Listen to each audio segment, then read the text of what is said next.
vertical cliffs, there were basically no more dangerous mountains, but even so, the popularity of the livestream and the number of online viewers continued to rise. The number of VIPs jumped from over 1,000 to over 4,000, and it's still skyrocketing. After all, Jiangnan is the first person to livestream wingsuit flying on the entire internet. Many of the audience members who had just entered were already gaping wide open, wide enough to fit a fist. My goodness, are live streams this competitive now? Wingsuit flying? Holy crap. Dude, you're my brother, I'm bowing down to you. To be honest, I used to look down on live streaming. I thought it was no different from begging. Of course, I was mostly envious of those streamers who were nothing but sitting there and could earn hundreds of thousands, millions, or even hundreds of millions. But now I have to say that I'm not envious of the only streamer on the entire internet who is island owner. Brother, you're absolutely right. I used to join the bandwagon and criticize the island owner, thinking he was just a pretty boy who relied on his looks to stream. Now I'm totally proven wrong. I admit I was very rude to the island owner before, and I spoke a bit too loudly. Now I have to kneel down and kowtow to the island owner. I've seen quite a few of the island owner's videos on Douyin before, and I thought he just broadcasts about small animals in daily life. I didn't expect him to also do extreme sports. This is a godsend for us extreme sports enthusiasts, since no one on the entire internet dares to broadcast extreme sports live. I love it. I have to follow him. HUYA, what are you waiting for?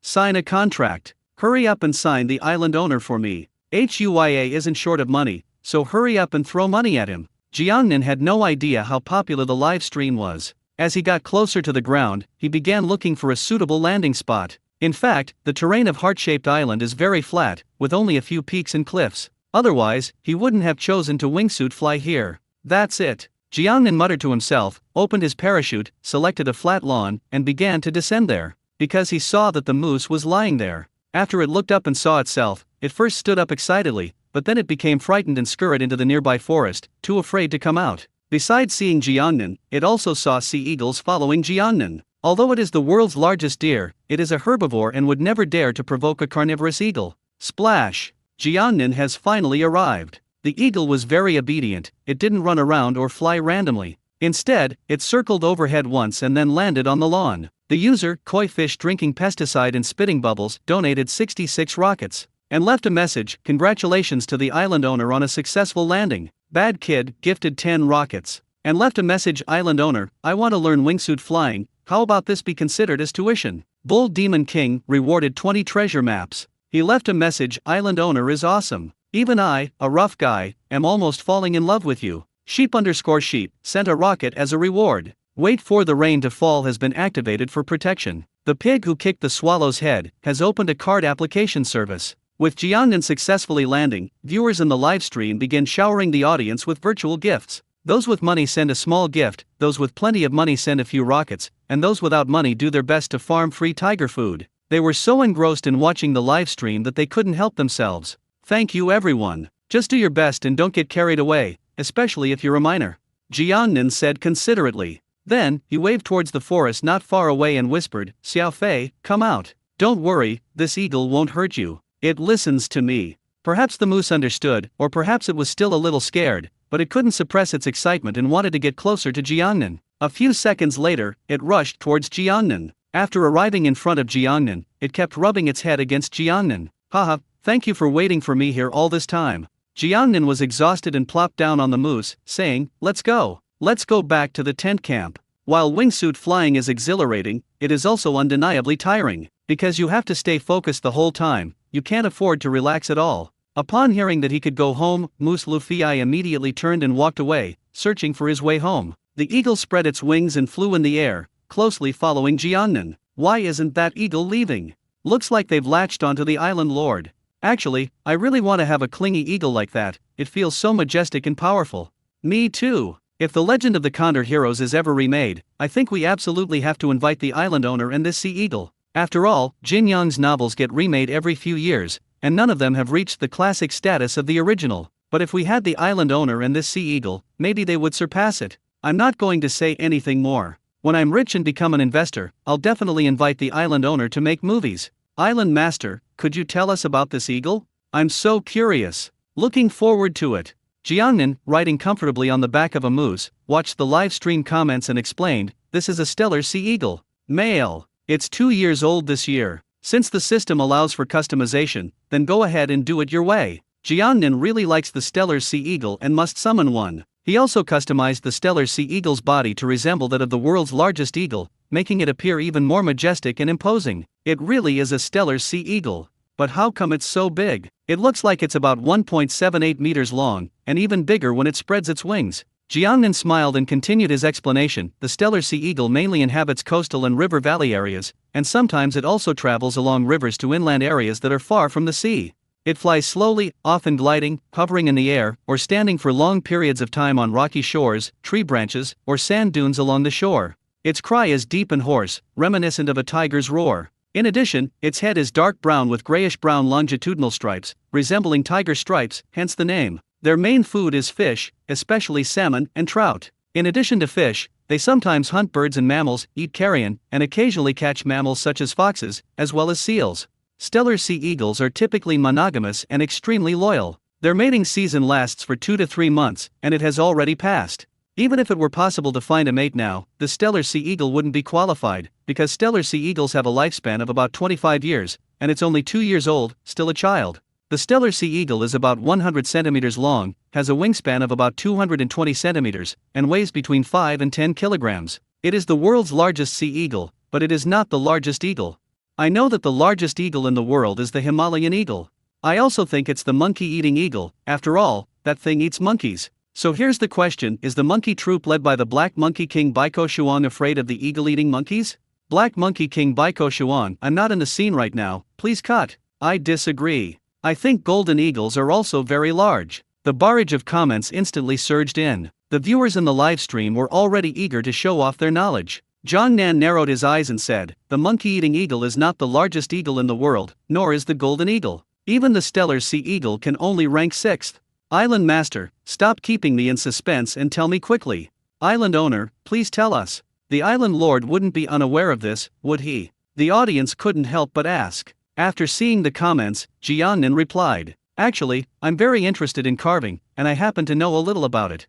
The audience remained unmoved by his words. Everyone knows that when Jiangnan says he understands a little, he actually means he understands a lot. The 10th place is the black eagle, also known as the flower eagle or small flowery soap eagle, which is a Class 2 protected animal in China. The average length of the black eagle is 70 centimeters, and the maximum weight is 2.1 kilograms, which is classified as a medium to large-sized bird of prey. Don't be fooled by its raptor nature, it actually eats fish, frogs, rats, and even beetles and locusts. As soon as Jiangnan opened his mouth, the audience became inexplicably excited. But after listening to the introduction of the 10th-ranked giant eagle, I actually found it a bit funny. Imagine how comical it would be if birds of prey, which are traditionally carnivorous, suddenly started eating insects. It's like Yao Ming suddenly switching from basketball to table tennis. 9th place, white-shouldered eagle, named for the distinct white spots on its shoulders. Unlike the black eagle, it is a large bird of prey. It is 75 centimeters long and mainly eats small mammals and birds such as wild rabbits, pheasants, rock partridges, quails, wild ducks, and pheasants. The white-shouldered eagle is a migratory bird, flying around half the world's countries throughout the year. Interestingly, according to scientific research, the white-shouldered eagle may be one of the most loyal birds in the world. Once they find a mate, they will stay together at all times and will never fly away. This high degree of loyalty is very rare among birds, because most birds have multiple mates and offspring. Netizens suddenly went wild. Holy crap! These days, humans are worse off than birds. These days, even when flying to several countries, eagles know to keep their wives with them and not let them get separated. I was shopping with my boyfriend for 2 hours and he still managed to get separated from me. When I called him, it turned out he went to take a dump. I'm speechless. Sister, you're absolutely right. My boyfriend poops all the time too. I seriously suspect that women are made of water and men are made of poop. I'm reminded of that guy from a while back who was working hard to support his girlfriend through college and taking the civil service exam. The first thing she did after she passed was break up with him, saying, I'm working hard to improve myself. What are you doing? Chen Shimei, I'm trying my best to become a prince consort. What are you doing? Shui Pingui, I'm working hard to become the king of Ziliang. What are you doing? It turns out that neither men nor women should be too love-obsessed. If you're stubborn to the extreme, then go watch Wang Baioke digging for wild vegetables on Douyin a few more times. Jiangnan looked at the public screen without commenting, and said again, 8th place, white-tailed eagle. Every year, white-tailed eagles fly over the Himalayas to our China to breed and live. They like to catch geese and swans to eat. Another characteristic of the white-tailed eagle is its loud call. This bird's call is so loud that it can be heard several kilometers away when it is soaring in the sky, and it is even louder during the breeding season. It is 84 centimeters long, has a wingspan of 250 centimeters, and a maximum weight of 3.3 kilograms. Unfortunately, since 1960, only 3 or 4 white-tailed eagles have been found in my country. Now it is a rare species and is on the verge of extinction. 7th place, white-tailed eagle, a Class I protected animal in China. Its maximum body length is 85 centimeters and its maximum weight is 4.6 kilograms. It gets its name from its white tail. 6th place is the Stellar Sea Eagle, which we are familiar with. 5th place, Golden Eagle, with a maximum body length of 102 centimeters, wingspan of 2.3 meters, and weight of 6.5 kilograms. Trained golden eagles can chase wolves over long distances on the grassland. When the wolves are exhausted, they grab their necks with one talon and their eyes with the other, rendering the wolves unable to resist. There is a record of a golden eagle capturing 14 wolves in a row. The audience was immersed in the scenes depicted in Jiangnan. The golden eagle is so majestic. I suddenly really want to raise a golden eagle. By the way, friends in Xinjiang, besides riding horses to school, does every household raise a golden eagle?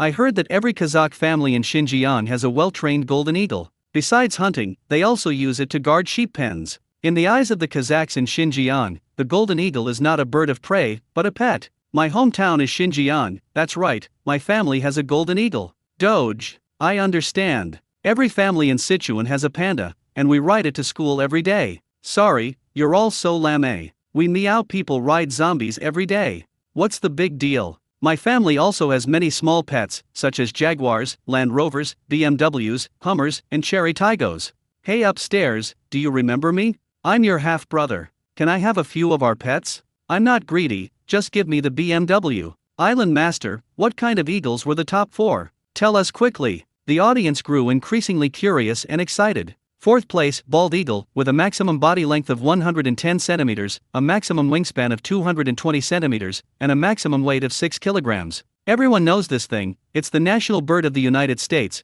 you can see it on their medals and coins. 3rd place, Harpy Eagle, with an average body length of 108 centimeters, a wingspan of 200 centimeters, and a maximum weight of 9 kilograms. The Harpy Eagle's claws are extremely strong, almost as big as a human hand, which is unique among all birds of prey. Its sharp claws can reach up to 12 centimeters in length, and its leg muscles are very well developed. Its grip strength can reach 50 kilograms, and it can easily crush the skull of its prey and pierce through thick iron plates. Whether it's a docile raccoon, a sloth, or a cold-blooded python, none of them are a match for them. They will be torn to shreds in an instant, like a meat grinder. In addition, Harpy eagles are quite territorial, with a pair of adult eagles occupying about 20 square kilometers of forest. The chicks must leave the nest after 10 months to fight for their own territory. If they are unwilling to leave, their parents will drive them away or even peck them to death. Pecking your own child to death? This is terrifying. Even tigers don't eat their cubs. The Harpy eagle is ruthless. I still think the white-shouldered eagle, which is most loyal to love, is the cutest. Me too. Jiangnan ignored the comments and continued, the 2nd place is the most popular monkey-eating eagle. The eagle is 91 centimeters long, has a wingspan of 2.5 meters, a maximum weight of 6.5 kilograms, and a lifespan of 30 years. Just as everyone says, they eat monkeys, and they are also the national bird of the Philippines, so they are the kings of the Philippine forests. The monkeys living there are even worse off than Zhao Ci's father. Because they are very cruel, when they catch a monkey, in order to prevent the monkey from escaping, they will first peck out the monkey's eyes before eating it. They are cruel to their prey but very careful to their family members. They only recognize one mate in their lifetime and give birth to only one child at a time. Not only that, they are also very attentive to their children and extremely protective of their young. They do not allow any animals to approach their nests, and the young must stay with them for 2 years until they grow up before they can reproduce again. This is why the breeding rate of the Philippine eagle is very low. In addition, human encroachment on forest land has severely shrunk their habitat, further contributing to the decline in the number of Philippine eagles. Currently, there are only about 300 of them left in the world, and they are also on the verge of extinction. The audience started discussing it again. More than anything, people felt regret. I knew the samurai eagle would eat monkeys, but I never imagined it would peck out their eyes before eating them. Ouch. Monkey, so? Wayo de bullet and lu aio by eti ai chi em ai by ai ndo and ai mu de bullet and lu aio wayo yo? What a pity. There are only about 300 left. I must see a monkey-eating eagle in person at least once in my lifetime, just in case I can only see it in books and movies in the future. Jiangnan sighed and said in the end, the first place goes to the Andean condor, which is 130 centimeters long, has a wingspan of 3.2 meters, a maximum weight of 15 kilograms, and a lifespan of over 50 years. It is recognized as the largest flying bird and loves to eat animal carcasses, especially large animals. They will eat any carcass, even those of tigers, lions, cheetahs, and elephants. Unfortunately, they are also an endangered species, with fewer than 4,000 remaining worldwide. Although my eagle is a stellar sea eagle, its size and wingspan are very close to those of an Andean condor, and I believe it will be even larger when it grows up.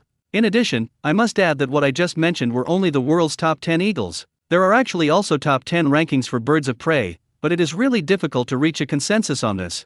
After all, everyone can see the size of the bodies, but it's really impossible to compare them in detail to see who is stronger. Some people think the harpy eagle is strong, others think the golden eagle is fierce, and still others think the eagle owl is even more ruthless, but there is no concrete conclusion. However, in any ranking of the top 10 birds of prey, the stellar sea eagle is always on the list, and it is always higher. Praise your own child. Now that the stellar sea eagle has followed Jiangnan, he must praise it highly. After saying this, Jiangnan thought for a moment and said, in addition, I have given this tiger-headed eagle a name, Tai Sui. Tai Sui? What's that? By the way, isn't Tai Sui a kind of medicine? Wait a minute, tiger head? Tai Sui? It seems the island lord had the same childhood as us. What do you mean? Explain yourself. In the year of the tiger movie of Pleasant Goat and Big Big Wolf, there is a major villain called Tiger Mai Tai Sui, and the island owner's tiger-headed sea eagle is very majestic, so it is appropriate to name it Tai Sui. Upstairs, you're really observant. You better explain yourself clearly. I'm just analyzing things in detail, the rest is very rough. Could you describe this part in more detail? I'm just curious. Holy crap. Brilliant. When I was a kid, I was really looking forward to watching the Pleasant Goat and Big Big Wolf Zodiac-themed movie series. Who would have thought it would suddenly be cancelled halfway through? It's such a shame. So many childhood memories. This is so much more interesting than the pink hairdryer. Jiangnan watched the comments section while enjoying the scenery. I was too tired to talk anymore. At that moment, a system voice came from my mind. Ding! Congratulations, host, you have completed the beginner-level ultimate technique, wingsuit flight, and unlocked free climbing. Congratulations, host, you have obtained the rainbow summoning card. Congratulations, host, you have obtained the Batman claw hook mechanical arm. Congratulations, host, you have acquired the 100% chance of falling into water upon landing skill. Free solo climbing, a form of rock climbing, an extreme outdoor sport. As the name suggests, free solo climbing emphasizes climbing using only your hands without any other equipment, making it extremely dangerous and ranking among the world's top 10 most dangerous sports. Note, this sport demands extremely high climbing skills and presents a great psychological challenge. Click to learn, and you will instantly become one of the world's most elite free solo climbing masters, climbing thousands of meters of cliffs as easily as drinking water. Rainbow Summoning Card *1 Like sealed cards and animal summoning cards, this is a one-time use card. Click to use, and you can immediately summon a beautiful rainbow that lasts for half an hour. Note, the summoned rainbow may have miraculous effects, please explore it on your own. Batman Claw Hook Mechanical Arm, the same model used by Batman. What Batman can do with his claw hook in the movies, the host can do as well. 100% chance of landing in water, no matter where you fall, whether it's a 100-meter-high building or a cliff thousands of meters high. Once the skill is used, it will ensure that the host lands in a pool of water, thus guaranteeing the host's safety. And even if there is no pool of water nearby, the system will make everything reasonable. For example, the host might fall onto a tree branch midway through the journey, causing it to roll into the pool. Note, this skill is for one-time use only. Please use it with caution. After seeing the reward, Jiangnan frowned. What are they trying to do? Free soloing? Sending yourself to your death? The grappling hook and the 100% guaranteed water landing skill are just to prevent you from falling off a cliff and dying, right? As for the rainbow summoning card, it's probably just for summoning to celebrate after you've succeeded. The effect is similar to fireworks during Chinese New Year. However, it seems that fireworks are no longer allowed in various places during the Chinese New Year. Instead, they were set off in a concentrated manner for destruction. Experts euphemistically claim that setting off fireworks during the Lunar New Year pollutes the environment. It's amazing how centralized disposal doesn't pollute the environment, but setting off fireworks during the Lunar New Year does. Jiangnan took a look and found that the limit technique was different from the previous food god technique, painting technique, beast taming technique, etc. It doesn't need to rely on experience to level up. Just like the description says, as long as you complete one extreme challenge, the next one will be unlocked. In a daze, he remembered a movie about extreme challenges called Point Break. There are 8 extreme challenges in this movie. Rowing a boat on the Congo River's rapids, where the water swirls and surges, is known as the emergence of force. A base jump from Mount Everest is a landing from the sky. Jumping into the Swallow Cave sinkhole from the air is a fixed-point parachute jump, a kind of awakening of the earth. They are creatures of water, pushing their limits amidst the waves. Wingsuit flying in the valleys is the perpetual motion of the wind. Downhill skiing is a solidification of ice. Free climbing Angel Falls in Venezuela is a matter of destiny. Lying back to the waterfall, commonly known as a backward high-altitude dive, is a sign of absolute trust. Of course, the movie only shows these 8 extreme challenges, and it has been artistically embellished to make it seem more sophisticated. In reality, there are many more extreme challenges, such as off-road stunt driving, street rappelling, parkour, double-kick skateboarding, and so on. Despite his complaints, Jiang Nan was actually looking forward to how many extreme sports the system's limit techniques would grant him. It's worth noting that because the movie Point Break was filmed entirely on location without any special effects, 3 stuntmen lost their lives as a result. The crazy efforts yielded good results. On the day Point Break was released, 4 other films were also released, and with existing films vying for market share, the competition was fierce. Point Break ranked 3rd among the 4 new films on its opening day, with only 14% of screenings. Despite the extremely unfavorable screening situation, it still won the crown of the new films on the opening day. Over the following weekend, Point Breaker's box office increased by 60%, leaving other new releases far behind. It outperformed 2 renowned films, The Martian and Fall in Love Like a Star. Although extreme sports are dangerous, Jiang Nan knows that he can gain more fans through the success of Point Break. Jiang Nan took one last look at the system's reward and complained again, if only the Batman-style grappling hook mechanical arm could be replaced with Batman's superpowers. Batman has no superpowers, only money. Before he knew it, Jiang Nan had fallen asleep on the back of the moose Luffy. As the moose Luffy led the way deeper into the forest, the viewers in the live stream soon saw a small river at the end of the forest path. The river water was clear and clean, and there were smooth pebbles in it. If you take off your shoes and walk or play in the river, you will not be affected at all. The moose flew along the stream, going deeper and deeper into the water. Yo! At the end of the stream lies a heart-shaped lake. The camel deer finally stopped flying. Hearing the noise, Jiang Nan slowly opened her eyes. He discovered that the moose Luffy was on a hillside, and that if he rushed down the hillside, he could reach the heart-shaped lake. Moreover, the heart shape is particularly prominent when looking down from here. Noticing that Jiang Nan had woken up, moose Luffy gently shook its head, as if to say, "How about that? I'm amazing, I brought you back safely, praise me, praise me." Jiang Nan patted moose Luffy's head and said with a smile, "This is the first time I've seen the heart-shaped lake from this angle. It's really beautiful." At that moment, the moon was hanging in the sky, and under its light, the already pink heart-shaped lake became even more hazy, seemingly shimmering and appearing even more translucent. I really wanted to quote a line of poetry, but alas, I'm too uncultured. All I can say is, this is fucking gorgeous. Take a picture. Take a picture. No words needed, I have to take a picture. I have a new phone wallpaper. This place is just like the Swiss scenery I saw on TikTok, giving people a fresh and exquisite feeling. Actually, we have beautiful scenery in China too, but unfortunately, most of them cost money. To be honest, the scenery in my hometown is no worse than here. When it comes to scenery, people seem to like to compare. Some say the air is fresher abroad, while others say that the beautiful landscapes of China are unmatched. Even on a smaller scale, villages, neighborhoods, and cities compete with each other, feeling the need to prove themselves superior in order to feel a sense of achievement. Although people say that no matter how good things are outside, nothing beats home, there are no boundaries when it comes to scenery. There's no need to compare which country has better scenery, because each country has its own unique characteristics. Let's broaden our perspective a bit more. Aren't the landscapes of all countries part of the Earth? If one day it is announced that aliens exist, everyone will introduce themselves as an Earthling, not someone from a certain country. Humans are simply bound by their own identities. In contrast, free birds do not distinguish between good and bad, beautiful and ugly scenery. With wings on their bodies, they can fly wherever they want to see the scenery, without any restraint. After observing the surroundings, Jiang Nan noticed that there was a cute and beautiful animal there. The larvae of this animal crawl out of the water onto the shore and burrow into the soil. After a rain, they crawl out of the soil again. They also appear in large groups, especially at night. The most distinctive feature of this animal is that its abdomen glows on both sides. Zaya Fi, let's hurry home, there's still a good show to watch later. Jiang Nan gently patted the moose's rump. The moose took a series of quick strides and began to run. The viewers in the live stream were full of curiosity. A good show?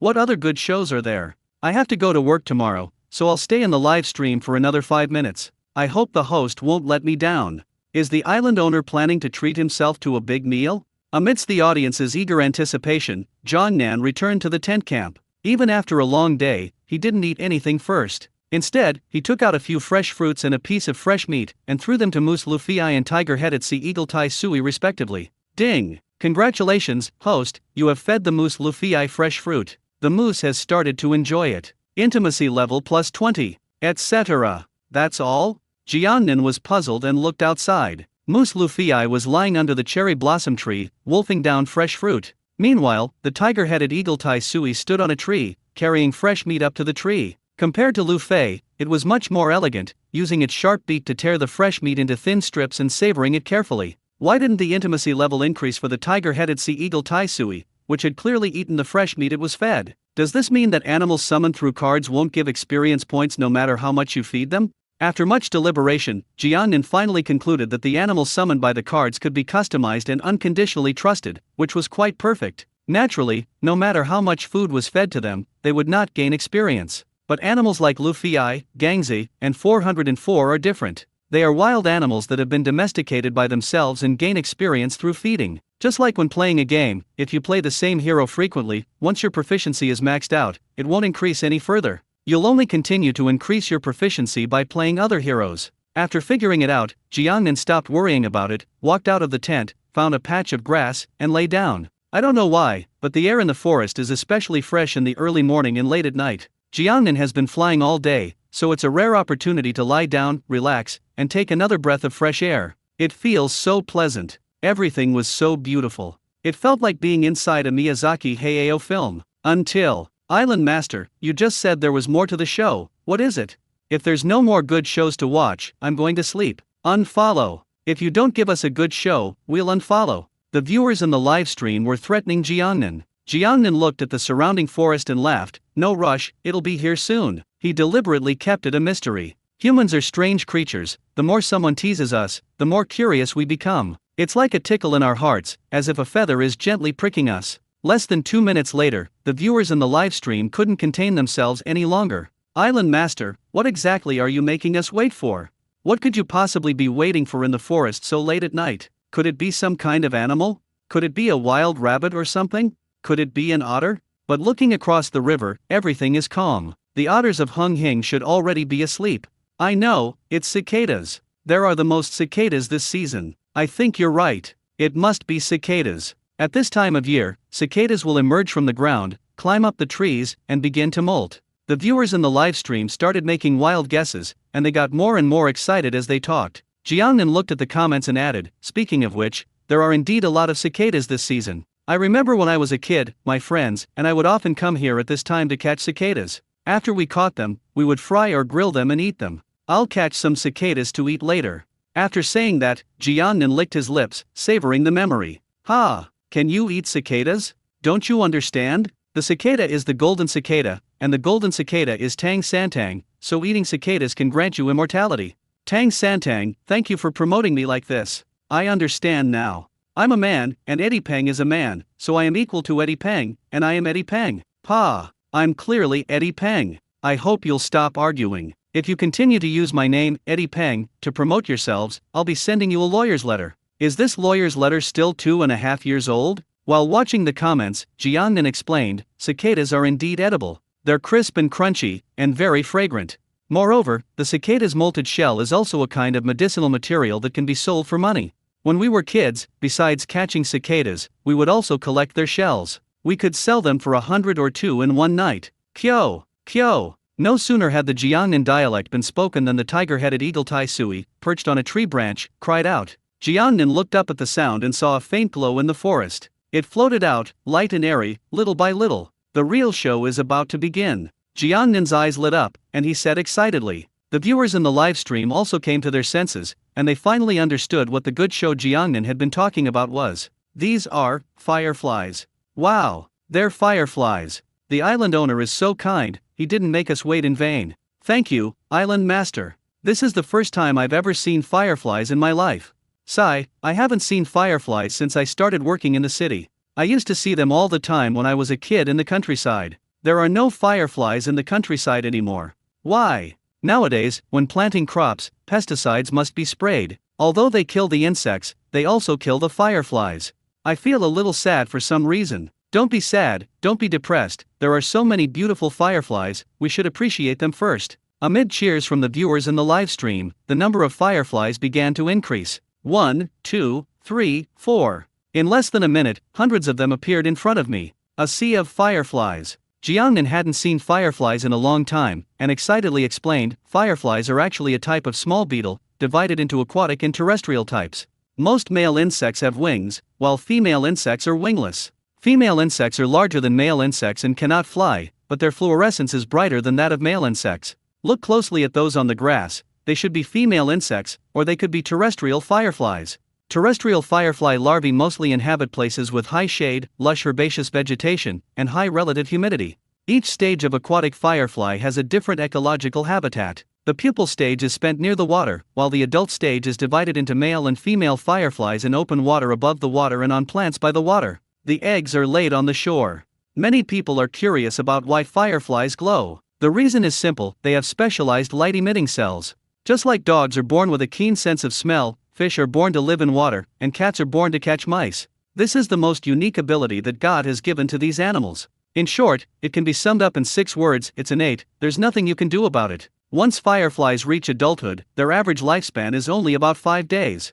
During these 5 days, eating, drinking, and relieving themselves are secondary to them. What they hope for more is to shine the brightest light in the last moments of their lives. It's really rare to see such a large area of fireflies appearing at the same time. We're very lucky to have such a good sight today. Jiangnan had expected to see fireflies, but she didn't expect there to be so many. It seems the environment around Heart-shaped Lake is indeed quite nice. It is important to know that fireflies have very high requirements for their environment and are quite picky about it. As the audience listened to Jiangnan's narration and watched the fireflies dancing in the sky, everyone thoroughly enjoyed themselves. This immersive approach to science education makes it easier for viewers to remember the information. Just like in junior high school chemistry class, you have to do the experiments yourself. As the number of fireflies increased, the once dark forest suddenly became bright, and even the pink heart-shaped lake became more and more beautiful. The visuals are so beautiful and pleasing to the eye, almost unrealistically so. It feels like something you'd only see in high-quality animation. Some girls are naturally afraid of insects, but when they stare at the screen full of fireflies, their eyes are filled with longing. Under the full moon, a sea of fireflies surrounds the pink heart-shaped lake. At this moment, this place is paradise on earth. It's even more enjoyable than a paradise on earth. In heaven and on earth, you can only experience physical pleasures, but in earthly paradise, your soul can be elevated. It's not easy to encounter so many fireflies. I sincerely hope I can find a partner this year. I don't want to find a partner, I just want to curse my ex, hoping he'll never meet a girl he loves and will only meet gay men. That's ruthless. I just hope my ex never gets a seasoning packet when eating instant noodles, never gets a clogged toilet, never gets a pull tab when buying cans, never gets a straw when buying milk tea, never gets watermelon seeds when eating watermelon, never gets cut in line, never gets on the bus, and never goes on a losing streak when playing King of Glory. I hope I can find a new job tomorrow. I wish I could earn a lot of money so I could eat well every day. My mother is hospitalized, and I hope she can get better soon. Live well and be happy every day. That's all I ask of myself. You are all too mundane. Fortunately, I have lofty ambitions. I hope that one day China can unify the world. Your wish is easily granted. Travel back to the Qin dynasty and present Emperor Qin Shi Huang with a world map. If all else fails, I'll travel back to the Ming dynasty and extend Zhu Di's life by a few decades, so he can unify the world. However, you must remember one thing, you absolutely must kill that brat Zhu Qichen. Zhu Qichen, does everyone want my great Ming war god to die? Don't you know that in all these years, I'm the only one who's been tied up here? I'm the most outstanding diplomat of the great Ming. As more and more fireflies gathered, the viewers in the live stream began to pray. Just like when I prayed for the golden koi fish. People seem to really enjoy praying for good things. Just like Crescent Lake in Dunhuang, it's actually just a small lake in the desert, but it still attracts countless tourists and online celebrities every year. Although this is merely a comforting psychological suggestion, and people are aware of this, they are more willing to believe it. Everyone needs to have a little dream. Stephen Chow's classic line about dreams has been said to death. After admiring the fireflies for a while, Jiangnan stood up, found a handy wooden stick nearby, and started casually playing with it. All martial arts under heaven originated from fists, and all weapons under heaven originated from sticks. The 5 elements 8 trigram staff is versatile and can be used for both long and short attacks. Both single and double methods can be used together. The methods are numerous and complex. The key to its operation lies in these 14 characters: circle, dot, gun, cut, draw, pick, deflect, flick, pull, mark, sweep, press, knock, strike. As the saying goes, experts see the details, while laymen just watch the spectacle. Laymen won't understand the intricacies, they just need to enjoy the spectacle and exclaim, "Holy crap, that's fucking amazing." Now, the number of viewers gathering in the live broadcast room is increasing, including many martial arts enthusiasts, who are gradually discovering that the staff techniques of Jiangnan are extraordinary. Is this the 5 elements 8 trigram staff? I remember the island lord said before that he didn't know martial arts.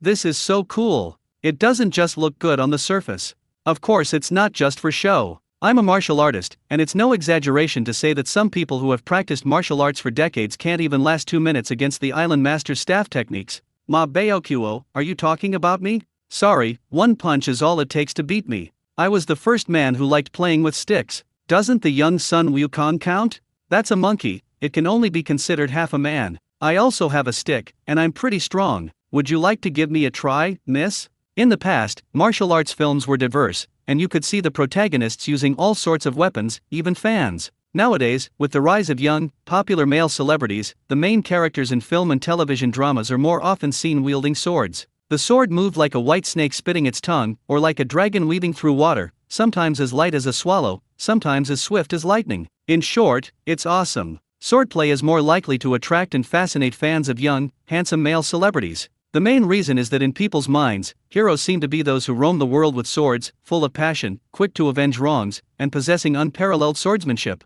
Women prefer swordsmen, preferably handsome and aloof. She even fantasized about traveling back to ancient times, encountering a villain with ill intentions, being rescued by a chivalrous hero, and then repaying him with her body, eventually living a loving and shameless life with him. However, because those young male celebrities have no martial arts background, their swordplay is simply unbearable to watch, and some even resort to special effects. Over time, martial arts films experienced a gap in production, and people's understanding of weapons diminished. Little did they know that, compared to the sword, the staff technique was far more refined, and the man wielding the staff was far more dashing. Because every man is born with a penis, he has an innate talent for it. Just like the line from Stephen Chow's movie, Kung Fu Hustle, the 5 elements 8 trigram staff is ever-changing and unfathomable. When facing the Qin demon sent by the Axe Gang, Coolie Strong's 12-road tan leg, despite its balanced offense and defense, was instantly killed. The tailor's Hungar iron wire fist, though considered the supreme style of martial arts, was still left battered and bruised. Only the 5 brothers' 8-stick staff lasted the longest.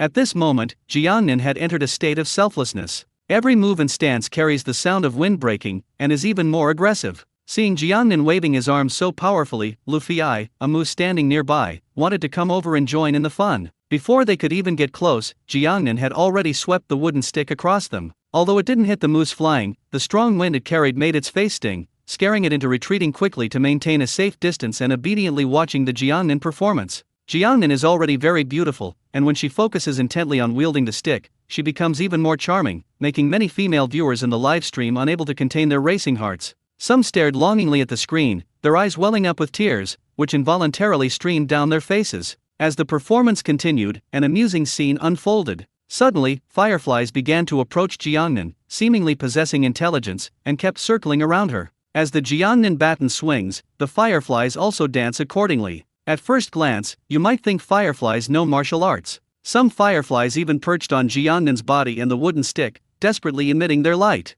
And so, Jiangnan herself radiated a hazy, dreamlike glow, making her appear even more ethereal. From a distance, someone who didn't know better might think it was an alien landing. This scene is visually striking. Holy crap, this is way too dreamy. I feel like this kind of scene only exists in movies and TV shows. No, modern TV dramas can't capture such beautiful scenes. The TV series with so many fireflies that I remember most vividly is called The Little Fish and the Flower Without Flaws. May I ask, is it that TV series where only the title remains after the deaths? Damn it! Dead memories suddenly attacked me. When I was little, I cried so much when I saw Little Fish and Fairy getting married in the fireflies. Although many girls nowadays call themselves fairies, those were the real fairies, and the earliest fairies. It's already incredible that fireflies are flying around the island owner, but I never expected them to follow him and perform stick fighting. I seriously suspect that the island owner can communicate with these fireflies. Is communicating with animals amazing? I can do it too. During the spring festival, I went back to my hometown and met a little dog at the entrance of the village. I asked it if I would be prosperous this year, and it barked at me. There was no problem communicating with it. See? This shows the importance of mastering a foreign language. The viewers in the live stream were excitedly discussing it. Comfortable. Jiangnan deftly put away the stick. He felt truly refreshed and invigorated. This feeling is wonderful, like being bathed in the cool breeze of early spring, which makes the body feel very comfortable. In addition, the stick-wielding performance with a swarm of fireflies is a unique and exhilarating experience. As the stick dance ended, the fireflies gradually faded away. I suddenly can't sleep. Didn't we just say we'd lead everyone to catch cicadas? Let's go now. Jiangnan was initially a little sleepy, but after practicing with the 5 elements 8 trigram staff, he was wide awake and excitedly exclaimed, "If we can catch some tonight, we'll have breakfast tomorrow." After saying that, Jiangnan plunged into the tent. When he came out again, he had a bucket in his hand and a roll of tape. What is the island owner doing with the bucket? Cicadas aren't fish, so once you catch them, you don't need to put them in water at all. And what is tape used for? Do you need tape to catch cicadas? You can do it with your hands. The viewers in the live stream were filled with questions. Jiangnan smiled and said, "You'll all find out soon enough." A short while later, he disappeared into the woods. Every few steps, Jiangnan would suddenly lift her foot and stomp hard on the soil beneath her feet. Finally, they stopped under a large tree with relatively soft soil and said, "When you're catching cicadas, be sure to find places with soft soil, it'll be easier to catch them that way. When we were kids, we would wait until after the rain, or after someone's crops were irrigated, before we would go to their field to catch them. The soil is soft, making it easier for cicadas to emerge. These are all based on experience." After saying that, Jiangnan squatted down and pointed to a small hole at his feet. The hole was a little thicker than a thumb and it was pitch black, so you couldn't see the bottom at all. These are the small holes left by cicadas after they emerge from the soil, which means there must be a lot of cicadas here, and there must be golden shells that have been shed by cicadas on the nearby trees. As they were talking, Jiangnan got up and started searching in the big tree next to him. Just as he said, there really were golden shells on the tree, and he actually found one. The gold shell is translucent, about 30 to 40 centimeters long, and very crisp. If you grab it hard, it will turn into powder. Don't underestimate the golden shells. Although they are ugly, they can dispel wind heat, soothe the throat and improve voice, and even treat rashes. The Compendium of Materia Medica states that cicadas are mainly used to treat all kinds of wind heat syndromes. The ancients used the body, while later generations used the molted body. Generally speaking, the body of the cicada is used to treat the internal organs and meridians, while the molted body is used to treat skin sores and wind heat syndromes. Jiangnan patiently explains the science. These are all valuable pieces of knowledge left by our ancestors. There really is a gold shell. The island owner looks very experienced. Is the gold shell really that useful? I must try it sometime. Jiangnan glanced at the comments and continued, "Next, what I need to do is catch cicadas." Island master, stop fooling around. Where would you find cicadas here? So far, all you know about is the gold shell. Cicadas can fly, how could you possibly catch them? Speaking of cicadas, I remember when I was a child, I was walking on the road and suddenly felt water droplets falling. I thought it was raining, but when I looked up, I realized it was a cicada flying by, peeing. Ha ha ha, I've received professional training, but I just couldn't help it. Jiangnan continued, if you walk down the street in the summer and feel like it's raining, but the sun is shining brightly, it could very well be cicada urine. They urinate so they can escape. When a cicada encounters danger, it will expel excess fluid from its abdomen, and it can expel a lot at once, like a drizzle. In this way, its whole body becomes lighter, and it can escape quickly. Catching cicadas doesn't require searching all over the world, you just need to wait for them to come to you. Wrap tape around the tree trunk. When cicadas that have just crawled out of the soil try to climb the tree to molt, they will stop in place because the tape is too slippery. In about half an hour, more and more people will gather. At that time, you can simply grab it with your bare hands. No, to be precise, it should be picking them up, because there were just too many. Before he could finish speaking, Jiangnan had already torn off the tape and gotten busy. 20 minutes later, he had wrapped the trunks of the nearby trees with layers of tape. After wrapping the tape, Jiangnan stretched and said, "All right. Now all we have to do is wait patiently." Jiangnan was not one to sit still. Instead of waiting in one place, he began to wander around the neighborhood. On his way here today, he saw that there were treasures in this area. Since we've already ventured into the forest, we might as well take the treasure with us. Island Master, what are you going to do now? Weren't we supposed to be catching cicadas? Why did they run away? Does it mean we have to wrap it with tape somewhere else? Good heavens, the Island Lord is planning to wipe out all the cicadas in this area.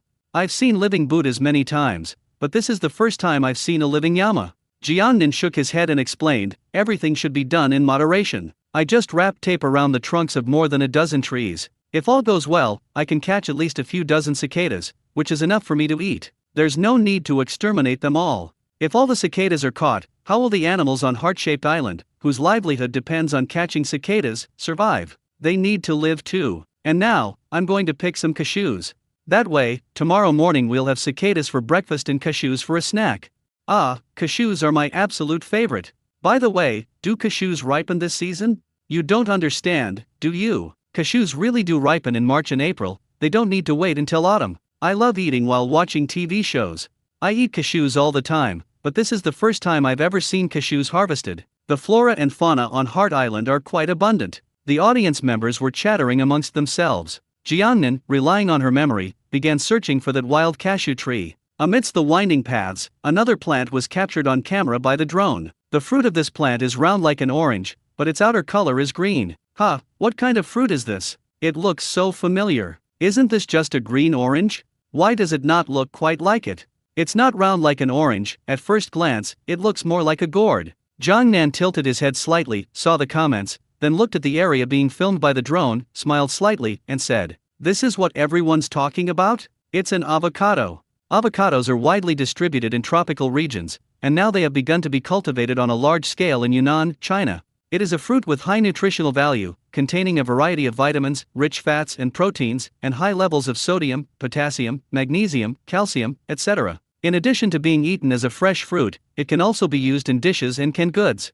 For this reason, avocado is a natural antioxidant that can not only soften and moisturize the skin, but also shrink pores and form a milky protective layer on the skin surface, which can effectively resist sun exposure and prevent sunburn. Besides its beauty benefits, its rich content of unsaturated fatty acids can increase the elasticity of breast tissue, which is known as breast enhancement. At this point, the female viewers in the live stream got excited. Really? Does it really work for breast enhancement? I'm asking on behalf of my best friend. What a brilliant example of creating something out of nothing. I'm not saying anything more, Island Master. I'll take all the avocados from this tree. The price is up to you. By the way, how does it taste? Island Master, could you pick one and try it, then tell us what it tastes like? Exactly, I'm curious too. Jiangnan raised a finger and shook it slightly. Avocados can't be eaten yet. They won't ripen until August or September. I'll definitely come and try them for everyone then. Or I could do a giveaway in the live stream and give some to my fans. Anyway, I can't possibly eat all the avocados from such a big wild avocado tree. After doing his part for the fans, Jiangnan continued on his journey and soon found the wild cashew tree. Alright, we've arrived at our destination. Jiangnan walked to the chestnut tree, while a drone behind him hovered up, filming one yellow fruit after another on the branches. At first glance, it looks a bit like a small pumpkin. The viewers in the live stream, unaware of the truth, were all puzzled. Island Master, weren't you picking cashews? Where are they? I can't see them. Yeah, what is this? It has absolutely nothing to do with cashews I usually eat. Jiangnan pointed to the small yellow pumpkins and grinned, saying, "These cashews are right here, even though they seem so far away." The audience remained unconvinced. In their memory, cashews are small, like kidneys, so how could they be small pumpkins? Island Lord, stop joking. I understand, this is a joke the island owner is playing on us. Island Master, please take us to see real cashews. The island owner is right, these are indeed cashews, my family grows them. Children nowadays have to deal with all kinds of exams from birth. They have never been to the countryside to see what real crops look like. They only see the finished products, so it's normal that they don't know. My dad once told me a joke. During the time when we were sent to the countryside, a college student came to the village. He passed by the wheat field at the entrance of the village and said, "Fellow villager, your chives are growing really well." Holy crap, that's the truth. A lot of kids these days really can't tell the difference between wheat and chives. Jiangnan offered no explanation, walked to the tree, and spotted his target with a single glance. He bent down slightly, picked up a small pumpkin from the grass, and broke it in half with force. A nutshell fell into the palm of my hand. Next, wrapping his hands in his sleeves, he vigorously shook the shell again, and with a snap, the glossy cashew nut finally appeared. This is exactly what people eat every day. Cashews are divided into two parts. The top part is the fruit, which is called a false fruit in many regions, and the bottom part is the cashew nut. However, cashews have a thick shell that is corrosive and irritating, so you should never peel them with your bare hands, or your skin will definitely be burned. Not only that, the shell is very difficult to peel. This one was overripe and had cracks. Plus, I'm strong, so I managed to peel it off. Normally, cashews are shelled by roasting them at high temperatures. Another method involves washing the cashews first, then putting them in boiling water with a suitable amount of baking soda, stirring well, letting them sit for a while, then pouring them into a basket and rubbing them vigorously to quickly remove the shells. I'm going to pick some to take back, and peel them like this. If you find that troublesome, you can use a knife to remove the shell, which is more direct and straightforward. Jiangnan picked cashews as she spoke. He took off his coat, tied it up simply to make a pocket, and put all the cashews inside. These cashews have such plump shells, they look delicious. Oh my god. This makes me hungry. I need to get out my cashews and have some. The island owner is really something. He can even recognize a cashew nut with a skin on. They say you are what you eat, so I'm just asking on behalf of a friend, can eating cashews help with lower back pain? After filling his pocket to the brim, Jiangnan glanced at the comments and laughed. If you want to nourish your waist, you'll have to eat kidneys. However, cashews are indeed quite valuable. The false fruit can be eaten raw, or it can be made into juice, wine, jam, preserves and canned goods. As for cashews, everyone is familiar with them, but what many people don't know is that they have a high oil content, which is a high-quality edible oil and is often used as a raw material for hardened chocolate. In addition, fruit shell oil is an excellent preservative or waterproofing agent, and can also be used to extract tannin. The wood is durable and can be used for shipbuilding and wooden houses. The bark is used to kill insects, treat termites, and make non-fading ink. After saying this, Jiangnan picked up the bag and hurried back. He didn't pick all the cashews, he only picked enough for himself to eat for a while. The rest on the tree were left for the animals living there. I wonder how the cicada catching is going. I'm so excited. On the way back, Jiangnan said with concern. Jiangnan hummed a little tune as he hurried toward the forest where he caught cicadas. The viewers in the live stream were still replaying the scenes from just now. I never knew a small cashew tree could have such great value. I've learned something new every day watching the island owner's live stream. If I keep watching the island owner for another 2 years, I think I can get into Tsinghua University. If you're going to be so boastful, why not apply to the Harbin Buddhist Academy? I think with the island lord's knowledge, he could absolutely crush everyone if he participated in the brain. No, I think the island owner is best suited to participate in an adventure program like Bear Grylls. If the island owner goes on Bear Grylls show, the show's name will have to be changed from Follow Bear Grylls on an Adventure to Take Bear Grylls on an Adventure.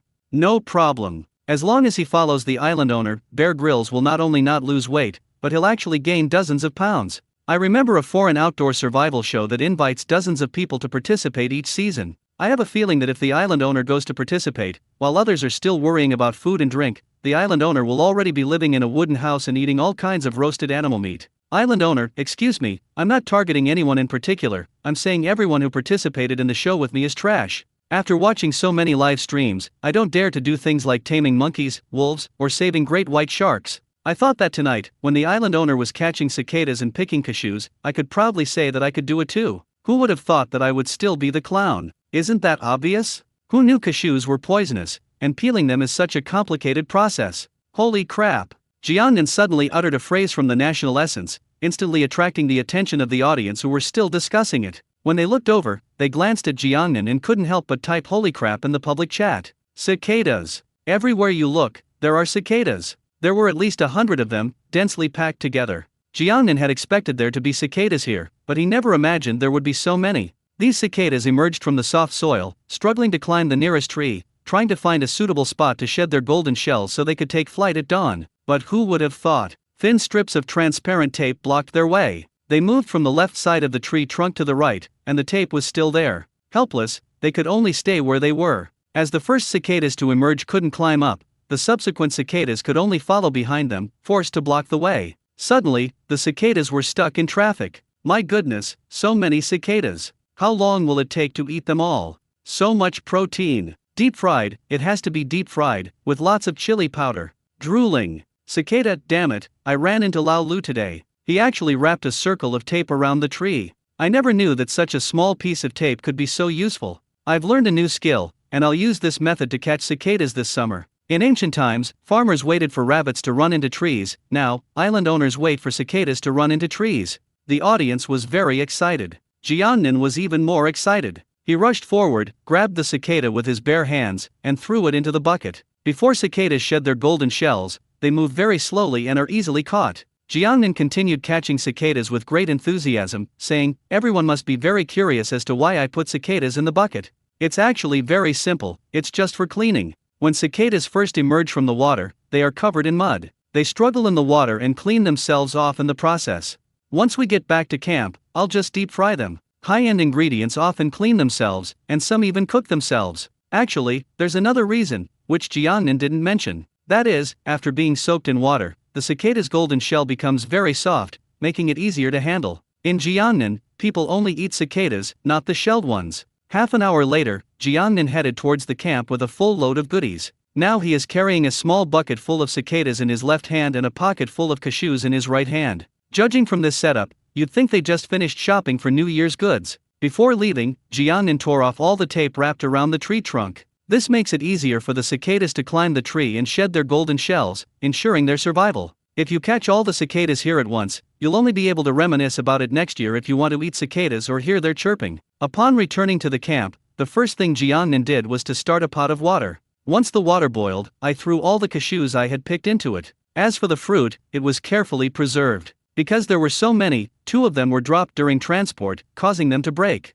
So Jiangnan simply gave them to the moose, Luffy. Let it have a taste too. Then, oil began to be used in Jiangnan. Once the oil was hot, quickly throw all the cicadas, whose golden shells had already been removed, into the pot. Once they are fried until golden brown, remove them from the oil. Actually, you can eat the fried cicadas right now. If you want them to be more flavorful, just add some salt, chili, or other seasonings. After the temperature dropped, Jiangnan picked up a cicada with his bare hands and put it in his mouth. Fragrant, crisp, crispy. This is my first impression of Jiangnan. Even after I've eaten it, I can still taste the aroma of meat in my mouth. Damn it. I knew I couldn't watch a live stream this late at night, but it's made me hungry again. Ugh, this is so torture. Even someone like me who's terrified of cicadas wants to try it. At this moment, I really wish I had Sadeko's abilities, so I could pass through the screen and eat the cicadas that the island owner fried. Inside the live stream, viewers were already complaining bitterly. Almost every time Jiangnan cooks, they are filled with complaints.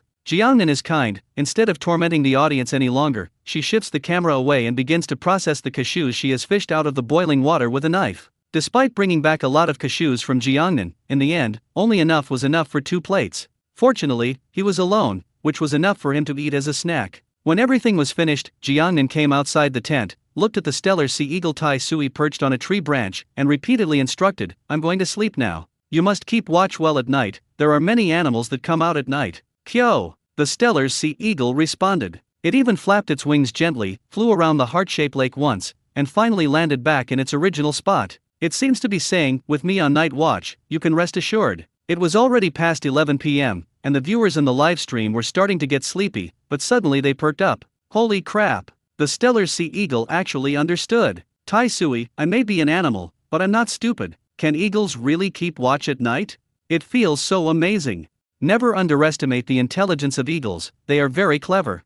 Jiangnan glanced at the comments and said, "I'll tell you a story." In 2008, Bari Airport in Italy put a special security guard into service, a huge golden eagle. As a security guard, its duty is to keep nearby foxes and rabbits away from the runway. You can either drive them away or kill them directly. For a long time, pilots who fly to Bari Airport have complained about the large number of foxes and rabbits on the runway, which poses a significant safety hazard to aircraft during takeoff and landing. On several occasions, the airport was even forced to temporarily close as a result. Bari Airport handles nearly 2 million passengers annually. Closing the runway would result in huge economic losses. The airport has used many traditional methods to drive away these small animals. For example, setting up fences and traps, spraying insect repellent, etc., but the effect is minimal. In the end, they had no choice but to hire golden eagles as airport security. This golden eagle is named Cheyenne, and it costs as much as £7,500 to use it once. Although some airport staff often thought that using golden eagles to drive away animals was too extravagant, it has proven to be the right decision. The Cheyenne's wingspan reached an astonishing 2.3 meters. Although it was only 6 months old, it was trained to drive away any harmful animals, and even now, it has complete control of Bari Airport and the surrounding forest area. Those foxes, rabbits, and other animals can only hide obediently in the forest. The head of Bari Airport hopes that Cheyenne can further enhance its deterrent capabilities and completely keep those animals out of the fences surrounding the airport. Because during the breeding season each year, they give birth in large numbers, resulting in more animals entering the airport the following year. In fact, airports in many countries face this problem and are at a loss for how to solve it. For example, airports in the United States generally use methods such as ultrasound, poison, and animal traps to deal with uninvited guests such as rabbits and foxes. It is the first time in the world that a large golden eagle has been used to accomplish this task at Bari Airport, but the results are remarkable and it is worth learning from by other airports. The intelligence of the stellar sea eagle is much higher than that of the golden eagle. It would be a piece of cake to have it guard the night and drive away any small animals that have wandered into this area. You can detect a hint of arrogance in Jiangnin's tone. The viewers in the live stream were incredibly envious. I feel like I'm using an anti-aircraft gun to kill a mosquito. Tai Sui, the Golden Eagle, guards the airport, while I'm just guarding a small tent camp. Who do you think you are? Dare to let me guard the entire heart-shaped island. Having eagles guarding you while you sleep is such a luxury. Island Master, please link Tai Sui to my body. I often have nightmares at night, and I must have Tai Sui by my side to protect me. I only have my blue cat to guard me at night, and it's a rebellious cat. It either farts or snores at night, which seriously affects my sleep quality. I'm secretly thrilled. My girl seems to have a cat-like addiction. She always likes to sleep on my head and chest. Several times at night, I've woken up in a panic because of chest tightness, and I almost thought it was sleep paralysis. Hey upstairs, your blue cat is my good buddy reincarnated. He likes to sleep on a girl's chest. Actually, I like it too. Drooling. While the audience was discussing, Jiang Nan had already taken out his sleeping bag, crawled inside, and waved, saying, "Good night everyone, I'm going to dream about finding my dream girl." Kyo! Before he could finish speaking, the cry of the tiger-headed sea eagle suddenly rang in his ears. The call is sharp and quite rapid. SHH, SHH. At almost the same time, Jiangnan heard the sound of small animals running around outside. Good heavens! This person is really not letting themselves sleep. Jiangnan scrambled to his feet, not even bothering to put on a coat, and burst out of the tent, screaming hysterically, "Who's there? Wow! Whoosh!" No sooner had the words left his mouth than two dark figures pounced from the darkness. To be precise, it was Lost. When Jiangnan realized what was happening, he already had two identical little animals in his hands. The two little animals were at a loss, hugging each other tightly, and looking up at Jiangnan with their eyes full of confusion. For a moment, their eyes met. The gazes of Jiangnan met those of the two small animals in the air, and it felt like sparks were about to fly. Perhaps out of fear that Jiangnan would hurt them, or perhaps out of instinct, the two little animals suddenly grinned and smiled naturally. That's right, they are the animals with the most heartwarming smiles in the world, quokkas. I saw them in Jiangnan today. At that time, the family of three was playing by the stream in Parrot Valley. How did you end up here? And what about their mothers? Just as Jiangnan was wondering, the tiger-headed sea eagle Tai Sui flapped its wings and chased after the grass in the distance. Well, your mother doesn't want you anymore, she ran away on her own. Jiangnan revealed a mischievous smile, tinged with amusement. That expression, combined with his current tone, gives off a rather bad uncle vibe. Almost everyone encountered a bad uncle when they were a child. When you went to his house to play, your parents would suddenly have to leave, and the bad uncle would appear and jokingly say, "Your parents don't want you anymore, so you'll be my child from now on." Every time I hear this sentence, I burst into tears. Such bad uncles are almost everyone's childhood nightmare.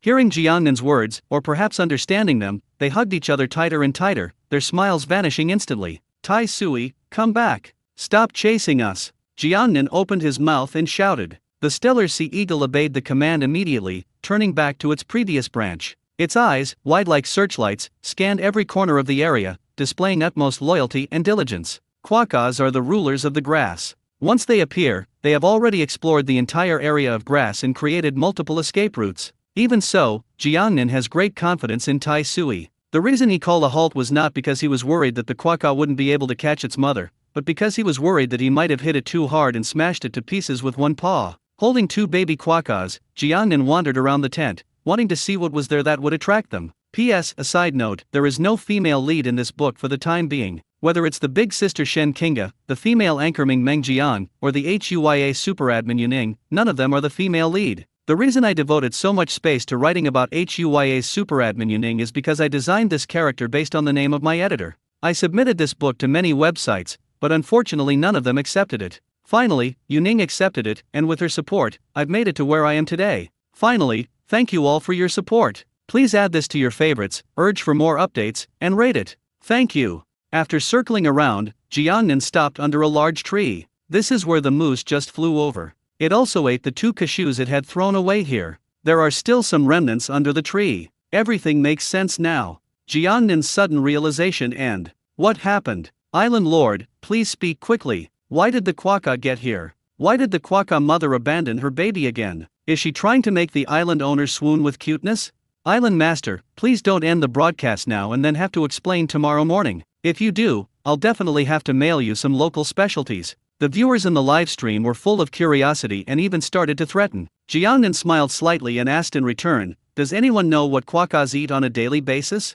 Before the audience could answer, Jiang Nan continued, they eat tree roots, leaves, seeds, etc., and immediately ruminate and chew them after swallowing. Their size means they can only forage in the grass and cannot climb trees at all. Eating a delicious fruit is a luxury for them, they can only wait for the fruit to fall naturally. And after they fall, there's no chance for them to get any, because some larger animals will snatch them away first. All they can eat are the rotten fruit, or the fruit scraps and pits. They came here tonight to steal something, specifically the cashew scraps that Lu Fei had left over.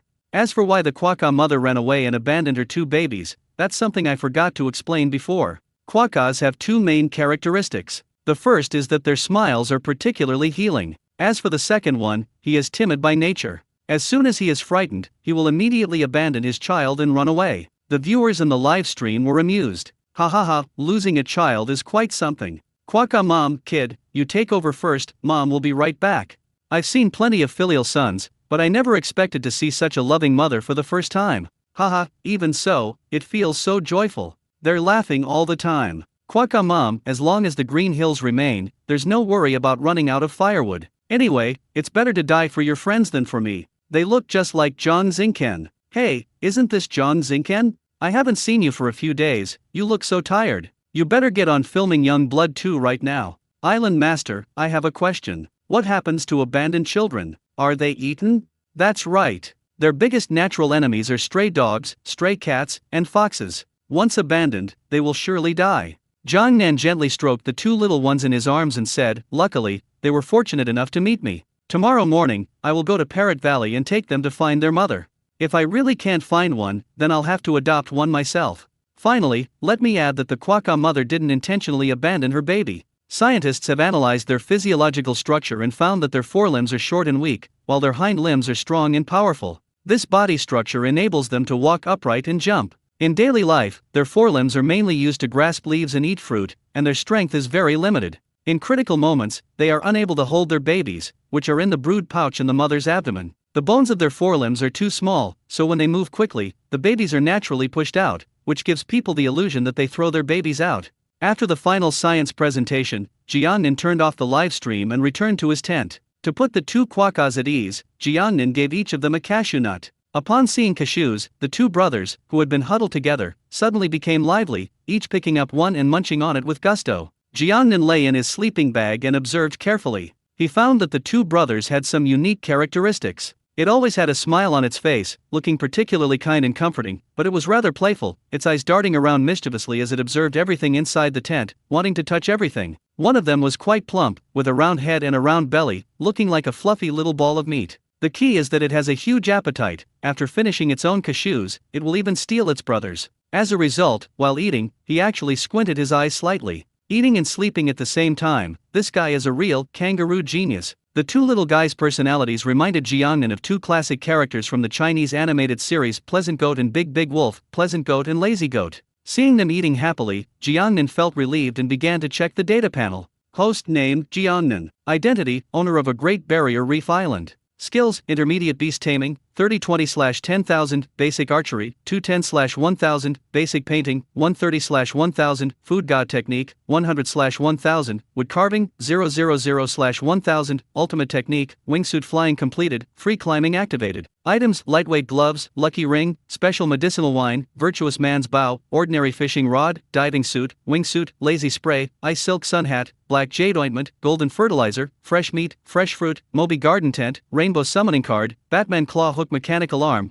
100% landing into water skill. Martial arts, 5-stroke 8-staff, Xing Quan with no upper limit. Animals, green sea turtle Dallin, Wolverine Gangzit, little sea seal 404, bird of paradise Jianqiang, great white shark mother and baby, black monkey king Baiko Shuang, white wolf king Jiayu, golden koi, tiger-headed sea eagle Tai Sui, moose Luffy, short-tailed quokka twins, currently owned. Jiangnan keenly noticed that the words temporarily owned were written on the back of the quokka twins. It seems they only belong to me temporarily. Once I return them, they will disappear from the animal section. In addition, there is a new category for martial arts skills. Presumably, he only knew the 5 elements 8 trigram staff before, so there was no need to list it out separately. After reviewing the data, Jiangnan drifted off to sleep without realizing it. He was so tired that he forgot to film short videos of the animals. Although we've temporarily left the main island of the Great Barrier Reef and can't film Gangxi and the others, we can still film moose flying and stellar sea eagles. Jiangnan was unaware that it was that very evening, thanks to the editing and promotion by short video bloggers like Miaxi and Shen,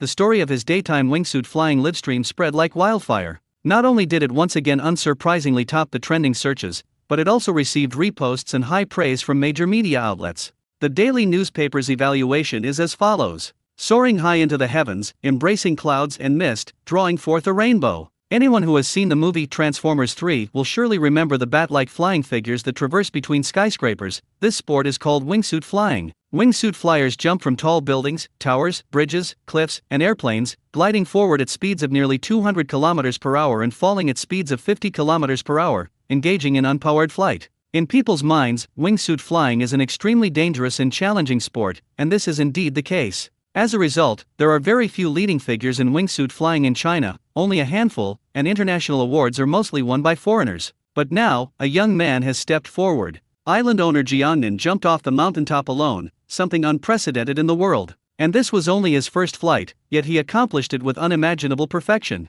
He soared like an eagle through the clouds, gazing at the sky. At that moment, his smile was radiant, like Lu Xiaoqian, the protagonist of the TV series Magic Phone, taking to the skies for the first time. Lu Xiaoqian was a fictional character, but Zhang Island Master was real. He was a real-life flying man. The newspaper is full of praise for Jiangnan, as if it wants to use all the good words and poems in the world to describe it. Less than half an hour after the evaluation, the Daily News reposted 2 more videos of wingsuit flying in Jiangnan. Without exception, it was all praise. These young people, who are good-looking but don't sell their looks, and who dare to take risks, are much better than some people who seem innocent and cheerful on the surface but swear behind people's backs and don't know anything. The 3 consecutive reposts of the Daily News' Weibo posts helped more people learn about Jiangnan. If Jiangnan was previously considered a minor streamer, after tonight, he'll be called a flying man. After all, it's officially certified. Jiangnan has awakened. I didn't wake up naturally, but because of the heat. He felt a fire burning in his chest. This is not a good sign, because he is currently in the mountains, where the early morning air is relatively cool and not at all stuffy, unless... Jiangnan suddenly opened his eyes and looked around at everything in the tent. He was worried that the tent would catch fire. It turned out to be a false alarm. Jiangnan looked down and saw that 2 quokkas had somehow crawled into his sleeping bag and were curled up on his chest, making his chest feel warm. As I sat up, the 2 quokkas slowly opened their eyes, their faces filled with innocence and cuteness. Sorry for waking you up, but it's daylight now. Go play by yourselves for a while, I'll get ready. Jiangnan stood up, picked up the 2 quokkas, and placed them on the grass outside. They are less than 60 centimeters tall when they stand up, and they can't even reach Jiangnan's knees when they jump, so there's no need to worry about them running away. Jiangnan quickly washed her face, ate the fried cicadas she had eaten the night before, and started her live stream. Good morning, honey. You're not allowed to look, this is my husband. I just downloaded it and don't know how to play. I'm just wondering, if I follow the island owner, will he give me a chance? The island owner's relationship was exposed a long time ago, right? His girlfriend's name was something like, "Did cat sleep today?" Upstairs, if I hadn't seen your name, I would have believed you. Hello, Jafin. Does the island owner mind if I get crawled all over him every morning? The island owner is exceptionally handsome. May I introduce you to my mother's daughter?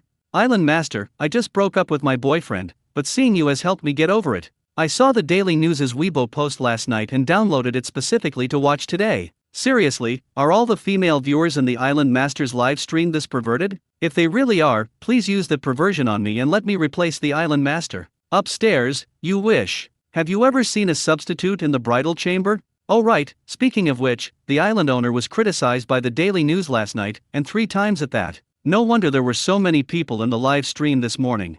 Jiangnan had long been used to the abnormalities of the female viewers in the live stream. He quickly gleaned useful information from the comments, picked up his phone, and started browsing Weibo. Sure enough, the Daily News commented on itself and even pinned it to the top. He originally wanted to take a break before attempting free climbing, but now it seems he can strike while the iron is hot. Just as I was wingsuit flying, I discovered that heart-shaped island had a nearly vertical cliff. Island Master, where are those 2 quokkas? Did you send them away last night? We want to see it. Quick, cut to the camera. Jiangnan is very considerate of his fans, and promptly came outside the tent, pointing his camera at 2 quokkas. At this moment, the 2 brothers are playing and eating. The lively animal, seeing that the moose was still fast asleep, wasn't afraid at all and climbed onto its back. Moose Luffy has a good temper and doesn't bully small animals. It slowly opened its eyes, and after seeing what was happening, let it play on its body. As for the round, chubby creature, it found a huge leaf from somewhere, picked it up, and started gnawing on it.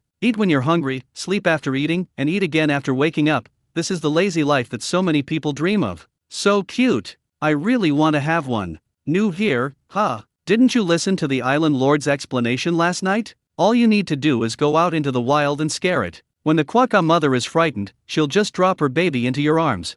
It's just a withered leaf, but it tastes like a potato chip, so crunchy. As you can see, even if this thing eats tree leaves, it still won't lose weight, so eating vegetarian food is useless for weight loss. In the animal kingdom, most herbivores are fat, while meat eaters are thin. I never imagined that a single leaf could become its food. Suddenly, I feel a strange sense of sadness. I'm really enjoying this food. I feel like I could totally be a spokesperson for potato chips or cookies, then create a brand called Two Kangaroos. Compared to the lively ones, the audience seems to prefer the rounder ones. At this moment, it suddenly makes sense that Lazy Sheep and Pleasant Goat and Big Big Wolf has more popularity and fans than Pleasant Goat. When it comes to cuteness, liveliness and intelligence are truly insignificant. While the audience watched the quokkas, Jiangnan had already finished breakfast and gotten dressed. Stepping out of the tent and onto the riverbank, I was just about to stretch when I spotted a familiar friend, the Hunghing otter. Jiangnan, beaming with joy, called out softly, "Everyone, look over there. The otter mother is teaching her babies to swim." Otters are most active in the early morning and evening, so now is the best time to teach them to swim. The baby otters can start moving around in the nest about 8 weeks after they are born. At first, we just familiarized ourselves with the surroundings of the cave, and then we went into the water to learn how to swim. Although otters love to play in the water, not all cubs are born knowing how to swim. Some are particularly afraid and will stand on the shore, refusing to get wet. If this happens, the otter mother will have a tough time. Let's take a look at the situation of these baby otters first. Upon hearing Jiannan's words, the viewers in the live stream stopped paying attention to the quokka and all looked towards the opposite bank. Under everyone's watchful eyes, a large, plump otter swayed and walked to the shore. That's the otter mother. Behind it followed 3 adorable baby otters. The 3 baby otters had no idea what was going to happen next, and being quite playful, they would curiously look around at the scenery and animals every few steps. The mother otter would occasionally turn around and examine her baby. Noticing their mother's gaze, the babies quickly followed again. It's just like when I go to the market with my mom. I want to eat something delicious, so I deliberately stop in front of the stalls, but my mom gives me a look, and I can only quickly follow behind her. The otter mother is really worried sick, looking back every few steps. Compared to this, the otter mother is hundreds of times better than the quokka mother. So otters aren't born knowing how to swim. Such a good swimmer, yet afraid of water? I suddenly thought of the little seal 404. 404, thanks for missing me, my friend. I'll play it safe and farm for a bit before I see you all again. The audience found it very interesting. Jiangnan then said, because of the different living environments, animal cubs are often taught various different life skills by their parents as they grow up. Just like cats, pet cats don't need to learn anything. They just need to know how to be cute and poop in the litter box. Wild stray cats, less than 2 weeks after birth, are taught by their mothers to scavenge for food and to avoid pedestrians and cars, among other survival skills. I once read a story about someone who found a dead mother cat with a 2-week-old kitten. Out of curiosity, he secretly observed the kitten. Through his observation, he discovered that the kitten would go out of the alley every night to find food, thus avoiding being caught by humans. Then it would go to the pond to find water to drink and rummage through the trash cans for food. After eating and drinking its fill, it would carry the food it found back to the alley and place it next to its mother. On cold, windy nights, kittens will snuggle up to their mothers for warmth. All of this was taught to it by its mother, and it uses everything its mother taught it to love its mother. It's a pity that mom left without teaching it about death. And it thought its mother was still alive, so it meowed around her every day, trying to call out to its sleeping mother in this way. Later, the kitten was rescued. After a doctor's examination, it was found that the kitten's stomach contained a large amount of leaves, mud, and plastic waste. Fortunately, it was rescued in time, otherwise it would have lost its life. After hearing the story, the viewers in the live stream breathed a long sigh of relief. Phew! Thank goodness this is a story with a perfect ending. Stray cats are really pitiful. Many stray cats are adopted by humans on a whim, but one day they lose interest and abandon them. I know a young couple who raised a kitten together, but when they broke up, they threw the kitten away. This is often the case in real life. Cats pay the price for the love between young couples, only to be forced to become strays and eventually die. Please don't pity stray cats. Last time, a pitiful stray cat went viral online. It was later adopted by a rich woman in Kyoto and now lives in a big villa with gourmet food every day. It turns out that acting cute and pitiful is so important. Reborn as a cat, I married a rich woman by being cute.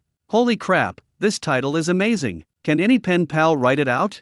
I'd love to read it. While the audience was discussing it, the otters had already reached the shore. The mother otter was the first to dive into the river, displaying remarkable agility. Then, while swimming on his back, he looked at the 3 baby otters on the shore. His eyes were full of encouragement and expectation. The 3 baby otters looked on with fear. It was their first time seeing water, and they were terrified, jumping around, wanting to go in but too scared to do so. Helpless, the mother otter had to climb back onto the shore and demonstrate to her 3 baby otters how to get into the water again. This scene is heartwarming, interesting, and precious. After all, very few people have the opportunity to observe baby otters learning to swim up close. Even the otters raised in zoos are currently being trained by humans and do not receive any maternal care. Jiangnan remained calm and returned to his tent. When I returned, I had a notebook for drawing, and with a pencil in hand, I began to draw the baby otters. At this moment, the slightly larger otter cub finally mustered its courage. It first cautiously walked to the damp land on the shore, gently touched the lake water with its paw, and after confirming that there was no danger, it slowly burrowed into the water. Once in the water, it imitated its mother, raising its neck high and vigorously splashing its limbs on the surface. With one of the brothers leading the way, another baby swam into the lake in a very respectable manner. Now only one baby is left. It stands on the shore, running back and forth, but refuses to go into the water. As Jiangnan painted, he said, that little guy was completely afraid to go into the water. You could tell it was terrified. The otter mother's teaching methods are about to be upgraded. Teaching upgrade? What does this mean? The audience was extremely curious. Under everyone's watchful eyes, the mother otter climbed back onto the shore, picked up her baby with her mouth, and forcibly threw it into the lake. Wow! What a great upgrade to the teaching method. That's really simple and straightforward. Isn't this just typical Chinese parenting? They're quite patient the first few times when teaching us to do our homework, but gradually they get impatient and might even resort to using a belt. That makes sense. That's how I learned addition, subtraction, multiplication, and division when I was a kid. Seriously, no parent can resist the urge to break down when helping their child with homework. I disagree. Jiangnan shook his head and said, I have seen parents who, instead of helping their children with their homework, caused them to break down.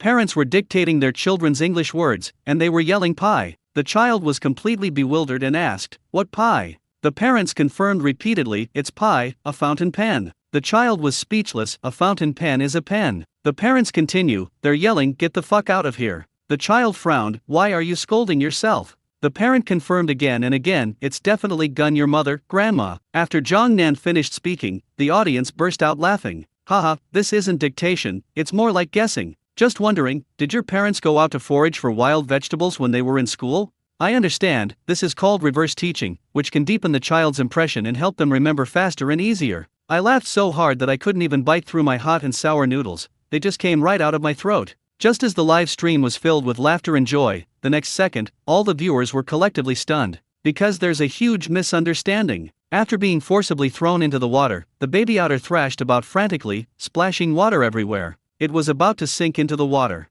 At that moment, the mother otter darted into the water and used her back to support her baby. The baby felt safe and secure being held in place, and gradually began to learn to swim, no longer afraid of the water. It seems we've all misunderstood the otter mother, just like how we misunderstand the protagonist when we only read half of the news. Jiangnan explained, in the animal kingdom, very few mothers treat their children roughly, about 85% are very gentle.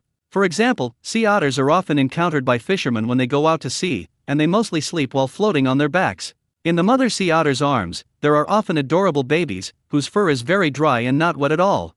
When there is no place to dock in the ocean, the sea otter mother will turn herself into a safe small boat so that her baby can rest on her body. Mother's love is so gentle and great. At first, the mother otter swam very slowly and tried to stay as close as possible to her 3 babies. All the 3 babies had to do was swim hard to catch up with their mother. When they run out of energy, they can quickly climb onto their mother's back to rest. Once you've rested, you can continue swimming. This process is repeated. Their water skills and swimming abilities become extraordinary. Throughout the entire process, the mother otter remained tireless, constantly immersed in the water without complaint, and even taught her baby more swimming skills. This scene warms the heart. Ding! Congratulations, host, for completing the otter swimming chart. Experience points plus 50. Soon, another vivid sketch appeared in Jiangnan's notebook. Jiangnan finished writing and was about to get up and leave when he suddenly realized that the mother otter had climbed up to his side at some point. It stood half standing, just like a human standing on tiptoe, staring wide-eyed at the painting by Jiangnan. His eyes were filled with joy. It even gently brushed against Jiangnan. It seems that it really likes the painting that Jiangnan made for itself and its babies. The otter mother is so spineless. She should sue the island owner for infringing on her portrait rights and make him compensate her. Wow, you know the law. This case is too tricky, who the hell would dare take it? Calling Zhang Wei, Zhang Yuda, Zhang Daipeo, Zhang Erkang, and Snake. Zhang Wei, excuse me, please call me a legal pioneer. If this case really exists, wouldn't it be outrageous? Isn't that outrageous? Someone helped an elderly person who had fallen and was ordered to pay tens of thousands of yuan in compensation. The lawyer even asked, if you didn't knock them down, why did you help them up?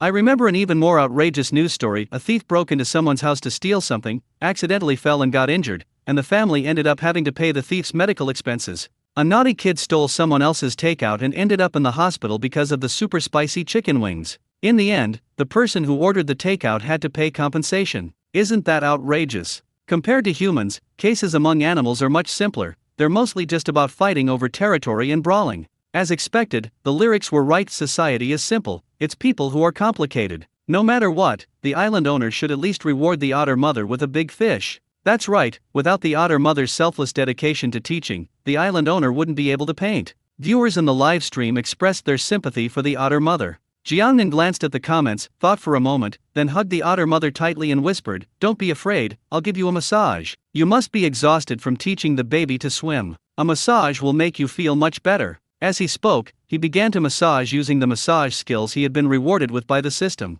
To be honest, Jiangnan didn't know anything about massage before. After learning massage techniques, these hands seemed to be imbued with magic, becoming incredibly flexible and skilled whenever they began massaging animals. It can do everything from rubbing, kneading, pushing, smearing, squeezing, and pressing. It can even pinpoint some of the animal's most sensitive acupoints and apply pressure accordingly. In the blink of an eye, the mother otter revealed a human-like smile. You could tell from its expression that it was very comfortable, and it even stretched its limbs deliberately, allowing Jiangnan to give it a full-body massage. Is it just my imagination? Why do I feel like the otter mother is smiling?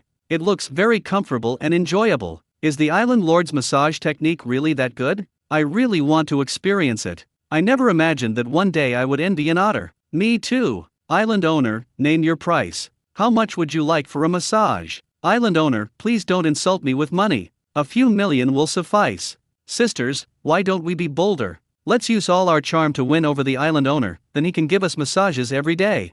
I only have one small question, can women get priority for massages? Island owner, those with good figures get priority. The viewers in the live stream kept speeding up the car, and many of the spectators were female and were making suggestive remarks. Some female viewers even recorded the Jiangnan massage segment and secretly watched it under the covers at night. Wah-ah-ah, wah-ah-ah. 3 baby otters swimming in the lake noticed their mother was missing. Perhaps they were tired from swimming, so they quickly climbed ashore and ran over to her. Seeing their mother's comfortable expression, the children were filled with curiosity and looked at Jiangnan with expectant eyes, as if to say, "Handsome young man, please give us a massage since we are so cute." Done. About 5 minutes later, Jiangnan finished massaging the otter mother. The mother otter jumped to the ground, still looking like she wanted more. Looking at the 3 children who had been found, he then looked up at Jiangnan. "Jiangnan, you can massage yourself, but why bring your family along?" Before he could react, the otter mother had already stepped forward, pulled a pebble from her pocket with her 2 front paws, and held it up in front of Jiangnan. The pebbles were crystal clear, without any sharp edges, and were agate red. At first glance, it looks like a gemstone. "Ha ha ha, you really beat me." Jiangnan was amused and said, "Otters like to play with stones, and they especially like to collect beautiful stones." At first people thought that otters were just bored and were using stones as toys. Actually, that's not the case. Scientists have discovered that otters like to play with stones partly out of boredom, and partly to use the stones as prey to practice hunting. Some scientists have even discovered that when otters eat shellfish, they take out their treasured stones and use them to pry open the shells. So for otters, stones are not just stones, but also treasures for learning skills. The otter mother was able to take the stone out, which shows that she really loves her baby. In that case, let's add more time. Jiangnan picked up the pebble that the otter mother handed him and put it in his pocket. He didn't want to disappoint the otter mother's good intentions, nor did he want to frustrate her maternal love. Most importantly, he just heard the system notification. Ding! Congratulations, host, for completing a massage for the otter mother. Intimacy level plus 250. Although the numbers don't sound great, the intimacy points given are indeed substantial. Keep in mind that feeding animals with fresh meat and fruit rewarded by the system will only increase their intimacy level by a maximum of 100. It has now more than doubled. At this rate, I only need to massage 4 animals to get 1,000 intimacy points, and the upgrade of my animal taming skill will be just around the corner. The reason the otter mother was so persistent was that after the massage, she felt better than ever before. Even the pain in his body from yesterday's battle with the East Star otters had disappeared. He treasured it so much that he had to let his children experience it. Jiangnan picked up a baby otter and started massaging it again, saying, "You two don't have to rush. Line up properly, and I'll definitely give you a massage." The remaining two baby otters stood obediently, craning their necks in anticipation. The mother otter turned and dived into the water, returning to her burrow. Does it not want its own child anymore?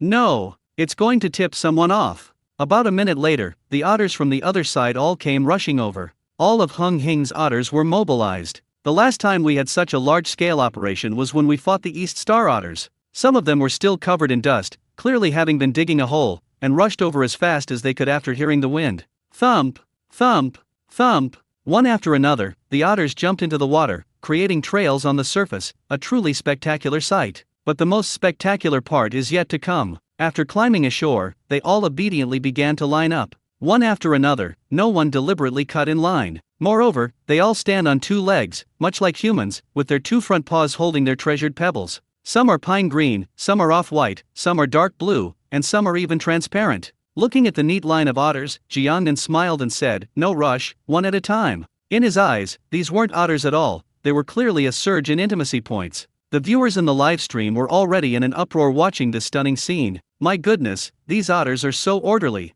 This scene seems familiar. Wasn't this just like when the island owner put barnacles on the green sea turtles? Green turtle brother, I'm familiar with this operation, and I'm even more familiar with this scene. I actually saw a heart-shaped pebble among them, the transparent one. I really want to have it. Li Chen from Running Man, what I have in abundance are heart-shaped stones. How many do you want?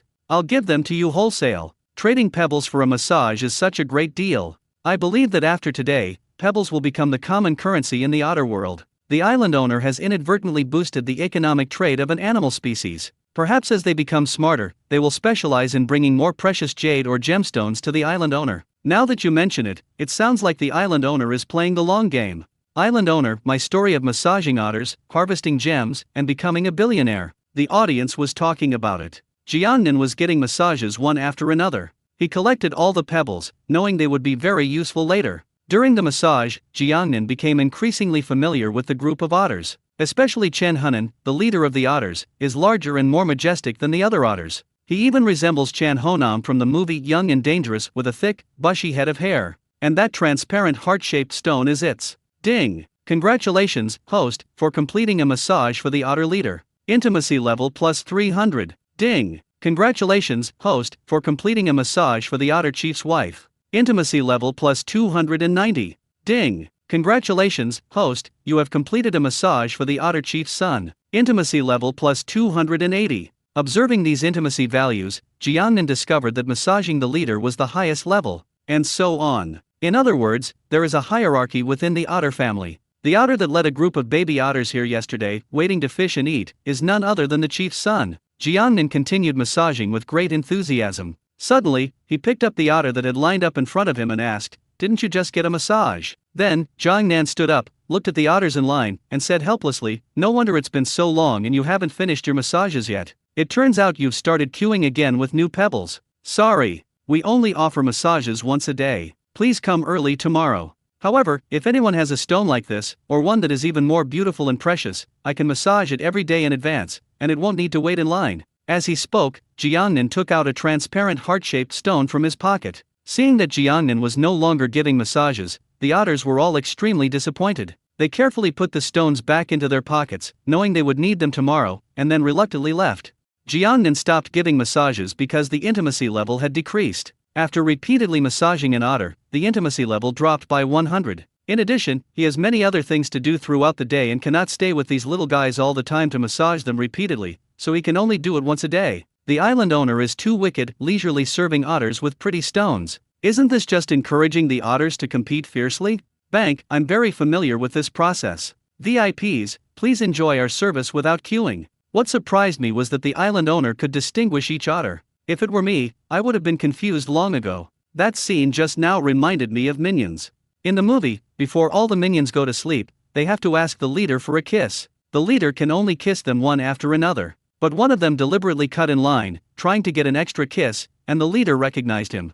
I've seen this clip, haha, it really does look like it. The baby otters are just as cute and adorable as the minions. The boss recognizes every minion, and the island owner recognizes every otter. It's really amazing. I'm planning to make an animated film based on the island owner and these otters, called Little Otter, Big Island Owner. Any big shots interested in investing? I think it's good, at least it's better than all the animated films in recent years that are about monkeys in Neza, China Marine Zoology Research Institute. Professor Zhang Fuxian, who is also the director of the institute, unusually did not stay in his own courtyard house, but came to the institute instead. Ever since his son Zhang Xiangdong introduced him to Jiangnan that day, this old-fashioned man has caught up with the times and started watching live streams like young people. He registered an account and has been quietly staying in the live stream room for the past few days. Zhang Fuxian not only observed it himself, but he also came to the institute and invited all the zoologists to come and see it. These zoologists were quickly captivated and equally excited after watching Jiangnan's live stream. After all, there are too few young people in this era who dare to risk approaching wild animals. In addition, they are getting old and are no longer able to go out into the wild to observe for themselves.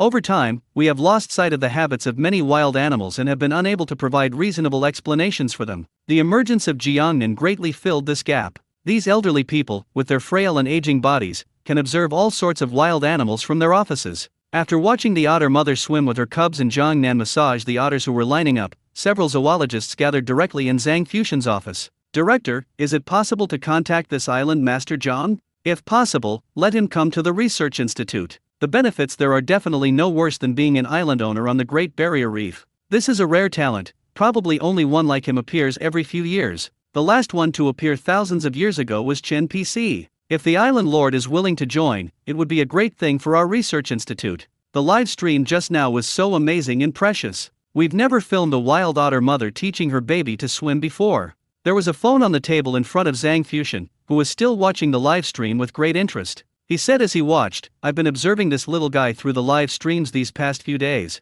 He's not a money-grubbing person, and he certainly wouldn't be interested in our government jobs. What this kid longs for is freedom, to be unrestrained. Do you know where he used to work? He was the general manager of a Fortune 100 company, earning a hefty annual salary." Zhang Fuxian marveled. After watching the live streams over the past few days, he has grown to like Jiangnan more and more. He thought for a moment and then said, "Since he is a reliable person, after careful consideration, I think we can appoint him as a special consultant for our research institute. Not only do we not need him to come to report for duty, but we also don't need him to come to work every day. On the contrary, we will provide him with some conveniences. If he leaves the Great Barrier Reef area in the future and goes to explore other islands, we can definitely step in to coordinate." As soon as he finished speaking, a zoologist looked puzzled. "What's the point? Yeah, what are we after? What do we gain by arranging such a comfortable position for him? Please take a longer-term view." Zhang Fuxian said earnestly, "As long as he becomes our special consultant, we can turn to him immediately whenever we encounter any problems in the future. I feel like this little guy knows more than a few of us old fogies. Furthermore, we can also use the animal videos he filmed for observation and research. You have to understand that we live in a copyright era. If we use these videos to profit without his permission, we'll be sued sooner or later. Finally, I'd like to ask you a question. What is the most important task of the political department?" This question completely baffled everyone. Zhang Fuxian reiterated, "Besides the personnel department in charge of allocation, the most important work of the political department is organization and propaganda. In these tasks, publicity is especially important. As long as the publicity is done well, we can attract more and more young people to join us." At this point, the zoologists finally understood. The director is planning to make the island owner the spokesperson for the research institute. With the title of Special Consultant of the China Marine Zoology Research Institute, Jiangnan can gain unparalleled honor by discovering any rare species, which also brings glory to the China Marine Zoology Research Institute. Most importantly, Jiangnan is already very popular, and with his addition, the Research Institute will become widely known. Collaborating with live streamers is not shameful, on the contrary, it can be quite effective. The famous League of Legends streamer, Decima, is now known as Director Han in people's eyes. Because he was frequently invited to participate in activities of local departments, including inspections and visits to various regions, he gradually increased the local visibility and attracted many tourists. Besides Decima, there's also Ding Zhen, who gained popularity for her good looks. After gaining fame, he immediately joined the local government and became a local tourism promotion master. He even entered the entertainment industry and frequently appeared on galas and variety shows. Although he has lost his former innocence and has made his own mistakes, it is undeniable that his joining the local government has indeed impacted the development of the local tourism industry. Jiangnan is undoubtedly the top influencer in the outdoor section right now, and he frequently does live streams to popularize various animals. Collaborating with the China Marine Zoology Institute is undoubtedly the best choice for him. No rush, let's observe a bit more. Anyway, I'm determined to have this little guy. Zhang Fuxian squinted as he watched the live stream. What he didn't know was that the content of the upcoming live stream would shock him even more. Even the highly respected and usually kind man couldn't help but swear, "Holy shit." At this moment, Jiangnan watched the otters leave and was preparing to depart for Parrot Valley. Suddenly, the otters, who had clearly returned to the other side, turned back. They didn't head towards Jiangnan, but instead went in an orderly fashion straight to a cherry blossom tree not far away. Jiangnan observed carefully and found that this cherry blossom tree was thicker and its flowers were more beautiful. Under his watchful eye, the otters quickly surrounded the cherry blossom tree, forming a circle. Then, he took a stone out of his pocket and gently placed it under the cherry blossom tree. They weren't pebbles, just ordinary gravel. Thump! After putting down the stone, Chan Honam jumped into the lake first and returned to the other side at an extremely fast speed. The other otters followed suit, leaving none behind, including the cubs. Should we place stones under the cherry blossom tree? What are they trying to do? Before Jiangnan could figure out what was going on, the Hunghing otters, led by Chan Honam, returned to attack. Just like before, I went straight to the cherry blossom tree, took a stone out of my pocket, jumped into the lake, and returned. This was repeated 2 or 3 times, and the area under the cherry blossom tree was now piled high with stones. The otters are clever, they don't just discard the pieces randomly, but lay them out one by one and then pile them up. At first glance, it looks a bit like altar. Jiangnan blurted out, could it be that they want to? Before he could finish speaking, Chan Honam climbed back onto the shore. This time, instead of stones in its pockets, it had a large fish in its mouth. The big fish had already been killed by it, and the process was clean and efficient, without any splattering of thick blood. Returning to the cherry blossom tree, it placed the large fish in its mouth onto the stones it had previously piled up. Seeing this, the audience became even more puzzled. What's going on? The otter finally caught a fish, but instead of eating it, it put the fish on a rock. Do we have to dry the fish into dried fish before eating it? Jiangnan, however, was delighted, becoming even more certain of what the otters were up to. An otter sacrifice, or otter sacrifice for short. I never thought I'd actually encounter something like this. Jiangnan couldn't wait to speak. Das Sai. What the hell? They actually use otters as sacrifices. The audience was increasingly confused and began sending questions in the live chat. Just then, more and more otters climbed out of the heart-shaped lake. Almost every one of them had a fish in its mouth. Because of time constraints, some fish that didn't catch any will bite together with their companions to show that they caught the fish together. Like Chen Hunan, none of them ate the fish. Instead, they carried it to the cherry blossom tree and neatly placed the large fish on the rocks. Through repeated practice, about 10 were gradually placed. Like the stones, they were not discarded haphazardly, but arranged neatly according to size. The scene was truly spectacular, and it's filled with an air of mystery. Finally, led by Chan Honam, all the otters stood up on their hind legs, put their front paws together, and closed their eyes in unison. It's like a human prayer. Was it really a ritual or prayer? The viewers in the live stream stared wide-eyed, their faces clearly displaying disbelief. Sacrifice?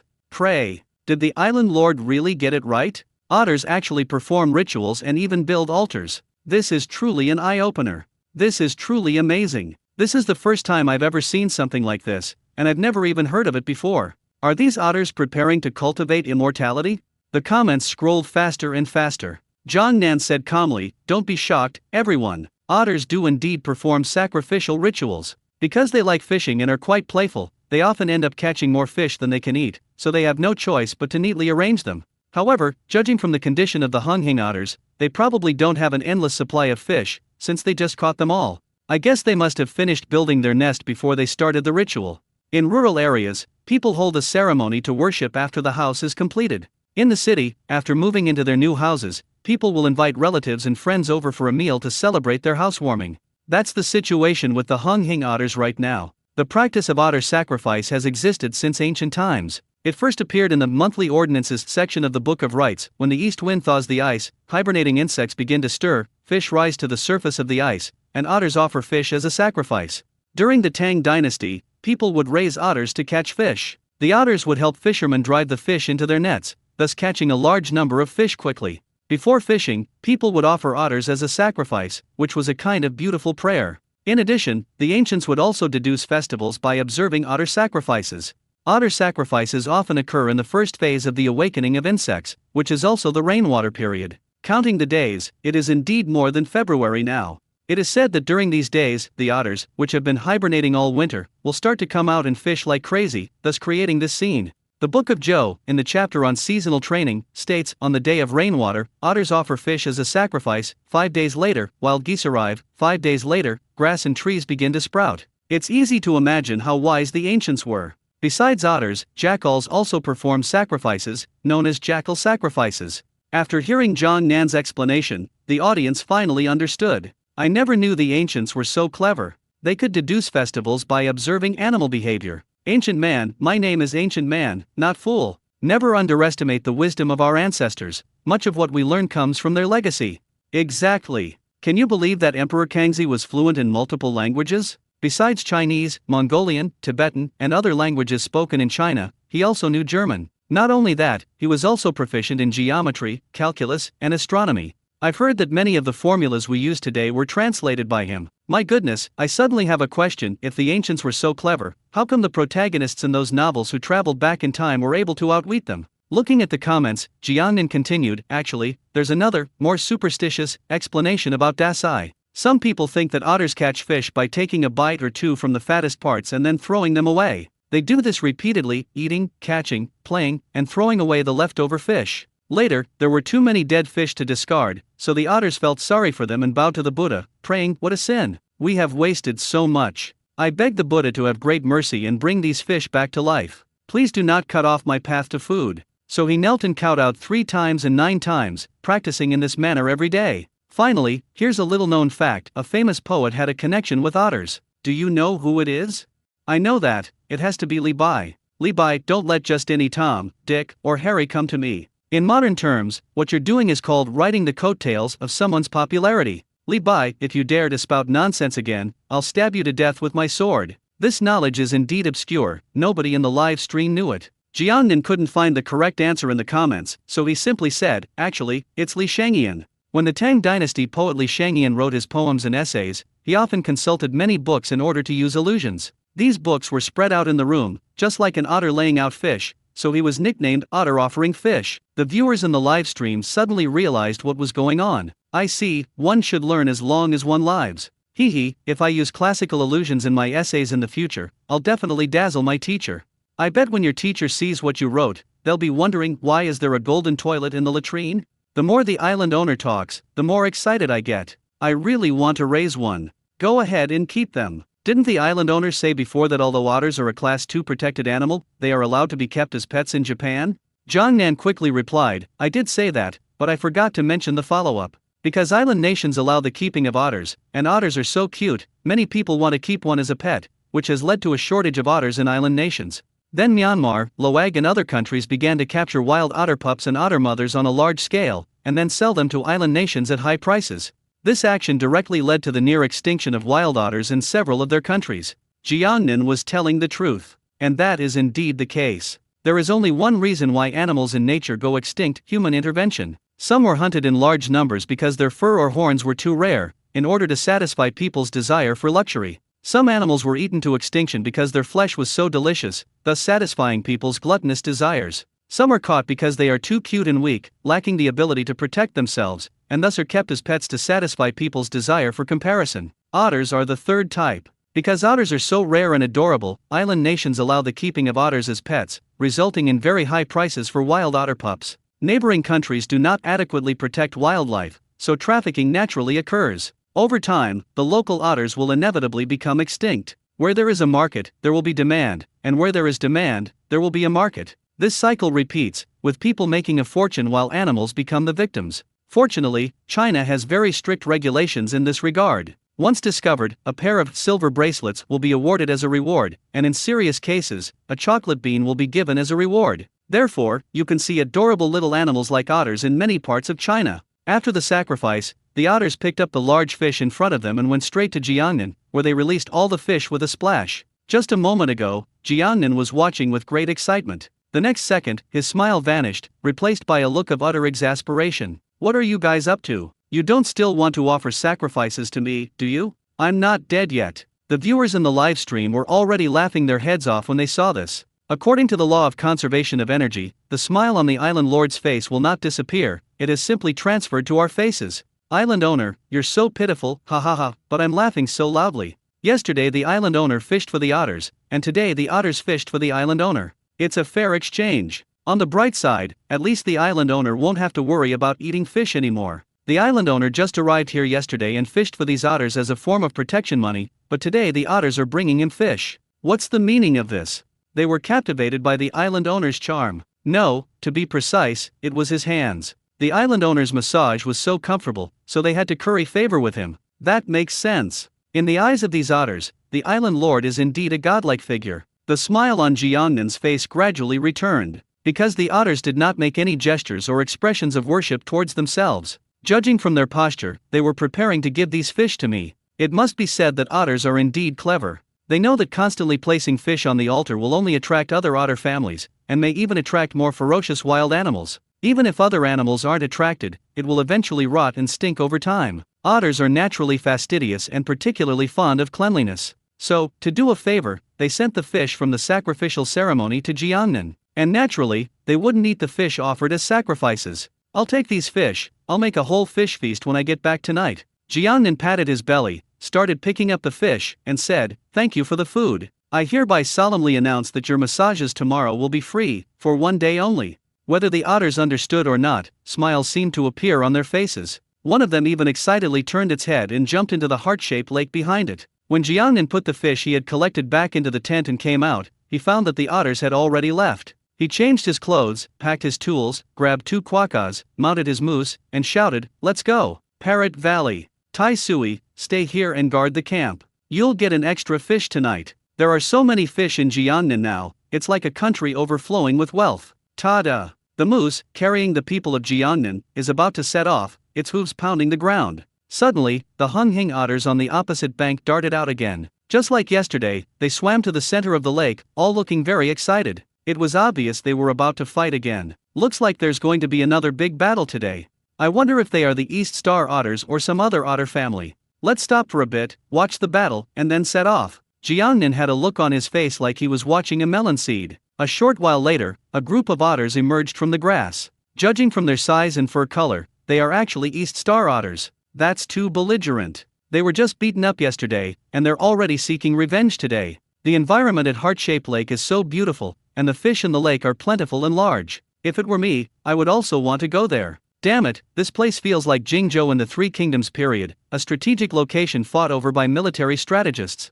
I hereby solemnly declare that from now on, this group of otters will be called otter gangsters. I love watching fights. Time to snack on some sunflower seeds. I support the otters of Hunghing, after all, we've developed feelings for them. The viewers in the live stream were already impatient, even more excited than the otters participating in the battle.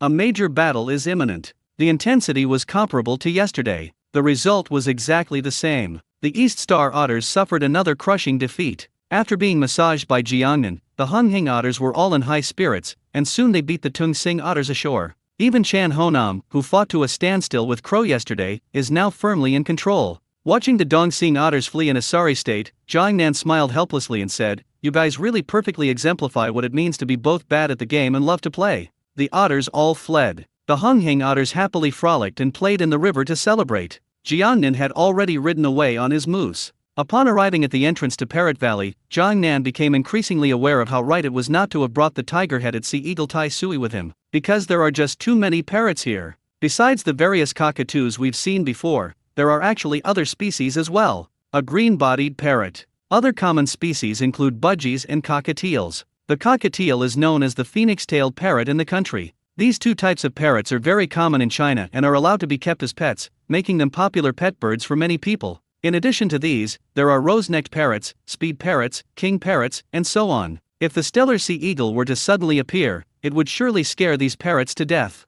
Jiangnan jumped off the back of the moose and carefully entered, trying not to disturb them. After walking less than 5 meters forward, 4 or 5 small parrots with yellow chests, blue heads, and green backs appeared in front of Jiangnan. They were not afraid of Jiangnan at all, and wandered among the various flowers on their own. "That's a lorikeet," Jiangnan explained. "Their favorite thing to do is just like bees, to suck pollen from various flowers.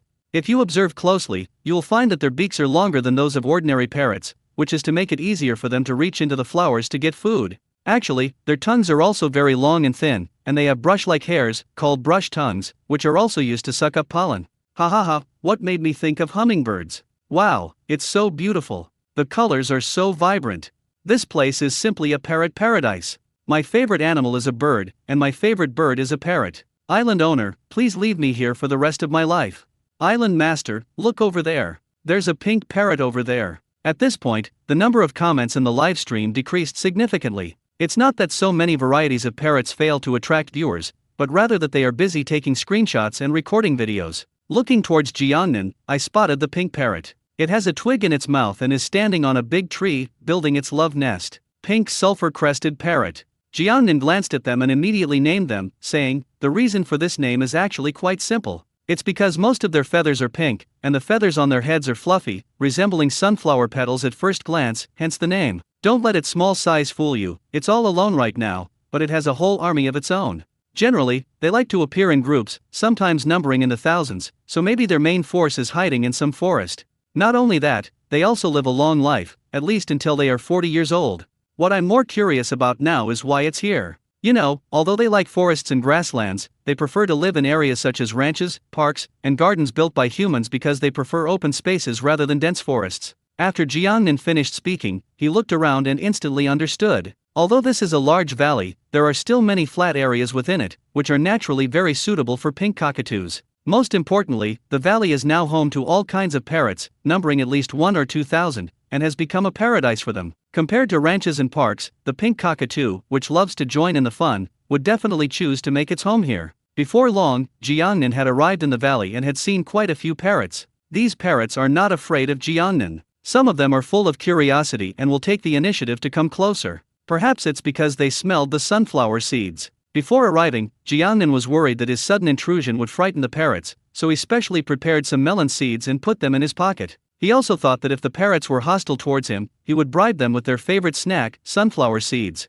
In retrospect, it was completely unnecessary. Although these parrots are all wild and may have never seen many humans in their entire lives, their lively and mischievous nature means they are not shy or socially awkward at all. While enjoying the scenery in Jiangnan and watching the parrots flying back and forth, I unknowingly arrived at the stream. This is the place where the family of 3 quokkas, which we had previously seen from a distance, lived. He looked around but couldn't find the mother quokka. Jiangnan also specifically searched for dense grassy areas, because quokkas like to hide inside. Left with no other choice, he put the 2 babies down on the ground and said softly, "You're more familiar with this area. Look around and see if you can find your mother." If their mother is nearby, the 2 babies might be able to smell her scent and find her on their own. The 2 babies glanced at Jiangnan, then skipped and hopped away. Jiangnan plopped down on the ground, then lay down on the lawn, leisurely beginning to admire the parrot. The island owner is so carefree, letting the 2 baby quokkas go looking for themselves. Aren't they afraid of getting lost? This is their home. Have you ever seen a child get lost from its own home? I used to watch a variety show called Where Are We Going, Dad? Now the island owner is putting on Where Are We Going, Mom? Just as there was the ancient story of the little tadpole looking for its mother, we now have the little kangaroo looking for its mother. There's nothing we can do. The quokka mother is so irresponsible, she even abandoned her own child. There are so many parrots here. I've already taken so many pictures. I can study them now. Island master, get up quickly. A huge, enormous parrot is flying towards you, and it looks incredibly fierce.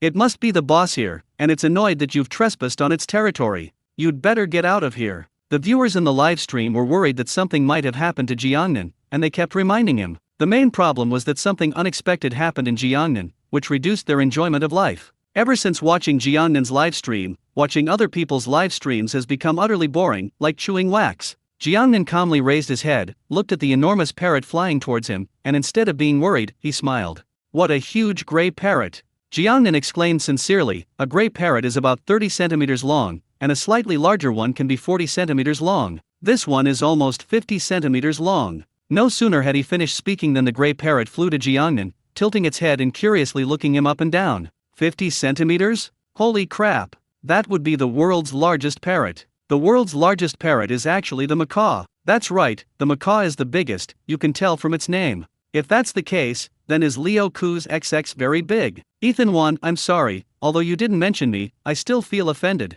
They were supposed to be talking about parrots, but the live stream inexplicably started making suggestive remarks. Jiangnan smiled and explained, the world's largest parrot is indeed the macaw, but there are even larger macaws, called the hyacinth macaw. Just like their name suggests, their feathers are blue and purple all over their bodies. The hyacinth macaw is the largest member of the parrot family, reaching up to 1 meter in length and weighing over 1.5 kilograms. The native habitat of wild hyacinth macaws is Brazil, where 95% of the world's wild hyacinth macaws live. However, human hunting and destruction of the natural environment, coupled with the fact that hyacinth macaws are so rare, have made them a target of hunting, and they are now facing a survival crisis, with their numbers continuing to decline. In 1986, there were only a little over 1,000 left in the world. Thanks to the intervention of wildlife conservation organizations, the number of birds had reached 6,500 by 2003.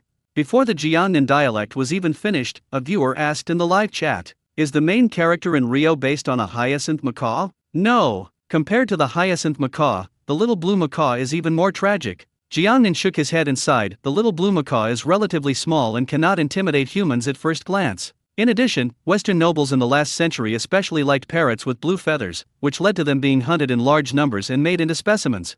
Some were even more pitiful, with all their feathers plucked out, and only the best ones were selected and sold off one by one. In October 2000, a tragedy shocked the world. The last surviving little blue macaw in the wild disappeared. It is unknown whether it was captured by poachers or killed by predators, and no one has seen its trace since. From this point on, this parrot species no longer exists in the wild. As of April 2015, only 100 captive-bred blue macaws remained. Some were used for breeding research, while others were still in the hands of wealthy private individuals. Humans have always loved beautiful things. Animals that are beautiful are destined for extinction. The story of the little blue macaw is rather tragic. After telling it, Jiangnan, fearing that the atmosphere in the live broadcast room would become lifeless and the audience would fall into depression, quickly changed the subject. Previously, we listed the 10 largest eagles in the world. Today, let's talk about the smartest parrot in the world. However, instead of listing 10 types, I will only mention 3. The third most popular bird is the macaw. They are lively and like to imitate people's speech, sometimes even dialects. The second place goes to the Amazon parrot. They are very famous in the parrot world. Besides their strong talking ability, they have 2 other advantages. They are very beautiful and they can live up to 80 years old. The number 1 is the gray parrot in front of us. They are eloquent and intelligent. They can communicate with humans almost without any obstacles. They are the smartest and best at mimicking human speech among all parrots. It is said that the intelligence of a gray parrot is equivalent to that of a 5-year-old child. The viewers in the live stream were shocked. A 5-year-old? Really? In other words, the person standing in front of Jiangnan right now is essentially a bratty kid. Everyone, calm down. Actually, there is a description of parrots in our classic of mountains and seas. Huangshan Mountain has no grass or trees, but many bamboo arrows. There is a bird there, which looks like an owl, with blue feathers and a red beak, and can speak with a human tongue. It is called a parrot. I always thought the classic of mountains and seas was a cookbook. Isn't that right?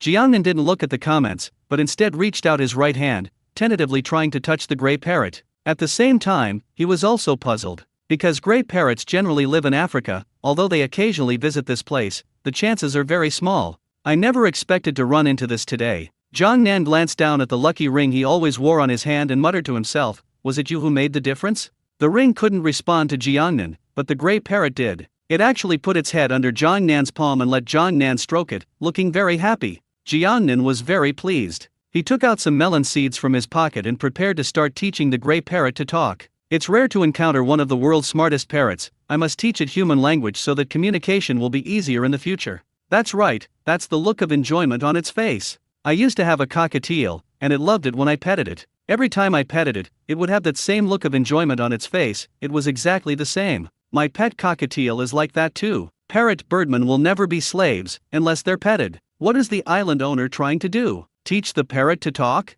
The island owner is awesome. I raise dogs, he raises seals. I teach my cockatiels to talk, he teaches his gray parrots to talk. I've never been able to teach my cockatiel to speak, so this is a good opportunity to learn. There were many parrot owners in the live stream, and they started exchanging ideas. Jiangnan waved a handful of melon seeds in front of the gray parrot and said, "I'm going to start teaching you to talk now. Follow me and learn. For every word you learn, I'll reward you with one." This is the most common way parrots talk. Hello, hello. The Jiangnan region has begun. It seems that this is the first thing taught when teaching a parrot to talk. At least it lets the parrot know how to greet others. The gray parrot remained expressionless, staring blankly at Jiangnan. Handsome guy. Handsome guy. Jiangnan can be replaced with 2 words. The gray parrot still ignored it. Beautiful lady. Beautiful lady.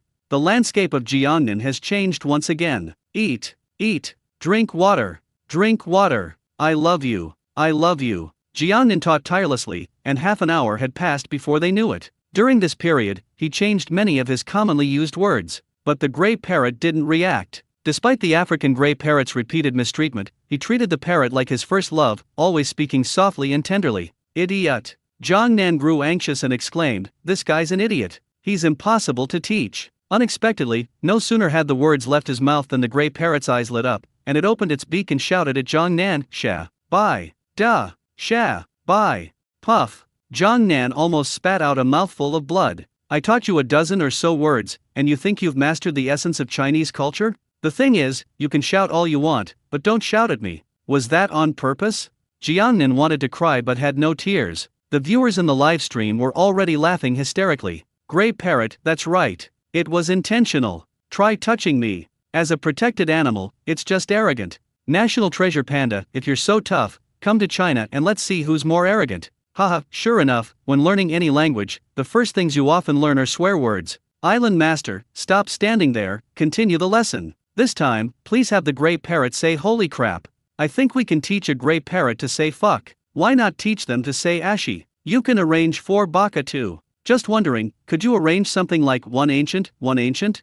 Hey, you from the island nation, calm down. We at most teach our gray parrots to swear, but you're planning to take your gray parrot to the sea.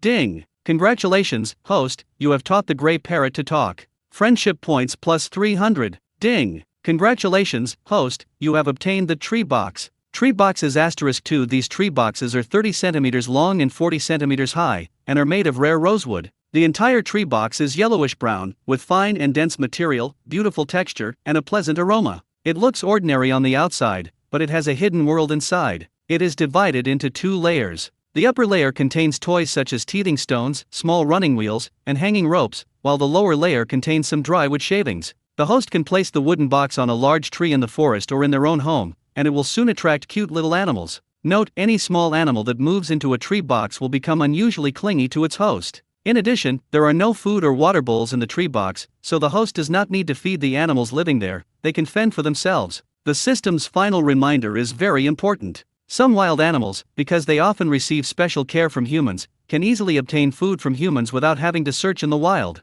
Over time, they lose the ability to find food. If humans stop feeding them one day, they will only starve to death. Jiangnan carefully examined the tree box and felt it was particularly suitable for small mammals to live in. Since that's the case, let's just keep it at home. This will be just the right opportunity to attract that black devil squirrel to make its home here. After receiving the system's reward, Jiangnan's resentment lessened considerably, and he became interested in continuing to teach the gray parrot to speak. Come on, let's continue learning how to speak. We must be polite birds and not swear.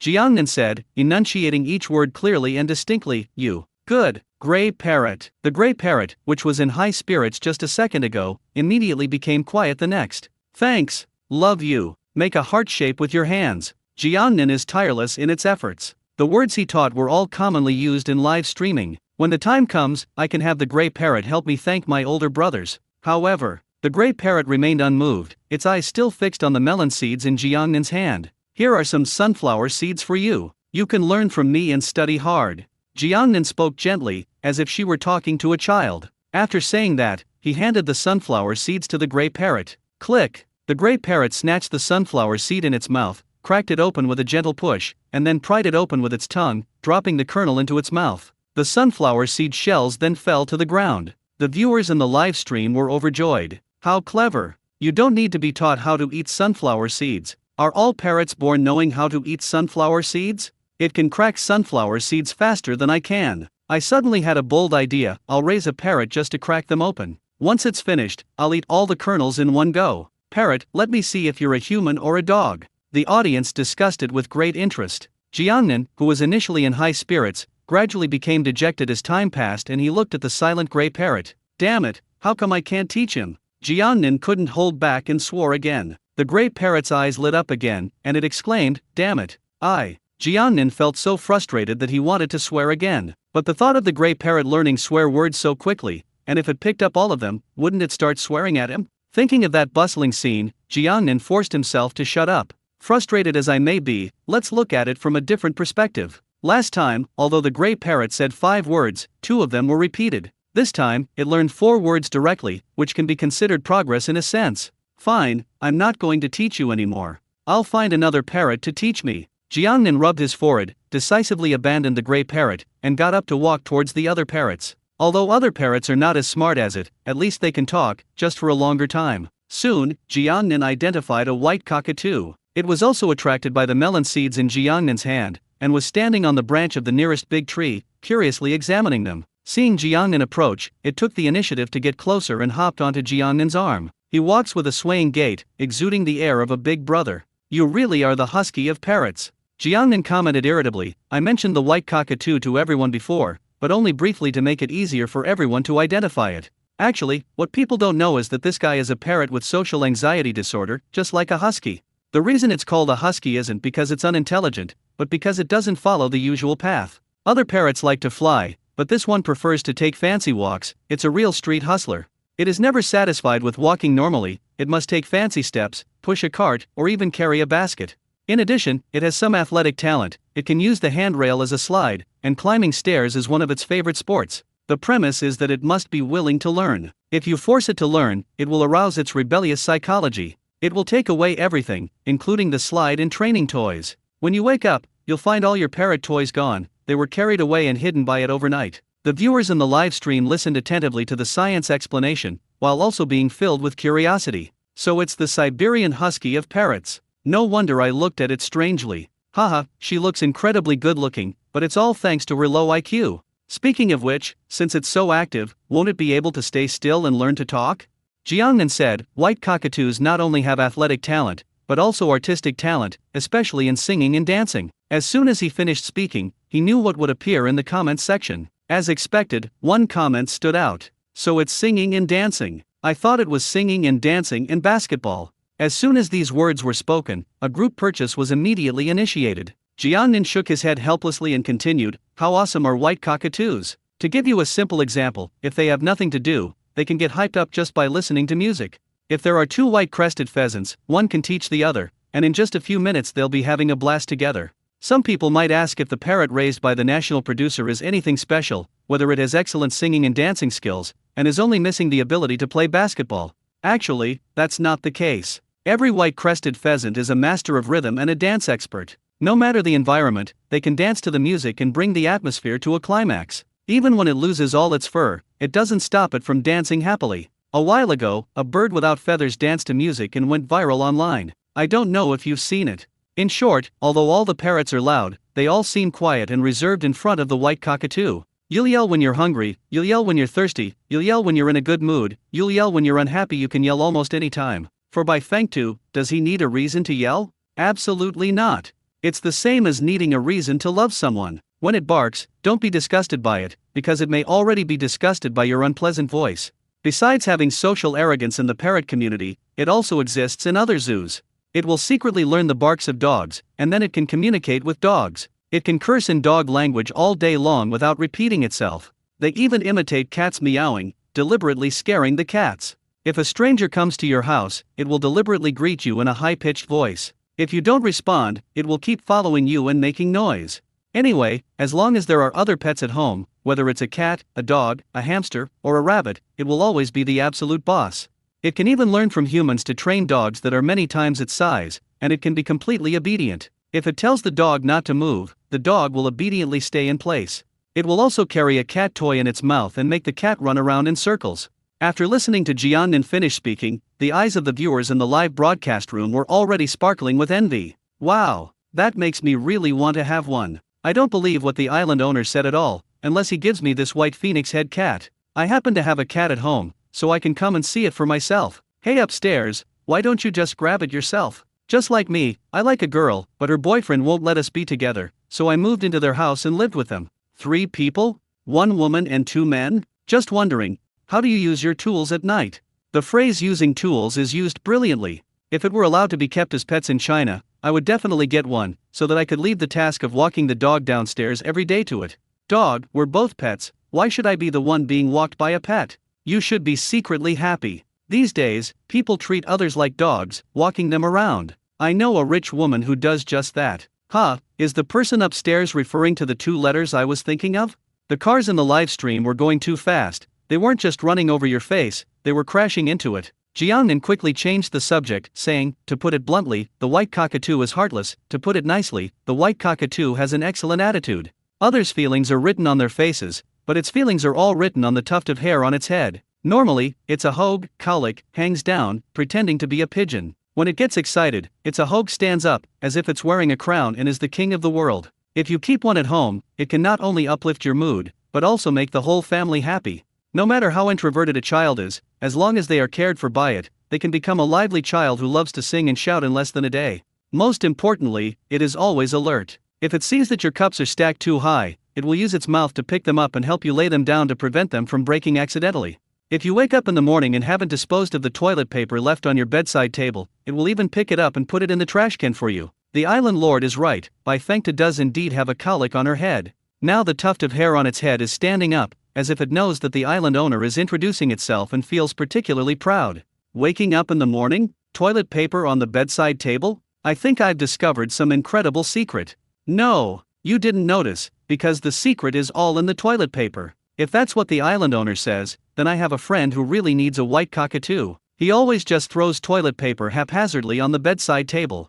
Actually, I have a best friend who needs it too. The audience is driving again. Meanwhile, Jiangnan was already teaching the white cockatoo to speak, with melon seeds in hand. Just like before, it's called a gray parrot, using some simple and common words. Jiangnan thought he would soon have a well-mannered parrot, but who would have thought? Sha, bye, big, sha, bye, you son of a bitch. The gray parrot flew overhead at some point and hovered there, endlessly repeating the traditional Chinese song it had just learned. Get away from me, get away from me. Jiangnan shouted loudly and waved his right hand, trying to drive it away. This scenario is like when you were a child, coming home from school as a good student and being tutored by your parents, when suddenly a bad student knocks on the door and asks you to go out and play. You originally had a desire to learn, but after seeing other children playing outside, you suddenly felt resentful. Although I'm still studying, my mind has already flown off to play. The gray parrot ignored Jiangnan and continued to squawk to itself. Helpless, Jiangnan grabbed a handful of melon seeds and threw them onto the grass not far away. Upon seeing the delicious snacks, the gray parrot immediately flapped its wings and flew over, happily starting to eat. At the same time, all sorts of parrots were also attracted there. Without the gray parrot's disturbance, Jiangnan turned his head with a smile and said softly to the white cockatoo perched on his left arm, "Come on, let's continue learning." However, as soon as the words were spoken, the white cockatoo uttered 2 words in a clear and distinct voice, "Sha, bye." Whoosh! Jiangnan's smile immediately faded. Just like the change in expression on Guangu's father's face when he saw Guangu and Tang Yuyu. That's not fair. I spent over 20 minutes teaching you, and you didn't learn a single good word. Other birds only had to say one phrase of national essence, but you knew it all. Even the critical systems don't offer rewards. Jiangnan was already feeling depressed, but what would break him was yet to come. After finishing the sunflower seeds, the gray parrot did not fly away. Instead, it found a big tree, landed there, and continued practicing the traditional Chinese art it had just learned. Sha, bye, you son of a bitch. It becomes more and more familiar with it the more it practices. This led other parrots to follow suit. For a moment, the entire valley was filled with the essence of Chinese culture. Jiangnan stood there, watching more and more parrots begin to learn to talk, his expression complex, unsure whether to cry or laugh. Luckily, the island owner didn't teach alpacas, otherwise the entire parrot valley would have turned into a herb garden. Island master, may I borrow these parrots for a while? When I'm playing King of Glory someday, if any teammate dares to curse me, I'll lead thousands of parrots to curse them to death. Parrot, I never thought I'd be able to yell at my teammates in a game. Haha, why did I think of that swearing parrot at the Nanning Zoo? During the last live stream from Nanning Zoo, over 100,000 people watched and cursed the parrots. Island owner, you'd better not teach the parrots normal words. Once the tourist season opens, tourists will definitely teach them to continue using swear words. It takes 3 years to learn good habits, but only 3 days to learn bad ones. The live stream chat was filled with ha ha ha ha. Some viewers even called on their friends to come and watch the live stream. Jiangnan looked dejected, but finally decided to open the stall. Since the parrots are unwilling to learn polite language, let's teach them swear words instead. Although this is not good, it is at least a way to spread the essence of Chinese culture. Just like Zhang Wen, he taught many foreigners to say Chinese idioms such as ti ma da, wo cao, and niu bai. If I can't be the Zhang Wen of the film industry, then I'll be the parrot industry. Holy crap! Jiangnan began her teaching career. Holy crap! Gray parrots are incredibly quick to learn and can pick things up in no time. The other parrots, however, were still slowly reacting and imitating in a rather serious manner. Holy crap! With repeated instruction, more and more parrots are learning new national treasures. Ding! Congratulations, host, you have taught the cockatoo to talk. Intimacy level plus 380. Congratulations, host, you have taught the blue-eyed cockatoo to talk. Intimacy level plus 250. The system's voice sounded one after another. Jiangnan completely ignored him. After teaching holy crap he taught grass mud horse, and after teaching club he taught eat shit. Gradually, Jiangnan found teaching traditional Chinese culture uninteresting, and he thought of something more fun. Grandma Li, take this. This is a classic catchphrase of Lu Dihua, a popular streamer on HUYA. He wants to teach the parrots the catchphrases of various news anchors. For example, Ye Yang's catchphrase is, "What are you barking like a dog? What is my status and what is yours?" John Daxian's catchphrase is, "Are you a monster? Don't panic, take some medicine. Draw my sword, I'm drawing my sword, I'm drawing it again, I'm drawing it again, how come he's so weak?" Grand Marshal's catchphrase, "Idiot." He then turns and makes a quick, deceptive maneuver. The mute bride, Sister Joe's, catchphrase, "Guy." Yeah. Little Tuanchuan's catchphrase, "Tina." That's great. Nice. This can help foster relationships with various live streamers. Soon, news spread that Jiangnan was teaching a parrot to use the catchphrases of various live streamers in his live stream. Many live streamers rushed over, eager to join in the fun. Tong Jinchinj, a man's money is for women to see, not for women to spend. But since the island owner is a man, I must give him a tip today. Father Lai, is it that our country is not worthy of the old master? Leaf, Emperor, yeah, will just watch quietly and say nothing. Lu Dihua sent a rocket as a reward, and left a message, "Dragon, tiger, and leopard reunite. Shall we score performance points tonight?" Wait, where did my performance points go? I'm off to score performance points now, bye.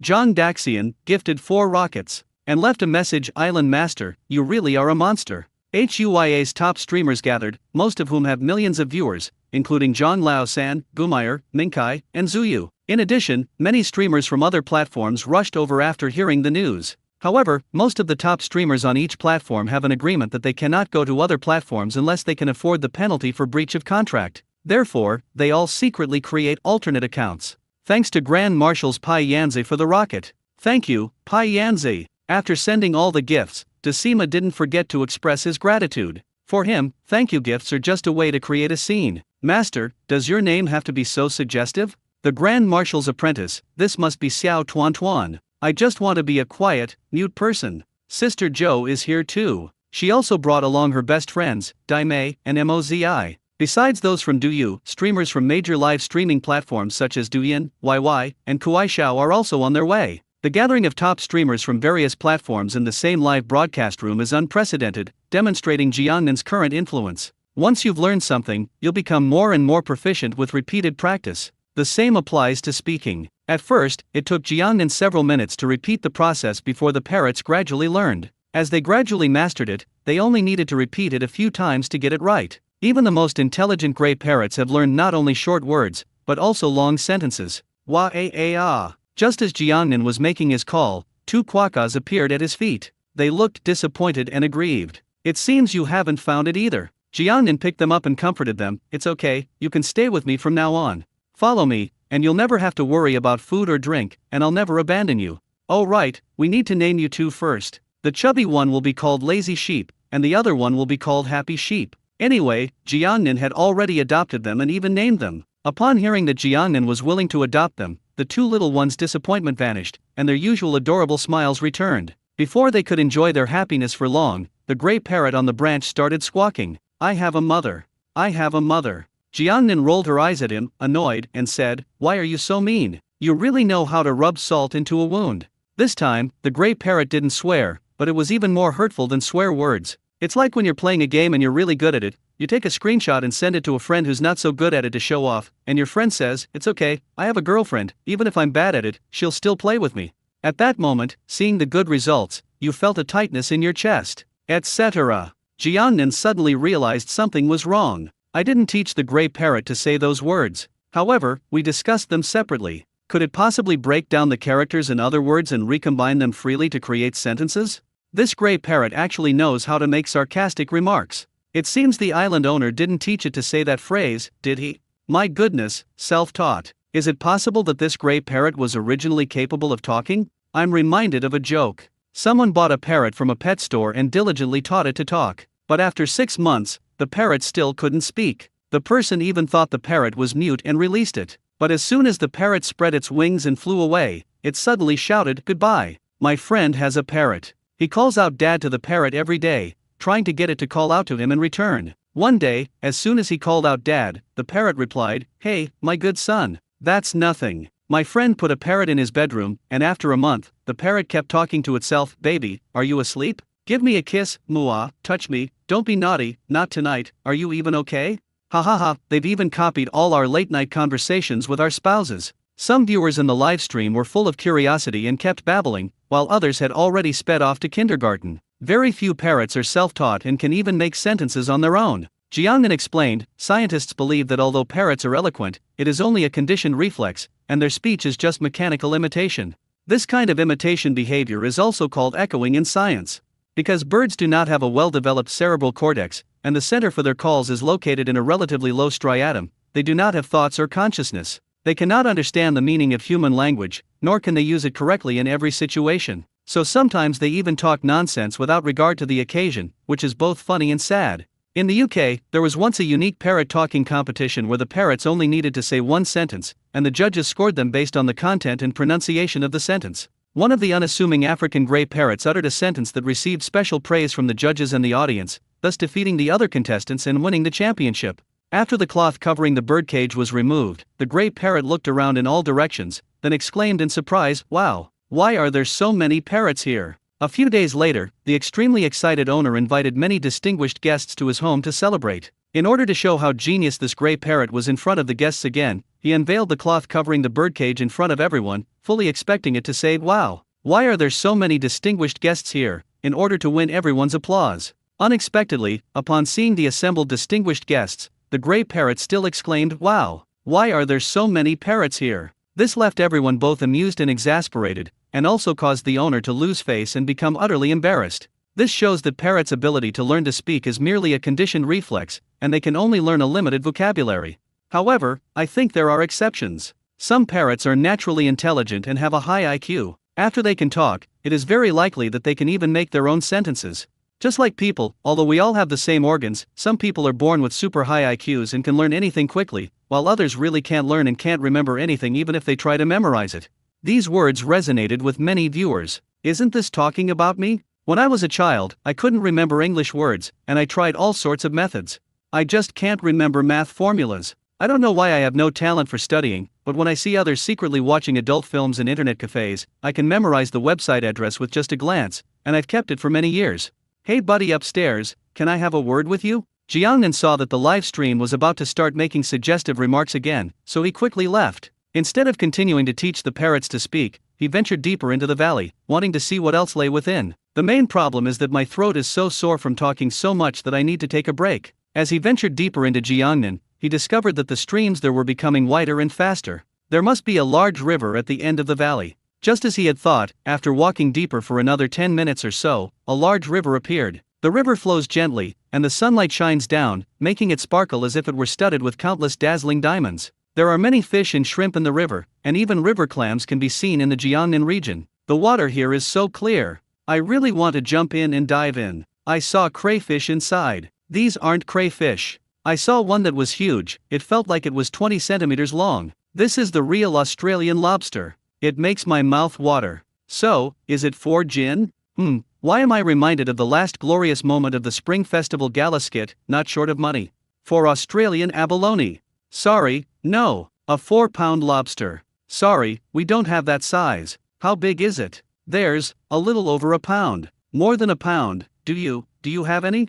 Does it, or not? Damn it, are you guys putting on a comedy sketch here? Xiao Shenyang, Uncle Benchen, you're using all our lines. The audience was so mischievous, they were having a blast. Completely unaware that Jiangnan had already placed Xianjiang and Lanianjiang on the ground, letting them play on the grass, while he rolled up his trousers and walked into the river. Wait, look what the island lord is doing. Finally, someone noticed Jiangnan. The island owner went into the water. Is he going to catch fish? Impossible. The otters brought so many fish today, the island lord couldn't possibly eat them all in one day. How could he possibly catch more himself? Could it be catching lobsters? That's even more impossible. Crayfish in the water are too hard to catch, you can easily get pinched if you're not careful. I think we should go find river clams, that's easier. One bite of the river clam and it tastes like chicken, crisp and crunchy. It has 100 times the protein of beef. I don't think you're talking about a clam. Are you talking about ingredients? Or something else? It depends on how you look at it, they're always food. Look everyone, the island owner has already started taking action. As long as it's related to food, the audience's enthusiasm for discussion remains as high as ever. As Jiangnan walked towards the deeper water, he said, there are indeed many lobsters here, and they are quite large. However, I didn't bring any tools today, so I'll let them go for now and come back to catch them another day. Once we catch them, we'll make 6 shrimp noodles, the supreme noodle dish. Now, I'll just catch a clam, otherwise it would be too monotonous to eat only fish when I get home tonight. Actually, the technique for catching river clams is first step, then feel. The so-called stepping means stepping barefoot on the bottom of the water. Look around and see if you find anything that's pointed or round. If the shape matches, it's probably a freshwater clam. Empty river mussels usually have brittle shells, so they won't slip when you step on them. As for the second touch, that's naturally reaching out to touch it. Because some river mussels are hidden in the mud and sand, you really can't find them without using your hands to turn them over. Hey, there's something in stock. As they were talking, Jiangnan suddenly stopped, then bent down and began to feel around in the water with both hands. Soon, a dark, oval-shaped clam was pulled out. Jiangnan pulled out a small knife from his lower back, ran it around the seam of the clam, and then with a sudden burst of strength, pried open the dark brown shell. In an instant, the white, tender, and pinkish clam meat was revealed. It seems to be contracting and expanding. Wow! This clam meat is amazing, so plump and juicy. And it's all pink. I really hate this kind of life that's so obvious, but the more I look at it, the more I want to, What is that? Tell me more. Poor island owner. He's been in the Great Barrier Reef for so long and only now can he eat clam meat. Unlike me, I can eat it every night. Just wondering, are you talking about the same type of clam meat as the person upstairs? Wait, there's something inside the clam meat. A pearl. It's a pearl. It's even black. The island owner is so lucky. I'm so envious. The viewers in the live stream screamed in surprise. Jiangnan, beaming with delight, reached out and took out the black pearl. After washing it in the water, he held it above his head and examined it carefully in the sunlight. He laughed and said, I just wanted to eat some clam meat, and somehow I ended up finding a precious pearl. Isn't that infuriating? This pearl is quite round, about the size of 2 glass marbles, and very translucent in the sunlight. Most importantly, it has no flaws or damage whatsoever. Damn it, I'm about to grind my back teeth to dust. I can't stand seeing my brothers poor, but I can't bear to see them doing well either. You fucking deserve to die. You deserve to die. Just wondering, are black pearls very precious? With a smile, Jiangnan explained, it seems I need to give everyone a proper introduction to pearls. In the future, when you have a boyfriend or girlfriend, please don't be fooled by the pearls they give you. First, pearls are divided into 2 types, saltwater pearls and freshwater pearls. They can be distinguished by their shape. Saltwater pearls are round, while freshwater pearls come in various shapes such as oval, granular, and tower-shaped, in addition to being round. Seawater pearls take longer to cultivate and have a lower yield, so they are slightly more expensive than freshwater pearls. Secondly, the main colors of pearls are reddish-white with a slight rose tint, white, golden yellow, and black with a purple tint. Black pearls are relatively rare, so they are more precious than other colors. Third, when 2 pearls are rubbed together, imitation pearls feel smooth, while real pearls feel rough. When pearls are rubbed on glass, imitation pearls leave no streaks, while real pearls leave pearl powder streaks. Real pearls will leave pearl powder when lightly scraped with a knife, and after wiping it off with a cotton cloth or your hand, they will not feel damaged. Fourth, dyed pearls generally have poor luster and look unnatural, appearing gray or black. If you wipe them with a cloth dampened with a little 5% dilute nitric acid, black marks will appear on the cloth, and if you gently scrape the surface with a knife, their true nature will be revealed immediately.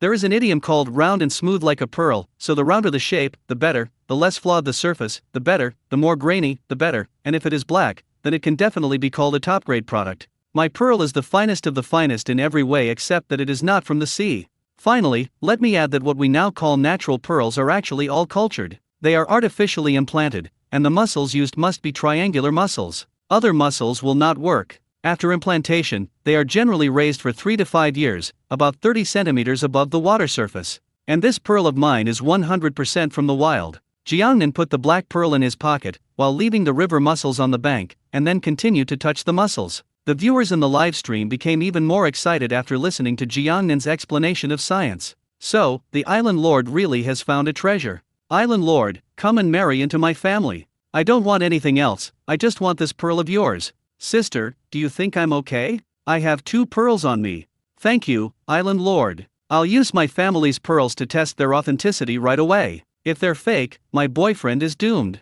Is there anyone knowledgeable who can appraise the island owner's pearl? It's really hard to say, because the price of pearls is not as stable as that of gold. Its price fluctuates greatly, with different prices every day. While touching river mussels in Jiangnan and watching the live comments, he noticed that everyone was very interested in pearls, so he said, how about I tell you about the 10 most precious pearls in the world? The 10th place is called Lapurglanazu. It is a perfectly round pearl, weighing 28 carats. Discovered in Venezuela in 1560, it was first presented as a gift to Philip II of Spain, and later kept in the Moscow Museum during the Tsarist era, but its whereabouts are ultimately unknown. 9th place is called the Pearl Queen. It weighs 27.5 carats and once belonged to the French royal family, hence its elegant and luxurious name. Stolen in 1992, its whereabouts remain unknown. The 8th place is called Oviedo Pearl. It weighs 26 carats and was discovered in 1520 in Panama, the southernmost country in Central America. It was also the largest and highest quality pearl at the time. A merchant once offered 650 times the amount of pure gold to acquire this pearl. The 7th place is called Princess Charles II. It weighs 28 carats, was discovered in 1991, and was once owned by Emperor Charles II, hence its name. Later, Charles II lost the pearl, but the Queen of Spain obtained it by chance and had it made into a pair of earrings.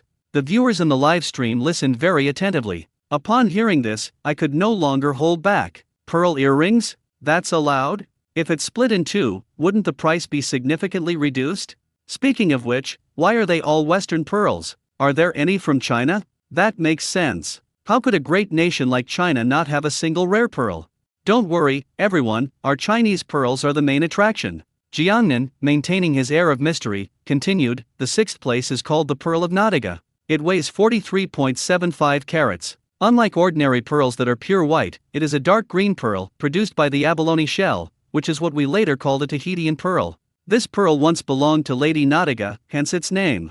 5th place is called Carlotta Pearl. It weighs 21.5 carats, is perfectly round, and is a natural wild pearl of extremely high quality. Like the Nautica pearl, this large pearl is said to have once belonged to Queen Carlotta of Mexico, hence its name. The 4th place is called the Regent's Pearl. Weighing 84.25 carats, it comes from the Persian Gulf, is silvery white, and has a very lustrous sheen. It is the world's largest pear-shaped pearl. Its first owner was Napoleon, who bought it for 40 million francs. Later, Napoleon set it in the French crown and gave it to his wife, Queen Marie-Louise. Then, Napoleon led his army to Russia, and Queen Marie-Louise was appointed regent and went to the front with her husband. It was at this time that the pearl got its name. If you are familiar with history, you should know that Napoleon failed at the time, and this pearl was taken back with him. In 1953, when Napoleon III was getting married, he changed the regent's pearl into a pearl corsage. In 1987, the French royal family was facing a financial crisis, and the pearl was sold again. A princess bought it and had it made into a pendant. In 2005, this pearl was bought by a mysterious businessman in Geneva, setting a record price of $24.84 million. It is currently the most expensive pearl in the world.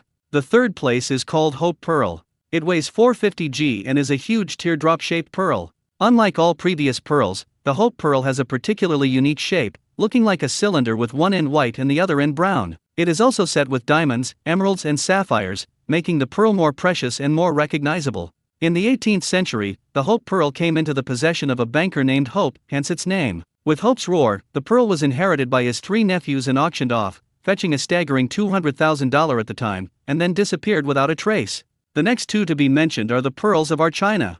Jiangnan coughed lightly to remind the viewers in the live stream. Upon hearing the word Huaxia, China, the audience instantly became excited. No wonder we've never heard of China's pearls before, they're ranked 1st or 2nd. China Pearl, I'm 3rd, let's see who dares to challenge me. I'm not bragging, but Chinese pearls are truly amazing. It's not just pearls that are amazing, all kinds of handicrafts are inseparable from China. You look with me here, no one can surpass China in the field of handicrafts. Jiangnan smiled and said, the 2nd place is called Laozi Pearl. It weighs 6,350 g, is bigger than a human head, and is worth $4.08 million, making it the world's largest wild pearl. The reason for this name is that you can see the images of Lao Tzu, Confucius, and Buddha from different directions. It's a pity that this pearl wasn't discovered in China, and it's not in China now. It was discovered in Palawan Bay, Philippines, in 1934. In 1936, by chance, it was taken back to the United States by a doctor and sold to a jeweler. It is now kept in a vault at a San Francisco bank.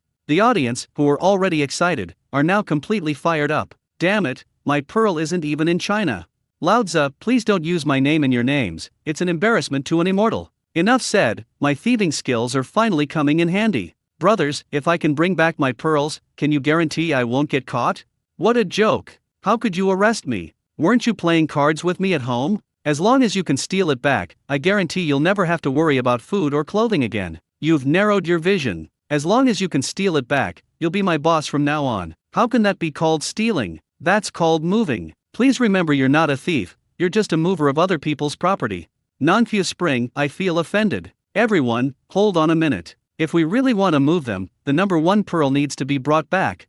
Jiangnan interrupted the viewers in the live stream and continued, the first pearl is called the Pearl of Asia. It is 100 mm long, 70 mm wide, and weighs 121 g, making it the world's second largest natural wild Baroque pearl. In 28 years, this pearl was found in the Persian Gulf. The Persian kingdom bought it and named it the Pearl of Asia. At that time, the emperor of our country was Qianlong. In order to curry favor with Qianlong, the Persian king gave it to Qianlong, and it became one of Qianlong's favorites. Later, after several generations, we have to mention one person, a person who will be despised and cursed as soon as he is mentioned, Empress Dowager Cixi. At that time, Empress Dowager Cixi held absolute power, and the pearls ended up in her hands. In traditional Chinese medicine, pearls have the effect of calming the nerves and relieving fright. Empress Dowager Cixi may have done too many bad things and needed to calm her nerves, so she ordered the court craftsman to inlay a large piece of tourmaline next to this pearl and held it in her hands all day long. In 2000, the Eight-Nation Alliance invaded Kyoto and looted the Pearl of Asia. 18 years later, it reappeared in the Greater Bay Area of China and was bought by a Chinese man for $50,000.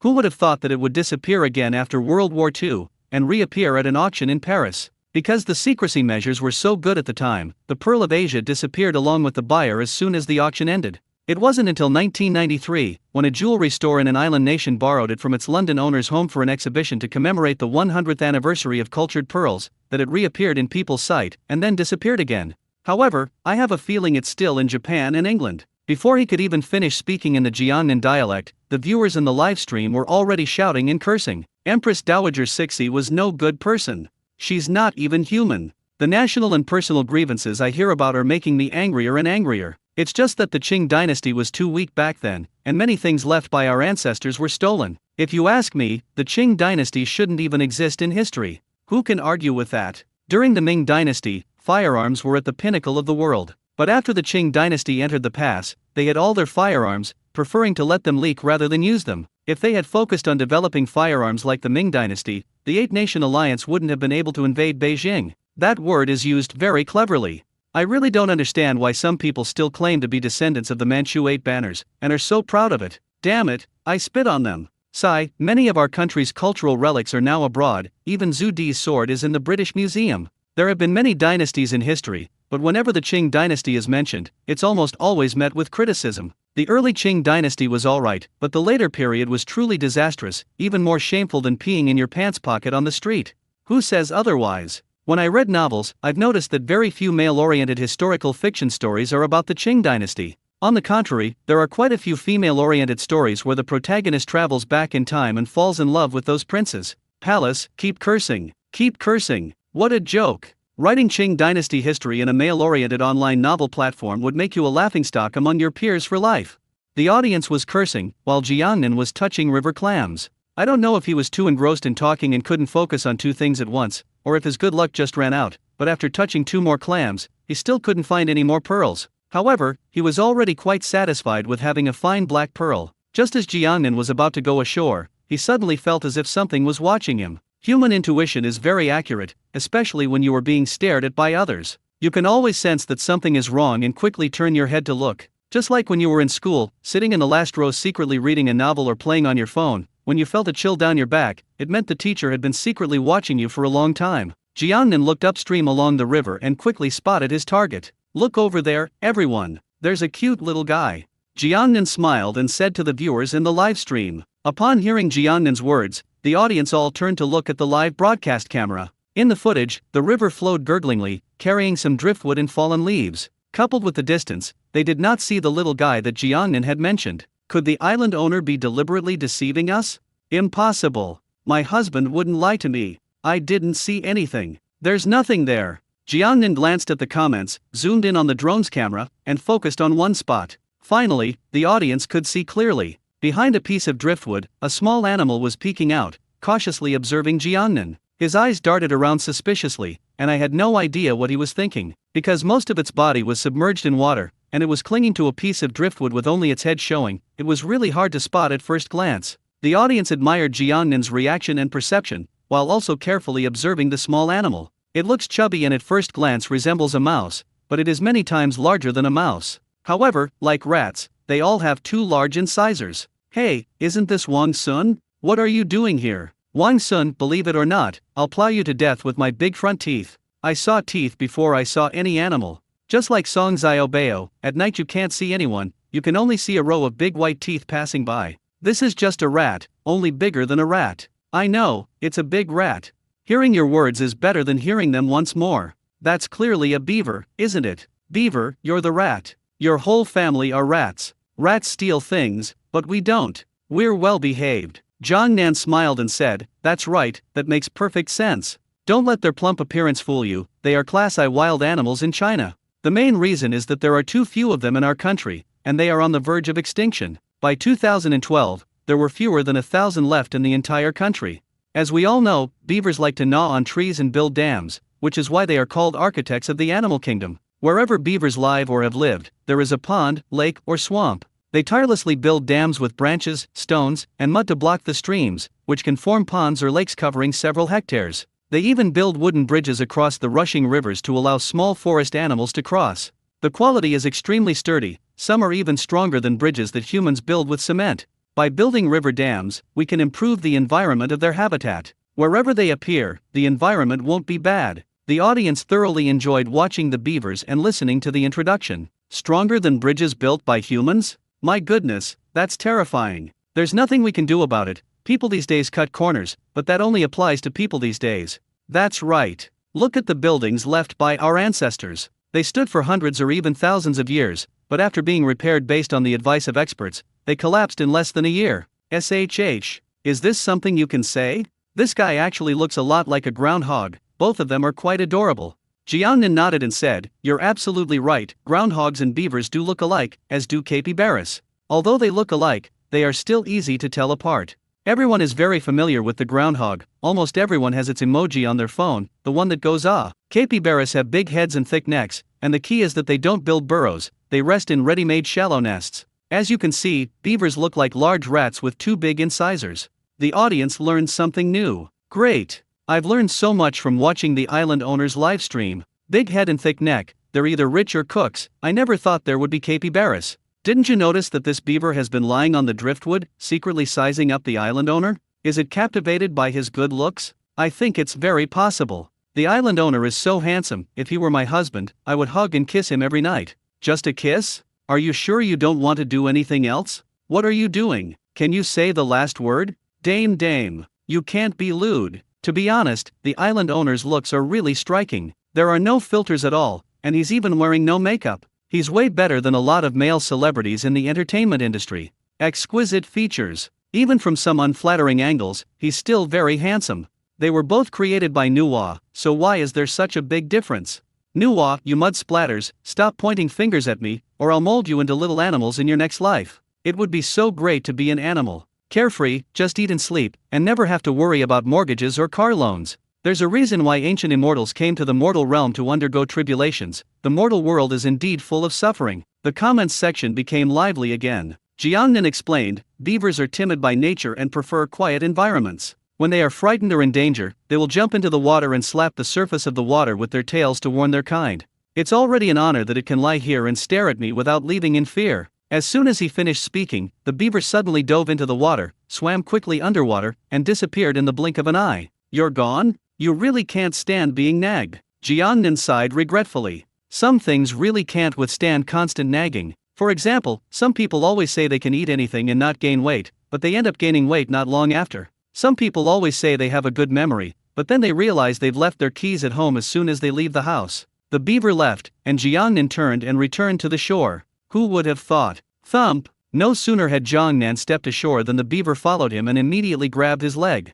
Jiangnan! Snap! Smack! Asterisk smack! Smack! Smack! Asterisk. This is the sound of Jiangnan being slapped in the face. Just now I was saying that beavers are timid by nature, but now they're clinging affectionately to my leg. The slap in the face came too fast, like a tornado. The beaver clung to Jiangnan's leg, looking at him with a face full of curiosity, appearing exceptionally adorable. It actually caught up with us. The island owner is so charming, even beavers want to cling to him. To be honest, I want to hug him too. Just a hug? I'd like to interject. Which leg of the island owner are you referring to? The audience couldn't help but make jokes and suggestive remarks. Jiangnan crouched down, getting a closer look at the adorable beaver, and asked softly, "Excuse me, is there anything I can help you with?" The beaver, of course, didn't answer him. It just stared longingly at the clam that Jiangnan was holding in his hand. "Are you hungry? Want to eat clam meat?" Jiangnan smiled, then put his left hand in his pocket, took out a coin, placed it in front of the clam, and said, "Take the money, buy whatever you want to eat."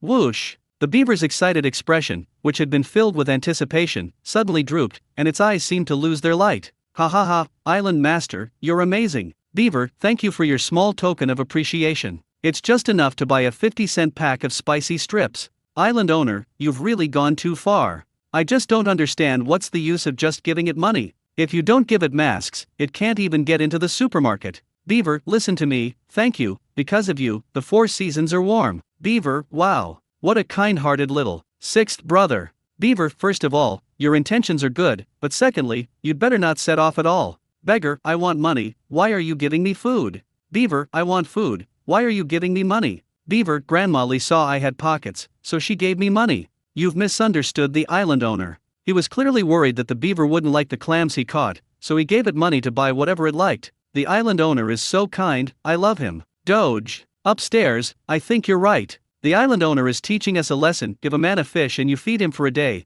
Teach a man to fish and you feed him for a lifetime. The viewers in the live stream were all speaking out for the beaver. Actually, Jiangnan was just joking. He wanted to tease the timid little guy and test his courage. He quickly picked up the coin and placed the clam in front of the beaver. They even thoughtfully broke the clam open for you. Anyway, he had already caught 3 clams in such a short time, enough for dinner, so giving one to the beaver wouldn't hurt. The beaver's eyes lit up again when it saw the tender clam meat, and it began to wolf it down, brandishing its 2 large front teeth. There wasn't much clam meat, and the beaver devoured it all in the blink of an eye. Then he clung to Jiangnan's leg again. This time, it didn't stare longingly at the clam, but ran away after holding it for a few seconds. After running a meter or 2, he stopped and turned to look at Jiangnan. "You want me to go with you?" Jiangnan asked in confusion. The beaver nodded, looking even more adorable. "Wait me a moment." Jiangnan picked up the remaining 2 river clams, and then picked up the 2 quokkas that were playing in the grass, and followed behind the beaver. The beaver carried Jiangnan upstream, heading towards the upper reaches of the river.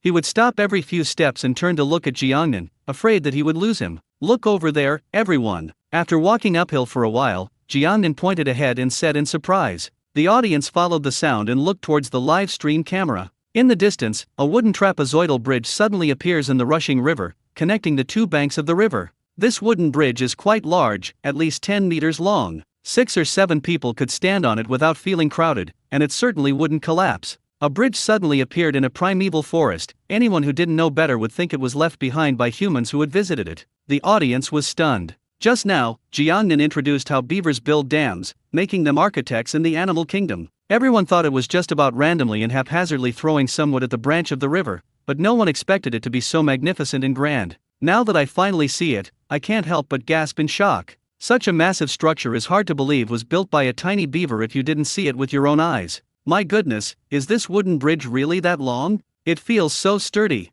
Island Master, may I try walking on it? Holy crap! What can I do about my own culture? All I can do is curse. Impressive. I'm truly impressed. What I saw today has completely changed my understanding of beavers. This wooden bridge is so long, and it was built by a beaver. How long must it have taken? The river here is so turbulent, won't it be washed away? I've always had a question in my mind, why do beavers like to build dams and bridges so much? While watching the comments section, Jiangnan walked onto the wooden bridge and even boldly jumped on it to test its quality. The wooden bridge remained completely still, as if a tiny ant had been dropped onto an elephant. You can see just how sturdy this wooden bridge is. Jiangnan carefully examined the wooden bridge and explained, "This bridge is so long and wide that a beaver could never have built it. You know, beavers have a very strong sense of family and they usually go out together as a family. There should be other beavers around here, which are this beaver's family members." As for why beavers like to build dams, as I just mentioned, beavers have a very strong sense of family, just like us Chinese. No matter where they go, they will always think about their families and want a house of their own. Everyone has seen science fiction movies. Foreign science fiction movies are either about the destruction of the world or the explosion of the earth. Anyway, the main characters are all kinds of bubbles. But look at our science fiction movie, The Wandering Earth. Although it also depicts a major disaster and the need to escape, we take our beloved Mother Earth with us. This is our sense of national identity. After Jiangnan finished speaking, he looked around and pointed to a quiet little pond not far away, saying, "That's the beaver's home." Beavers will leave a still water area near the dam to build their nests, but the entrance to their nests is definitely not there, but underwater. This way, we can prevent attacks from coyotes and black bears.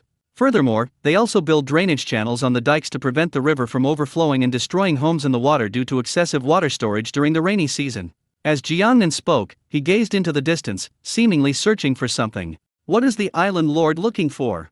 Are you looking for the beaver's family? The audience noticed something unusual about Jiangnan. A few seconds later, Jiangnan's eyes lit up, and he pointed again, saying, "Everyone, do you see that pile of wood in the pond? That's the beaver's home. Don't be fooled by this messy and unremarkable pile of wood, it's actually a luxurious underwater villa inside. The internal interfaces are very complex, like a maze. In addition, they are also coated with a layer of mud, which not only reinforces them but also helps them withstand low temperatures." The audience looked in the direction Jiangnan had indicated. What came into view was indeed a pile of messy wood, which, from a distance, looked somewhat like a small island emerging from the water. After finding the beaver's home, Jiangnan turned his gaze to the wooden bridge beneath his feet and said, "To be honest, this is the first time I've ever seen a beaver build such a long wooden bridge. I'm quite surprised." However, according to scientists, there is an even more bizarre group of beavers in the Americas. The widest of the dams they have built is as high as 850 meters. Even from space, the giant beaver dam can still be seen. To thank the beavers for their contributions to maintaining the ecosystem, many well-known engineering universities in the United States have adopted them as their mascots, including Caltech. Thump, thump. As soon as Jiangnan finished speaking, 6 or 7 beavers suddenly emerged from the river. They were all lying on a piece of driftwood, their webbed feet gently swaying, looking exceptionally relaxed.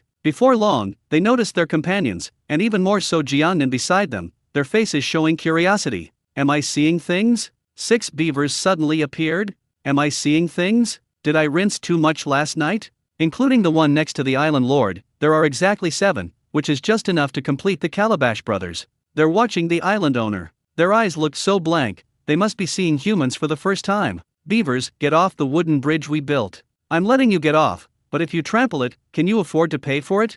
Jiangnan also noticed the group of beavers and waved to them as a greeting. Thump! Suddenly, the beaver in front of Jiangnan jumped off the wooden bridge and plunged into the water. Then it swam to its 6 companions. For a moment, the 7 beavers huddled together and whispered among themselves, though it was unclear what they were exchanging. Whoosh! They quickly burrowed into the water and disappeared. When it emerged again, the beaver had a piece of firewood in its mouth. The beaver climbed ashore, placed the firewood in front of Jiangnan, and then looked up at Jiangnan, appearing very obedient. "Jiangnan, what's going on? Why are you giving me firewood? By the way, where did the other beavers go?" Even Jiangnan was a bit confused this time. 5 seconds later, his doubts were resolved. The remaining 6 beavers emerged from the water one after another, each carrying firewood in its mouth, and placed it in front of Jiangnan. Then they quickly ran off again, probably to continue fetching wood. "Is this firewood for me?" Jiangnan looked at the beaver, then at the pieces of firewood, and tentatively asked. The beaver was stroking its head with its front paws, grooming its wet fur. Upon hearing the question, it tilted its head and looked at Jiangnan, as if asking, "Isn't it obvious?" The viewers in the live stream immediately went wild. Holy crap! The beaver actually gave the island owner wood? The island owner gave it a clam before, and now it's giving the island owner wood. Is this what they call reciprocity? Why yeah, I suddenly feel like these beavers are so polite. The island owner is awesome. First, the otters brought fish, then the beavers brought wood. Perfect timing to start a fire and cook the fish. Jiangnan looked at the plump beaver in front of him, a smile appearing on his face, and said, "Thank you, I'll take these logs." With this wood, we won't have to collect firewood ourselves. I'm very lucky today. I went deep into Parrot Valley and even encountered this group of cute little beavers. If you encounter a wild beaver in the wild, please don't do what I did and get so close. Beavers are timid, but they can bite if you push them too far. Even with such small teeth, a mouse can hide in a corner of the house and chew up so much furniture. Beavers are many times larger than rats, and their bite force is terrifying. Those two big incisors can bite through a tree as thick as a water bucket in 2 hours. As for our fingers, they'll be snapped off with a single bite. Jiangnan reached out and gently touched the beaver, kindly offering a reminder. Island Master, you're overthinking it. With my luck, I'd never encounter a wild beaver in my lifetime. To be precise, we'll never go to such remote wilderness in our lifetime, we've long since become slaves to work. Hearing what the island lord said, I suddenly felt a sense of unease. Island Master, you must be careful not to let the beaver bite off your finger. Your finger is very useful to me. Open the door. Anti-prostitution raid. Damn it, why is it always you? Whenever Jiangnan's body parts are mentioned, the female viewers in the live stream love to make suggestive remarks. Jiangnan stood up and said, I'll take everyone to see how beavers gnaw on trees. He stood up and walked down the wooden bridge as he spoke. After walking a few steps, I saw a beaver gnawing on a tree. The tree was as thick as an adult's thigh. At this point, the base of the trunk was almost bitten off, and countless wood chips were scattered all around. Beavers' teeth are made of a special material that ensures they don't have cavities and they grow very fast, reaching a maximum growth rate of 4 feet per year. Gnawing on trees is also a way for them to wear down their teeth. Scientific research shows that a lone beaver can gnaw down an 8-foot-tall tree in 5 minutes, thanks to its sharp, large incisors. However, don't be fooled by how enthusiastically they gnaw on the food, their lives are actually in danger at any moment. That means if they're not careful, they'll be crushed to death. According to zoologists, beavers usually have a good intuition about whether a tree is about to fall and in which direction it will fall. When a tree falls, they will jump to the other side to avoid being hit by the tree, it's a kind of instinct.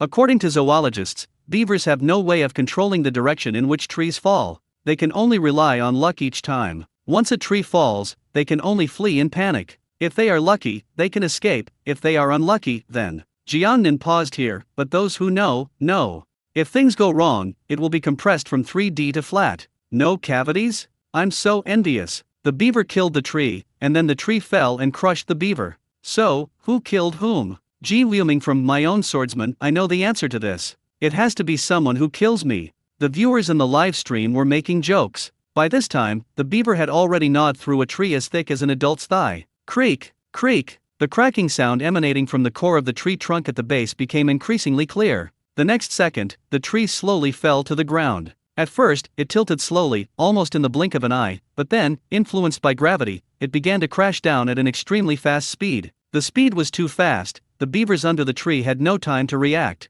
They might even freeze in place, their minds blank, forgetting to think. This tree is not very big to humans, but it is a huge creature to a beaver. The viewers in the live stream were also caught off guard. Before they could even send comments, the tree had already crashed down. In that split second, Jiangnan tapped his right foot on the ground, launched himself forward, and charged toward the beaver. He was 4 or 5 meters away from the beaver, and the tree had fallen so suddenly that rescuing the beaver would be no easy task. The pace of development in Jiangnan continues to accelerate. It's getting closer. Closer. Boom. The tree was less than half a meter away from the beaver. The viewers in the live stream were terrified. The immersion was so strong that some people couldn't help but shout out. To the horrified gaze of the audience, a dark figure appeared in the middle of the tree. He first used both hands to support the tree trunk to cushion the fall, and then firmly caught the falling tree with his shoulders. Boom! The voice was muffled. That's the sound of a tree trunk colliding with flesh. Splash! That's the sound of the branch falling to the ground. At that moment, the audience's pupils contracted instantly, and they gasped in shock. Everything happened in the blink of an eye.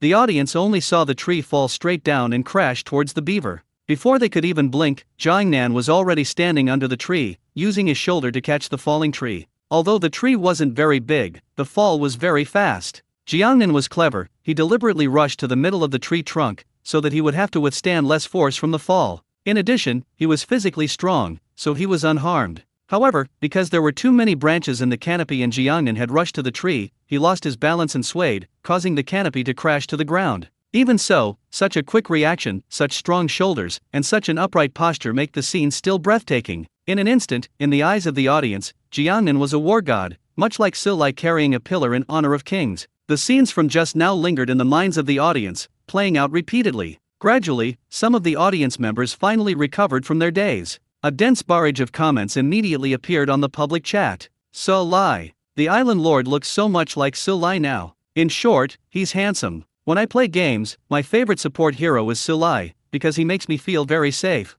Damn. I'm totally dumbfounded. Even dumber than the three idiots. Sun Honglei, Wang Sun, John Yuxing, are you being polite? Island Master, quickly take off your clothes so we can check if your shoulder is injured. This scheme is so clever, I've never liked it this much before. Yes, hurry up and take it off. The Islander is so strong, I love it. I feel like he could carry me on his back. Island owner interested in a lightsaber transformation or something? Drooling. Out of 100 points, I'd give the island owner 82 points, because the island owner has 18. Does 18 refer to a height of 1.8 meters, or 18 centimeters? Island owner, centimeters. It has to be centimeters. Nothing more to say. 999, the Island Lord is simply amazing. 9 times 9. Looking around, the public chat was full of praise and 999. Boom! Jiangnan placed the large tree on the ground and stretched his shoulders a few times. These beavers went to great lengths to deliver firewood to themselves, almost risking their lives. The last person who went up the mountain to chop wood even gave directions to Sun Wukong. How come you're so unlucky? Squeak squeak squeak. At this moment, the rest of the beavers rushed over upon hearing the news. They stood to one side, eagerly examining the canopy. Because their companions are still inside. What I said came true. I never thought I would actually run into a beaver being hit by a big tree. Jiangnan didn't cry out in pain at all, she simply said something calmly. This is something that young, handsome men who rush to the hospital even for a minor cut on their finger can never learn in their lifetimes. As he spoke, Jiangnan walked towards the tree canopy. After searching for a while, they finally found the beaver. It has now fainted. I don't know if she fainted from fright. And it still got hit. Although it was only hit by the trunk and the canopy, it was so weak that it was eventually injured. There was a cut on its left front paw, about 5 centimeters long, and blood was slowly seeping out. Jiangnan picked it up and looked it over. He said, it's just that its left front paw is scratched. Luckily, I brought some medicinal wine, so I'll give it some. Luckily I arrived in time and absorbed most of the force, otherwise it would have died and wouldn't have been injured like this.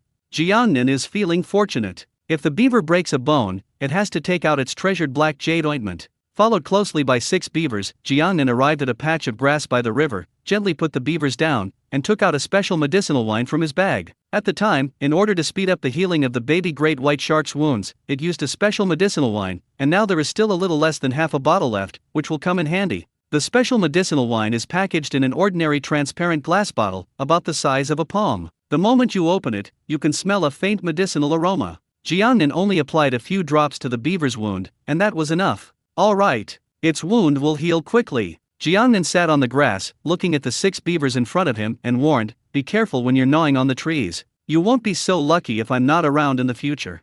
The beavers stared intently at their unconscious companion, examined him carefully, and only after confirming that he was alright did they run away one after another. Keep gnawing on the tree. Jiangnan saved their companions, and they worked even harder to gnaw on trees and gather firewood for Jiangnan. Squeak squeak squeak. As soon as the beavers ran away, the sounds of animals echoed in Jiangnan's ears again. It wasn't a beaver, it was much weaker than a beaver, but it seemed very hurried and angry, almost like it was cursing.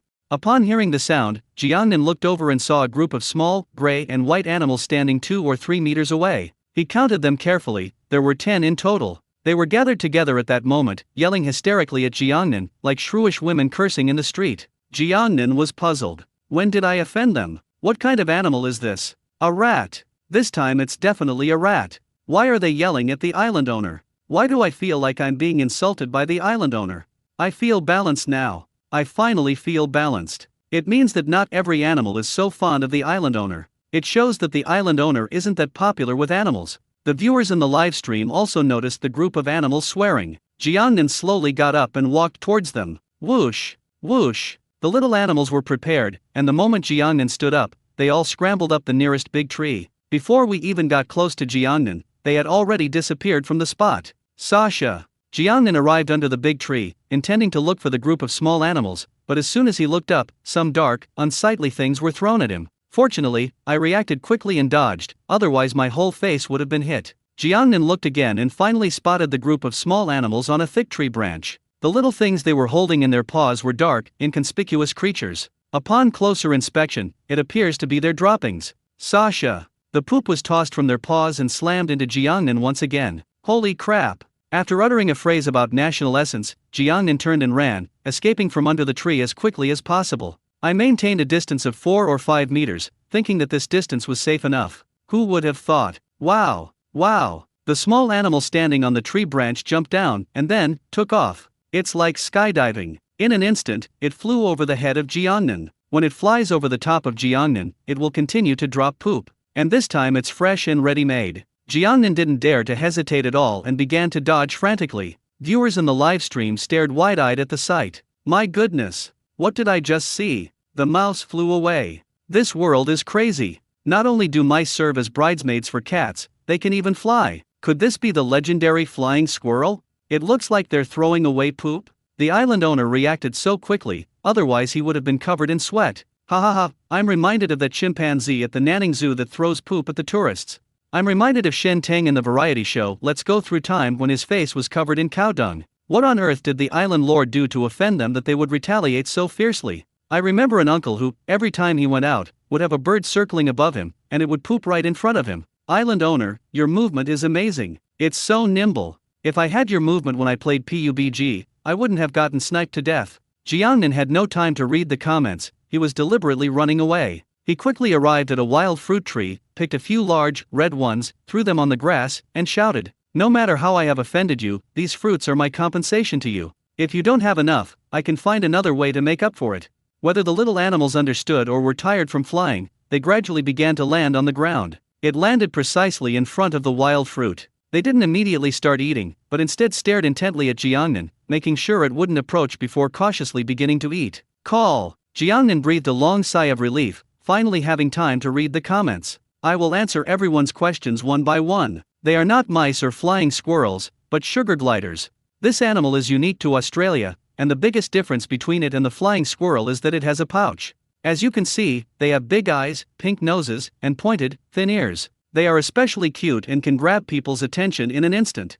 Most importantly, they are very small. Even when they are adults, their body length is only about 60 centimeters, including the length of their tails. They have a wide diet, including insects, lizards, and other small animals, as well as some flowers and fruits. However, among these, they prefer very sweet fruits, which is where the honey in the name of the sugar glider comes from. And just as you just saw, sugar gliders can fly. But it's not flying like a bird, it's gliding. They have membranes on both sides of their bodies that allow them to glide, extending from their wrist joints to their ankles. This body structure allows them to glide between trees. Although it's just gliding, not real flying, it's enough. It leaps down from the top of a tree, spreads its gliding membrane, and uses gravity to accelerate, quickly gliding through the forest. This method allows it to avoid the watchful eyes of most predators. In addition, it is also for the convenience of finding food. Sugar gliders are true foodies. According to surveys, it takes about 1 square kilometer to provide enough food for one sugar glider. To move around in such a large area, running and jumping alone is very physically demanding. So, in the long process of life evolution, these cute little animals have gradually evolved the ability to glide. Although I was pretty awesome at wingsuit flying yesterday, it was nothing compared to these. They are highly skilled at gliding. With the movement of their limbs and membranes, they can freely control the direction and distance of their glide. As long as the altitude is high enough, they can fly about 150 meters in one go. With such abilities, no matter how vast the forest, it cannot stop its progress, it can easily travel to every corner. And its natural enemies, eagles and some felines, are usually left far behind by its unique skill. Before Zhang Nan could finish speaking, the viewers in the live stream were already shocked. An animal the size of a palm can glide for 150 meters. That's absolutely terrifying. Isn't this just like a paratrooper in the animal kingdom? At this ratio, even the best human paratroopers would be instantly reduced to dust in front of them. After watching so many animals in the island owner's live stream, I feel more and more that apart from our well-developed brains, we humans seem pretty useless in every other way.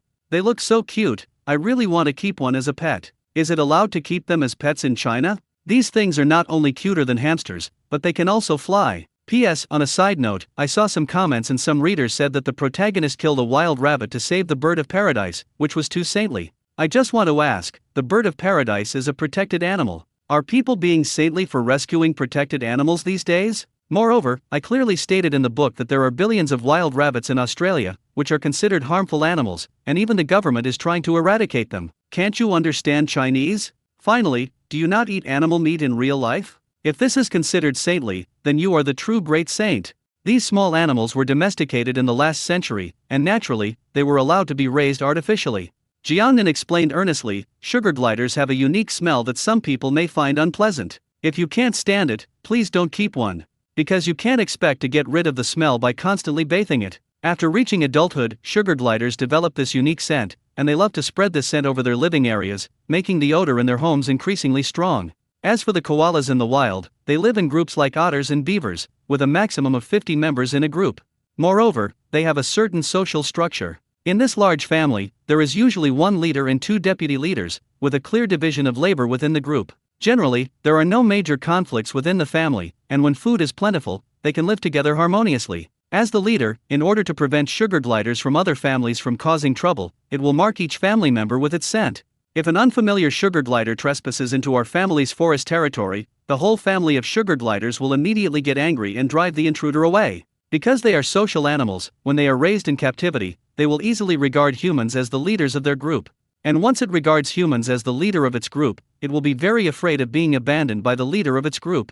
Because in the wild, sugar gliders that are abandoned by their group have a hard time surviving, they may engage in self-harm if they are not cared for enough by humans, which can even lead to death. Finally, as a species endemic to Australia, sugar gliders are not typically treated by veterinary clinics when they get sick. The unpleasant smell, the need for care, and the difficulty in treatment alone are enough to deter many people. Therefore, you must be extremely cautious if you want to keep a quokka. Sure enough, after Jiangnan finished his introduction, many viewers in the live stream were turned away. Is it that troublesome? I'm busy with work every day, so I can't possibly take good care of it. I think I'll just not get one. Since you're not going to raise it anymore, then I won't either. Me too. The audience's words are just like what Hu Ji said in an interview. Eddie Peng isn't married yet, he's not in a hurry, so I'm not in a hurry either. Jiangnan watched the slugs from afar. Seeing that they had almost finished eating, he picked a few more wild fruits and threw them over. Everyone, look closely at that chubby sugar hyena. It looks like it has a baby in its pouch.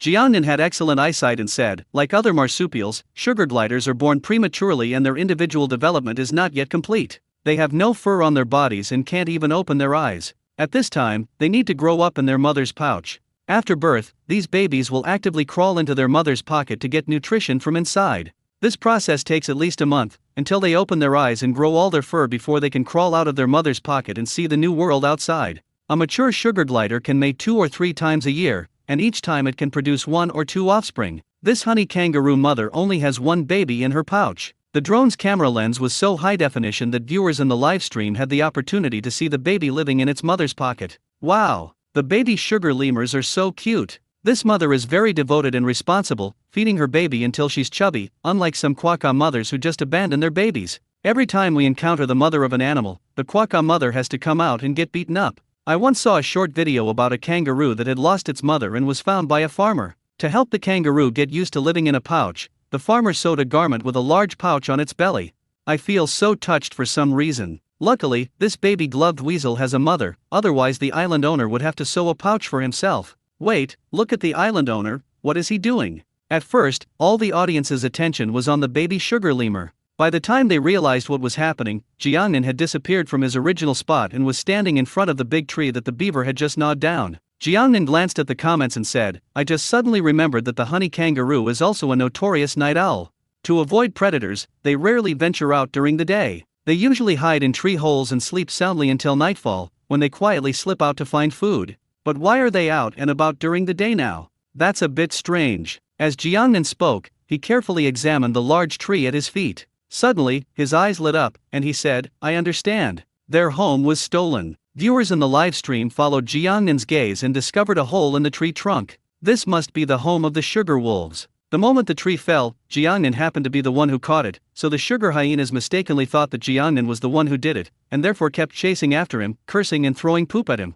Everything makes sense now. Ha ha ha, the island owner is taking the blame for the beaver, how pitiful. Menglei's Han Xin steals bases in the King of Glory arena, while Heli steals bases in the real world. What? Menglei is stealing the tower. He bought a famous blade of despair. Beaver, from now on, please call me Little Dream Tears. After thinking it through, Jiangnan shook his head helplessly and slowly walked up to the honeycomb weasel. Perhaps because they ate the fruit that Jiangnan gave them, the sugar hyenas calmed down and stopped resisting him. When they saw him approaching, they didn't immediately climb the tree or squeak. Hey ladies, why don't you come with me? I promise I'll give you a more spacious and comfortable home. Jiangnan sat down beside them and extended a warm invitation. Since the system had just rewarded us with wooden crates, it wouldn't hurt to give them to them. He could actually take it out now, but if he pulled out such a huge wooden box out of thin air, the viewers in the live stream would definitely be dumbfounded and suspicious. After careful consideration, it was decided that taking them back and placing them in the wooden crate would be the safest option. As soon as he finished speaking, one of the stronger sugar geysers climbed onto Jiang Nan's hand. It should be the head of this family, and it has agreed on behalf of all the members. The reason he agreed so quickly was probably because after eating so many wild fruits, he instantly realized that following Jiangnan would ensure he would never have to worry about food or clothing. Jiangnan laughed and said, haha, they're quite clever, but we need to name all 10 of you little guys. 10 names at once. For someone like me who's terrible at naming things, this is pure torture. Why don't we just count from 1 to 10? Why not go from A to J? Why use English? Of course it sounds bigger. That makes sense, IMF. I don't believe you. Unless you produce concrete evidence. The viewers in the live stream were buzzing with discussion. This time, naming them really stumped them, since there were just too many, so they simply gave up and left it to its own devices. Jiangnan thought for a moment and then laughed. How about we name them Thousand Mile Eyes, Wind Following Ears, Mighty 3, Rubber 4, Flying 5, Iron Head 6, Tall Leg 7, Earth Diving 8, Big Mouth 9, and Loud Shout 10. What is this thing? Hulawa. This is clearly the 10 brothers. I watched it when I was a kid. Jiangnan nodded and said, that's right, they are indeed 10 brothers. Each brother has his own special ability. The eldest brother can see things thousands of miles away. The second child can hear sounds from extremely far away. The third brother possesses immense strength and destructive power. The fourth one is as soft as rubber, can stretch infinitely, and is impervious to swords and spears. The fifth one grew a pair of wings and could fly. The sixth son was born bald, but his skull was incredibly hard. The seventh child can stretch out his legs, move quickly, and walk as fast as the wind. Lao Ba's legs can rotate when needed, allowing him to burrow underground. Lao Ju has a very loud voice. When he blows air forcefully, it can create a strong wind. The 10th son's cries were deafening, his tears were so numerous they caused waterlogging, yet his tears had medicinal properties. This is a classic TVB drama adapted from a movie. The mother of the 10 brothers is played by Charla Chung, 2 of the brothers are played by Shi Xiaolong and Hao Sheoan, and the main villain is played by the famous actor Elvis Sui. We happen to have 10 sugar geysers, so we'll borrow their names. After Jiangnan finished speaking, the viewers in the live broadcast room started discussing it again. Shi Xiaolong, that was my husband when I was a child. My favorite thing about him is his drunken milk fist. Shi Xiaolong and Hao Sheoan were 2 child stars. They had acting skills, cuteness, and martial arts skills. It's a pity that nowadays, Capital is promoting pretty boys who have nothing. I know Mr. Su Jinjiang, I have his Santa Claus emoji on my phone. Isn't Su Jinjiang as good as Michael Jackson's backup dancers? No, Su Jinjiang clearly played the lead role in the movie Aquaman. Bullshit. Su Jinjiang played Thor. I disagree. I only remember Su Jinjiang's invincible wind and fire wheel, and I still haven't learned it. You talk as if you've learned all those poses from other movies, but those are all really difficult. When he was naming the place in Jiangnan, the beavers had already returned one after another, bringing him a lot of firewood. Then, as the unconscious beaver awoke, they began gnawing on trees to build a bridge.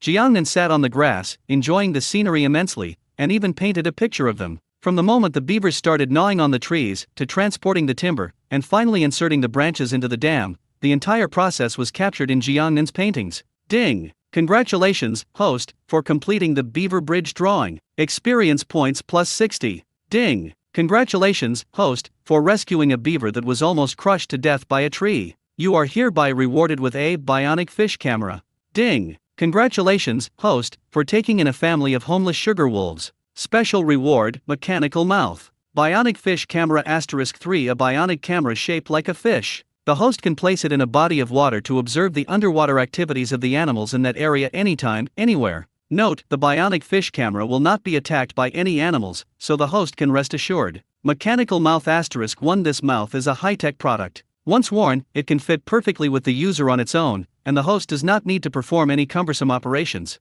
Because the mouth is mechanical, once worn, as long as the user adapts quickly in a short period of time, it will definitely increase their attack power. This mouth can perfectly replicate the user's real mouth. It can be used for fighting, kissing, biting, eating, and drinking no problem at all. Note, this beak is only suitable for birds and animals, and once worn, it can never be removed. Jiangnan had just finished painting when the system notification sounded. After reading the description of the prize, a satisfied smile immediately spread across his face. With the bionic fish camera, you can watch otters fight, beavers build bridges, and even explore and observe various animals in the sea from the comfort of your home. Nowadays, in order to better film all kinds of animals and to ensure the safety of cameramen, many high-tech bionic cameras have indeed been developed. Some are rhinoceros cameras, some are lion cameras, and some are penguin cameras, but these cameras are basically damaged every once in a while. Because the animals are so mischievous, they will always curiously approach and play with each other when they suddenly see another of their kind. And since they don't know their own strength, the camera will eventually break down.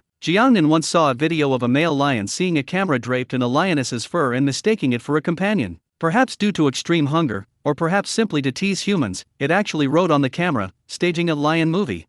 There was also a monkey camera that was so realistic that the monkey troupe mistook it for a companion. Until one day the camera fell from a tree and shattered. The monkey troupe thought their companion had died and held a funeral ceremony for it in the monkey troupe's custom. The bionic camera rewarded by the system is 100% immune to animal attacks, thus relieving Jiangnan of any worries. Most importantly, it's incredibly realistic, just like the mechanical fish that appeared in Jackie Chan's movie Kung Fu Yoga. As for mechanical mouths, who knows, we might actually need them someday. Because some birds are particularly fond of fighting, their beaks can be damaged if you're not careful, especially red-crowned cranes. In 2016, a red-crowned crane living in a zoo almost completely broke off its upper beak after fighting with a companion. In addition, a microbial infection caused the upper beak to die, and the staff had to amputate it. A bird's beak is equivalent to a human's mouth and hand. When a red-crowned crane's beak is removed, it will be unable to forage for food, drink water, preen its feathers, etc., which will seriously affect its quality of life and may even cause death.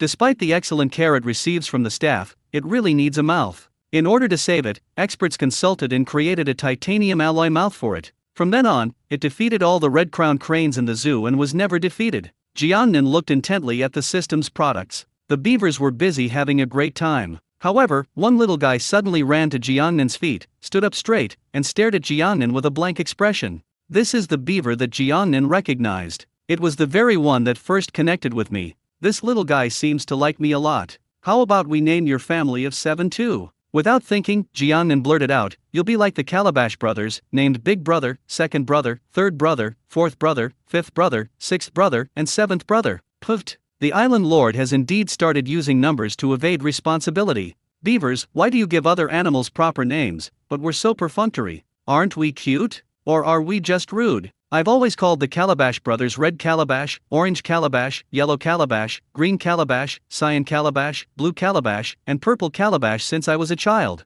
It seems the Calabash brothers really don't have names. Who says they don't have names? Aren't they called Water Splashing Kid, Long Growing Kid, Unbreakable Kid, Drywood and Raging Fire Kid, Invisible Kid, Demon Suppressing Gourd Kid, and Windriding Kid? The last 3 are all normal, but what's with the first 3? Seriously? You can drive on this lousy road? The first 4 names are just as good as the names of the medicines that Stephen Chow bought in Tricky Master. I've always had a question, what's the name of the old man in Calabash Brothers? Nonsense, of course you should call him Grandpa. Oh, my good grandson. Good grandson. The viewers in the live stream were all incredibly mischievous. In an instant, the comments section was flooded with praise for the good grandson. Looking at the scrolling comments, Jiangnan simply said, "Since everyone thinks that the names I gave the beavers are too perfunctory, then I will give them new names.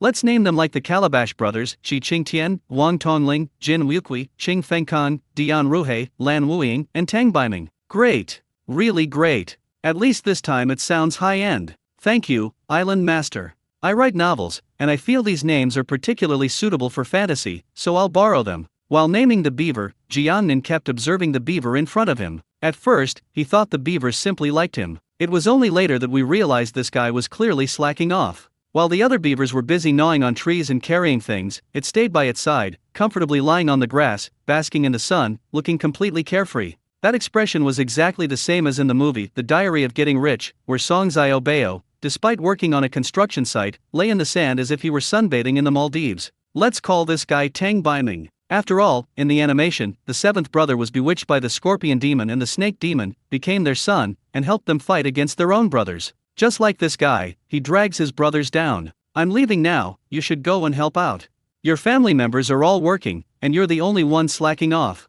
Jiangnan patted the beaver's head and laughed. After saying that, Jiangnan got up, carrying the bundle of firewood and 2 baby quokkas, Xianjiang and Lanianjiang, on his back, along with 2 river clams, and led the sugar globe family back home. Upon hearing Jiang Nan's words, Beaver Tang Biming hurriedly got up and carefully examined him. Only after Jiang Nan's figure disappeared from sight did he pick up a twig and join the team building the dam. Before leaving, Jiang Nan took out the bionic fish camera, a system reward, from his backpack in a place where the drone couldn't capture the footage. Then, he casually put it into the river. The rest is the process of shooting, recording, and observing. Jiang Nan took out his phone and observed the image quality captured by the bionic fish camera. It's comparable to footage shot by a drone, giving you a truly immersive experience. The bionic fish occasionally swam among the schools of fish without arousing their suspicion. Finally, Jiangnan raised the drone into the air to take aerial photos. Through the drone's lens, a wooden dam and bridge span the river, with 7 beavers busily working among them. The scene is heartwarming and charming, as beautiful as a painting. Under the watchful eyes of the audience, Jiangnan unknowingly returned to Parrot Valley.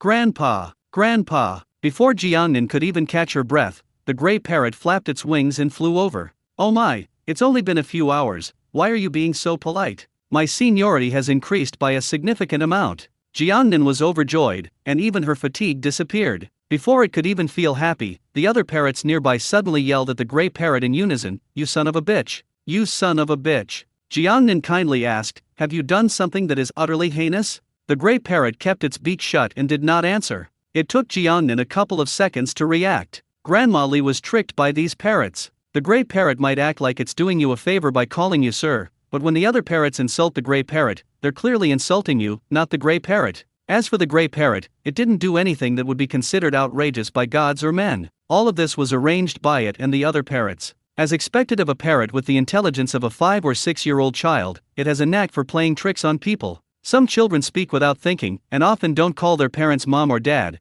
but instead call them by their first names. The principle is the same. I was planning to give you a bag of sunflower seeds before I left, but that's all for now. Jiangnan looked serious and pretended to be angry. I was wrong. I know I was wrong. The gray parrot immediately flapped its wings and landed on Jiangnan's shoulder, pleading for mercy in a slightly coquettish voice. It kept gently nuzzling Jiangnan's neck with its head. I was wrong. I know I was wrong. I was wrong. I was wrong. The other parrots in the valley gradually followed suit and began to imitate them. This gray parrot is clearly the king of all the parrots in the valley. Ha ha ha, all right, take these and eat them. Jiangnan reached into his pocket and threw all the remaining sunflower seeds onto the grass. Whoosh! The parrots flew over in a rush, each picking up a sunflower seed with its beak and earnestly cracking it open. Judging from the tufts of hair standing up on their heads, you can tell they really like sunflower seeds as a snack. Looks like I'll have to bring more next time I come. At the very least, it can help you get closer to these parrots and build a good relationship. That arrogant gray parrot was just acting all cute towards me a moment ago. Ha ha ha, men just can't resist being pampered. I never imagined that parrots could be caught in traps. Yay! This is my new little windmill, whoosh whoosh. You damn trap, take this. What do you mean by deadly clamp? That's clearly my dear little sister. What's wrong with a girl being a little coquettish? Brother is right. I just wanted to be a little more coquettish so that you would feel more comfortable, but those bad women called me a slut. They are all too rude and don't understand their good brother at all. Only I would think of my brother. Oh dear, won't people attack me if I say these things? Good brother, you have to protect me. Wow, it's so cute and green. I love it. The viewers in the live stream started to get mischievous. Alright, I'm going back now. You guys enjoy your meal. Jiangnan waved his hand and turned to leave. The gray parrot stopped snatching the sunflower seeds and flew up to a branch, calling out to Jiangnan, "Grandpa, come again tomorrow." Jiangnan felt that his tone and demeanor made him seem a bit like a madam. I clearly came to Parrot Valley, not an ancient brothel. Jiangnan initially wanted to teach the gray parrot to call him dad, but inexplicably it became grandpa. But this is good too, at least it adds up to a generation. It would be even better if the other parrots joined the gray parrot in calling out to itself, instead of calling it your grandpa. Back in Parrot Valley, Moose Luffy was lying on the ground, idly munching on grass. Seeing Jiangnan return, it jumped up and rushed over, happily nuzzling Jiangnan with its head. I didn't expect you to stay put and wait for me all this time. Jiangnan was quite pleased, feeling a warmth in his heart. He rolled over and mounted the moose, patted its head, and said, "Let's go home. I'll give you some extra fruit tonight." On his way home, Jiangnan's WeChat message rang. I clicked on it and took a look.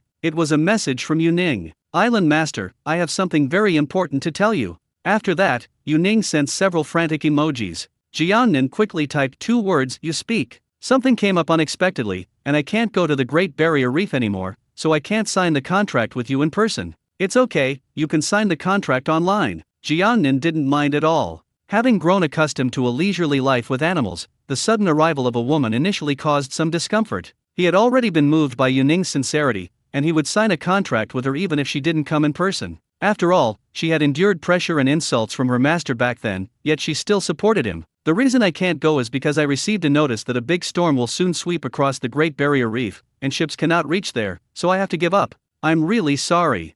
Be careful, you're all alone on the Great Barrier Reef." Yuning repeatedly gave instructions, her words filled with apology. Jiang Nan replied, "I will. Thank you for reminding me. Let's sign the contract tonight." After chatting with Yuning, Jiang Nan turned on the weather forecast. Just as she said, a major storm is indeed expected to arrive at the Great Barrier Reef in a few days, bringing with it strong winds and heavy rain. It is indeed difficult for ships to reach. Looks like I need to make preparations and return to the main island as soon as possible. Jiangnan frowned slightly, as if something had occurred to him. If the storm doesn't cause particularly strong winds and rain, I'll just clean up the building inside and out after the rain stops. But if there's a strong wind or heavy rain that damages some equipment or building windows, then you'll have to get busy. Some animals may even be harmed or affected by this strong wind and rain. Led by the moose Luffy, Jiangnan quickly returned to the tent camp. Jiangnan jumped off the back of the moose, put everything down, and after a quick wash, he, who was already starving, popped a fried cicada into his mouth, crunched it up, and swallowed it.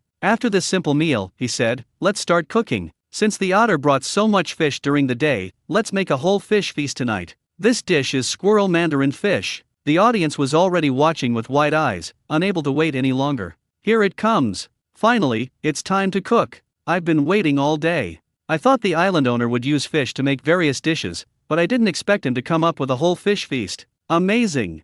Hee, I bought a fish, so I can learn from the island owner. I brought my cat over and made it stare at me, so it wouldn't sleep at night and would keep meowing, which bothered me. Now I'm going to make it drool with envy. There's a reason why cats don't like dogs. Isn't the island owner Eddie Peng from the Great Barrier Reef? Eddie Peng is making a whole fish feast, ha ha ha. I think I heard someone call my name. My surname is Peng. When I was born, my parents prepared a whole fish feast. What is my name?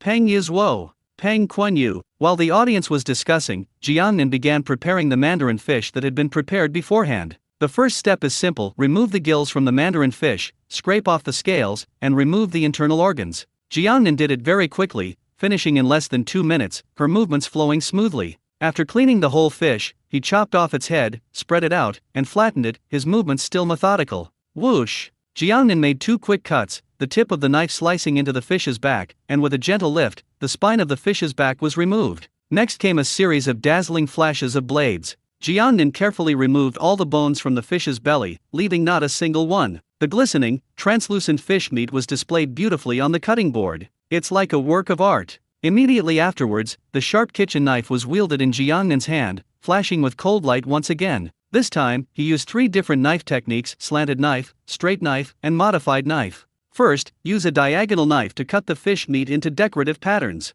Then, straight cuts were made into the fish meat with a knife, each diagonal cut being even and uniform, with the distance between them almost exactly the same, so precise that it would be used for measurement. Finally, the knife went into 4/5 of the way into the fish meat, without cutting through the fish skin at all. Before long, the most time-consuming part, the carving, was completed in Jiangnan. Holding the mandarin fish, the pieces of fish meat hung loosely on the bones, just like a fluffy squirrel. After this series of events, the viewers in the live stream were already dumbfounded. "Island Lord, you're amazing. Your swordsmanship is incredible, just like a chivalrous knight. I wanted to learn how to cook fish from the island owner, but I haven't even finished the first step yet. Is this a live stream? I thought it was a cooking video I saw online, where a dish is made in just a few seconds." The most challenging aspect of squirrel mandarin fish is knife skills. If you make a single wrong cut, the fish will fall apart. I must say, the island owner is truly a professional. Watching the island owner cook is such a pleasure, it's a real treat. I only noticed the island owner's hands. They're really beautiful, even more beautiful than mine, a girl's hands. Such beautiful hands are perfect for giving me a massage, especially at night.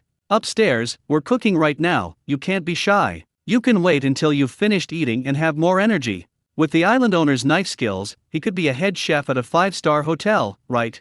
I often watch Back to Field and I feel that Chef Huang Lei is an excellent cook. I wonder who is better at cooking, the island owner or Chef Huang Lei. This can't be compared, since I've never tasted it before. How about the island owner makes it and sends it to my home, so I can try it and then give my opinion? Just bring it to my house, I haven't eaten yet. I feel that the island owner is even more amazing. I also watch Back to Field often. Although Juan Lei often cooks in the show, the production team has never shown his knife skills in detail. Anyway, the island owner's knife skills are truly amazing. Look out the window, everyone. A group of little animals have been attracted by the island owner's cooking skills.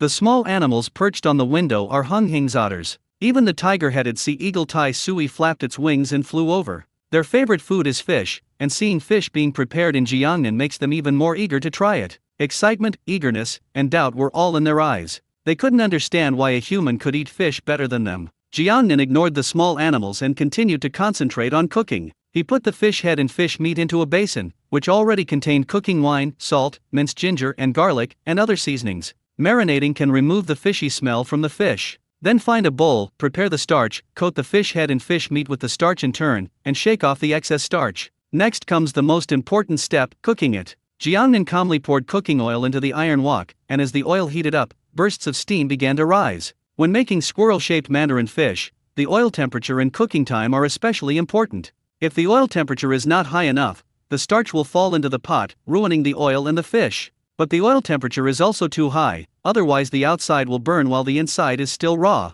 As they were talking, Jiangnan had already put the fish head into the oil pot. The moment the fish head entered the oil pan, the oil began to sizzle uncontrollably. Soon, Jiangnan fried the fish head until it was golden brown. First, take it out and place it on a plate. Then, Jiangnan puts the fish into the oil and fries it until it turns golden brown before taking it out. When the fish head and body are placed together, they can be pieced together to form the shape of a whole fish. Finally, pour cooking oil into the pot again, along with salt, vinegar, tomato sauce, and seasonings such as scallions and ginger. Heat the oil in a pan and pour it directly over the whole fish on the plate. Squirrel-shaped mandarin fish is done. Upon closer inspection, the fish on the plate was fried to a golden brown and glossy, resembling squirrel fur. After being drizzled with a sweet and sour sauce, it sizzled and emitted an enticing aroma that whetted the appetite. The viewers in the live stream couldn't stand it after just one glance. It looks delicious. I really want to eat it. Sigh, tears are streaming down my face again.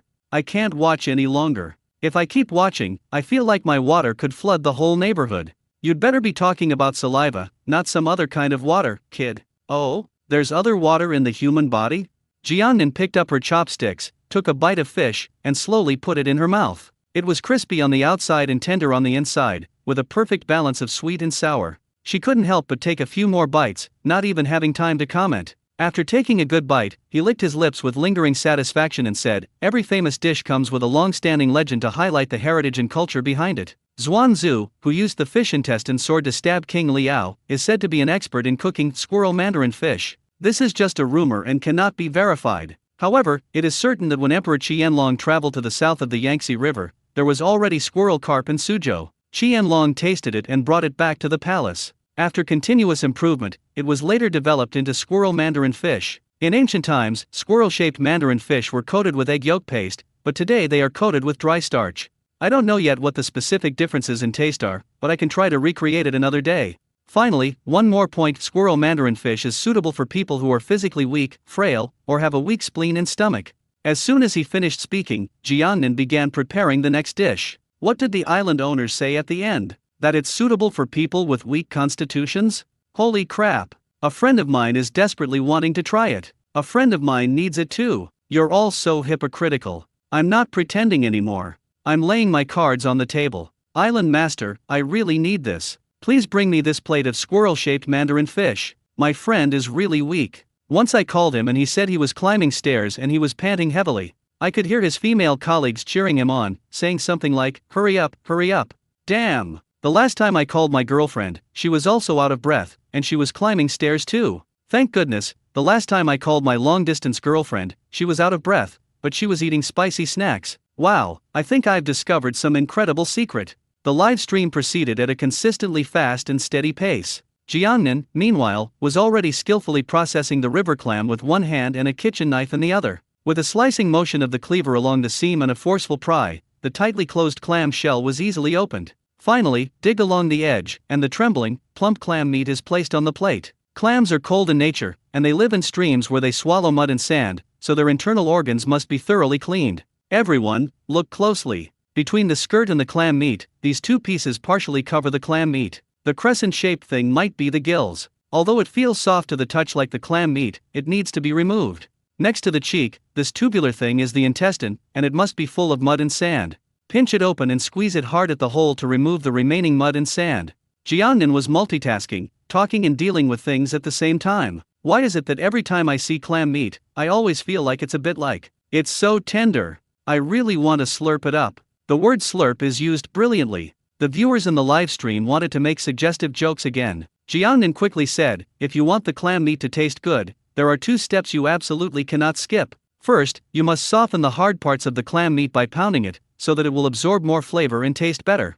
Secondly, clam meat has a strong fishy smell, so add as much scallion, ginger, and garlic as possible to remove the fishy smell. As he spoke, he had already swiftly cut the clam meat into strips and placed them, along with scallions, ginger, and garlic, into the boiling water in the pot. While the peppers are being blanched in boiling water, Jiangnan begins to chop them. A few minutes later, take out the clam meat, heat oil in a wok, stir-fry it, and add green peppers. Stir-fried clam meat is the simplest way to eat it. Alright, I understand everything you're saying, Island Lord. I just need the money to buy river clams. How about you transfer some to me? This is the most direct way I've ever seen someone ask for money. Can't you be a little more subtle? For example, Island Master, I recently broke up with my boyfriend, lost my job, and my relationship with my parents is not good. I feel that living in this world is particularly meaningless, and I am preparing to leave this world quietly. I heard that eating crabs and persimmons together can cause poisoning. I have just eaten a few persimmons. Can you mail me a few kilograms of hairy crabs now?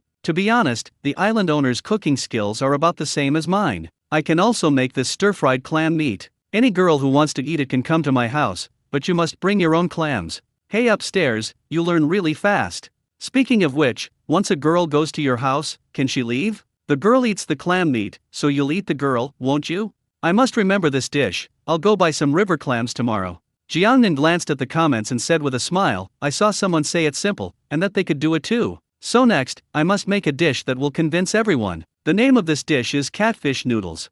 Catfish noodles? I feel like I've heard that name somewhere before.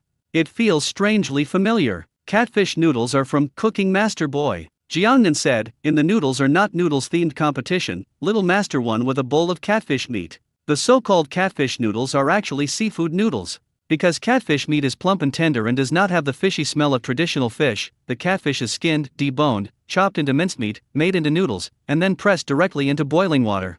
However, because the catfish meat is too soft and lacks the springy texture of traditional noodles, and squid shreds are interspersed in the middle of the noodles.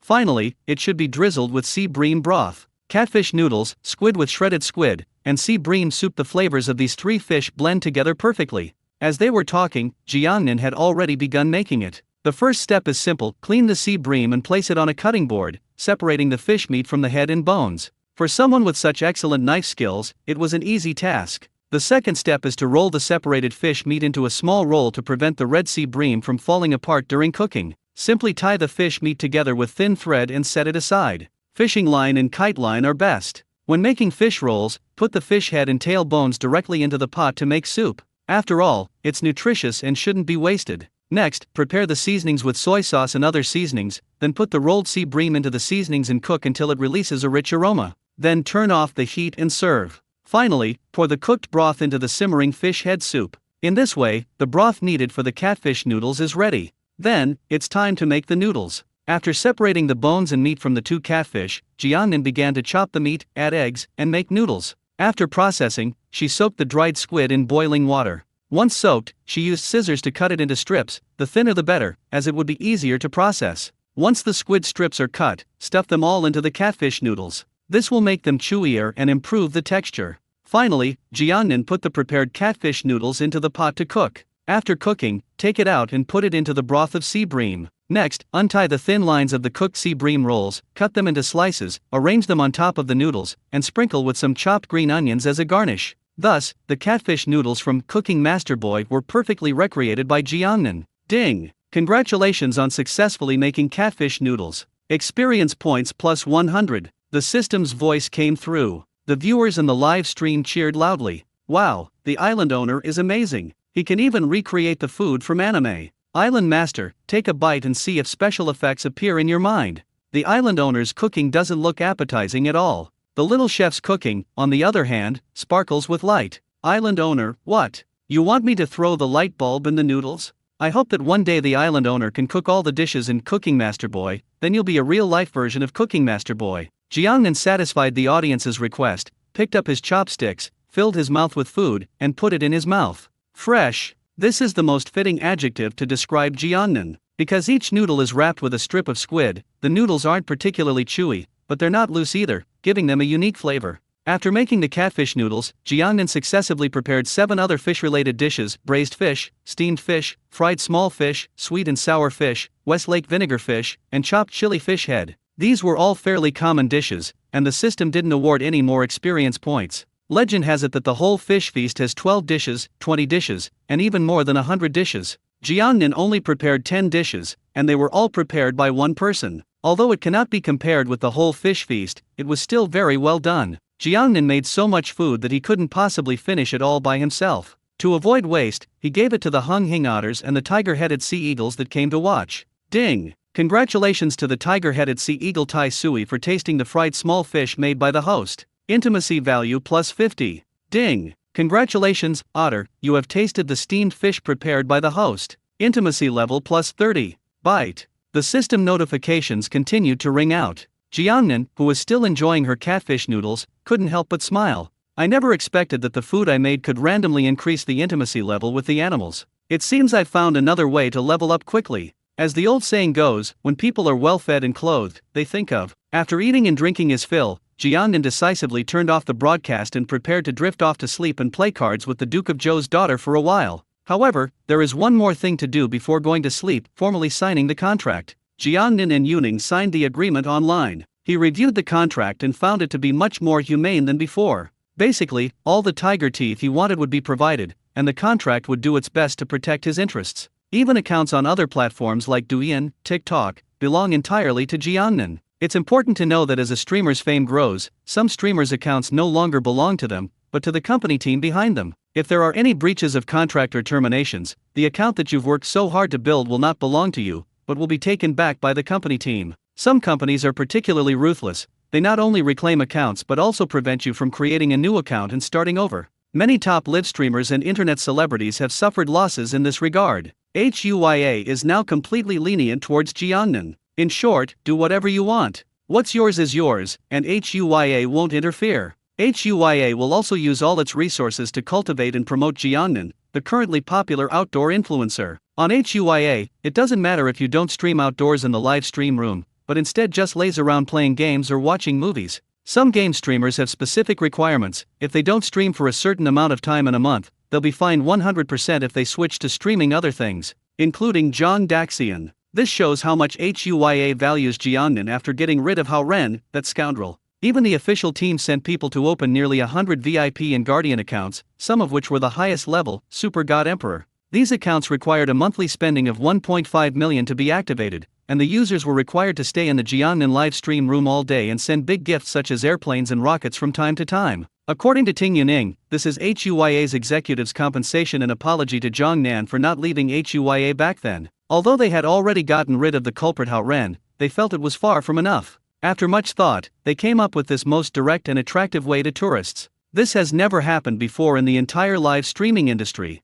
After a long day of work, Jiangnan quickly fell asleep after the signing ceremony. During the first half of the night, everything was calm and there was nothing unusual. But in the middle of the night, Jiangnan, who was fast asleep, suddenly heard low growls from animals. One sound followed another, showing no sign of stopping. Almost instinctively, Jiangnan opened his eyes and sat up abruptly. I've only been on Heart Island for less than a week, and there are so many places I haven't been to or explored. As for the hidden dangers and wild beasts, I have no idea. But when Jiangnan opened his eyes, he was shocked to find that the ones making the noise were actually the short-tailed quokkas, lazy and happy. Why are you all yelling like ghosts in the middle of the night instead of sleeping? People who don't know better might think I was like an Indian boy band, doing something to you guys in a tent. Jiangnan gently patted their little heads and asked in a slightly annoyed tone. But when Jiangnan patted them, Xianjiang and Lanianjiang didn't react at all, and even their usual cute smiles disappeared. They remained lying on the ground the entire time, staring intently at the back of Jiangnan. His eyes narrowed, filled with a fierce light. What were once cute and kind creatures now displayed fierce and ferocious expressions. Could it be? Not good. They only behave this way when they feel threatened. Jiangnan seemed to sense something and decisively turned his head, only to find a dark shadow flashing past behind him, just outside the tent. The moon is especially round tonight. But Jiangnan couldn't laugh.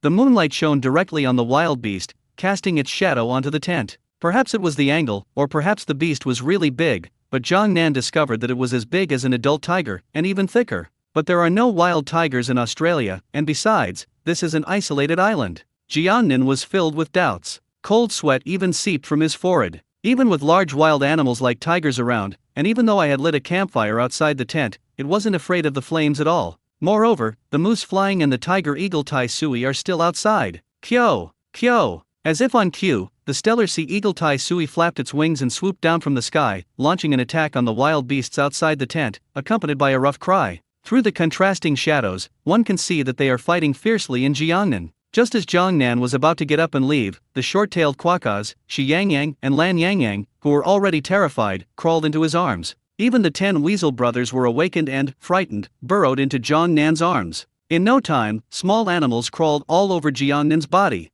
Unfortunately, they could only continue watching. I know nothing about the wild animals outside right now. If they are really ferocious beasts like tigers, it would be best to avoid them for the time being. Jiangnan wasn't afraid of a huge beast. What I fear is that there are other wild animals around, and I am even more afraid that the fight will disturb even more wild animals. If you are accidentally injured and bleed, the blood will attract even more ferocious wild beasts. Jiangnan held his breath, widened his eyes, and tried hard to see what kind of wild beast was outside. But as the battle intensified, the beast gradually moved away from the tent, and its reflected silhouette became increasingly blurred, making it difficult to discern. At that moment, Jiangnan was filled with regret. To give the drone, which had been running all day, a rest, it was specially retrieved and placed inside the tent. If the drone were outside right now, I would definitely be able to see what kind of wild beast it is. However, Jiangnan is certain of one thing: this beast came for something. Generally speaking, animals that live in the wild year-round will not voluntarily enter unfamiliar territory. They simply reproduce and thrive within their own territory.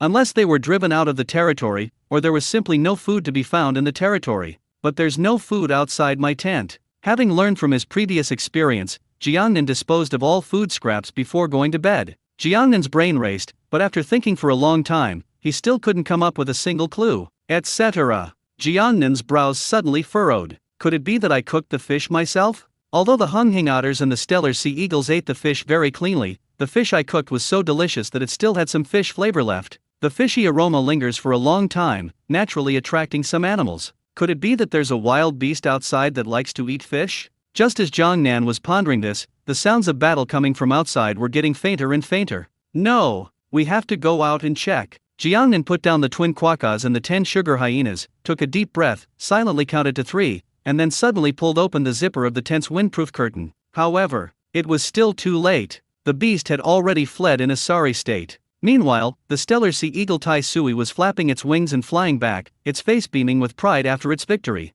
It could have continued the pursuit, but fearing that other wild animals might attack Jiangnan after it chased the beast, and out of concern for its master, it hurriedly returned. Are you hurt? Jiangnan strode forward and looked the tiger-headed sea eagle up at him. After confirming that its feathers were just a little messy, it finally breathed a long sigh of relief. Then Jiangnan turned around and went to find the moose Lu Fei. After such a scare, it might just disappear without a trace. Fortunately, although the moose was scared, it did not run away but hid behind a big tree. When Jiangnan came looking for it, it was still trembling with fear. It's alright, that guy has been chased away by Tai Sui. Jiangnan reached out and stroked the head of the moose, Lu Fei, gently comforting it. That beast was too big, probably only the tiger-headed sea eagle Tai Sui could handle it. Jiangnan didn't expect the moose Lu Fei to stand up and fight alongside Tai Sui, he just wanted it to protect him. After all, they are not in the same league in terms of size, weight, or ferocity. After calming the moose Lu Fei down, Jiangnan returned and began wandering around outside the tent.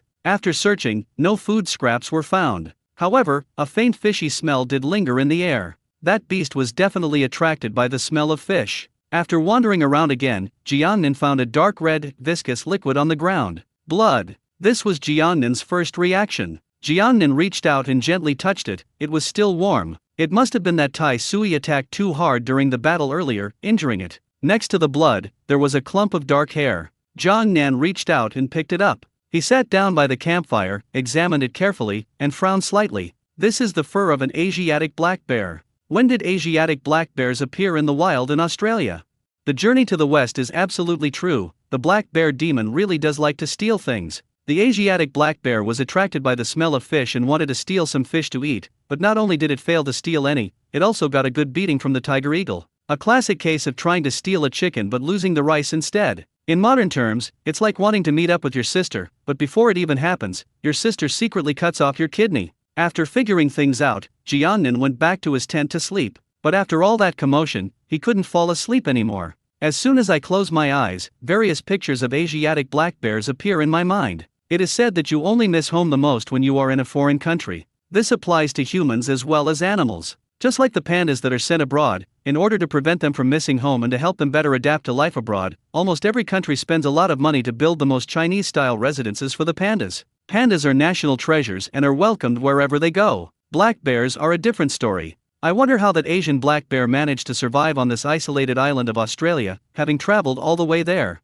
Jiannin felt increasingly restless and itchy. It feels like playing a game of Honor of Kings before going to sleep. You had a great start and were sure to win, but then your teammates ruined the game. Or maybe you have a really bad teammate who gets solo killed half a minute into the game and then keeps getting killed. Although I didn't mind at the time, thinking it was just a game and there was no need to scold my teammates for it, I lay in bed for hours and couldn't fall asleep. The whole game kept replaying in my mind. Finally, unable to resist, I logged back into the game and repeatedly added my incompetent teammate as a friend to hurl insults at his ancestors. Of course, if someone has a bad temper, they might start cursing and swearing during the game, thus beginning a tense battle to protect their parents. Even worse, some people get angrier the more they think about it and can't help but want to continue playing the game, thinking that as long as they win one more game, they can go to sleep. But the result was that he lost all night, and only won one game at dawn. That's what Jiannin is like. As the sky gradually turned light, he suddenly remembered that before he went to the island, the staff had repeatedly warned him that there was a bear on a small island nearby and that he should try not to provoke it.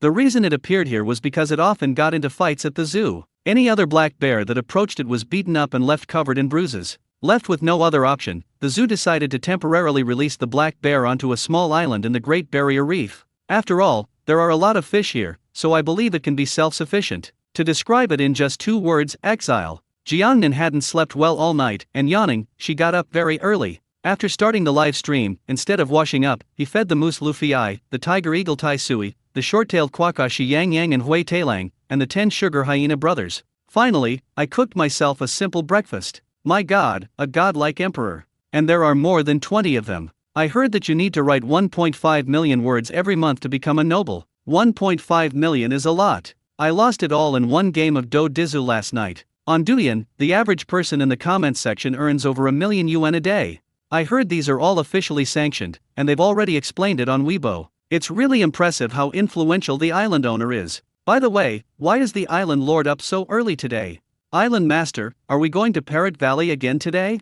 We agreed yesterday to go to Parrot Valley to catch lobsters, and I can't wait. Wait a minute, have you noticed that the island owner has really dark circles under his eyes, looks listless, and has no energy at all? Could it be that the island lord secretly did something bad behind our backs last night?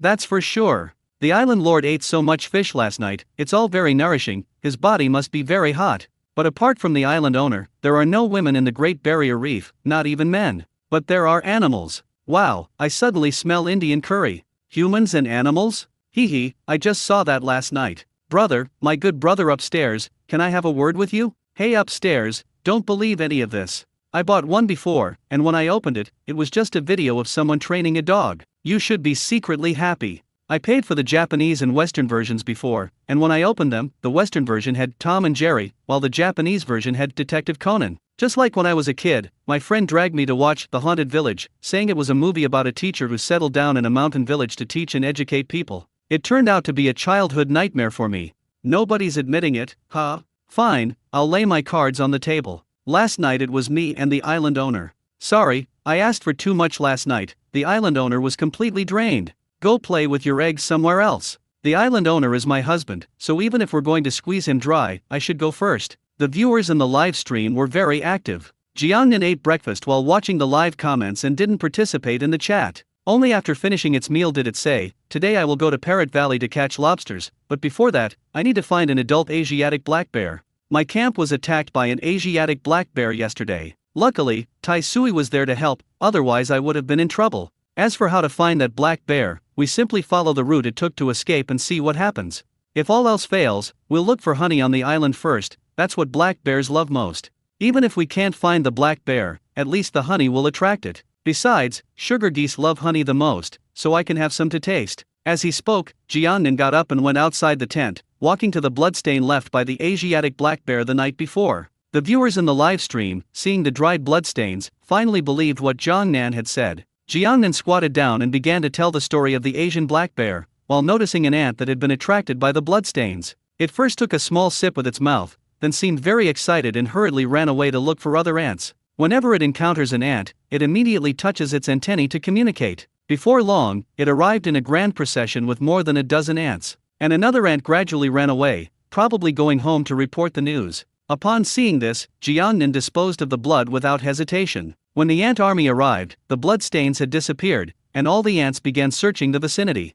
Ha ha ha, Island Lord, you're too mean. Island owner, please note that if you do this, your ant credit score will drop to a negative number. Ants, we're not human, but the island owner must be a dog. Ant, quickly report back to headquarters. A thief is stealing our food. I used to do that all the time when I was a kid. It brings back so many childhood memories. The viewers in the live stream started making jokes. Jiangnan shook his head and said, actually, I don't want to do this either, but if a lot of ants are attracted outside the tent, their next step will be to crawl inside the tent, which would be terrible if I slept at night. Moreover, these bloodstains can attract ants, and also other bloodthirsty animals. What if they steal my home while I'm away? That would be even worse. As they were talking, Jiangnan was drawn to the commotion on the other side of the river. The Hunghing otters have all gathered. It looks like another big battle is about to begin. In less than 5 minutes, the East Star otters arrived. This time, they also brought another family of otters. However, the family has very few members, only 7 or 8. Good grief, they've been losing for 2 days in a row, so they're starting to call for reinforcements. To lack martial ethics is the real lack of martial ethics. I hate it when there are more of us than when there are fewer of us. Of course, if I'm on the larger side, then disregard what I said. Can Hunghing still defeat 2 families? The audience also noticed another family of otters, and the otters of Hunghing began to worry. Thump! As the otters entered the water one by one, a great battle was about to break out. Jiangnan said as he looked around, look over here, the Hunghing otters are diving into the water with a loud thud. Look over there, the East Star otters are squawking and following closely behind. At the attack point, the Hunghing otters unleashed a series of powerful and fierce attacks. When defending, the Dongxing otters shake the earth with every move. Jiangnan deliberately imitated the accent of the famous actor Shan Tianfang, speaking vividly and instantly shocking the audience. The island owner is amazing, he can even tell stories. There is a skilled ventriloquist in the capital. Island master, you're referring to this description from Water Margin. Brilliant. Absolutely brilliant. I'll treat you to this. While the viewers in the live stream were discussing it, the battle had already ended. Who would have thought that the numerically superior East Star otters would be defeated again? Perhaps it's because they've just teamed up with another family of otters and aren't very familiar with each other yet. However, judging from the battles over the past 3 days, the Dongxing otters are particularly persistent, and it is believed that the battles will become more intense and frequent in the future. After the otter battle, Jiangnan didn't linger. He packed his tools, rode his moose Luffy, and set off again. This time, he set off fully equipped, taking only his moose, Luffy. All the other animals stayed at home. After all, this time he was going to find an Asiatic black bear. If any conflict occurred, he would be too busy taking care of himself to look after the other animals. According to Jiangnan's plan, he intended to go to Parrot Valley first, catch some lobsters while he was there for the parrots, and then focus all his efforts on finding the Asiatic black bear. Unexpectedly, a sudden change occurred. Chirp chirp. Not long after riding the moose, accompanied by a bird's call, a nimble figure descended from the sky and landed on a nearby tree. Lu Fei had never seen this kind of bird before. He stopped, tilted his head, and curiously examined it. Jiangnan also looked over. This bird is very cute. Its beak is a light cherry blossom pinkish white, its belly is gray, and its wings are brown and white with a few bright yellow feathers. Its most distinctive feature is its eyes. Beneath its dark little eyes, there were 2 tufts of white fur. At first glance, it looks like she's wearing long eyelashes. It makes you want to keep staring at its eyes. As the camera turned to the bird, the viewers in the live stream also saw it and became just as curious as the moose. What kind of bird is this? It looks a bit strange, but strangely beautiful. Why does it seem like it's not afraid of people at all? That's right, the island owner is watching it, and it's watching the director. Island owner, what are you worried about? Little bird, what are you looking at? What a waste of my life. These past 20-odd years have been wasted. I've never even seen a bird like this before, and I don't even know its name. Calm down, we're all just here to make up the numbers. I just don't believe it. When I was 8 years old, the fortune teller said that I would be wearing a yellow robe and eating fish and meat every day. Brothers, just wait for me to become rich. Chirp, chirp. Just as the audience was about to continue their conversation, suddenly, the beautiful bird flapped its wings and landed on the head of the moose, Luffy. Then, they hopped and skipped cautiously toward Jiangnan. Perhaps it was because it was the first time they had seen humans, and they were filled with curiosity. But it was also worried that humans would hurt it, so its body was always tense. It seemed that as soon as Jiangnan made any move, it would flap its wings and fly away immediately. Jiangnan remained still, trying to get the pretty little bird closer to her. A moment later, it jumped onto Jiangnan's left forearm. Jiangnan slowly raised his arm to observe the beautiful little bird up close, and laughed, "How lucky. I just stepped out today and ran into a honeybird. As you can see, the honeybird is slightly larger than a sparrow. Among all vertebrates, it is the only one that can feed on beeswax. It has a crop that can store a lot of yeast, which helps break down beeswax into absorbable fats, thus providing nutrients. The crop is actually the enlarged part of the posterior part of the esophagus of vertebrate birds that temporarily stores food. Many people have probably seen pigeons in the square. Occasionally, you'll see some pigeons with bulging necks, that's their crop." The viewers in the live stream listened very attentively. Key points. These are all key points, write them down. Didn't the island owner just say that this kind of bird really likes to eat honey? What a coincidence. The island lord is also looking for honey. One person and one bird, perfect companions for a journey. Moose flying, am I not worthy to appear? Jiangnan glanced at the comments and laughed, traveling together? Haha, actually I'm the one who's been honored. Because the honeybird also has a nickname, the guiding bird. As long as there is honey somewhere, people can find it immediately without relying on humans. It's just that because they are too small, they can't destroy the hive on their own to get honey. They have no choice but to look for humans or animals that like to eat honey after they find honey. Then it will lead humans or animals to the hive, and once the hive is destroyed, they can eat honey and be larvae without worry. They even know how to seek help from humans, how wise. This is the first time I've heard the island owner mention this kind of bird. It's unbelievable. I absolutely refuse to believe that there are birds in this world that lead humans to find honey. The viewers in the live stream were full of doubts. It's normal for people not to believe it, because our country is relatively developed. If you want to eat honey, you can just go to the supermarket and buy it ready-made. Moreover, there are now specialized honey harvesting machines, so there is no need for honey harvesters. Secondly, the honeybird mainly lives in Africa and occasionally flies to Australia. It's normal that people are not familiar with it. Jiangnan patiently explained, in primitive tribes in Africa, people have to rely on honey crickets to harvest honey. Some people once visited African tribes and found that although many of the people there were poorly clothed, they had honey to eat at home. They suspected that the primitive people there had some special way to find beehives.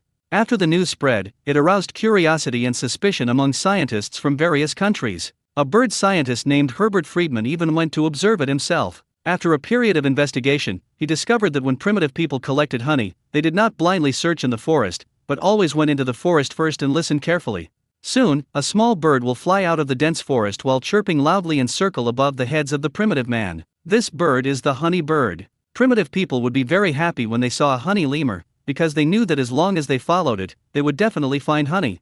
Normally, the honey bird will hover over the heads of the primitive man for a while, and then fly into the depths of the dense forest amidst its chirping calls.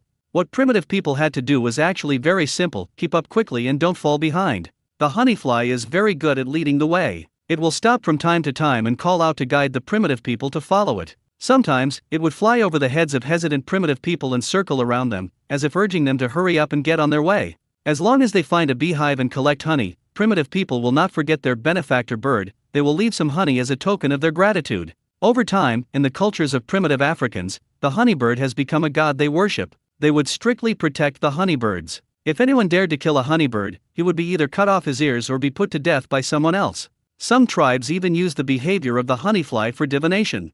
When the honeybee is attacked by its natural enemies, primitive people will do everything they can to save it. The local people believe that if you stand idly by when the harpy needs help, you will be punished by the gods. In addition to seeking help from humans, honeyflies will also look for animals that like to eat honey to help them. It's just that animals aren't as smart as humans. Each time, the honeybee pecks at their heads to provoke them into chasing it, thus leading them to the hive. Jiangnan's vivid and engaging storytelling captivated the viewers in the live stream, who listened with great interest and suddenly understood. Island Lord, I have a favor to ask. Never mind, I'm being impolite. Just give me this honey harpy. I really want to raise one, then I'll never have to worry about honey again. I don't even know if it's allowed to keep them in China. Miss, I actually have honey on me too, but it comes out in very small amounts each time, and it's always white. Why don't you take care of me? You'd better be talking about honey. Doge emoji. By the way, what are the downsides of such a cute little bird? Just as the live stream was about to get suggestive again, Jiangnan, after catching a witty comment, decisively said, "No one is perfect, no bird is perfect, and if we're talking about flaws, they really do exist.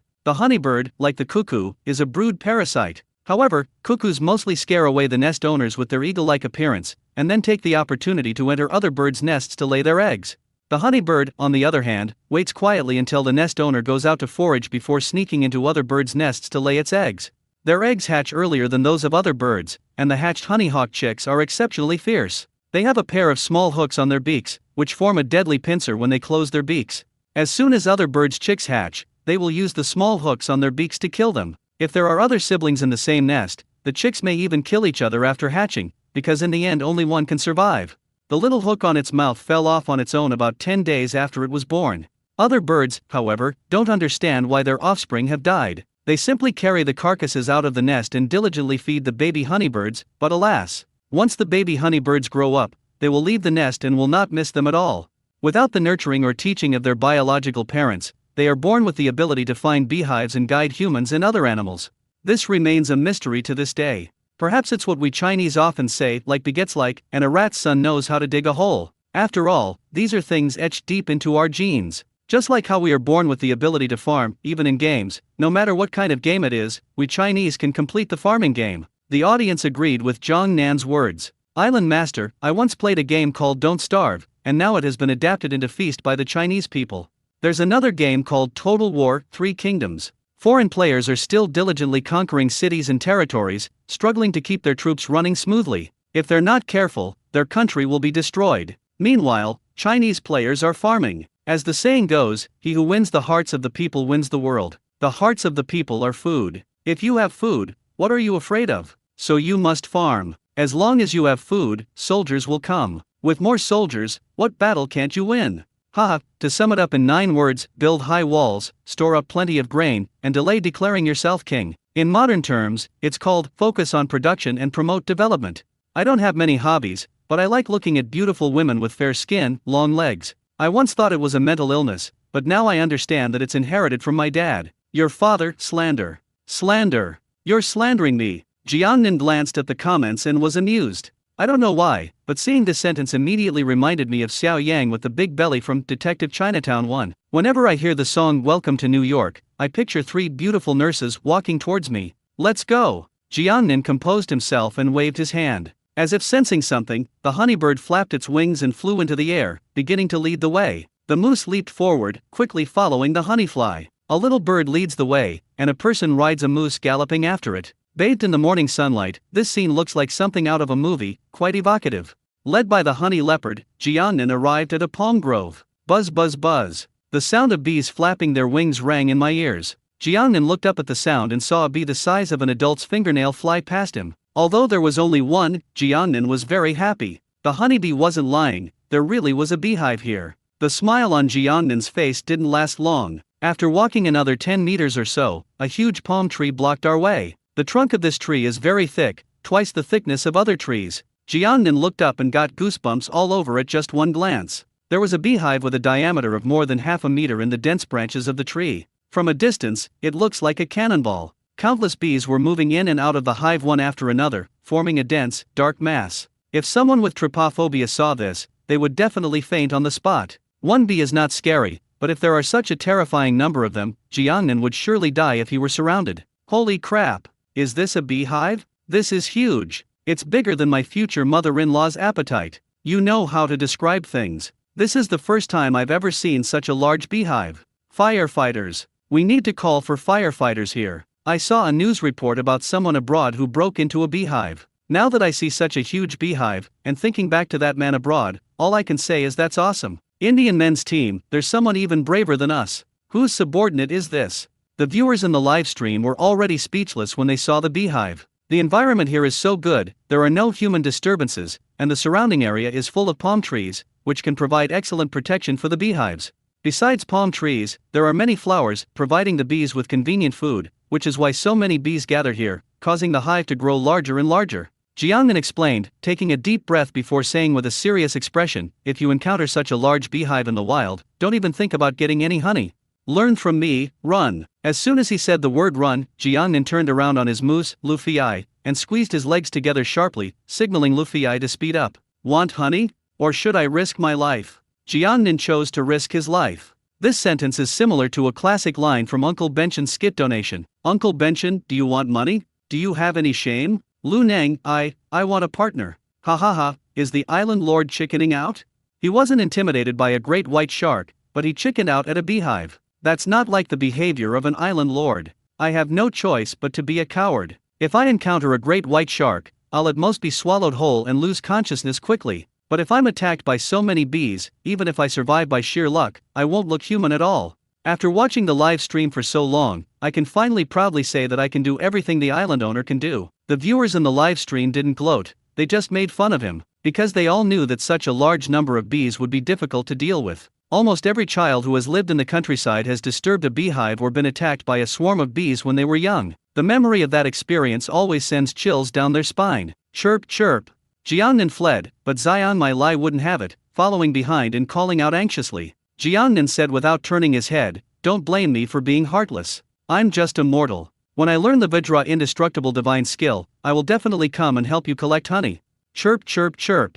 The honeyfly was still calling. Jiangnan rode on his moose, Luffy, and continued on his way, saying, don't blame me, I didn't want to go either, but Luffy insisted on dragging me along, so I had no choice. The scene at this moment, coupled with Jiangnan's demeanor and tone, was very similar to when Cao was defeated and fled Warong Road, and Guan Yu let him go. Cao then said indignantly, Yun Chang, I can't leave. The next thing he did was shout, giddy up, chirp chirp.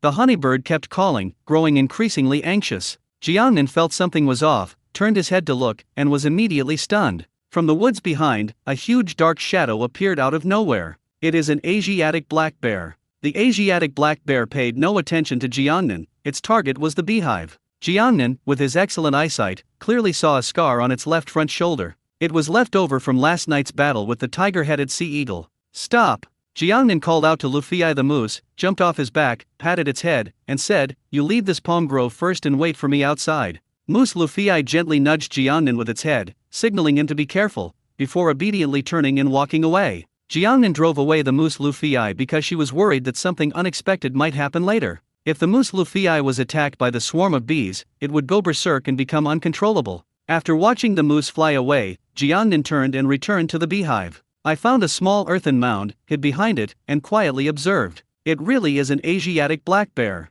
This is eye-opening. I thought Australia didn't have this. Don't you know there's such a thing as a zoo? They don't have them locally, but they can import them. Thank you so much. I almost became a Mongolian. The island owner is really lucky, it actually ran into one. The island lord dares not disturb the beehive, it seems we can only leave it to this black bear. The appearance of the Asiatic black bear instantly caused a sensation in the live stream. After all, this thing appeared in Journey to the West and left a deep impression on people. Jiangnan reminded everyone, look closely at the V-shaped white patch on its chest, that's a unique mark of the Asiatic black bear. Don't let its chubby appearance fool you, this guy is actually quite agile. He can not only climb trees to dig for honey, but also swim in the water to catch fish, and he can even walk upright. In addition, this guy has an extremely sensitive sense of smell and hearing. He can smell scents from half a kilometer away when the wind is blowing and can hear footsteps from 300 steps away. Unfortunately, their strength is too weak. That's why it has the nickname bear. Just as Jiangnan was giving her explanation,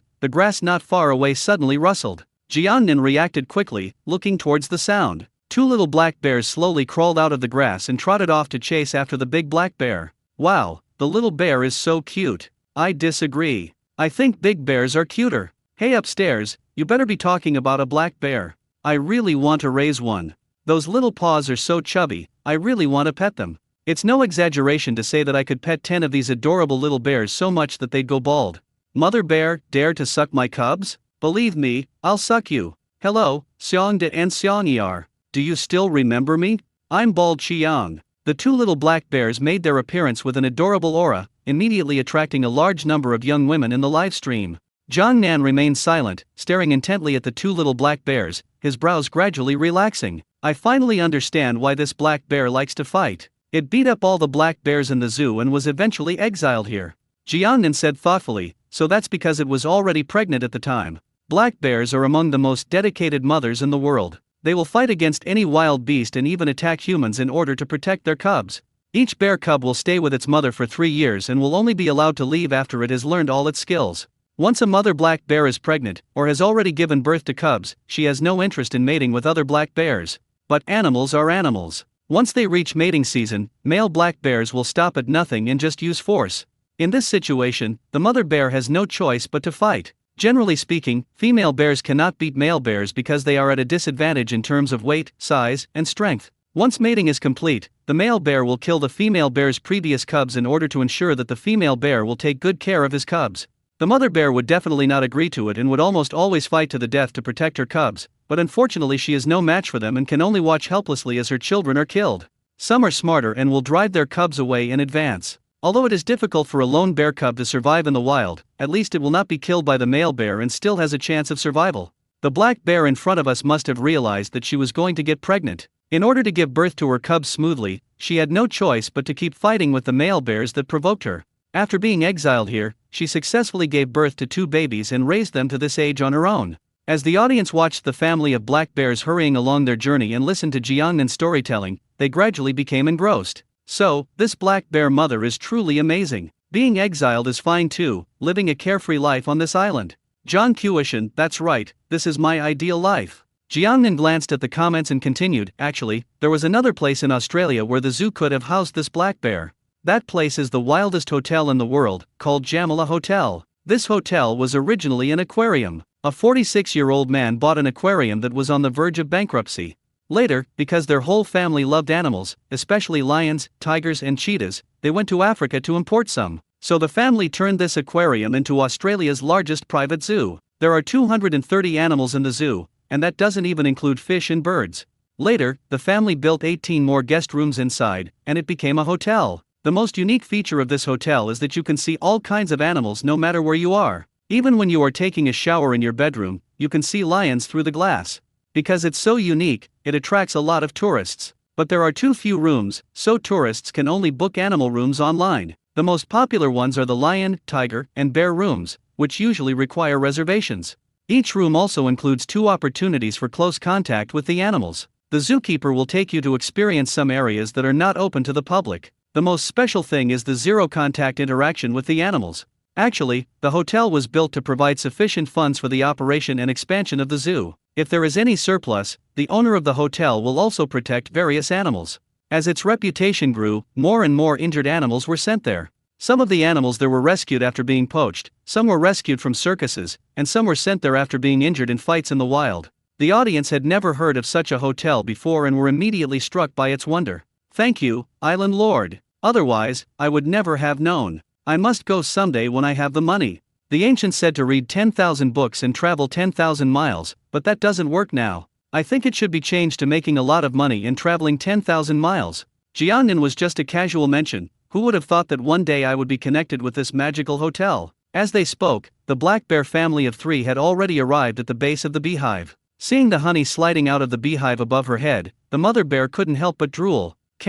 Because it injured its shoulder last night, it is now having a hard time climbing trees. After trying several times, the mother bear gave up. However, they did not completely give up. I didn't manage to steal any fish last night, and I'm starving. I have to find a way to get some honey today. The mother black bear circled the palm tree, and then started crashing into it. Boom! The massive body crashed into the thick trunk, causing the palm tree to sway slightly. What is the mother black bear trying to do? Is she going to knock down the tree? Or is she going to knock down the beehive? In ancient times, Lu Zishan uprooted a willow tree. Today, a black bear charges into a palm tree. Be careful. It would be terrible if a big tree fell and hit a black bear. Beaver, this tactic looks familiar? I watched a movie about bears. At the beginning of the movie, the mother bear kept ramming her body against the cliff to eat honey. As a result, a rock rolled down and the mother bear was unable to dodge and was crushed to death on the spot. The bear cub then began to wander and eventually encountered a hunter. This movie looks good. Does anyone know the name? I'm going to watch it before bed tonight. I think the movie is called The Bear. A good man does it 108 times in one night. While the audience was discussing it, the mother bear's impact had already had its effect. The palm tree didn't fall, nor did the beehive drop, but with the impact of the palm tree, the honey had already accelerated and flowed down the trunk. The mother bear opened her mouth and eagerly began to lick it with her tongue. The amount of honey obtained this way is far too small. Not only is she not getting enough to eat, but her two babies are also going hungry. The mother bear quickly came up with another idea. Even though it can't climb up, it still has children. The mother bear was seen half lying on the trunk of a palm tree, while her two cubs slowly climbed the tree by stepping on her head. With the mother bear using her body as a ladder, the baby bear climbed very slowly and distantly. However, they were too small and had not yet fully learned to climb trees. One quickly tumbled down, while the other successfully climbed up. After climbing the palm tree, the black bear cub trembled slightly, gripping the branches tightly as if afraid of falling. Besides nervousness, the little creature was also filled with curiosity in the unfamiliar environment. A little bee buzzed past the black bear cub, and it couldn't resist opening its mouth as if to take a bite. Unfortunately, the little bee was too agile and missed its bite. Otherwise, it could very well become like that dog on the internet with a bee in its mouth that got stung and turned into a pig's head. The black bear cub missed the bee and, following its flight path, fixed its gaze on the giant honeycomb above its head. Slurp! From this vantage point in Jiangnan, you can clearly see the black bear cub licking its tongue, with thick drool dripping from the corner of its mouth. The allure of the honey was too great, and it couldn't wait to continue climbing upwards. At this moment, the bees are moving in and out of the hive in an orderly fashion, diligently collecting nectar. As the black bear cubs drew closer, they finally noticed the uninvited guest. Buzz buzz buzz. In just a few seconds, more than a dozen bees swarmed around, and many more bees were flying out of the hive one after another.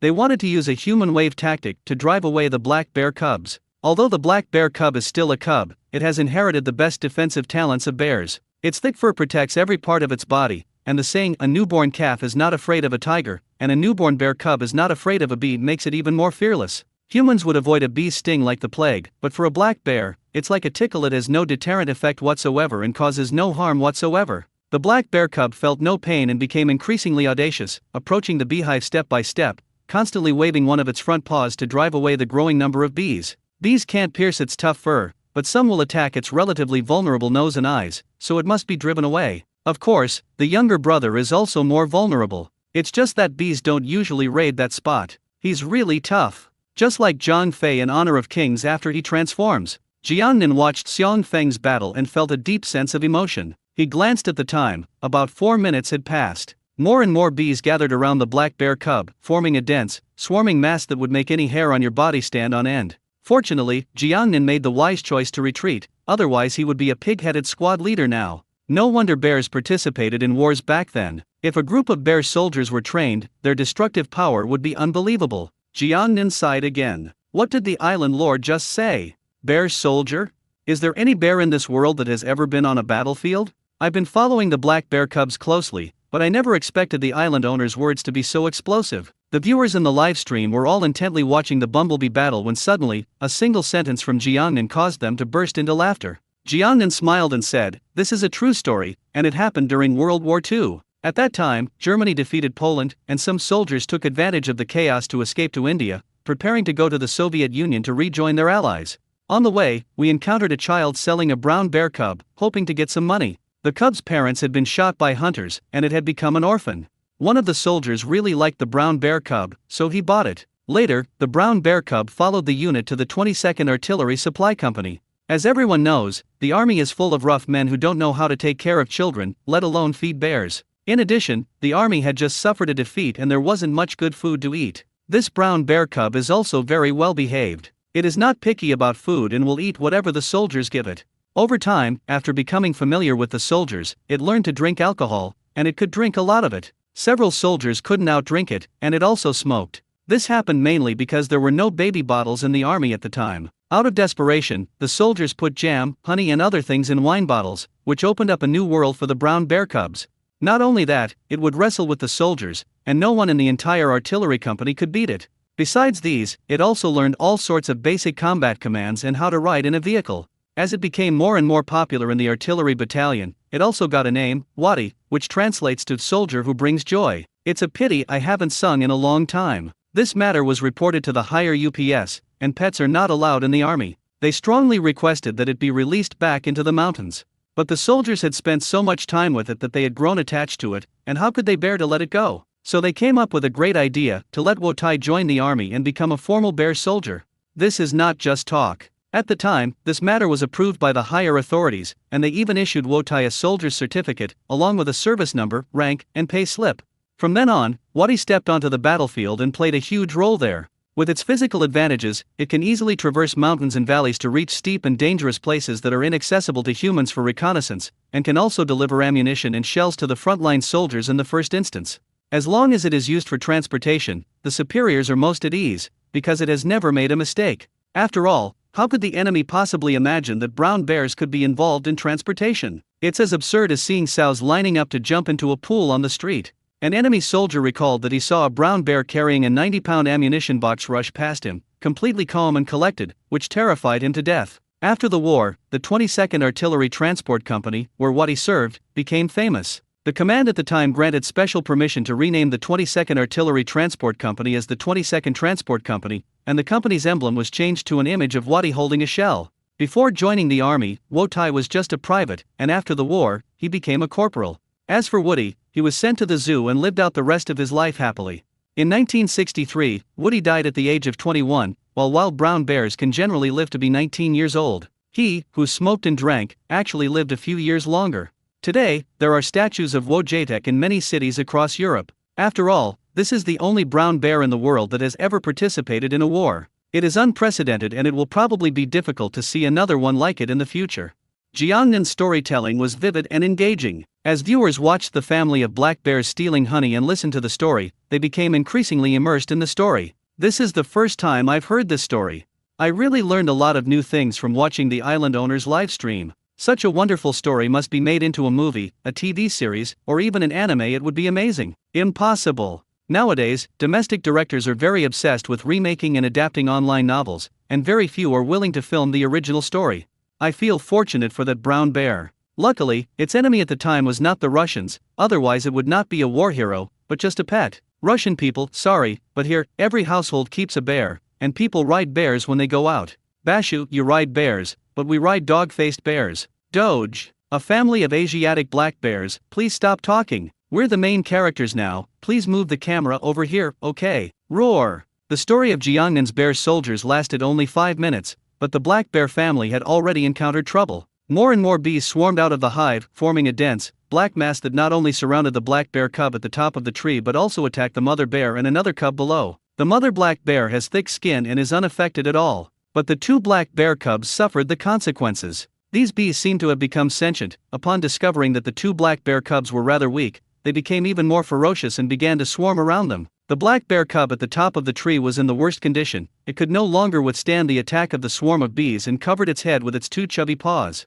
As a result, he lost his balance, became unsteady, and fell off the tree branch with a thud. The mother bear reacted quickly, rushing forward and catching her cub with her massive body, preventing it from falling onto the hard ground. Another black bear cub couldn't withstand the swarm of bees and stumbled into its mother's arms. Even in such a sorry state, the swarm of bees still refused to stop their attack. Instead, even more people gathered. The mother bear's temper flared up instantly. She rushed to the tree, stood on her hind legs, and began to shake the trunk with all her might. Furious, it no longer wanted to simply eat honey, instead, it wanted to shake the honeycomb down. Splash! The mother black bear was so strong that leaves kept falling down, like rain. The beehive was shaking violently and could fall down at any moment. Not good. Jiangnin frowned, and the next second he decisively stepped back. If the hive falls, all the bees inside will swarm out. In their frenzy, they will attack and sting anyone they see, regardless of the consequences. Indiscriminate attacks, inhumane. The typical principle is, I will not offend others unless they offend me. If they offend me, I will retaliate.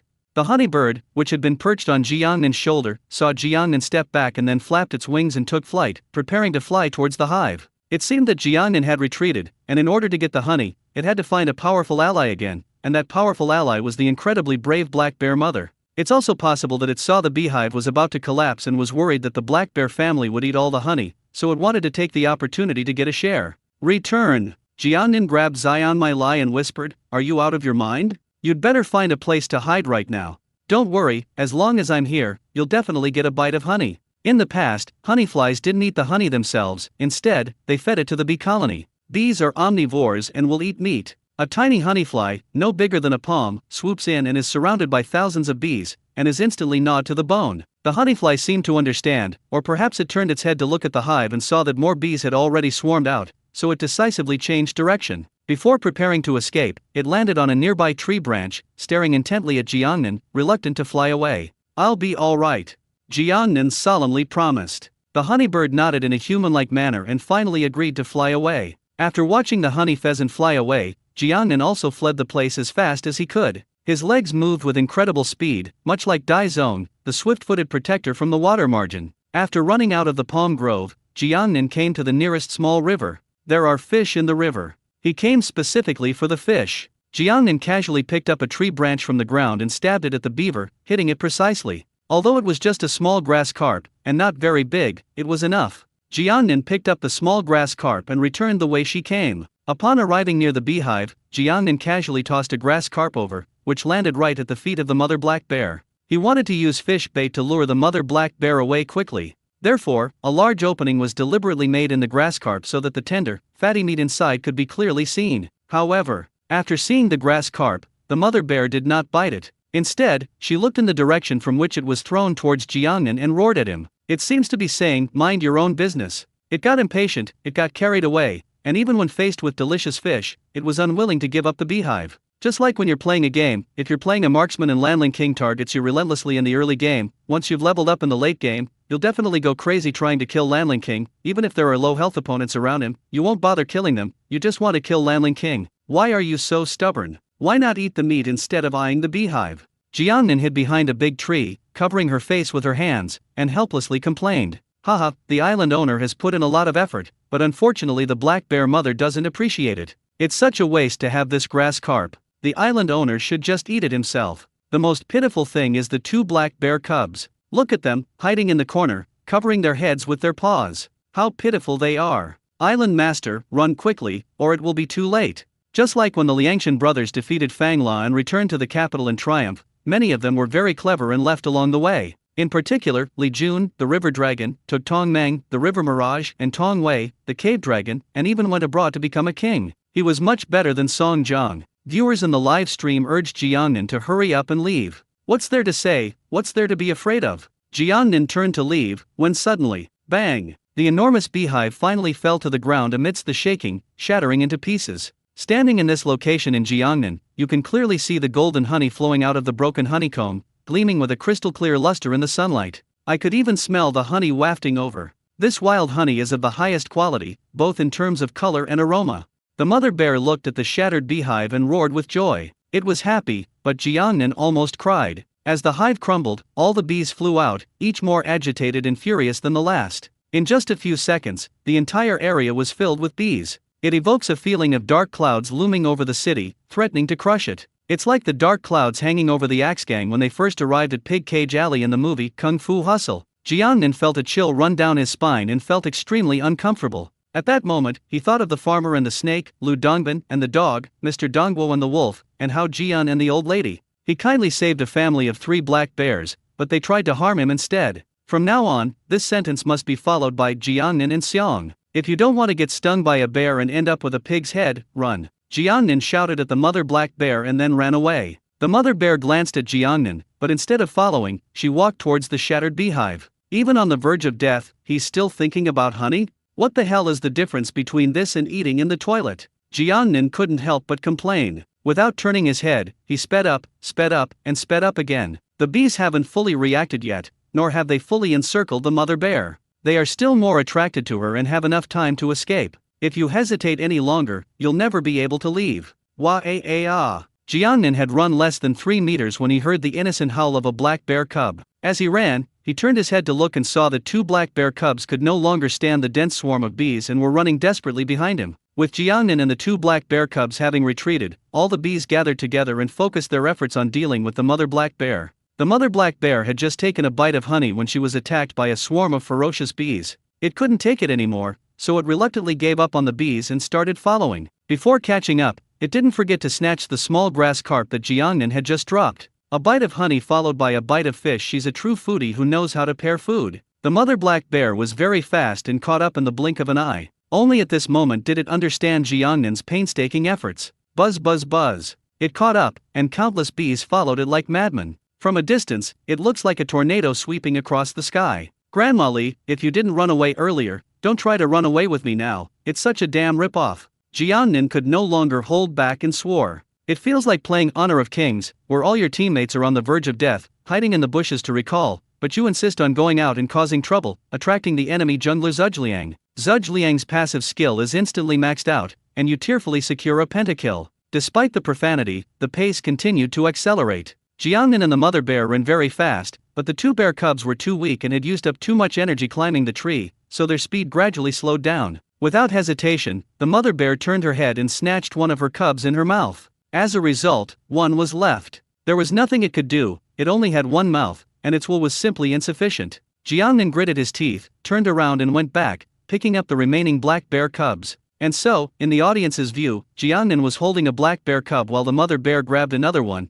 and they began their escape at an extremely fast speed. The bees behind them wouldn't let them go, relentlessly pursuing them in swarms. Even from a great distance, you can hear a loud buzzing sound. Someone who didn't know better might think they were in a helicopter. The scene was truly spectacular. It's like a scene from a science fiction movie where the protagonist is running ahead while a tornado sweeps behind. Amazing. Absolutely amazing. It was so enjoyable to watch. It was even more exciting than watching a blockbuster movie with special effects. I disagree. I think the most enjoyable thing is watching Japanese acrobatic films. The way the island owner and the black bear mother ran around felt like something out of Temple Run.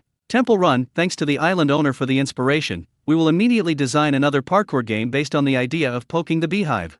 Although it was terrible, I couldn't help but laugh, probably because I thought of something funny. It's so exciting to watch. I'm going to poke the hornet's nest in the tree downstairs from my house right now. I did this with my friends when I was a kid. One of my friends had a shaved head and was wearing slippers. He couldn't run at all and got stung all over his head, like the rows of little bumps on the head of Buddha. Every kid who grew up in the countryside has probably stirred up a beehive at some point. So many childhood memories. There were no cell phones back then, but there were so many fun things to do in the village every day. We were carefree and never got tired of playing. As viewers in the live stream watched Jiangnan desperately trying to escape, they were all swept up in their childhood memories. The sense of immersion was so strong that it resonated with them. When I was a kid, I would call up a few friends every day, and we would either go to the pond to catch frogs or sneak into the field to dig up sweet potatoes and roast them. We could always come up with all sorts of fun things to do, and none of them would be the same. After starting school, my parents instilled in me the idea that I should study hard and leave the countryside, so I began to work hard to do well on every test. I did leave the countryside after growing up, but it was completely different from what I had imagined. Every day I was like a walking corpse, repeating the same routine of going to work, going to work, going to work. I was exhausted from working hard for a house and a car, and I longed to go back to my rural home. But due to various issues such as the children's schooling, there's no going back. All the good things are left in my childhood. The beauty of Jiangnan awakened in them, and their hearts were filled with warmth. Thump! Boom! By the time the audience realized what was happening, Jiangnan had already run to the riverbank, taken a deep breath, and jumped into the deepest part of the river without hesitation. The mother bear followed closely behind and plunged down. The sounds of the man and the bear falling into the water were exactly the same, but the splashes they made were worlds apart. One was just a small ripple, while the other was like a depth charge. If you didn't know better, you'd think it was a Philippine fishing stunt team diving. Buzzing. Watching Jiangnan and the black bear family jump into the water, the bees were anxious and restless, hovering in the air, showing no intention of flying away for the time being. The water in Jiangnan is very fresh, so you can hold your breath a little longer. But the black bear family couldn't take it anymore. Especially the two little black bears. Left with no other option, they can only occasionally surface their noses to breathe. Moreover, every few breaths, he had to quickly hide. Otherwise, the bees will immediately aim for their noses and sting them. Jiangnan looked up at the sky and discovered that the clever bees had split into two groups. One group was still hovering in the air, while the other group had flown to the other side of the river. He had originally planned to quietly swim to the other side and escape, but now it seemed he had no choice but to give up. I don't know how much time passed, but the bees finally left one after another. Jiangnan and the black bear family had been hiding in the water, and the bears had no way to stop them and had to return empty-handed. Jiangnan didn't immediately emerge from the water. Instead, it stayed in the water for a few more minutes to make sure they wouldn't suddenly turn back before carefully going ashore. Call! As soon as it emerged from the water, Jiangnan couldn't help but take a deep breath of fresh air. He once read an article that asked if there was a possibility of a slow-acting poison in the air. Because people breathe air every day, they cannot live to be hundreds of years old. He didn't know if the article was true or false, but he now knew how wonderful it was to be able to breathe air. Fortunately, the climate here is mild all year round, and soaking in the water for a long time is like taking a bath, which cools the body down. If it's a cold winter, it will definitely freeze into an icicle. That feels so good. Jiangnan rolled over and lay down on the grass by the river, casually assuming a comfortable position and letting the warm sunlight shine on her. It feels so good to have survived such a disaster. This feeling is like when you're playing a game and your teammates feed 7 or 8 kills in the early game, all 3 lanes and the first tower are destroyed, putting you in a huge disadvantage. In the end, you're forced to retreat to your high ground to defend by the other 5 players, but unexpectedly, you manage to turn the tide and win. The black bear family of 3 also crawled to Jiangnan's side and lay down on the grass, just like him. Who would have thought that just moments ago, the man and the 3 bears were on a life or death escape, but now the scene is so heartwarming. After this commotion, the island owner and the black bear family can be considered to have become sworn brothers. What a heartwarming scene, and what an adorable bear cub. Little bear, you thought I was cute when I was little, but now that I'm grown up, you're delicious. The viewers in the live stream breathed a sigh of relief. Ding! Congratulations, host, for rescuing a family of 3 black bears. You are hereby rewarded with a box of bees. Congratulations, host, you have obtained the drying patches. Congratulations, host, you have acquired the beekeeping skill. A box of honey. This box of honey contains the world's largest bee, the Himalayan giant bee, which is 2 to 3 times larger than that of an ordinary bee. The Himalayan giant honeybee can produce some of the world's most precious honey, known as super honey. This honey contains a psychoactive substance. Consuming even a small amount can make the body extremely excited and energetic, and in reasonable doses, it can even become a high-dose hallucinogen. In the United States, honey can sell for between $60 and $80 per pound, which is equivalent to 360 to 500 RMB per 0.45 kilogram, and that was the price many years ago. Now it has increased many times over, but these are generally black market prices, and you can't buy it through legitimate channels at all. This hive contains 500 or 600 bees, including queen bees, drones, and worker bees of various species. It is already a self-sufficient small society, and with the presence of the queen bee, the team can expand anytime and anywhere. Note: never consume too much Himalayan giant bee honey at once, as it can be fatal. Remember this again. Drying patches *1 in the movie Spider-Man: Homecoming, Spider-Man unfortunately fell into the water and his body became wet. Fortunately, Iron Man added a drying function to his suit, which can quickly dry the moisture on the clothes and the surface of the body. This drying pad was modified from that. At first glance, it looks like a plaster, but it is more transparent and has no odor. The host only needs to attach it to their waist, and if they unfortunately fall into the water due to some special circumstances, their clothes can be dried quickly as soon as they get ashore. Note: this drying patch can be used permanently. Beekeeping skills. One of the unique skills of Xiaolangnu, the female protagonist in The Return of the Condor Heroes. By clicking to learn, the host can not only become exceptionally proficient in beekeeping, but also command and summon any bees in the surrounding environment to serve them. Through systematic improvements, it can not only summon bees, but also various other types of bees such as wasps and hornets. Note: wild bees will not obey the host's commands 100% of the time, but the Himalayan giant bees rewarded by the system are different. They will be very affectionate towards the host. Like massage techniques, this skill cannot be upgraded like the god of cookery or the art of fishing. Bathed in the sunshine, Jiangnan looked at the system's rewards. The rewards this time are very generous. The Himalayan giant bees, in particular, brought great joy to Jiangnan, instantly revitalizing his weary body. Wah-ah-ah. Jiangnan was having a good time when he suddenly heard the mournful cry of a black bear cub. For some reason, the 2 black bear cubs were crying helplessly, their bodies rolling around on the grass. The mother bear was powerless to help her cubs and could only look at Jiangnan with pitiful eyes. Jiangnan got up from the grass, walked quickly to the black bear cub, looked it over carefully, and said, "Wait a few minutes." He had barely finished speaking when he disappeared into the grove of trees. The mother bear watched Jiangnan's departing figure, then looked at her 2 cubs still rolling and howling on the ground. For a moment, she didn't know whether she should follow him. Jiangnan did not leave the place, but instead began searching in the woods. What is the island lord looking for? Why not help the black bear cub? How strange. The viewers in the live stream looked completely bewildered and confused. This is it. 5 minutes later, Jiangnan said with a sigh of relief. Before him stood plump, tender plants, their stems about 100 centimeters tall, their leaves not only large but also very delicate, soft and fleshy to the touch, not prickly at all. It's lush and vibrant green, a truly beautiful sight. At first glance, it looks like a succulent. The black bear cub was stung by a bee, which is why it's howling. We need to find a plant to apply to it. Jiangnan explained earnestly, this plant is called scorpion grass. In the wild, it is a very common Chinese medicine. After being bitten by mosquitoes, scorpions, wasps, etc., you can tear off its leaves and gently rub them on the wound.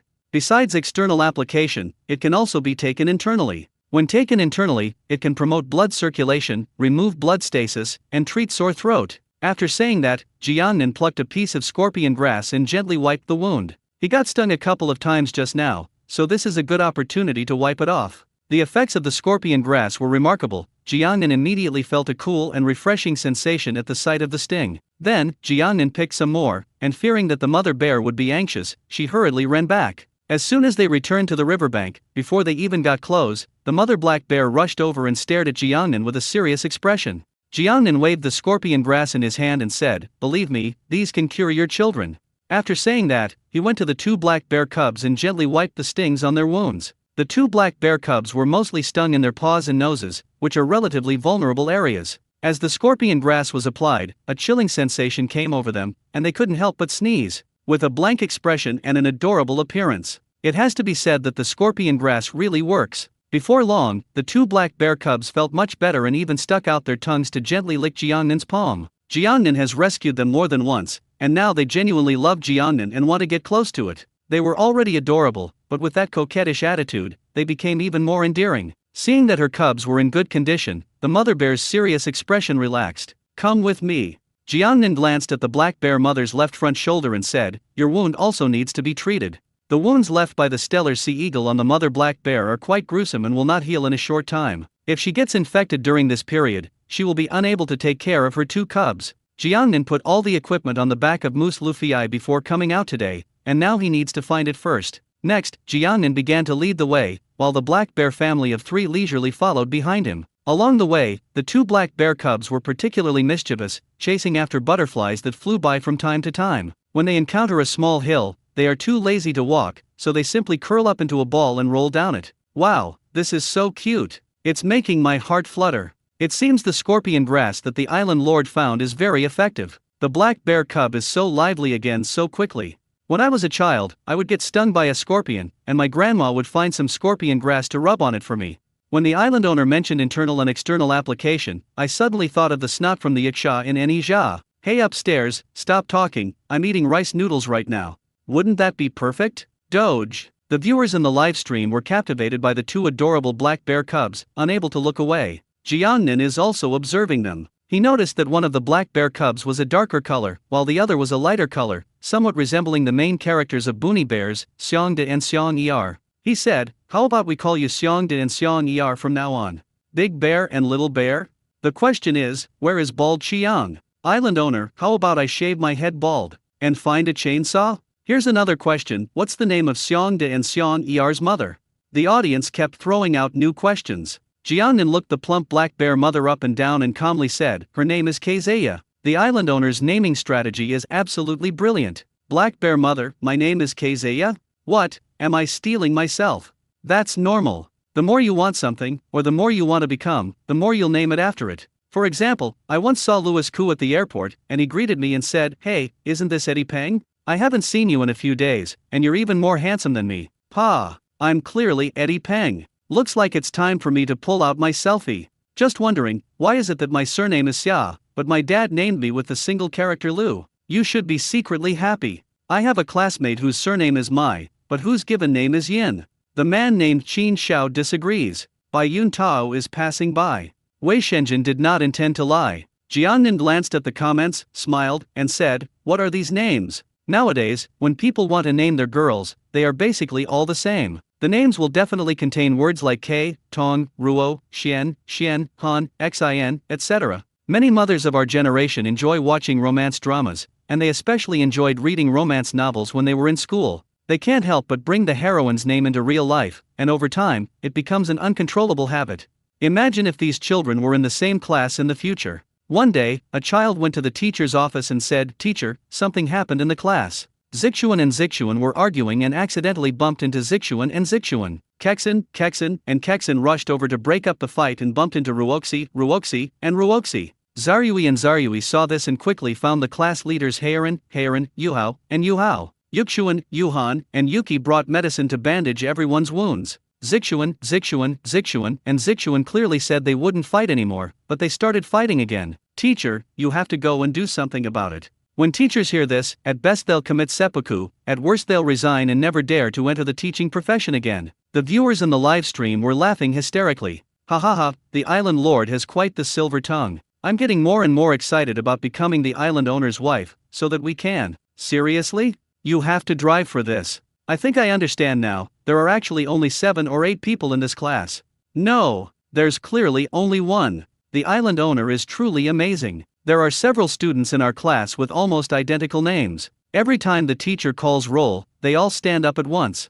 Lu Ziqiao from my apartment, I know these characters very well. Aren't they Kinkin, Kinkin, Kinkin, Ching Ching, and Kinkin? Thank you, island owner. My wife is planning to name our daughter these names, so we must change them immediately. Amidst the murmurs of the audience, Jiangnan has returned to the palm grove and found the moose, Luffy. Moose Luffy was standing under a big tree, anxiously circling around Jiangnan. Upon seeing Jiangnan return, his face immediately lit up with joy. But upon seeing the family of black bears behind Jiangnan, his joy immediately turned into tension. Da. The moose leaped forward, galloping to protect Jiangnan with its own body. It thought the black bear family was going to harm Jiangnan, so it faithfully protected it. Although it was afraid of the black bear mother's robe last night, it became bolder after learning that the tiger-headed sea eagle Tai Sui had defeated it. After all, it was protected by the stellar sea eagle. Haha, don't worry, they won't hurt me. Jiangnan felt a warmth in her heart and gently stroked the neck of the moose, Luffy, to comfort it. Once the moose's condition had stabilized, Jiangnan took out a special medicinal wine from its backpack and applied it to the wound on the black bear mother's robe. After much effort, the special medicinal wine was finally used up. It was squeezed clean, not a single drop was left. This bottle of special medicinal liquor has saved 3 animals, a great white shark, a beaver, and a black bear. It is quite practical and cost-effective. Let's go check out the beehive now, maybe we can find some honey. Jiangnan flipped over and mounted the moose Luffy, waving his hand to give instructions. When Jiangnan returned to the hive, it had already been taken by other animals. Chirp chirp. The honeyfly stood on a broken piece of honeycomb, savoring the flowing honey. Upon seeing Jiangnan, it even called out softly twice as a greeting. It couldn't wait any longer for Jiangnan, so it decided to turn back and take a look. To its surprise, all the bees in the hive had already left, and it took advantage of the situation and began to eat. Splash splash splash. When the black bear mother saw the honey she had lost and found again, she stumbled over and began to chew the honeycomb greedily. The black bear cubs, Xiongde and Xiangyar, followed suit and started eating as well, just like their mother. Jiangnan looked around and, after confirming that there were no bees, sighed, it seems the swarm has left. Under normal circumstances, once the hive is broken, the bees will be led by the queen bee to find a more secluded place to rebuild the hive. As he spoke, he arrived in front of the broken beehive and casually picked up a piece. At the same time, he took out the bottle and aligned the broken edge with the bottle opening. As soon as the honey found its outlet, it gushed out in a torrent, instantly forming a viscous, mini waterfall. This little waterfall does have color, and it's an unexpected purple. Even though Jiangnan was very careful, some honey still dripped onto her hand. It's very sticky, and at first glance it looks a bit like. Jiangnan didn't think much about it and just stuffed it into her mouth. The next instant, a wave of sweetness swept through the entire mouth and spread to the taste buds. Wow! So much honey! The bottle opening is facing the honeycomb opening, mouth to mouth. Why does this remind me of a certain sport? Doge. Thick honey was flowing from the honeycomb opening, just like some kind of exercise, and it was quite sticky. Doge. Upstairs, why don't you explain things more clearly? Since you won't explain, then I won't either. For dessert lovers, seeing so much honey is going to drive them crazy. This honey looks delicious, and the color is beautiful too. It's purplish red. I've never seen anything like it before. Su Song wasn't lying to us after all. Purple really does have a certain charm. Not only does it look good on girls, but even the honey tastes better. It's so thick and sticky. Compared to this honey, all the honey I've eaten over the years is garbage.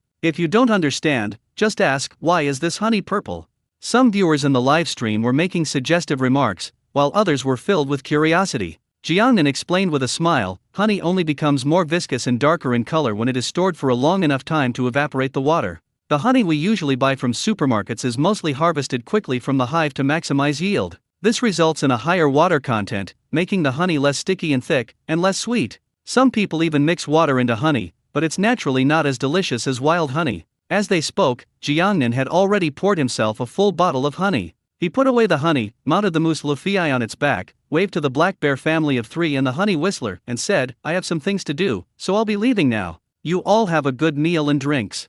The black bear family of 3 and the honey leopard were enjoying their meal when they glanced up at Jiang Nan, watched him leave, and then continued to wolf down their food. After this incident, Jiang Nan realized that if Xiang Mai found a beehive in the future, she would go to the black bear mother's robe first, not him, because the mother black bear is more reliable and more resilient than him. However, they are indeed a very good combination. The honeyfly loves to eat honey and is good at finding it, while the black bear mother also loves to eat honey and is even better at destroying beehives. One is responsible for leading the way, and the other is responsible for doing the work. They are simply perfect. Just like the Ma Yao duo in Honor of Kings. Leaving the palm grove, Jiang Nan headed straight for Parrot Valley. After feeding the parrots, he planned to start catching lobsters. On the way, he enjoyed the scenery while watching the live comments. Soon, a very interesting comment appeared in the screen. Island Master, I have a question. Why do people call mice thieves when they steal grain, but call bees hardworking when they steal honey? This question was very interesting and immediately attracted the attention of the viewers in the live stream.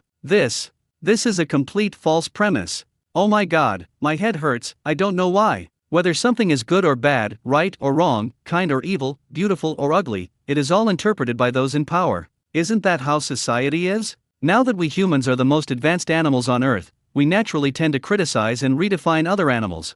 Here's the question: in the world of mice, when they successfully steal our food, do they also say that humans are really diligent? Looking at the scrolling comments, Jiang Nan gave the most direct evaluation, saying, the reason we call rats thieves is because after stealing our food without working, they also spread viruses, diseases, and so on. Not only that, after they've eaten and drunk their fill, they even defecate and urinate on our food. They're not just stealing food, they're wasting it. We humans are different. Nowadays, most bees are artificially bred. We humans have to manage bees, help them treat mites, and replace their queen bees with new ones in time to prevent chaos in their society after the queen bees die. We won't let them work themselves to the bone all the time, we'll leave them some honey as food. Especially in winter, in order to help the bee colonies survive the cold winter, we leave them a lot of food and only take a small portion of it to sell. Most importantly, because they are artificially raised, we don't destroy their nests, instead, we give them a home. When Jiang Nan finished speaking, the viewers in the live broadcast room suddenly felt enlightened. To be honest, this is a tricky problem. It's really hard to tell right from wrong between humans, bees, and mice in a short time. In fact, what he said was merely an attempt to protect humanity from a human perspective.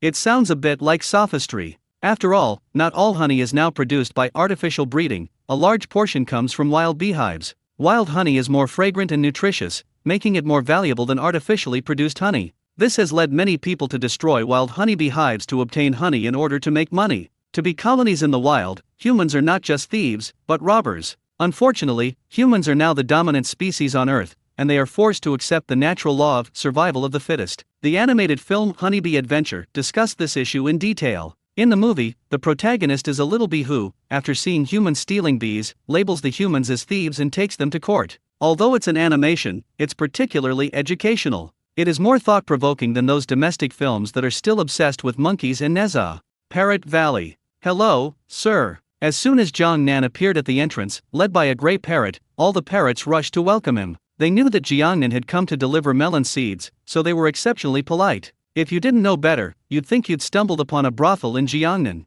However, their nature is similar. While feeding him sunflower seeds, he would also take the opportunity to pet all sorts of parrots. While others pet cats and dogs, he pets birds with remarkable skill. This is every man's profession. After saying goodbye to the parrots, Jiangnan ventured deeper into the valley and arrived at the beaver's home. Upon seeing Jiangnan appear, the animals that had been gnawing on the tree all gathered around, lining up to welcome him, each one more enthusiastic than the last. He is now quite famous and popular in the animal kingdom of the Great Barrier Reef. Whenever he appears, it can be described with the classic lines from the skit Xiao Kui talks: drums and gongs resound, firecrackers crackle, red flags wave, and crowds of people gather. After playing with the beavers for a while, Jiangnan got down to business, catching lobsters. He took a net bag out of his backpack, showed the opening of the net bag to the camera, and began to explain, this is a professional shrimp catching net. If you look closely, you'll see that this net is shaped like an hourglass, with a wide inlet and a narrow outlet. This season is the busiest time in the river, with small fish and shrimp swarming around, and river shrimp spawning at this time.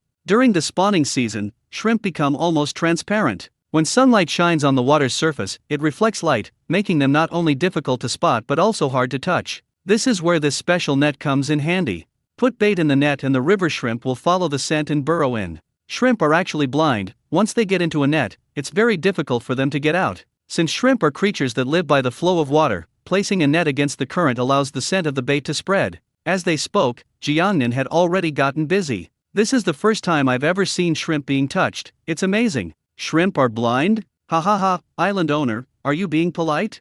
When I was a child, I used this method to catch small fish in the pond. All I had to do was put some steamed buns in a mineral water bottle, tie it with a rope, and throw it into the pond. I could catch a lot of small fish in no time. The problem was that the inlet of the mineral water bottle was too narrow. Once the small fish went in and ate their fill, they could never get out. It's all a setup. It's all a setup. Little fish and shrimp, the city is full of tricks. I want to go back to the countryside. Troublesome, too troublesome. If it were me, I would just put my sweaty feet in the river, and in no time, all the little fish and shrimp in the water would be smothered to the surface. Little fish and shrimp, is this the legendary biological weapon? Island Master, may I ask what bait you used? I'd like to try it sometime. At this moment, Jiangnan had already placed the net in place and casually put inside. He glanced at the comments and said, actually, the bait I used is very simple. It's just the leftover fish meat from last night mixed with water and flour, kneaded into a paste. This will make the taste very fishy and strong, which is unbearable for us humans,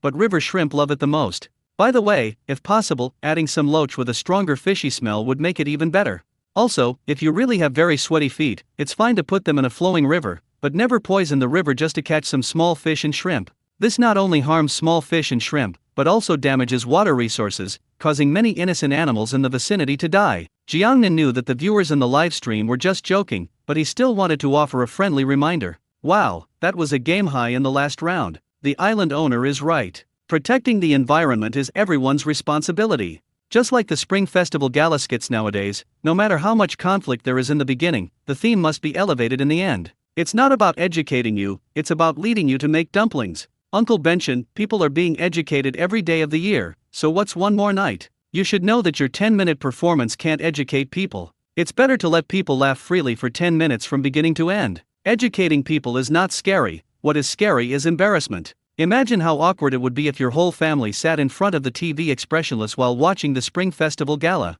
No, embarrassment isn't scary. What's scary is that this is supposed to be a funny skit, but it still tries to make you cry. That's what we call the joy of life. If you're really willing to poison the river just to catch fish and shrimp, you might as well just buy them ready-made at the seafood market. How impressive. At first I thought I just needed to touch them in the water with my hand, but now I know that live shrimp are almost transparent in the water. I've learned something new. No wonder when I was a kid, my friends and I went shrimp catching. We touched here and there, and after 18 tries, we didn't catch anything. Why did you touch me 18 times? Did you want to touch me 18 times? The island owner is wrong. I know there's another thing that's particularly fishy and has a bit of a pungent odor. I just happened to eat it last night. You better mean the kind I'm thinking. What exactly are you talking about? Please be bold and say it out loud. The live stream went on another high-speed chase. It wasn't Mount Akina, yet the audience kept overtaking each other on the curves. Jiangnan shook his head and said, the nets are already set up. We just need to wait quietly for the river shrimp to go in. Now I'll take everyone to catch 2 eels.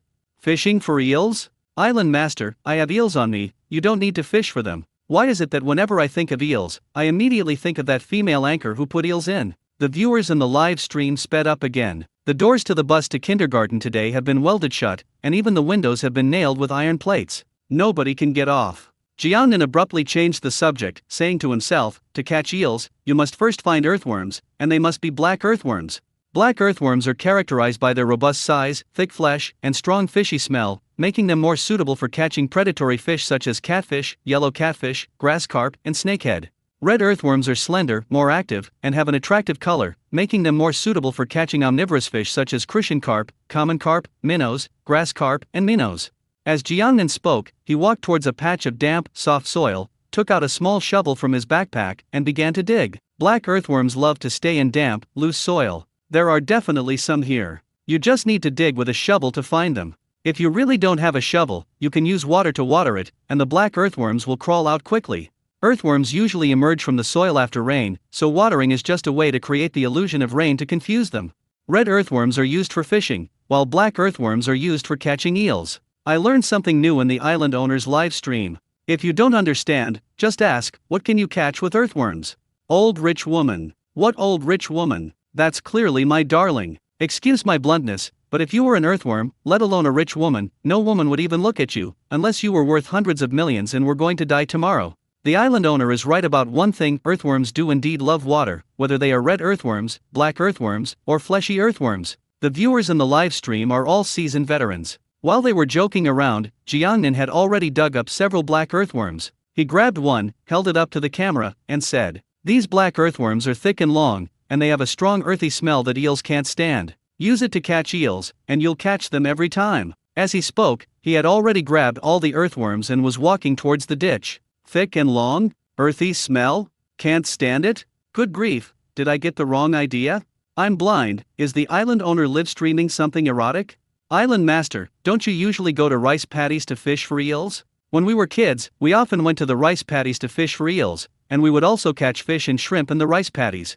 Jiangnan glanced at the comments and explained with a smile, the rice paddies are mostly populated by artificial breeding. New eels, some are still eel fry. Just like in some variety shows, when celebrities go to rice paddies to catch fish, in many cases the production team has just put the fish in there. It's just to show the audience and fans how awesome the celebrities are. Otherwise, it would be so embarrassing if they couldn't catch any fish after several hours. And in the wild, the best place to fish for eels is an open ditch, like the one in front of us. The river branches into small streams, where the water is clear and the environment is tranquil, making it a favorite habitat for eels.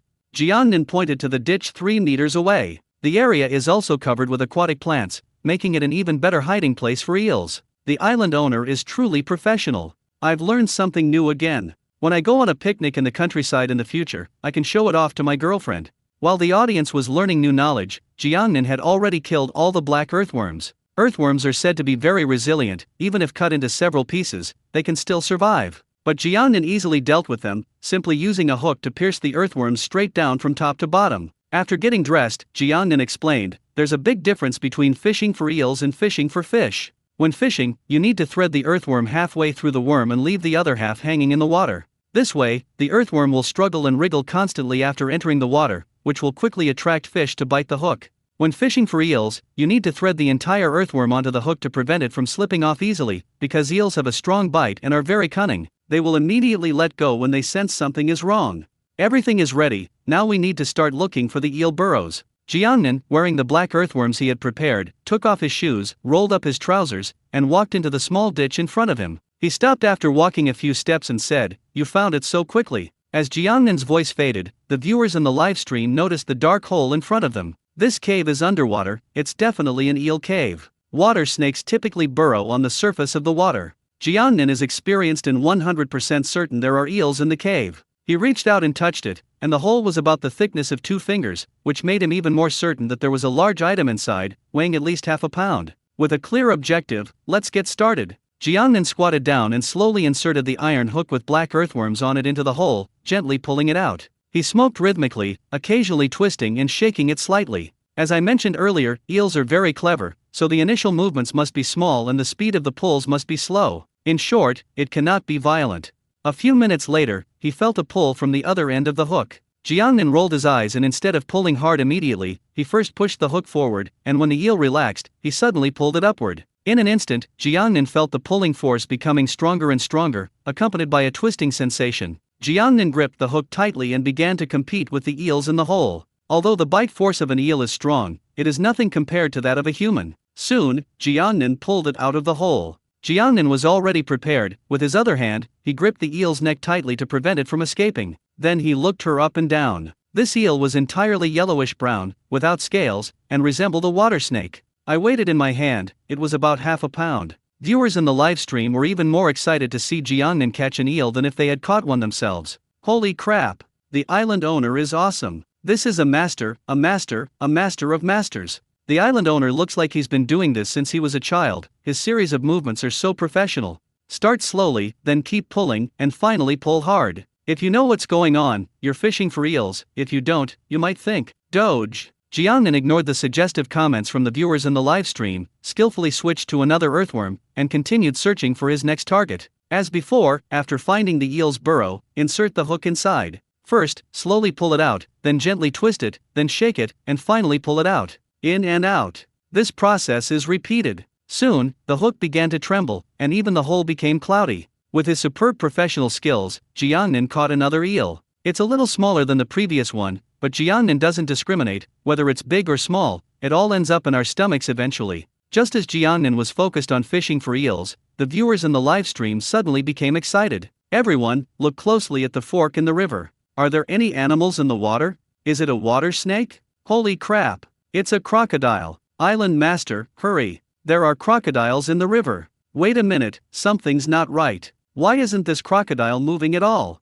Could he be dead? After catching another eel, Jiangnan finally noticed the viewers' comments and became tense upon seeing the word crocodile. He didn't even bother fishing for eels, he darted ashore in a flash. Jiangnan took a deep breath, nervously surveying the river, and finally found the crocodile the audience had mentioned at the fork in the river. Just as the audience said, the crocodile was lying motionless at the bottom of the water, and anyone who didn't know better would think it had been hit by Xantang's sunflower acupuncture technique. If small bubbles keep coming out of its nostrils, you might really think it's dead. None of these are the most important things, the key is that its size is less than half a meter long. Jiangnan smiled meaningfully and said, "What good luck. I was just catching an eel and I ended up encountering the world's smallest crocodile."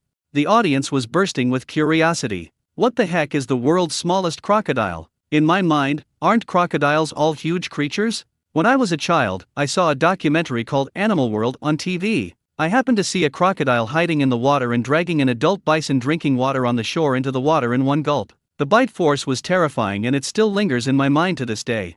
Jiangnan smiled and explained, humans and animals come in all sizes, and even the cold-blooded and enormous crocodiles that people usually think of are no exception. The smallest crocodile in the world is called the dwarf crocodile, which is the one in front of us. Even an adult dwarf crocodile is only 1 meter long, which is 1/5 the size of other adult crocodiles. It's practically a miniature version. The largest dwarf crocodile on record in the world is 1.9 meters long. The one in front of us is less than half a meter long, it's obviously a cub. The audience listened attentively to the science explanation, while also being repeatedly shocked. What did I just hear? 1.9 meters tall, and the smallest crocodile. Looks like I need to redefine the word smallest. The Hobbit of the crocodile world. The Hobbit, do you have any manners? They look so cute, I really want to have one. Jiangnan, looking at the comments, continued, with their small size, harmless appearance, and somewhat cute looks, some countries actually keep them as pets. That country is the island nation where life is pretty good. Although the dwarf crocodile is still relatively numerous in Africa and other places, its overall population has declined significantly compared to the past and it has been listed as a moderately endangered or endangered species. Artificial breeding is possible, but no country has dared to try it yet. The reason I dare not try is because dwarf crocodiles have extremely high requirements for their living environment. Their favorite places to stay are tropical rainforests, wetlands, ponds, and swamps. Because they are too small to hunt large animals, they can only catch small fish, shrimp, frogs, and crabs to eat, and occasionally they will eat carrion. The second reason is that dwarf crocodiles prefer to act alone. They only build nests with decaying plants and mud during the mating season and look for mates. Once mating is successful, they can lay 10 to 17 eggs at a time. Finally, I'd like to add that although they are small, they are actually quite clever. To avoid predators, they are mainly active at night, but they will also come out to find food when it rains.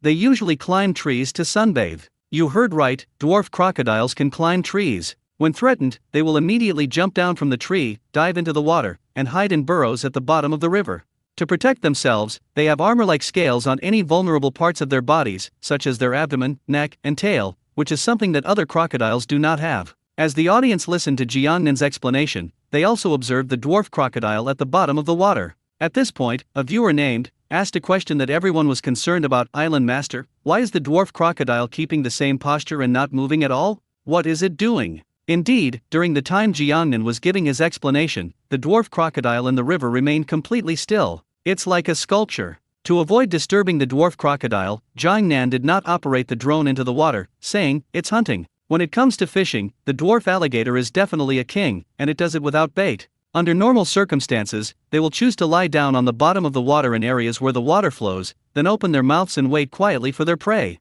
Calmness and patience have always been the best qualities of anglers. Thanks to a flap in the throat that completely seals off the organs, the dwarf crocodile can hold its breath underwater and will not drown even after 4 hours. Some people may ask how dwarf crocodiles can use their eyes to observe prey in the water. Actually, they don't need eyes at all. The sensory organs on their snout and the skin on both sides of their body are very sensitive. They can sense the movement of prey by detecting tiny changes in water pressure. Fish generally don't have very good eyesight, and the fact that the dwarf crocodile remains motionless can cause them to lower their guard, and they might even mistake it for a piece of wood. When the fish swim into the mouth of the dwarf crocodile without its knowledge, it closes its mouth instantly, and the prey is easily caught. Although they are expert divers, they still need to surface to eat before swallowing. The dwarf crocodile uses this method of hunting mainly because of its small size. Just like when Pan Jinlian and Wu Dalan, or Hu Sunyang and Wang Ying sparred at night, the women would definitely need to put in more effort because of the men's physical limitations. The man even needs to stand on tiptoe or on a stool. Holy crap! This is just like Zhang Zia fishing in the animal kingdom. The farmer waits patiently for a rabbit to run into his trap, while the dwarf crocodile opens its mouth to catch a fish. My goodness, holding your breath for 4 hours, that's amazing. What's so great about that? Someone from our village went to participate in a diving competition, jumped into the water a month ago, and is still holding his breath underwater. The dwarf crocodile doesn't even blink when it's in the water. I wonder if its eyes get tired. Dwarf crocodile, I've been working so hard fishing, and you're asking me if my eyes are sore? Sun Wukong from Journey to the West, Conquering the Demons. Back in the day, I wielded 2 kitchen knives and hacked my way from the South Heavenly Gate to the East Road of Penglai for 3 days and 3 nights without even blinking. And you're asking me if my eyes are dry? Everyone says that a turtle is motionless, but I never thought there was a crocodile too. The audience made jokes. Jiangnan sat on the grass, quietly observing the dwarf crocodile. He wanted to capture the moment the dwarf crocodile successfully hunted its prey and closed its mouth, but 10 minutes passed, and Jiangnan's eyes were getting sore from watching, but the dwarf crocodile remained unmoved. Forget it, let's keep fishing for eels. Jiangnan shook his head helplessly. He didn't have the patience to wait 4 hours for the dwarf crocodile to hunt. The sun was warm and shining on him, and he almost fell asleep after only 10 minutes. If he continued to watch, he would definitely keep nodding. It's like when you were in school and you couldn't help but nod and doze off while listening to your math teacher. Jiangnan got up, ready to continue fishing for eels, but then, damn it, there are no more earthworms. Jiangnan wanted to cry but had no tears. I saw a comment on the live stream saying there were crocodiles, so I rushed ashore, only to find that all the remaining earthworms had fallen into the river. Alright, 3 eels are enough for a meal. The sun is shining brightly now, so I'll take everyone for a walk around the neighborhood. Jiangnan had a good attitude and quickly adjusted, then began to stroll along the river. This stroll led him to discover a treasure. At the end of the river, there is a lush, green meadow. Among the grass, there grow clusters of crystal-clear flowers. Indeed, these flowers are all transparent, reflecting only a faint light purple hue under sunlight, and the overall shape of the flower resembles a wide bell. It is so beautiful that it is like an exquisite work of art passed down from ancient times. My goodness, what kind of flower is this? It looks so unreal. Anyone you don't recognize will be treated like a life sentence in jail. If the wind hadn't blown it, I would have thought it was fake. These days, real flowers are getting more and more fake, while fake flowers are getting more and more real. I really want to lie down in a flower bed and have a nice nap. I'm not like you. I want to pick one and wear it in my hair. The viewers in the live stream were overjoyed to see this magical flower for the first time. Jiangnan stepped forward, picked a flower, gently put it in his mouth, and began to chew it, saying, "This flower is called sand ginseng flower. Every part of it is a treasure, and it is nicknamed Little Ginseng. There are many kinds of plants, but the ones that I think are most edible, besides the crops, are the wild ones in the fields. Among the many wild plants, the sand ginseng flower is very common, but it is rarely noticed by people. It is called sand ginseng mainly because it grows in sandy soil. It has a strong ability to adapt to the environment and is distributed in many places in rural areas, such as grass, among rubble, hills, and under forests." Jiangnan surveyed the surrounding environment and discovered that most of the river's silt had gathered here, providing an excellent growing environment for the sand ginseng flower. The flowers of the sand ginseng are beautiful and should be easily noticed by humans, but why has no one ever paid attention to them? It's because they have already been picked by knowledgeable people before they even bloom. The sand ginseng flowers here have never been disturbed and grow very vigorously. Their stems are upright and thick, and the hairs on their stems and leaves are not only soft but also very delicate, making them look like top-quality plants. Little ginseng? Is it very valuable? Island Master, what can this flower cure? I saw you just pop one into your mouth without even looking at it. What does the flower of the sand ginseng taste like? Island owner, please tell me in detail. The viewers in the live stream were filled with curiosity, wishing they could acquire Sadeko's abilities and immediately pass through the screen to experience it for themselves. After all, in people's minds, anything that can be associated with ginseng must be a highly nourishing food. Jiangnan explained with a smile that Shening Benko Jing records that Adenophora stricta can treat blood stasis and fright, eliminate cold and heat, replenish the middle jiao, benefit lung qi, and long-term use is beneficial to people. In addition, it is also mentioned in the Bilu and Yaoxing Lun. As the saying goes, every part of the Adenophora stricta flower is a treasure, and the entire flower can be used as medicine. Of course, the most valuable part is its root. The longer the ginseng flower is aged, the more robust its root becomes. This is similar to many other precious medicinal materials, where the root is of high quality and has great effects. Besides its medicinal value, the flowers of the sand ginseng are also extremely nutritious. They contain a variety of vitamins and minerals needed by the human body, as well as a large amount of nutrients, including high levels of protein and dietary fiber, making them highly nutritious. I need to dig some up quickly so I can add some to my soup later. It'll be absolutely delicious. Before he could finish speaking, Jiangnan had already started making his move. In his eyes, these weren't piles of cash, but delicious food. Island Master, I don't think these are real sand ginseng flowers. Please mail them to me so I can study them carefully. Island Owner, I don't believe you for a second, you old geezer are wicked. This is incredibly lucky. I just walked around the riverbed and found a wild ginseng root.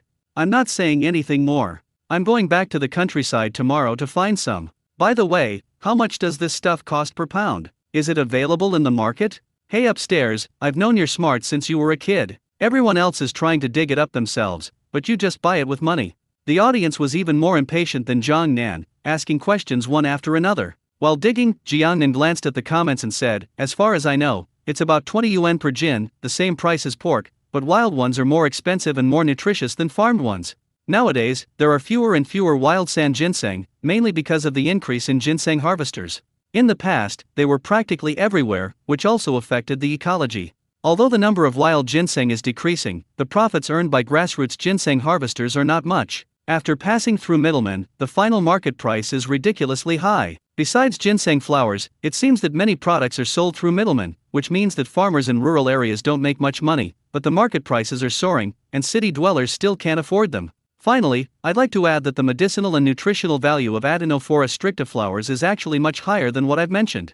In my country, although the development of traditional Chinese medicine has a very long history, many of its medical techniques and prescriptions have been lost or forgotten to varying degrees due to historical reasons such as time and inheritance. Only some commonly used or extremely precious Chinese medicinal materials and medical methods have been passed down orally or treasured and promoted, which is truly remarkable. Even now, many traditional Chinese medicine practitioners have been forced to close down because, as experts have said, they do not have business licenses.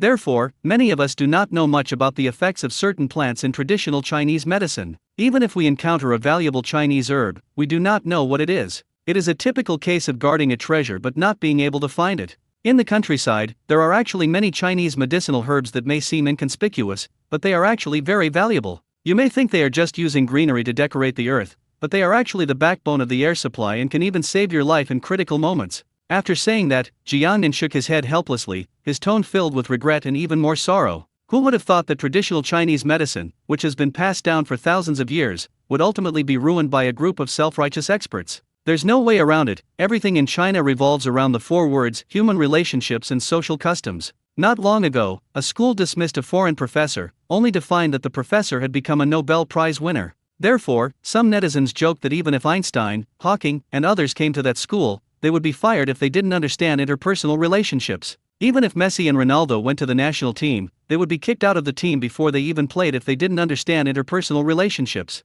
Even if they get on the field, they will be deliberately sent off because they step onto the field with their left foot. Jiangnan's words were all reasonable and instantly resonated with all the viewers in the live broadcast room. In the past, the couplets at the entrance of pharmacies read, "I wish there were no illnesses in the world, I would rather the medicine on the shelves gather dust." Now, pharmacies use loudspeakers to announce, buy 10 get 2 free with member points, spend over 58 yuan and get a pound of eggs free. I once saw a variety show where a child dislocated his arm while playing. He went to see a Western doctor, who made him take x-rays and used all sorts of instruments. But then he met an old Chinese medicine doctor who quickly set it by hand in less than a minute. I am the most qualified to speak on whether traditional Chinese medicine is amazing or not, because I studied traditional Chinese medicine. I clearly remember once in class, he took the pulse of the students in our class. When he took the pulse of a girl, his expression changed drastically. He immediately grabbed a lot of various Chinese medicines and made the girl drink them. Later, I heard that the girl's parents were a bit skeptical and took her to the hospital for a checkup, where they were indeed diagnosed with a malignant tumor. Fortunately, the teacher discovered it in time, otherwise the girl's life would have been in danger. If the teacher hadn't taken her pulse, who would have imagined that this usually energetic and healthy female student actually had a malignant tumor? This is nothing. I also study traditional Chinese medicine. Our teacher once took the pulse of the pure and beautiful school beauty and found out that she was pregnant. The school beauty denied it at the time, and kept saying that she didn't have a boyfriend and rarely had contact with boys. Later, the matter escalated, and her parents went to the school and took her to the hospital for a checkup, whereupon she was indeed pregnant. The school beauty, left with no other choice, revealed that she frequently visited various wealthy businessmen outside of school, but she genuinely didn't know whose children they were. Holy crap! This is amazing. No wonder I often hear strange noises and see dancing cars when I wander around the school at night. If you don't understand, just ask, why do toy cars dance? Doge emoji. Let me tell you from experience, these are all child's play. Do you know why there are water bottles on the cars parked at the entrance of many university towns? Because the homonym for drink my water is sleep with me. The price varies depending on the beverage on the roof. Nangfu Spring is 2,000, green tea is 3,000, Gatorade is 4,000, Red Bull is 6,000, and for anything else, you can bring your water bottle on board and we'll discuss it separately. This is a big shot. This is a real big shot. By the way, is the person upstairs some kind of third-place scholar? A group of people in the live stream were discussing traditional Chinese medicine, and unwittingly, the conversation drifted into inappropriate content. Meanwhile, another group of people were still discussing the experts. When it comes to traditional Chinese medicine, everyone praises it. However, when it comes to experts, without exception, they all hurl insults. Experts say that high housing prices are not conducive to young people's ambition. Experts say that setting off firecrackers during the Spring Festival pollutes the environment and must be centrally destroyed. Experts say that in China, which family can't afford 500,000 yuan a year? Experts say that burning coal and charcoal in rural areas during winter pollutes the environment and must be destroyed. Those caught doing so will be fined. On the other hand, the waste gas and wastewater emitted by factories do not pollute the environment at all. Experts also said that renting out your spare rooms and driving a taxi during your commute can earn you more money. Experts even suggest that college graduates should work in factories for free after graduation and not worry about wages. Experts also said that after you start working, you can give your boss money so that he will have money to pay your wages. The experts kept saying, no way, no way. I suggest all these experts just die. They're a classic case of polluting the air while alive and wasting land when they're dead. If this were during Zhu Yuanzhang's reign, given his volatile temper, these experts who were finding all sorts of ways to bully the people would really have been beheaded. Ah, our wonderful country has saved them. Tell me the names of all these experts, and I'll keep a close eye on them. When they die, I'll play a special song to celebrate. My surname is Hu, and my family has been tomb raiders for generations. When they die, I must dig up their graves. What a coincidence. My surname is Wu, and my family has been doing this for generations. Let's do it together. My surname is Wang, and I'm a bit chubby. Can I join? My surname is Zhang. I'm usually quiet and reserved, but I must join. Don't worry, everyone. I work at the incinerator. I'll chop these experts up and throw them in. Holy crap. That's brilliant. In that case, my family is in the funeral business, and I absolutely will not take any business from these experts.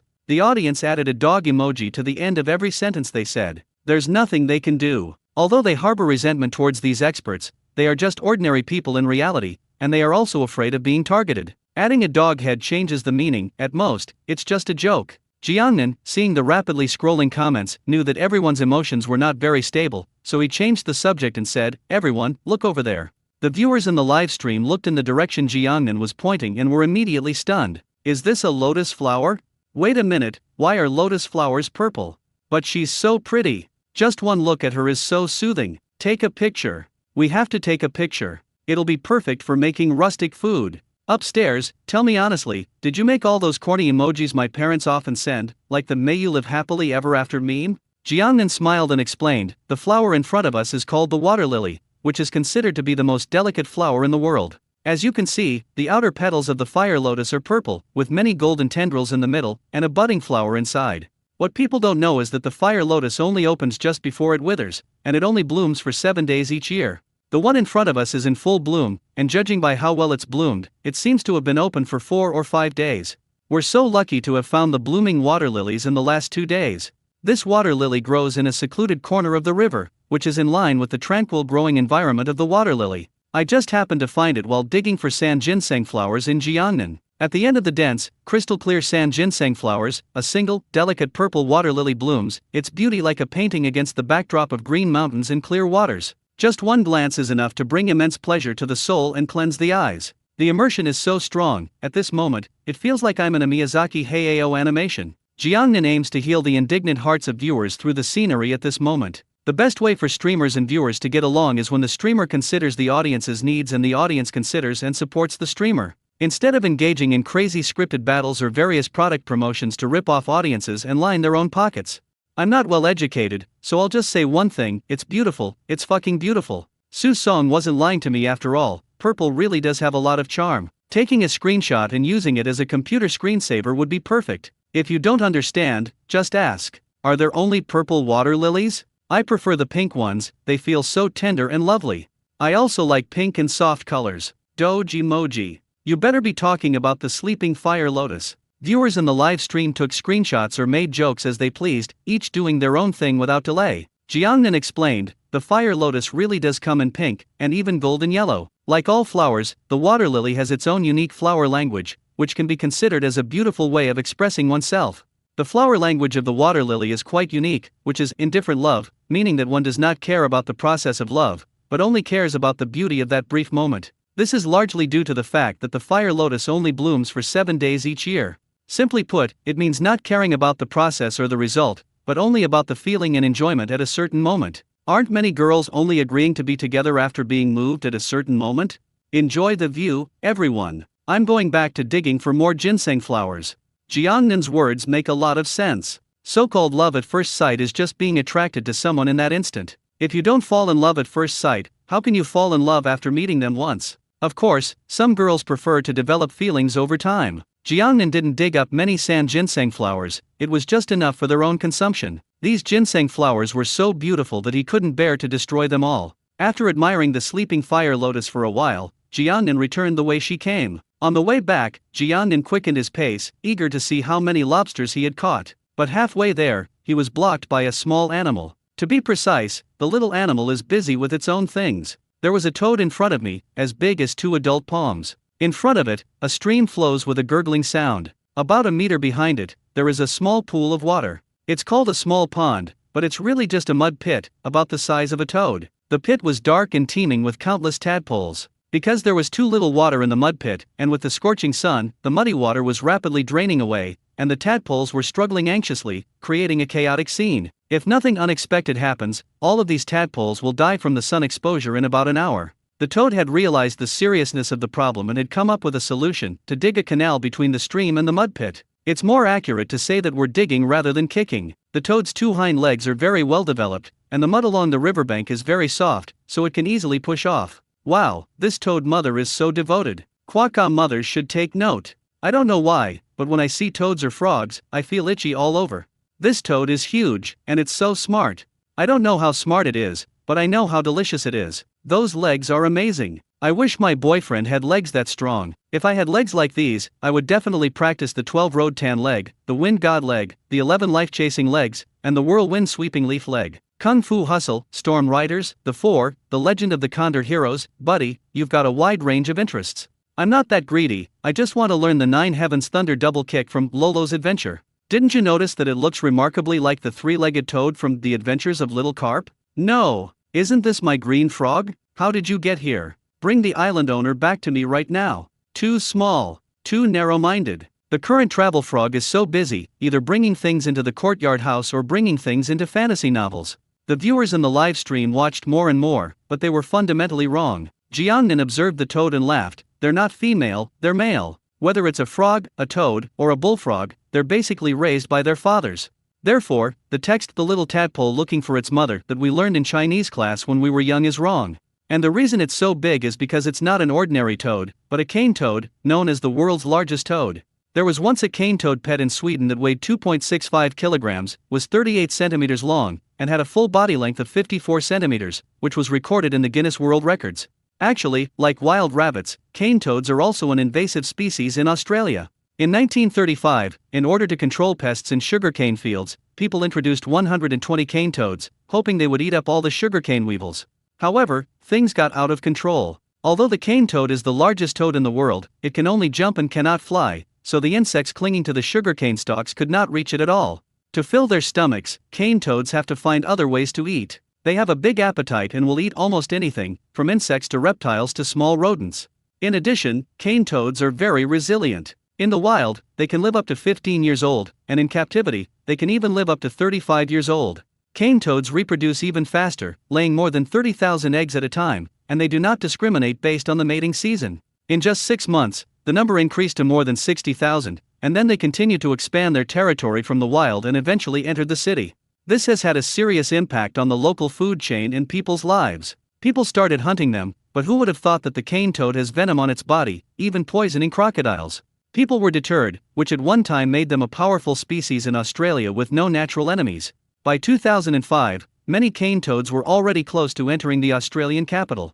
In order to deal with them, the local government immediately took some measures, such as strengthening quarantine to prevent cane toad eggs from entering the country, or building 50-centimeter high hedges around the ponds to prevent cane toads from laying eggs. However, the effect was not ideal. Upon hearing this, the audience couldn't wait to ask questions. This thing is even scarier than a wild rabbit? It seems that any alien species can become a strong one in Australia. Who would have thought that the unassuming cane toad was once a powerful force that dominated Australia? That's normal. The Yamata no Orokai and the nine-tailed fox, which are not even ranked in our classic of mountains and seas, became great demons in the island nation and even dominated one side. What happened next? They reproduce so quickly and their bodies are poisonous. This is really difficult to deal with. How were these cane toads eventually dealt with? Island Master, please continue. Jiangnan clapped his hands excitedly and said, "We don't need humans, the sea toads have solved the problem themselves."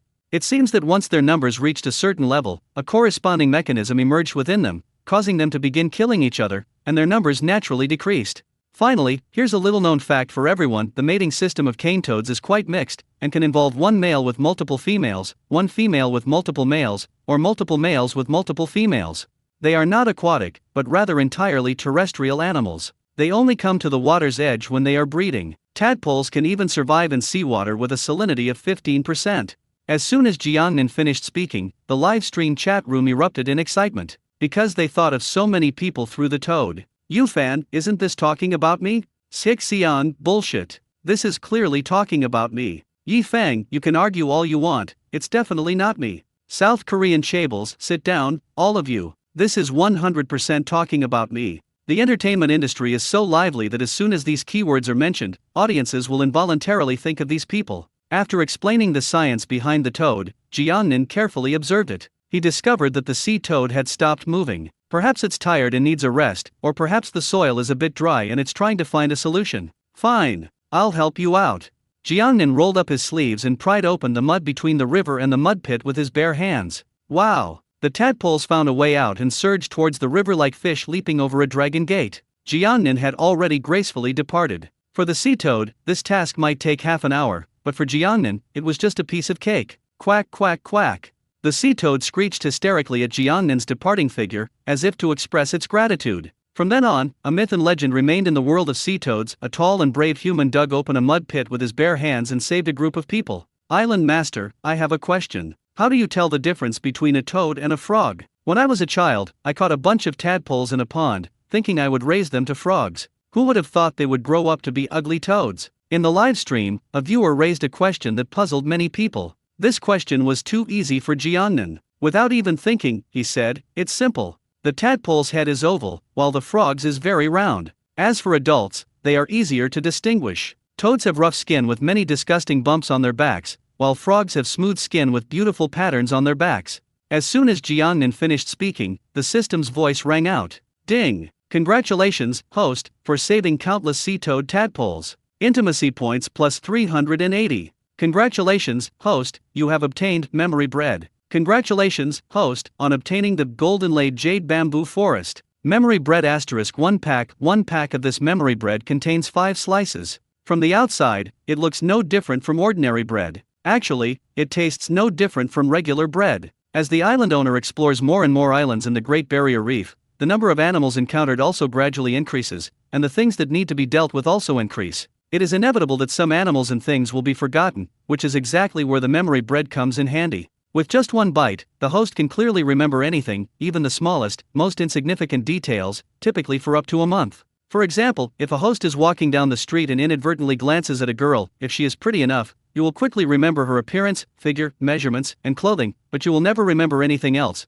and may even forget it after a while. But once you eat the memory bread, the girl's lipstick shade, the number of holes in her clothes, the exact number of eyelashes she wears, and so on will be clearly imprinted in the host's mind. Note, in addition to the host, some animals with poor memories can also taste it and remember a lot of things. It is especially suitable for use when training certain animals. Besides, since this bread is no different from ordinary bread, please store it properly and do not mix it up. However, memory bread can maintain its original shape no matter what environment it is in, even if it is thrown into water, and it will not mold over time. Moreover, anything you remember after eating the memory bread will be imprinted in your mind and will never disappear. Golden Jade Bamboo Forest *2 Mu. The host can select a location in the Great Barrier Reef, and the system will automatically start planting. Golden inlaid bamboo is more precious than ordinary bamboo and is one of the rarest varieties of bamboo. What makes it so precious is that on its tender yellow bamboo stalks, there is a shallow, emerald green groove at each node where branches and leaves grow. The grooves are interlaced, and at a glance, it looks like pieces of jade are inlaid on gold bars, making it elegant and lovely. Hence, it is called golden inlaid jade bamboo. The golden bamboo planted in the system will not only be planted in a well-organized manner, but will also be fully adapted to the local climate, so the host does not need to worry about death. Note, golden inlaid bamboo is panda's favorite food. Regular consumption of golden bamboo can lower blood sugar, protect the liver, and improve immunity. Please do not eat it secretly. I stole some food? If I don't eat it, who will? Jiangnin's face was full of bitterness. There are no pandas on the Great Barrier Reef. However, he had already chosen the location for the bamboo forest, which was the back mountain of the main island. After all, it's close to where I live, so I can dig it up anytime I want to eat it. Before we knew it, Jiangnan had returned to the place where shrimp traps were kept away. He didn't rush to pick it up, but instead reached out and touched it, a smile quickly spreading across his face. Ha ha ha, we can eat crayfish tonight. And we can eat our fill. No sooner had he finished speaking than Jiangnan suddenly lifted up. Under the watchful eyes of the audience, the shrimp traps were already overflowing. The lobsters, big and small, were all struggling in the cage. Jiangnan carefully selected and released all the smaller lobsters back into the river. Then, he went back to the spot where he had been fishing for eels. To make it easier to walk, he put all the eels in a bucket, and placed the bucket on the grass by the bank. Clang! Before she even got close, Jiangnan heard the sound of a bucket being overturned. Startled, she quickened her pace, rushing towards it in 2 steps instead of 3. When Jiangnan arrived, he saw a crocodile crawl into a bucket and devour an eel. And the crocodile was the same dwarf crocodile they had encountered before. It was originally fishing in the water, but who would have thought that in such a short time, it would set its sights on the eels caught in Jiangnan? Judging from its ravenous eating, it must have been starving after failing to catch any fish, which is why it chose to steal eels to eat. My dinner! Jiangnan panicked and rushed over while shouting loudly. Although he was very fast, by the time he got close, the dwarf crocodile had already swallowed an eel. And before they even got close to Jiangnan, they had already hurriedly fled.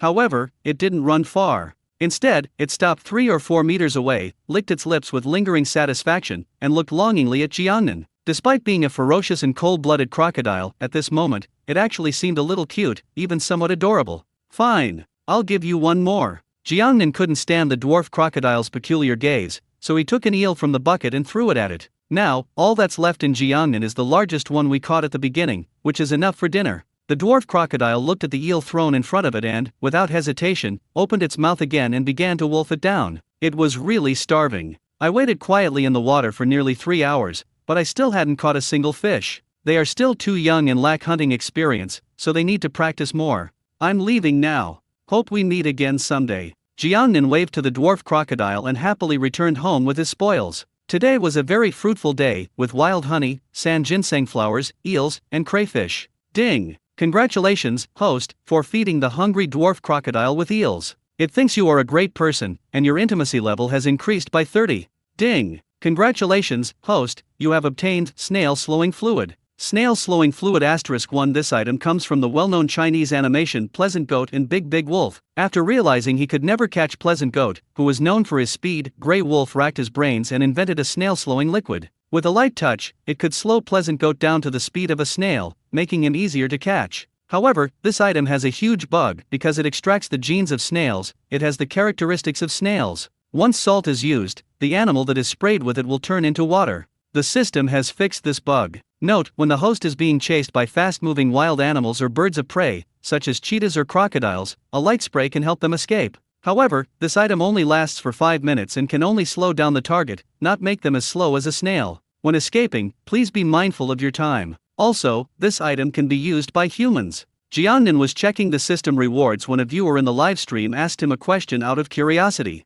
Island Master, how can I tell the difference between eels and loaches? They look exactly the same to me, just like frogs and toads. Jiangnan explained, loach looks like a catfish, like a mini version of a catfish. Eel looks like a snake, like a mini version of a snake. Simply put, one is thick and flat, and the other is thin and long. Nutritional value-wise, loach contains protein and fat, and loach also contains eel protein, which can lower hypoglycemia and regulate blood sugar, but it is very low in fat. Along the way, Jiangnan chatted with the audience and answered many questions. Upon arriving at Parrot Valley, Moose Luffy was still patiently waiting. Jiangnan didn't linger, he rode straight to the tent camp. Back at the camp, he was starving and the first thing he did was cook. Jiangnan first cleaned the crayfish and eels, then brushed the pan and poured in oil. Once the oil is hot, put the crayfish in and fry them. As the white waves rolled in, the crayfish shells gradually turned bright red. Like a crystal clear ruby, it sparkles with a dazzling luster. The crayfish are almost cooked through by now, and you can eat them if you want, but they still need to be seasoned. Jiangnan calmly used a slotted spoon to scoop up the crayfish and set them aside to drain. Next, wash the pot again, pour in a spoonful of clean oil, and add seasonings such as scallions, ginger, garlic, and Sichuan peppercorns. Once you smell the aroma, put the crayfish back into the pot and stir-fry again. In the video, the crayfish in the pot are red, the scallions are green, the garlic is white, and the ginger is yellow. All sorts of colors are constantly being stir-fried, like dancing, dazzling the eyes, and more like a colorful oil painting. As the food critic Wojciech once said, with superb culinary skills, any food can be as beautiful as a painting. This statement is absolutely true, and this moment is the best proof of it. Finally, Jiangnan poured a spoonful of sauce into the pot. This colorful portrait seems to have been given a soul. All the elements in the painting seem to have come alive and become exceptionally vibrant. Wah-ah-ah. Tears are streaming down my face again. Crawfish. Crawfish. I want to eat crawfish tonight. Take out. Take out. I want to order takeout now. Luckily, I had a premonition and had already made my reservation. Now I'm watching and eating at the same time. I have a strong feeling that today, the takeout orders in major cities will probably all be for crayfish. Crawfish, is there really no one speaking up for us? Where are the crawfish lovers? I'm speaking up for crayfish, it has to be spicy, that's my favorite. I'm also speaking up for crayfish. I'll have a garlic-flavored one. The viewers in the live stream had their taste buds tantalized by Jiangnan's flavors and couldn't wait to pick up their phones, open Meituan, and order all sorts of crayfish. As before, the otters of Hung Hing smelled the aroma and gathered outside the window. Each one of them had wide, innocent eyes, and each one looked incredibly cute. Anyone would find such a cute look irresistible, and Jiangnan was no exception. He picked up a few crayfish with his chopsticks and tossed them out the window, saying, "The quantity is limited, so you can try them first." After saying that, Jiangnan began to prepare the eel in an orderly manner. He first cut open the eel's belly, removed its internal organs, removed the eel's head and tail, and then cut it into strips. Next, coat the ingredients with dry flour and fry until half cooked. This helps to remove moisture from the eel meat more quickly. Then, Jiangnan heated oil in a wok again and threw in all the seasonings, including garlic cloves, dried Sichuan peppercorns, dried chili pepper segments, and ginger slices. These seasonings alone already take up almost half the pot. In an instant, the entire kitchen was filled with a pungent, spicy aroma. The smell was strong, and even the billowing white smoke was irritating to the eyes. The little otters were happily eating crayfish outside the window, but they all ran away after smelling the aroma. Some even humanely covered their noses with their two front paws, trying to reduce the amount of spiciness they smelled. Besides them, the two short-tailed kangaroo brothers, Happy and Lazy, who had been staying in the tent, and the 10 kangaroo brothers had also escaped from the tent. Even the moose, deer, and tiger eagles outside the tent could run as far as they wanted. You can imagine how spicy this pot of seasonings must be. Looking at Jiangnan again, he remained unfazed, his expression unchanged. I can smell the spiciness even through the screen. We absolutely have to play hot girl right now. Spicy girl, spicy girl, spicy girl is born not afraid of spice. I suddenly remembered an episode of Go Fighting, where the production team arranged for the members to eat an extremely spicy hot pot. Everyone else couldn't handle it, but Huang Lei calmly ate one bite after another, saying it wasn't spicy at all.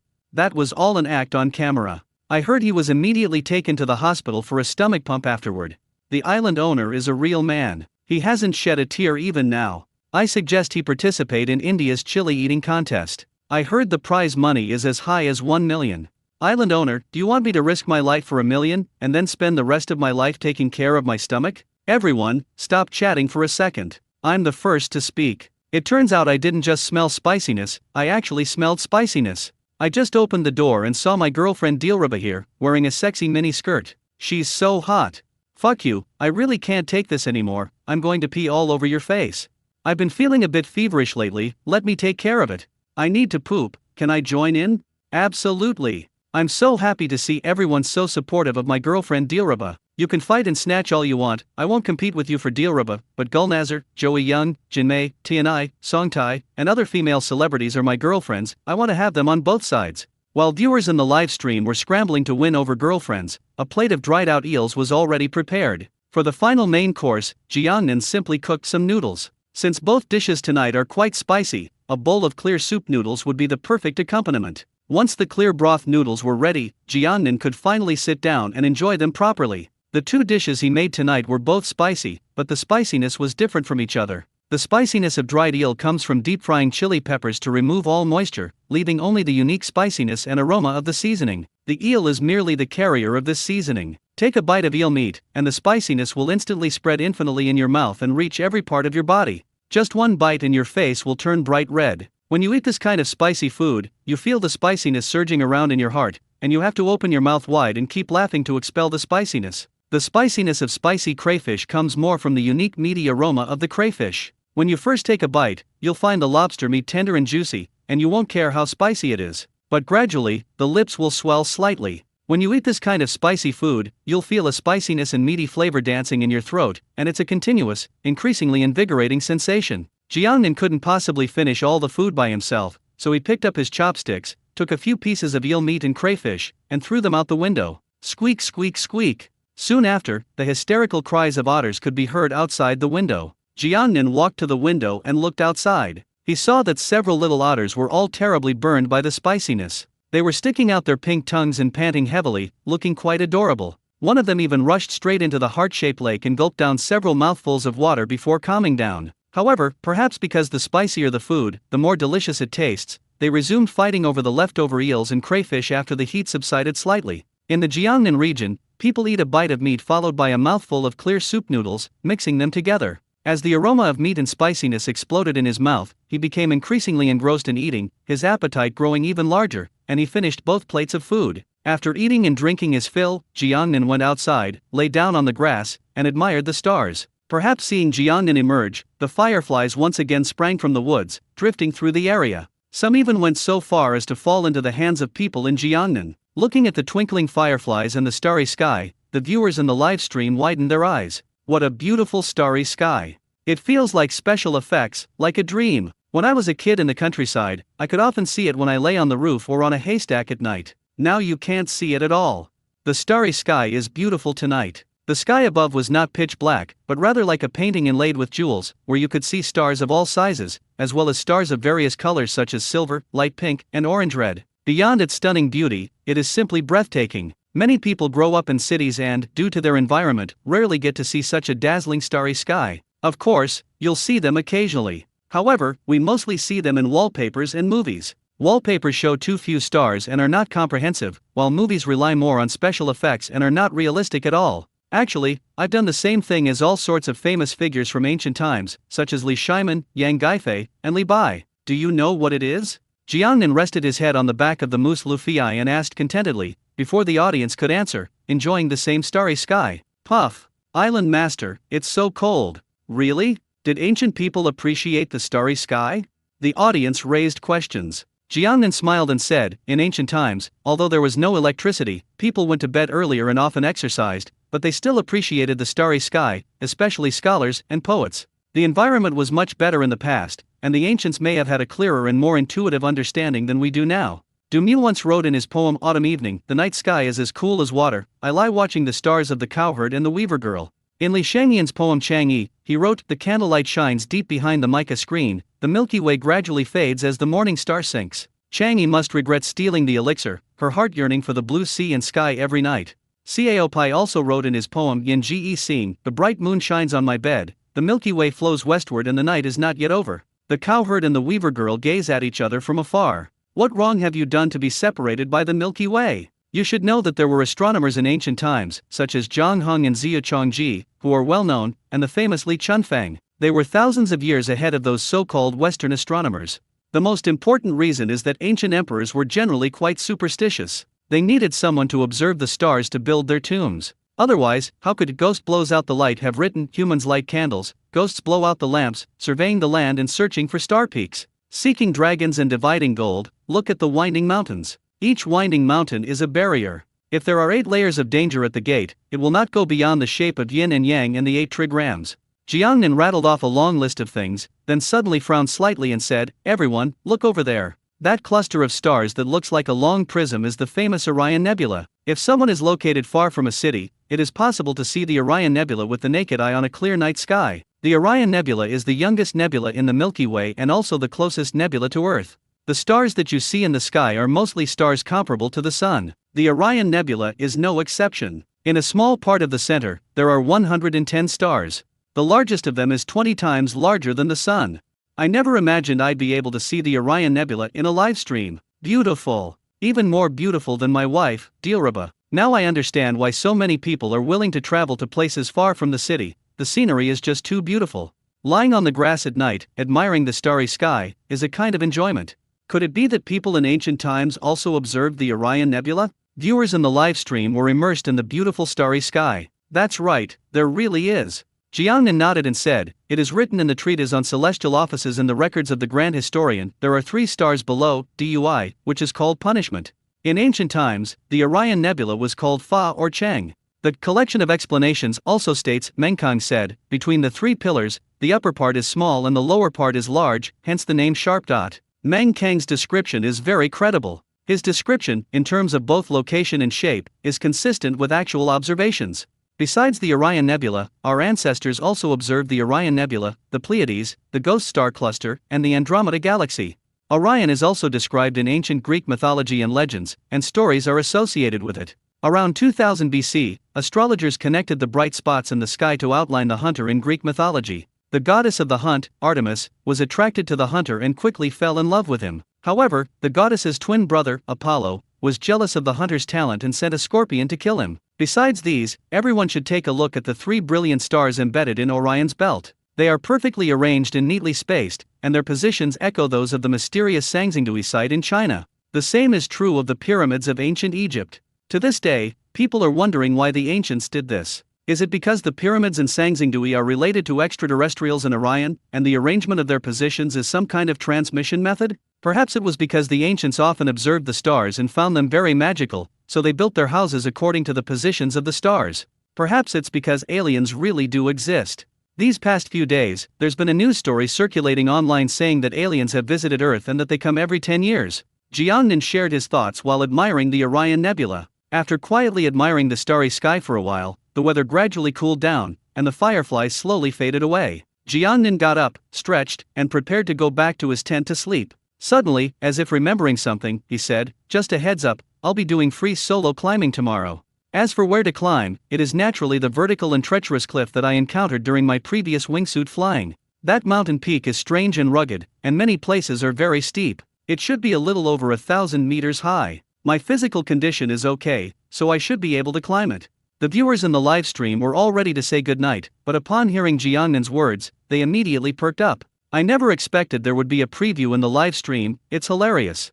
Free solo climbing. Is the island owner going to risk his life again? King Yama, who is repeatedly causing trouble in my territory. It's too dangerous to go alone, you should at least have a team with you." That's right. I've seen that those who do free solo climbing all have teams with them, some responsible for safety and others filming the whole process. The world record for free solo climbing is 900 meters. Is the island owner going to break the world record? Zhang Nan showed no sign of tension and said leisurely, "That's right. The world record holder for free solo climbing is Alex Honnold, who climbed El Capitan, which is 914 meters high. El Capitan, a mecca for rock climbers worldwide, is the world's largest granite monolith, towering in the United States. The dawn wall of this rock is known for its steepness and danger, and is considered the most difficult route to climb in the world. Honored started climbing when he was 10 years old. His parents were very supportive of him and quietly nurtured him. His father would use ropes on the ground to protect him, and his mother would send him to a specialized training base.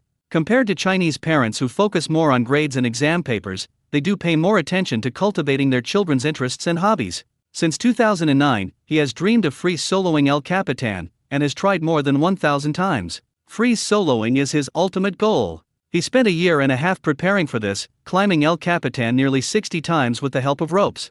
This is not a rehearsal, but a repeated attempt at different rock points to study how to overcome the most difficult areas. Otherwise, no matter how skilled a master is, they will fail. After you've thoroughly familiarized yourself with the route, make sure the weather, temperature, humidity, and wind direction are all suitable, and that your physical condition is at its peak, then you can officially start climbing the mountain. Finally, after overcoming numerous hardships, it took him a total of 3 hours and 56 minutes to successfully reach the summit. His climbing process was also filmed as a documentary. The film took 807 days to produce. In the current superficial entertainment industry, where a movie can be made in a month or even just over 10 days, more than 800 days is extremely rare. However, the results are also quite remarkable. They have won the Academy Award and the Emmy Award, as well as many awards in other countries. After Jiangnan finished speaking, the viewers in the live broadcast room were all stunned. Just by listening to Jiangnan's description, they could already picture the scene in their minds. They couldn't imagine what it would be like to watch Jiangnan climb the mountain tomorrow. Island Master, why don't we give up? This is too dangerous. It feels like we're delivering goods to the King of Hell. They started learning and training from a young age and conducted over 1,000 site visits. Island Master, are you really capable of doing this? Island Owner, a man can't say no. Especially at night. Island Master, I support you. Tomorrow I will bring my whole family to see you. We must break the previous record and keep the world record in China. Go for it, Island Owner. Whether you make it to the top tomorrow or not, I'll arrange a super rocket. Island Master, I have nothing to offer you, so how about I give myself to you? You'll have to be gentle with me tonight. Some viewers advised Jiangnan to give up, while others unconditionally chose to support him. Faced with such an extreme challenge, the voices of persuasion and support are basically at opposite ends of the spectrum. The one who tried to dissuade them was worried about losing their life, while the one who supported them wanted the honor of breaking the world record. Even if they didn't break it, at least they were Chinese, and that was enough. Jiangnan smiled calmly and said, "Everyone, don't be so nervous. Let me tell you the rest of Hanold's story." Everyone thought that after breaking the world record, he would gain both fame and fortune and start to squander it. Who would have thought that they went to Greenland, because there is one of the tallest unclimbed natural megaliths on Earth in Miko Tiluk. This 1,140-meter high cliff was formed 3 million years ago and is composed of granite and gneiss. In Greenlandic, this cliff means separated people, which is simple and clear. If you want to go up there, you will definitely have to separate from your family. Before Hanold, there was no record of any human climbing to the top. Unlike El Capitan, the rock formations there are very loose due to 3 million years of weathering and the freeze-thaw cycle in the Arctic. They keep falling off. In addition, the temperature is low and it snows from time to time. So even though people climbed up there, it was not free climbing. That's all for today's story. Please come early tomorrow, everyone. I'm going to have a date with the Duke of Zhou's daughter. As Jiangnan spoke, he walked into the tent and turned off the live stream the moment he drew the curtain. The next morning, before dawn, Jiangnan finished washing up and having breakfast. Then, he shouldered his backpack, rode his moose Luffy, and headed straight for the distant cliff. Today he also traveled light, taking only the moose Luffy with him, leaving all the other animals at the camp. Around 9 o'clock in the morning, he was already standing at the foot of the mountain. The live stream currently has 15 million viewers online and is still growing. Many viewers were so excited about Jiangnan's free solo rock climbing this morning that they stayed up all night waiting in the live stream. Some were introduced by relatives and friends. Others were attracted by the advertising. That's right. Since signing the contract, HUYA has started to promote Jiangnan on a large scale across various channels. Basically, as long as you turn on your computer or mobile phone, you can see advertisements for free climbing in Jiangnan. There were also cover posters made specifically for Jiangnan. Jiangnan, the #1 outdoor live streamer on the entire internet, is about to break the world record by free soloing. Jiangnan, the master of the Great Barrier Reef, can reach the heavens with his bare hands. Master Jiangnan. Extreme challenge. Free solo climbing. Life hangs by a thread. Even other live streaming platforms such as Bilibili, Douyin, Kuaishou, and YY contacted HUYA executives overnight after learning about the incident, hoping to obtain the broadcasting rights. As for the price, HUYA can set whatever it wants. HUYA's management was very clever. They actually allowed them to broadcast for free, but only for 1 day. Although if they disagree, Jiangnan can attract more traffic to HUYA and even crash HUYA's software and make a fortune in gifts. It will definitely be resented by other platforms. If they unite to boycott HUYA in the future, wouldn't they be attacked from both sides? The most important reason is that the authorities intervened. That's right, the official organizers also want to acquire the broadcasting rights. Since the official representatives have come to negotiate, HUYA has no choice but to comply. Therefore, the current 15 million views in the livestream only represent the HUYA platform. Views from other platforms have not yet been tallied. Jiang Nan ignored all that. In order to maintain his best condition and not be affected by the outside world, he simply didn't want to pay attention to these things. Last night, when Huyas Yuning contacted him to ask if he agreed to the broadcast, he agreed without hesitation. Standing at the foot of the mountain, Jiang Nan looked up at the smooth, almost vertical cliff face where one wrong step would shatter him to pieces, and said calmly, "My ordinary body is enough to conquer you. Island owner, you must be joking. If your body is nothing special, then I'm a vegetable. Louis Koo, my looks are just average." The island owner makes it sound so easy, like it's as simple as drinking water. Cliffside, can you please show me some respect? I have my pride too. After listening to the island owner's story last night, I specifically went to check out that record sheet. It was so tense, exciting, and thrilling. These extreme sports have always been foreign. I never thought that we Chinese could also stand up for ourselves. For those viewers who don't understand, free solo climbing requires using only your hands to climb the entire way without any other equipment, which makes it extremely dangerous and is considered the most dangerous of the 10 most dangerous sports. Climbers not only do not carry any climbing equipment, but also have to directly confront the rock face and the howling mountain wind. They need to be in excellent physical and mental condition and cannot make a mistake because of a small oversight or accident. Ahead was a bare rock wall, below was a bottomless abyss, and there was no protective equipment at all. There wasn't even a rope to save my life. The support surface for my hands and feet was only 2 centimeters, about half the length of my thumb. Stop talking, I'm fucking suffocating. The live stream rooms on major platforms have exploded with excitement. Viewers across the internet felt a chill run down their spines as they looked at the oppressive and heavy cliff before them, and goosebumps rose all over their bodies. All the audience members were on edge, feeling like they were the ones climbing up. Looking at Jiangnan, he calmly put his backpack on the ground and then started warming up. In reality, the head moves first, then the shoulders, then the waist, and finally the legs. Strike from above, unhurried and calm. Finally, Jiangnan repeatedly pinched each of his fingers, making a snapping sound. No one in the audience urged Jiangnan to hurry up, they just watched silently. Free solo climbing can be fatal at any time, and it is an extremely dangerous sport. You need to have very high physical fitness, know climbing techniques, and have excellent mental fortitude. If you're bored and want to participate in outdoor rock climbing activities, be sure to warm up your body first. After Jiangnan finished, he began to speak to the viewers in the live stream. Island owner, you are such a kind person, not forgetting to conduct safety education even at a time like this. Island master, don't worry, I will never go rock climbing in my life.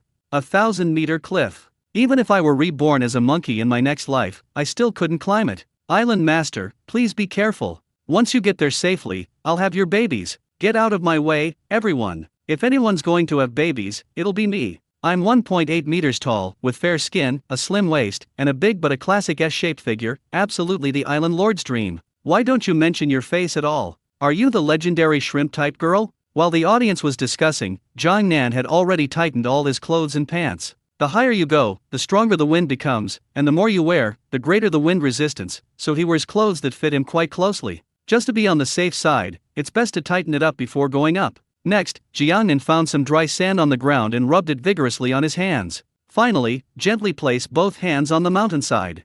The journey to Jiangnan is about to begin. Climbing a 1,000-meter high cliff without any protection. The audience immediately tensed up, their breathing becoming rapid. Jiangnan, however, remained calm and composed, his arm muscles bulging slightly as he began to exert force. Immediately afterwards, I found a foothold and followed steadily. What is the most important thing in free solo climbing? Route. Hanold had previously scouted El Capitan thousands of times in order to determine the most suitable and effortless route. After all, compared to physical labor such as carrying, free climbing cannot be stopped halfway and can only keep going up. As you go up, you will consume more and more physical strength. The most terrifying thing is that when you climb to a place where there is no foothold, it is too difficult to go down and you can't climb up, so you can only stay in midair and wait for rescue. During the wingsuit flight that day, Jiangnan had already observed every part of the cliff from above. Just now, he used a drone to conduct another survey from bottom to top. He has already planned out the most suitable route in his mind. Jiangnan did not deliberately rush uphill from the start,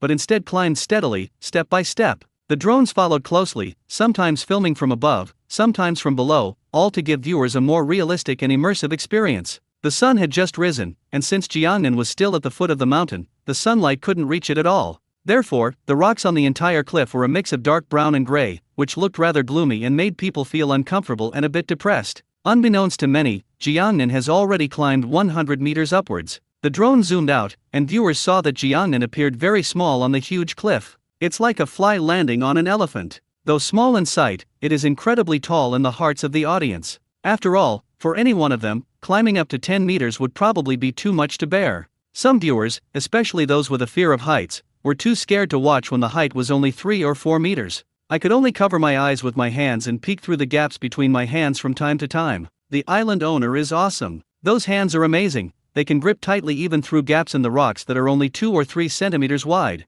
Free solo climbing is not just a test of finger and arm strength, but also of body coordination. The island owner has deviated from where he started and is now climbing upwards in a crooked, slanted line. The island owner is my husband, so of course his fingers are amazing, since he uses them on me every night. Could someone please fill in the last few words? I really don't know what they are. Look at my innocent and inquisitive eyes.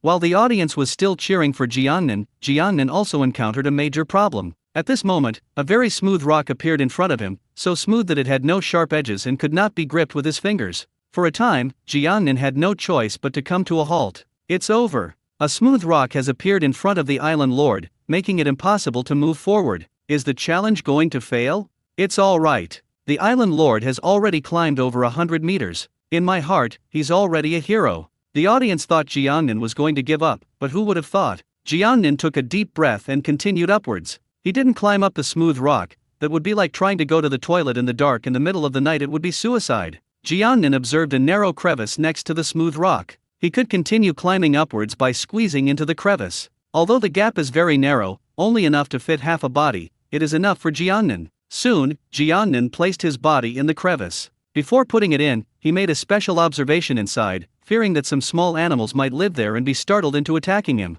And so, Jiangnan began to climb upwards like a worm through the narrow gap. This narrow crevice was tens of meters long, and Jiangnan crawled for tens of meters in this terrible and unsightly posture. There is no other way except for the first time. Once you pass through the crevice, the rocks become rougher, allowing you to continue climbing normally. During this time, Jiangnan encountered another problem. He had to grip the stone strips tightly with his hands, which caused his feet to stick too tightly to the mountainside, making it difficult to continue climbing and making it almost impossible to move an inch. However, this is a problem that many climbers encounter. It's better to fasten it tightly than not to at all. Extreme sports are like that. Every minute and every second is full of excitement, making your blood boil. Every cell in your body must become active, and even your strength must surge out as if it were real. The world is vast, and even the walls of cliffs can hold endless wonders and excitement. Today's live stream has been broadcast on major platforms, and the results and achievements are outstanding. Whether it is popularity, traffic, or buzz, it easily surpasses all outdoor live streamers. I never expected this. I can actually see the island owner's live stream on Douyin. I'm speechless. I have to send a 2,698 Heart of the Universe to show my support. I'll get a Douyin account with a score of 1,428. I wish the island owner could actually join Douyin. I'm tired of all the outdoor videos on Douyin. They're not interesting at all.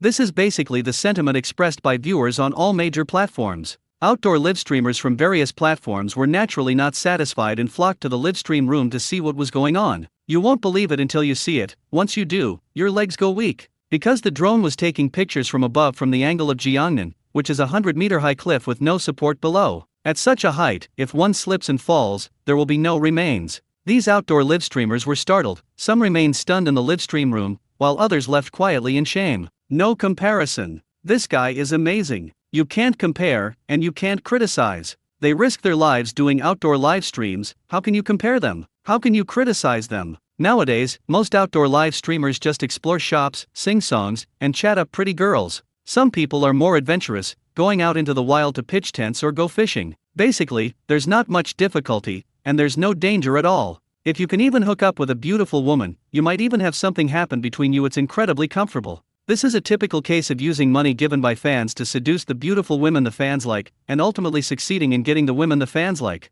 The fans lost not only the beautiful woman, but also the money they had been spending. In comparison, if Jiangnan is Sun Wukong, then they are the ashes left in Lao Zi's 8 trigrams furnace. This is only if Jiangnan is willing to compare with them. If not, they are not even worth ashes. Jiangnan glanced down, slowly exhaled, and said, "We've only completed 1/3 of the way. We still have a lot to do. Actually, everyone shouldn't idolize me too much. I'm just an ordinary climbing enthusiast, maybe a little bit better physically, that's all.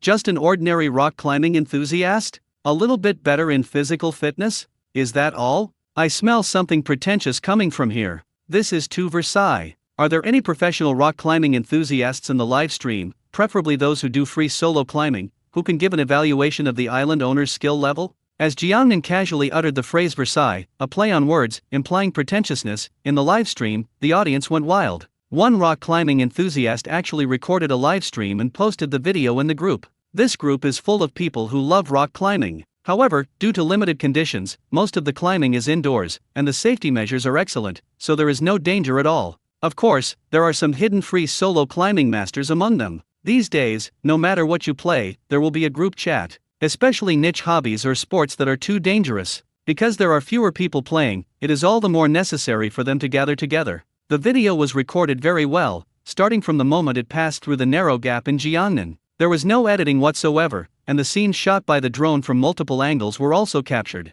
Therefore, the enthusiasts in the group could see it very clearly, as if they were there in person. In less than half a minute, almost all the group members were pulled out of the chat. Even some people who usually like to slack off got excited. Free solo climbing? Does anyone in China still dare to do that? This must be several thousand meters high. I remember the world record is only a little over 900 meters. Is it a screenshot from a game? I think it's video editing. We live in the era of short videos now. Almost everyone can shoot and edit short videos, so it's not surprising at all.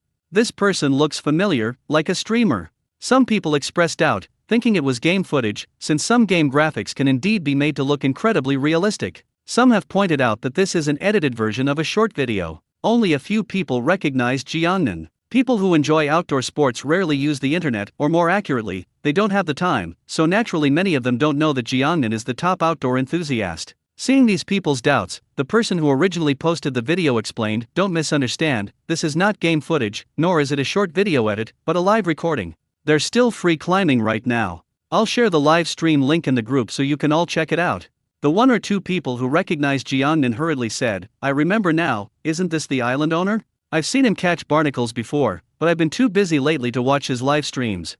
I saw it a little later than you. When I saw it, he was still fishing for the white wolf king to eat." Upon seeing these messages, those who had previously expressed doubts were completely stunned. Live stream of free solo rock climbing? Does anyone in China really dare to stay up this late? Historically, almost no dangerous outdoor sports have been associated with China. Free climbing is no exception. Among China's more than 1 billion people, the number of genuine rock climbing enthusiasts is at most a few thousand. As for free solo climbing, there are even fewer, probably not even 50. Therefore, whenever large-scale competitions and carnivals are held in Europe and America, the presence of Chinese people can raise questions, and Chinese athletes are often nowhere to be seen. Just like a long time ago, volleyball championships were almost monopolized by other countries, and Chinese players were nowhere to be seen. Until the emergence of the women's volleyball team, which won 5 consecutive championships, the championship was kept in China, and people all over the world began to pay attention to the Chinese women's volleyball team. Although Zhang Nan's free solo climbing performance was not as great as the women's volleyball team's, he still managed to elevate the international standing of Chinese climbers through his own efforts.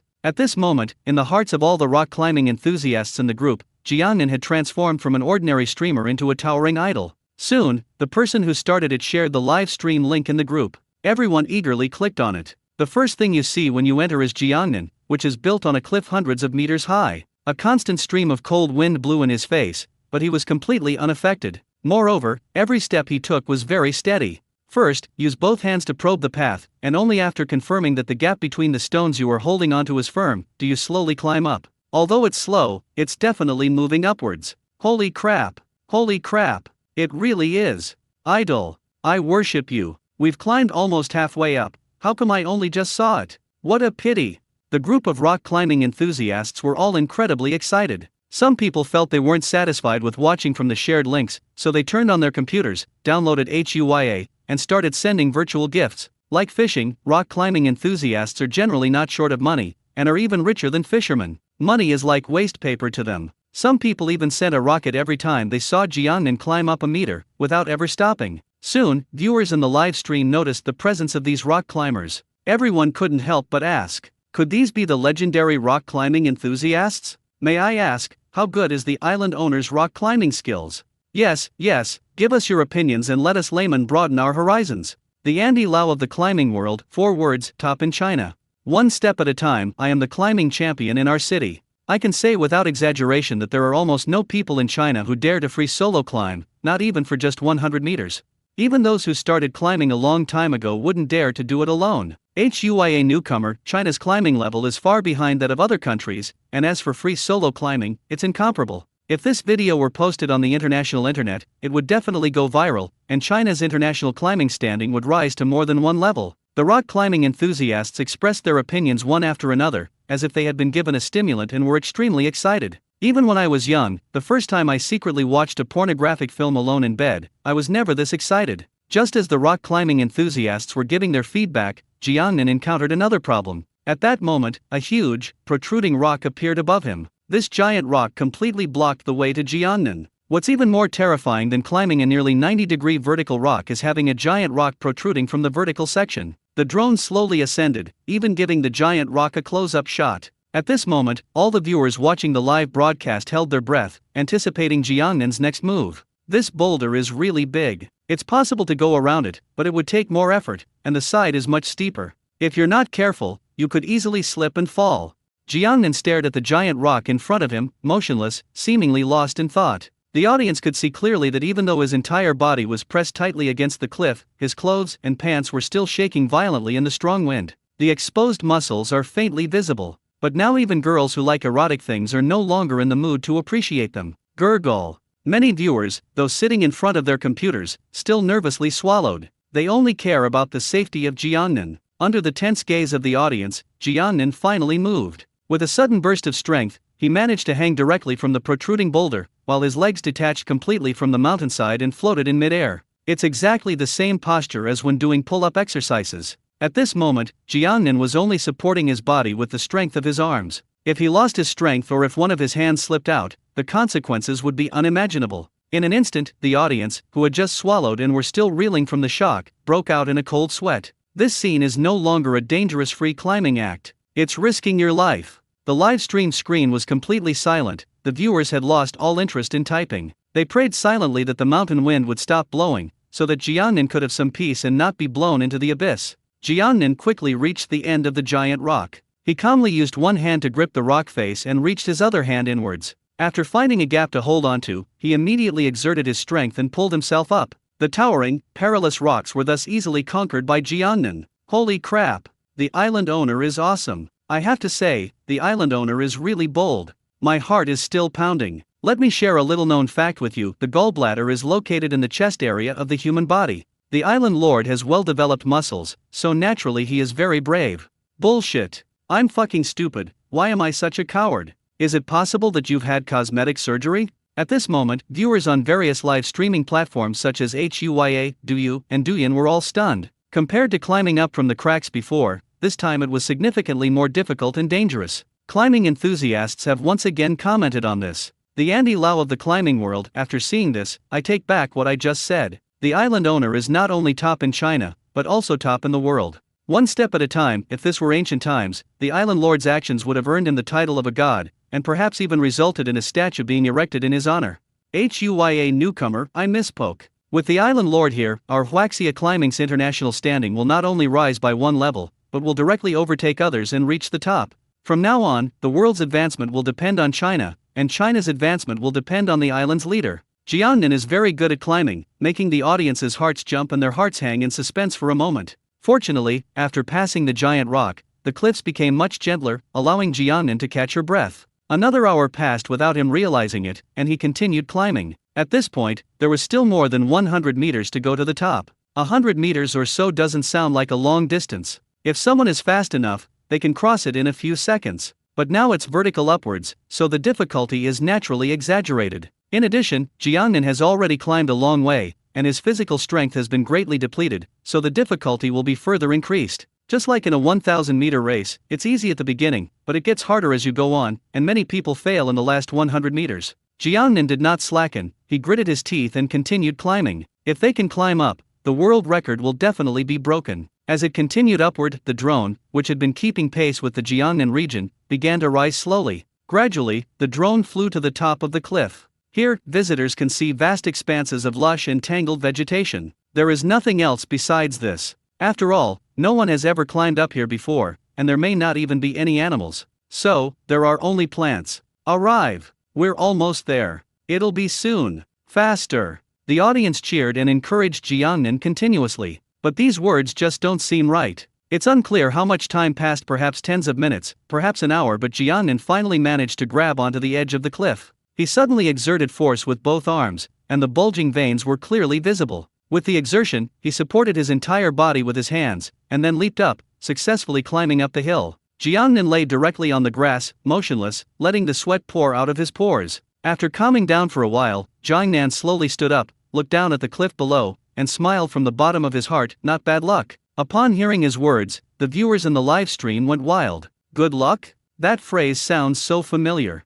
Xiao Yan, that's my line. Island Lord, please don't say that. You conquered this cliff with your strength. This isn't an island lord, he's clearly the southern god. Phonetic pun, deduct money. Male god? Male god? Haha, I can't tell the difference. The koi fish that drinks pesticide and blows bubbles received 100 rockets as a reward. Comment, congratulations to the island owner for breaking the world record by climbing a cliff over 1,000 meters high in 4 hours and 40 minutes. Bull Demon King, gifted 2 sets of Emperor sets. Comment, congratulations, island owner. Congratulations, island owner. Just wondering, island owner, do you never get tired even after fighting all night? Climbing World Eddie Peng, tip 30 treasure maps. Comment, I think there's a line in Do Dizu, a popular Chinese card game, that's perfect for the island owner. Fight until dawn. The big spenders in the live stream started giving virtual gifts. Not only HUYA, but also big spenders from platforms like Douyu and Douyin flocked to HUYA's live stream and started spending lavishly. They are not short of money and are celebrating Jiangnan in their own way. They also knew that their platform was broadcasting, so in order to get the gifts to Jiangnan, they naturally had to come to HUYA. Looking at the frantically scrolling barrage of comments and special effects gifts, Jiangnan said, "Everyone, just do your best, but don't get carried away." No matter what, he would always advise viewers and fans not to get carried away with sending gifts. Otherwise, some people will be unable to resist stealing, and some will even secretly take their parents' hard-earned money. These are all very brainless behaviors. At that moment, Jiangnan also saw the comment, "Koi drinking pesticide and blowing bubbles," and he realized that he had unknowingly broken the world record. Jiangnan casually remarked, "So world records aren't that difficult after all." Jiangnan has indeed broken the world record. Hunold took 3 hours and 56 minutes to conquer the 914-meter-high El Capitan. He climbed the 1,000-meter-high cliff in just 4 hours and 40 minutes. Although it took more than 40 minutes longer, it covered more than 100 meters more than Hunold, and the environment along the way was more complex, with steep cliffs that were nearly 90 degrees vertical. And as he said, world records are indeed very easy to break. Because there are many boring and bizarre world records in this world. Someone once set a world record for going for 40 days without closing their eyes or sleeping. Some people have gone 60 years without bathing, setting a record for the longest period without bathing in human history. There's also a person who can unhook 91 women's bra clasps in 1 minute, setting a world record. One woman even had stories with 919 men in just 1 day, a feat that remains unmatched. Jiangnan sat on the grass and rested for another 10 minutes or so until he regained his strength. Then he stood up and said, "The vegetation here is very lush, and since no one has ever disturbed us, I believe there are many small animals that are hard to encounter on ordinary days." He casually looked around as he walked down the mountain. "I didn't deliberately look for it. After all, it was just a guess." He prefers to let things take their course and doesn't have excessive expectations for anything. On the contrary, he often experiences unexpected gains and surprises. Otherwise, all he gets when he's overjoyed is disappointment. As we walked, the mountainous terrain ahead began to become more complex, with many pebbles appearing on the ground, mixed with a lot of weeds. However, it does appear spacious. Walking on this, it feels like the clouds are incredibly close to you. From the live stream camera, the ground appeared increasingly open. At this moment, Jiangnan seemed to see something, quickened his pace, and immediately stopped. Soon, a bunch of poop appeared in the audience's sight. The poop was dark, round, and had a grainy texture. Holy crap! This is sheep dung. I saw it when I went to the countryside when I was a child. I've seen them before, and I thought they were chocolate chips, so I kept putting them in my mouth. Shui, I'm familiar with this technique. I even thought these were the pearls in bubble tea. Doge. Damn it, I was drinking bubble tea and I spat it out in one gulp. I'll never look at bubble tea in the eye again. Could there be some goats around here? The audience discussed it curiously. This is Bichon flea droppings. Among all the marsupials in Australia, the bilby is the most precious and has a nickname, the 3 unlikes. The baboon has long, large ears, like a rabbit, it has a pouch on its belly, and its two hind legs are well developed, like a kangaroo, yet its overall appearance is that of a baboon. In addition to these, the bilby is also the smallest marsupial in the world, with a body length of only 50 centimeters and a tail that is half that length. During their run, their tails become incredibly stiff, like a perfectly straight flagpole. Bilberry is not good at forming groups and lives a solitary life, only seeking each other during the mating season. Like rabbits, they like to dig burrows, which can be up to 3 meters long, and the burrows are spiral-shaped. In addition, these burrows may have multiple exits, which is especially important if a burrow is invaded by predators and one can escape through other exits. The entrances to these burrows are hidden in the grass, making them difficult for predators to find, and they can also provide shelter from the harsh sun and various dangerous weather conditions such as wind and rain. When they go out to forage, they leave their young in burrows. You heard right, even though they have pouches, the cubs still have to live in caves. The pups will stay in the pouch for about 2.5 months. During this time, they will grow very quickly and can weigh up to 200 grams when they leave the pouch. Once the pups come out of their mother's pocket, they never go back in and then begin to live in the burrow. The mother will continue to nurse her cubs for the next 2 weeks. After that, the young bilby will leave its mother's burrow and begin to live independently, taking care of itself. The bilby has one of the shortest gestation periods of all mammals, only 14 to 17 days, and gives birth to 3 offspring at a time. If the surrounding environment is good enough, it may give birth to 1 more. Currently, the bilby has been listed as an endangered protected animal.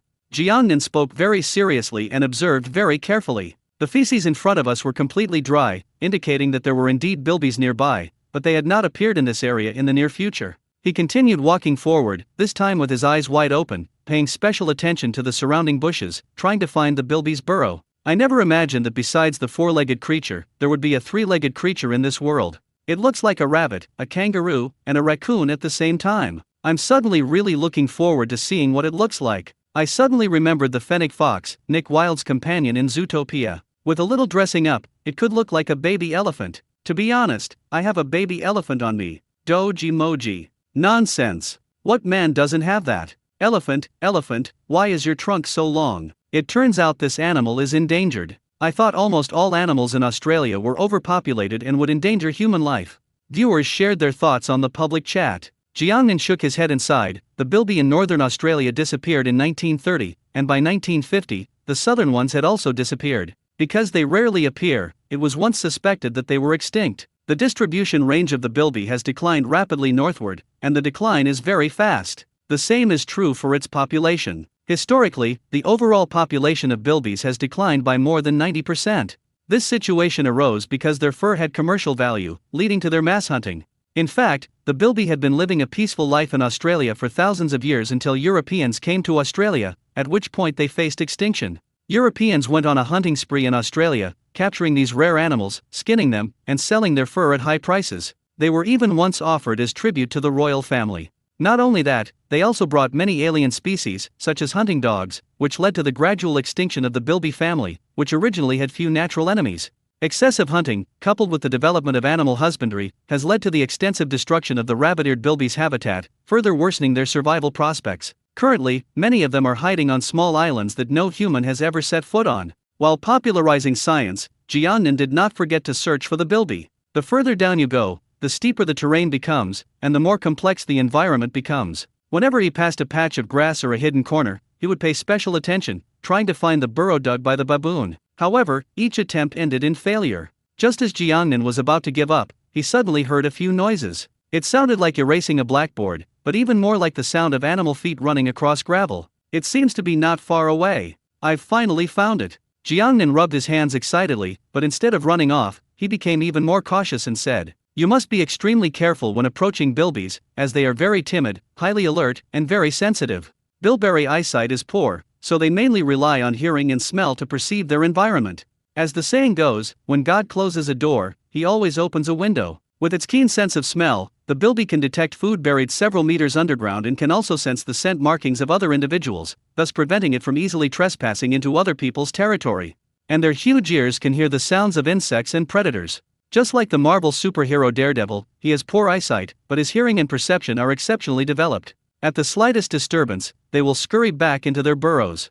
Moreover, they are very fast, and even if a lynx or other ferocious beasts launch a sneak attack, it is difficult for them to catch up. If we can photograph a bilby today, we'll be incredibly lucky. Finally, here's a little known fact for everyone: the ears of the bilby are also used to help regulate body temperature. As soon as Jiangnan finished speaking, he stopped in his tracks. The audience looked puzzled upon seeing this scene. Has the island lord been acupunctured? The island owner must be a robot. It ran out of power while walking, so it stopped. That makes sense. I've long suspected the island lord is a robot, otherwise how could he be so omnipotent?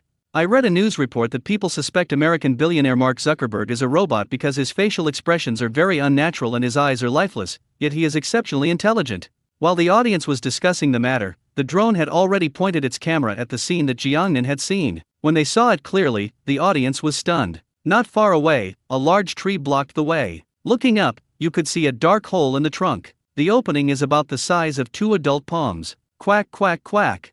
Bird calls could be heard from the tree hollow from time to time, but they didn't quite sound like birdsong. Before long, a fluffy little bird appeared at the entrance of the cave. It is about 10 centimeters long, with dark reddish-brown feathers on its head, chest, and neck, while its back and tail are bluish-black, and its wings are gray. The combination of several colors doesn't look jarring, on the contrary, it makes the outfit even cuter. Puff! Under the watchful eyes of Jiangnan and all the audience, the little bird spread its still developing wings and jumped down from the 10-meter-high tree hole. That wasn't all, then came the second, the third, the fourth. There were more than a dozen of them. Fortunately, the grass on the ground was lush enough, and the animals were too small to cause any injuries or fatalities upon landing. Some of the birds were too afraid to jump down, but something inside the tree hole kept urging them on, its calls loud and urgent. When forced to do so, they have no choice but to jump down hastily. After landing, they did not rush to leave, but gathered under the tree, all looking up at the cave entrance. Finally, a bird about 50 centimeters long flapped its wings and flew down from the tree.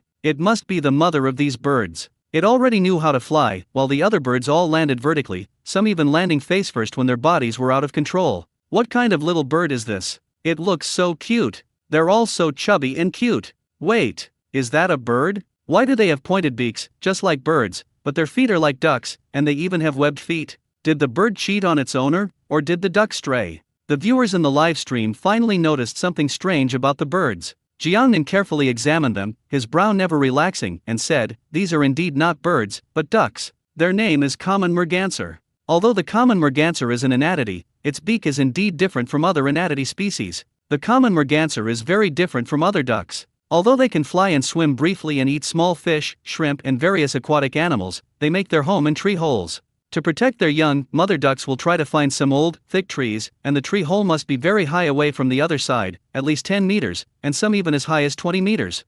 2 days after they are born, the ducklings are driven out of the tree hole by their mother to go to the seaside to learn to swim." As soon as Jiangnan finished speaking, the viewers in the live broadcast room were already speechless. What is that? 2 days after birth, it jumped down from a tree that was 20 meters high. This would have to be shattered from 3D to 2D. Island Lord, please don't be silly. We're not well educated, so don't try to fool us. I live in a building 20 meters high now, and I feel uncomfortable just looking down from the window. Many baby birds are only 2 days old and are still chirping and opening their mouths wide, waiting for their parents to feed them. These ducklings have already started to fall from mid-air. Birds can be so cunning. Why does it feel so strange to hear the island owners say the words mother duck? That's right. Aren't all ducks male? Why are there mothers? Chickens are a better animal for mothers. If you don't understand, just ask. Are you sure you're talking about chickens and ducks? The viewers in the live stream started racing again. However, you can't blame them for being indecent. I don't know when it started. Picking up soap is still just picking up soap, a godsister is still just a godsister, and not interrupting is still just not interrupting. Chrysanthemums are flowers, wood ear mushrooms are vegetables, cucumbers are just for eating, and chickens and ducks are no longer animals. Jiangnan explained, as you all just saw, the ducklings jumped down from the tree and didn't die. They can't fly, but they're chubby and light from birth, so their tiny wings can easily withstand the force of falling. That's how amazing the animals in nature are. If they don't do stupid things when they're young, they'll die when they grow up. Barnacle geese are only 2 days old when they have to jump off a 100-meter cliff. They either die from the fall or learn to fly during the descent. It's that cruel. The mother duck didn't notice Jiangnan either, and continued leading the way on her own. On the contrary, the last little duck in the group spotted Jiangnan, stood still, tilted its little head, and carefully examined it. A few seconds later, they quickly caught up with their companions and started chattering amongst themselves, as if saying, "Look, there's a two-legged creature following us." Then, they actually turned their heads, took small steps, and stumbled towards Jiangnan. Perhaps the animal taming technique worked, because they weren't afraid of Jiangnan at all. Of course, most of it was out of curiosity. After all, it was the first time they had ever seen a human. And this human's looks are comparable to those of the readers of this book. Jiangnan held the 2 ducklings in his hands, examining them closely, and exclaimed in astonishment, "These are actually Auckland mergansers. Didn't they go extinct 100 years ago?" Upon hearing Zhang Nan's words, the viewers in the live stream erupted in excitement. Mercedes-breasted ducks are actually classified.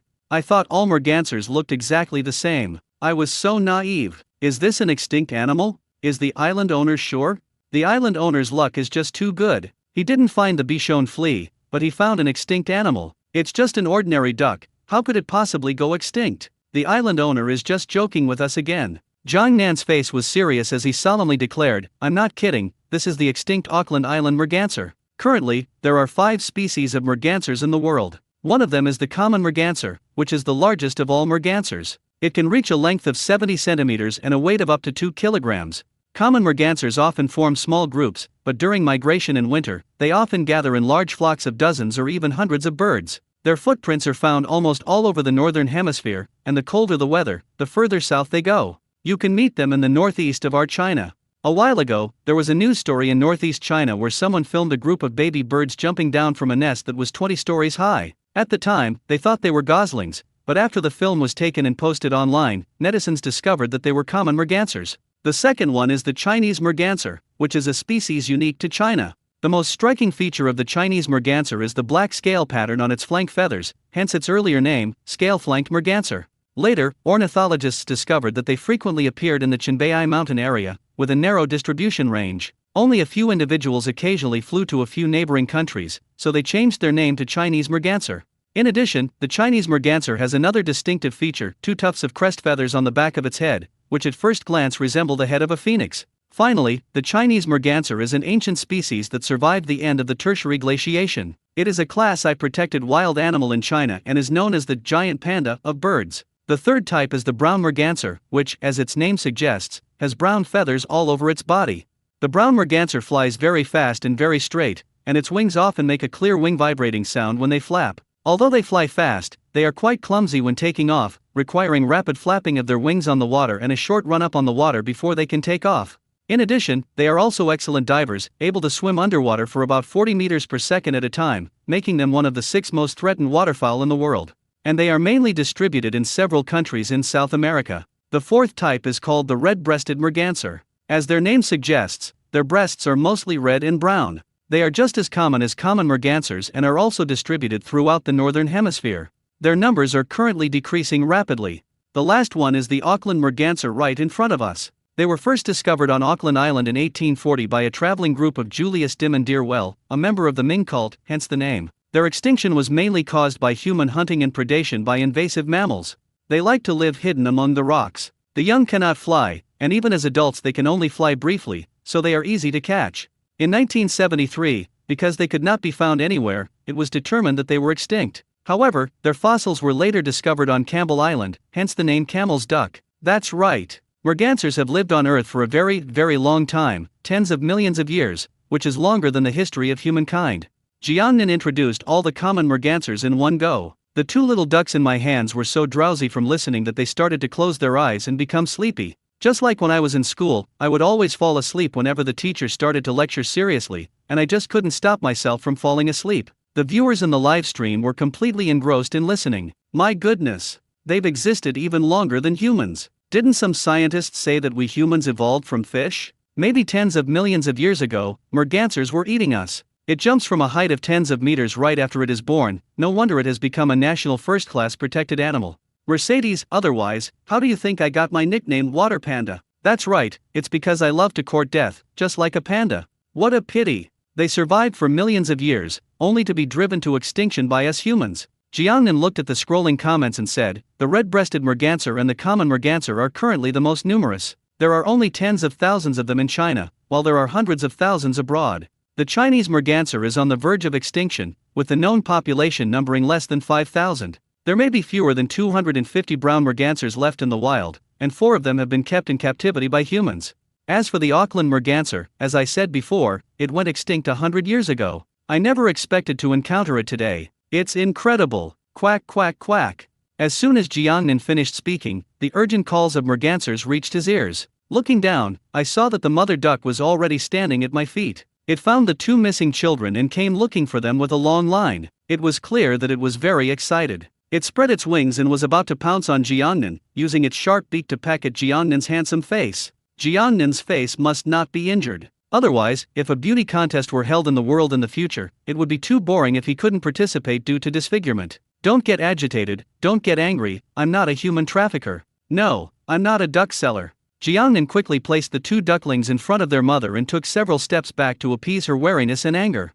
After the two ducklings landed, they groggily opened their eyes. Upon seeing their mother so close by, knowing they were in the wrong, they instinctively lowered their heads. When the mother duck saw that Jiangnan had returned her child, she finally lowered her guard after her feathers had been ruffled. Then, they continued down the mountain with their children to search for streams. However, it did not let its guard down. This time, it no longer focused on leading the way, but turned its head from time to look at Jiangnan, as if it was very uneasy about Jiangnan. A classic case of taking one step and looking back 3 times. Jiangnan looked helpless, both annoyed and amused. He really wanted to say, "I'm innocent. I didn't kidnap your child. Your child came to me on their own." However, the more I listened to this statement, the less believable it seemed, and the worse it sounded, so I simply kept it to myself. A couple of days ago, the story of a brave woman who charged forward for love became a trending topic, and many little fairies on Weibo stood up to defend the female protagonist. The general meaning is as follows. The female lead is innocent. She did not actively flirt with the men. She was just bored and lonely at school, and the men took the initiative to approach her.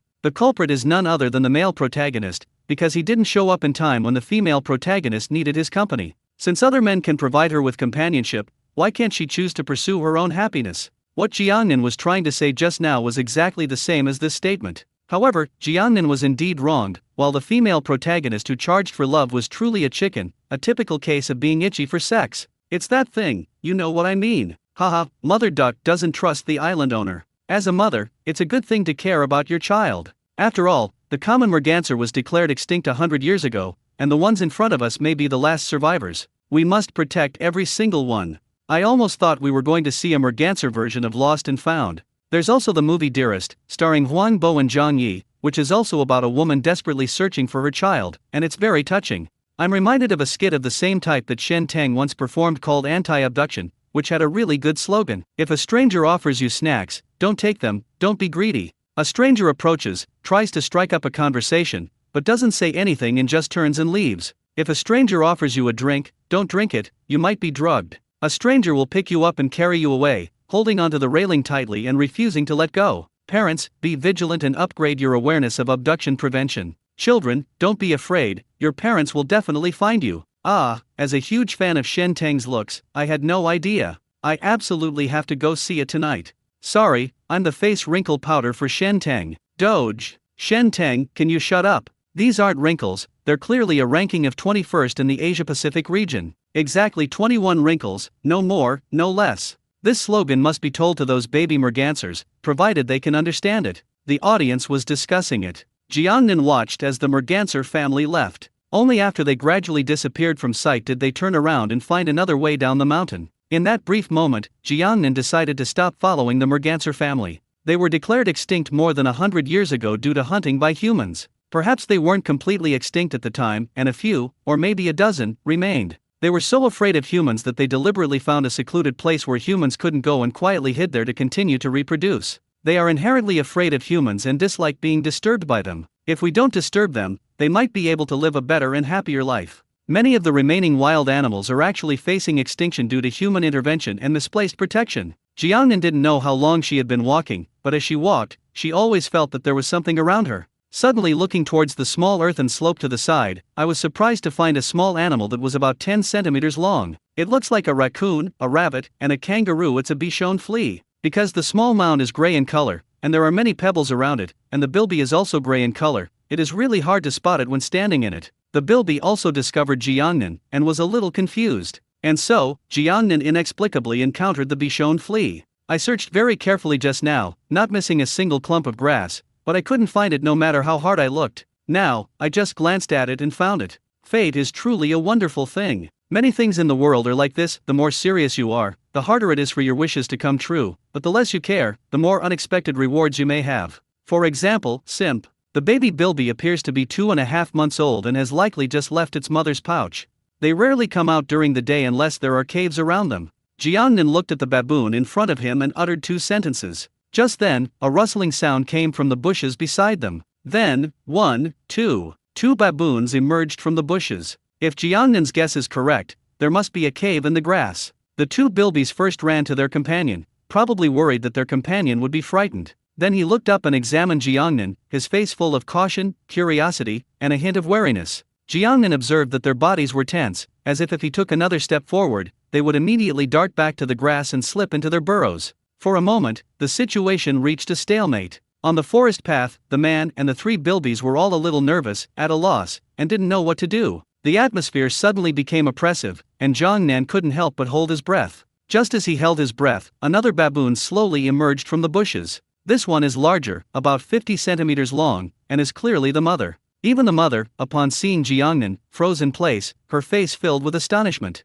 Meanwhile, the viewers watching the live stream were frozen in place, staring at the scene in disbelief. They never expected to find a baboon in Jiangnan, let alone have such a sudden encounter. Although the bilby is cute, viewers remember Jiangnan saying that they are very vigilant and sensitive, and will run away without thinking at the slightest disturbance. They were afraid that the 4 baboon in front of them would be frightened by Jiangnan and disappear from their sight. Screen recording. We absolutely must record the screen. Absolutely. Otherwise, if it runs away, we'll never see it again. Island Master, don't move. Otherwise, the Bichon flea will escape. Just as the Island Lord said, it really is a hybrid of 3 different things. But it's so cute, so adorable, I really want to touch it. Bilford, if you dare touch me, I'll run away. Bulbasaur, I'm a protected animal. What are you, some random cat or dog? Please get your dirty hands off me and don't defile my noble body and fur. I remember now, I've seen this guy on a coin. Island owner, please consider my feelings, okay. You guys are having a great time chatting, but I'm too scared to move.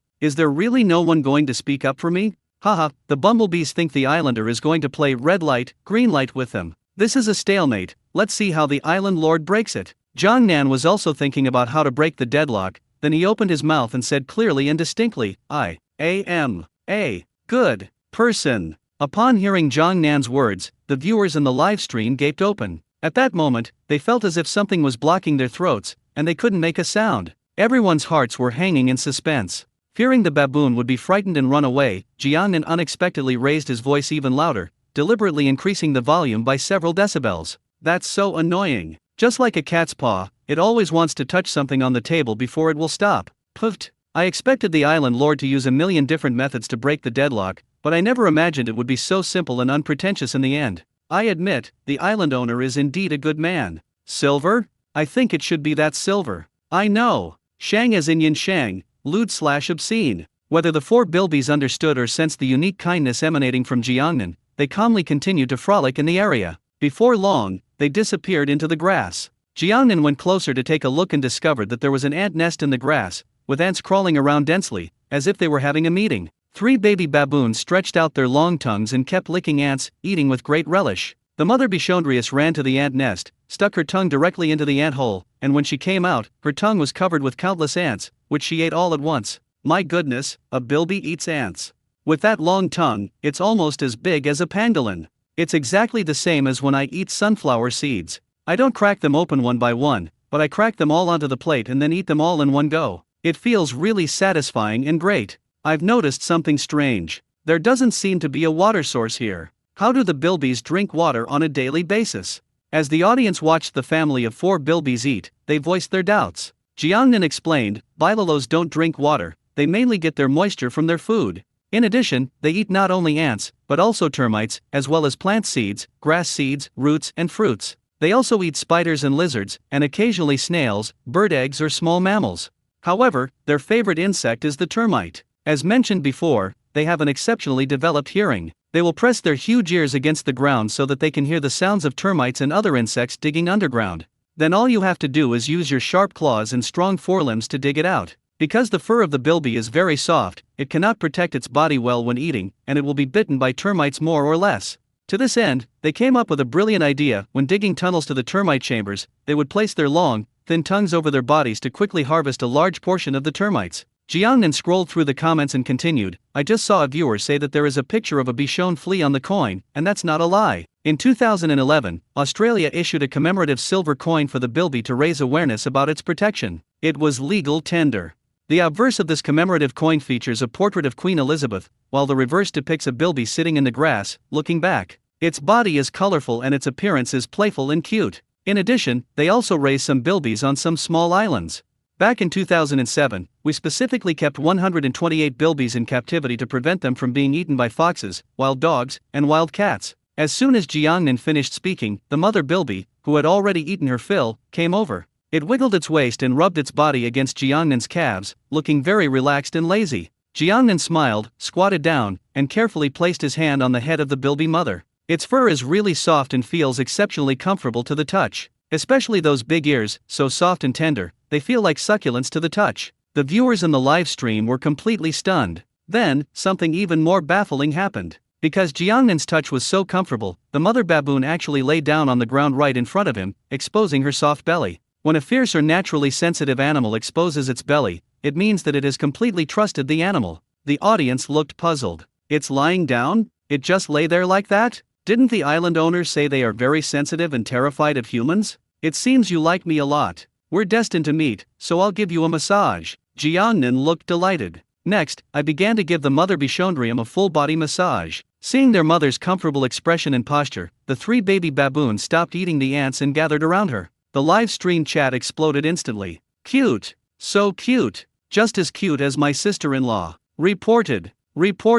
This live stream is actually openly selling cuteness. Luckily you said fierce, otherwise I would have thought the island owner was selling himself. Oh my god, I wish I could be the island lord's hand so I could masturbate him. Too small. Too narrow-minded. I want to become the island owner's thing, so he can masturbate me every night. If you don't understand, just ask. What is that thing? Island master, could I borrow your hand for a moment? I have a bold idea, to go out on the street and randomly give massages to beautiful women, and see if one of them will lie down in front of me. Holy crap. My mind has suddenly expanded. I also want to borrow the island lord's hand. Link it. Get on the shared bike. I absolutely have to buy the island owner's hand today.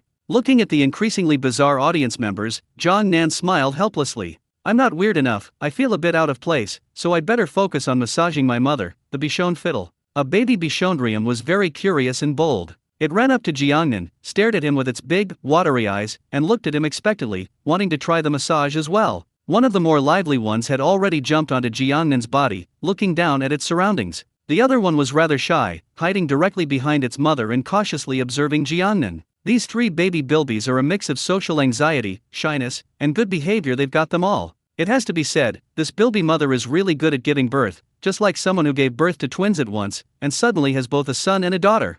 I didn't expect things to turn out this way. I originally thought that the bilbies would be very sensitive and wouldn't dare to approach humans. I was also planning to observe them eating ants for a while before quietly leaving. Who would have thought they would act cute and affectionate towards me? However, this heartwarming scene will not last long. The cubs will have to leave their mother's womb to live their own lives in 2.5 weeks. As Jiangnan spoke, he reached out and gently touched the baby bilby in front of him. Once the baby baboon realized that Jiangnan wouldn't hurt it and had no malicious intent, it grew bolder and became increasingly agitated on Jiangnan, even climbing onto his head. The shy one began to actively approach Jiangnan. 2.5 weeks? Why not 2.5 years? Why are there little black girls everywhere? One just gave birth and is now pregnant again. Island Master, I never expected you to be this kind of person. I used to like you quite a bit, but now, I like you even more. Remember to bring your bilby when you go to court. Island Master, I'm going to take the bar exam right now, wait for me for 2.5 years. If you don't understand, just ask. Why do we only see the mother bilby but not the father? Are you going to turn your back on me after you've done your job? It seems that many animals in nature are like this. But recently, a woman among us humans also pulled up her pants and denied everything, and even called 5 of her bed partners to beat up her husband. Bed partner? That's a brilliant term. Jiangnan stroked the belly of the mother Bichondrium and explained, just like in ancient times, Bichondriums practice polygamy and naturally don't care about their offspring. The most dominant males will mate with the most dominant females and other females, while the less dominant males will mate with females of equal or lower status, which is what we often call marrying someone of equal social standing. During the mating season, the male will first find the female and then start sniffing her face, shoulders, belly, etc. You can think of this as the prelude. And their mating all takes place underground, with the longest recorded mating lasting about 18 hours. Due to the decline in the number of bilbies and their semi-free nocturnal lifestyle, there are currently no records of them mating in the wild. After Zhang Nan finished speaking, the audience started discussing it again. 18 hours? Oh my god, that's a long time. The legendary man who could have sex 18 times a night. Is it possible for scientists to extract the genes of the bilby and invent a similar drug? I'm asking on behalf of a friend of mine. I'd also like to ask on behalf of my boyfriend. If such a drug really existed, and a man took it, the whole earth would probably tremble in fear. In the live stream, countless times, they've made suggestive and vulgar remarks. Ding! Congratulations, host, for completing a massage for the mother of the bilby. The mother of the bilby feels very comfortable. Intimacy level plus 100. Ding! Congratulations, host, you have obtained Tai Chi Fist. Ding! Congratulations, host, for completing free solo climbing and breaking the world record. The next extreme challenge is now open, extreme surfing. Ding! Congratulations, host, you have obtained the surfboard. Tai Chi Chuan. Tai Chi Chuan is a traditional Chinese martial art that integrates Confucian and Taoist philosophy and the dialectical concept of yin and yang. It combines multiple functions such as cultivating temperament and strengthening the body, and emphasizes both internal and external cultivation as well as the balance of softness and strength. It has been applied for intangible cultural heritage status. Currently, Tai Chi Chuan is divided into several styles, including Yang, Zhao, Sun, Wu, Wu, and He. The system extracts the essence of each style and integrates them into one. Practicing Tai Chi every day can improve a person's intention, energy, form, and spirit. Moreover, if the host encounters an animal that is several times, 10 times, or even dozens of times stronger than itself, it can skillfully use Tai Chi to defeat it with minimal effort. Extreme surfing. This is not ordinary surfing, nor does it require the host to surf on a calm and sunny sea. Instead, it requires waiting for the sea to be filled with huge waves and then rushing through the spray. Note, success is achieved when the host charges through 10 giant waves. Surfboard *1. This surfboard is the most expensive surfboard in the world, valued at $1.3 million. This is a very rare wooden surfboard, made of expensive paulownia wood. The plate features a 23-karat gold lion, and the outer ring of red translucent resin around the lion design makes it even more precious. In addition, its curves are quite beautiful, which can effectively lower the surfa's center of gravity, making them more stable in the waves. Zhang Nan was stunned for a moment after hearing the system's voice. It's been almost 2 hours since I successfully free-soloed the rock climb, and the system only just delivered the prize. What's going on here? Could it be delayed? Or are they plotting something? A minute later, Zhang Nan understood the system's intention. His phone suddenly beeped with a text message. He picked it up and was stunned. This is the Australian Bureau of Meteorology. Here's a brief weather forecast. Through satellite monitoring, we have noticed that a large area of rough surface lenticular rain clouds is rapidly forming at your location. We expect to see prolonged and extremely heavy rainfall, or even thunderstorms, within the next 2 hours, which could very likely lead to landslides. Please leave this area within 1 hour, or move to a safer indoor location and try to find sturdy cover. Never, ever go to the mountains or the seaside. Never, never, never. If a region in China experiences sudden heavy rainfall or other unusual weather, a text message notification will be sent. 3 of these text messages came in a row. It's easy to imagine how bad the situation was. Previously, Yuning couldn't come because she was stopped by heavy rain, but how did it suddenly turn into rough-faced clouds? The system is giving me the world's most expensive surfboard at this time. Is it trying to make me surf in a storm? Playing on the most expensive surfboard, riding the waves in a storm, risking your most precious life. Jiangnan shook his head and decisively gave up. Surfing in a storm is less appealing than committing seppuku and going to report to the king of hell.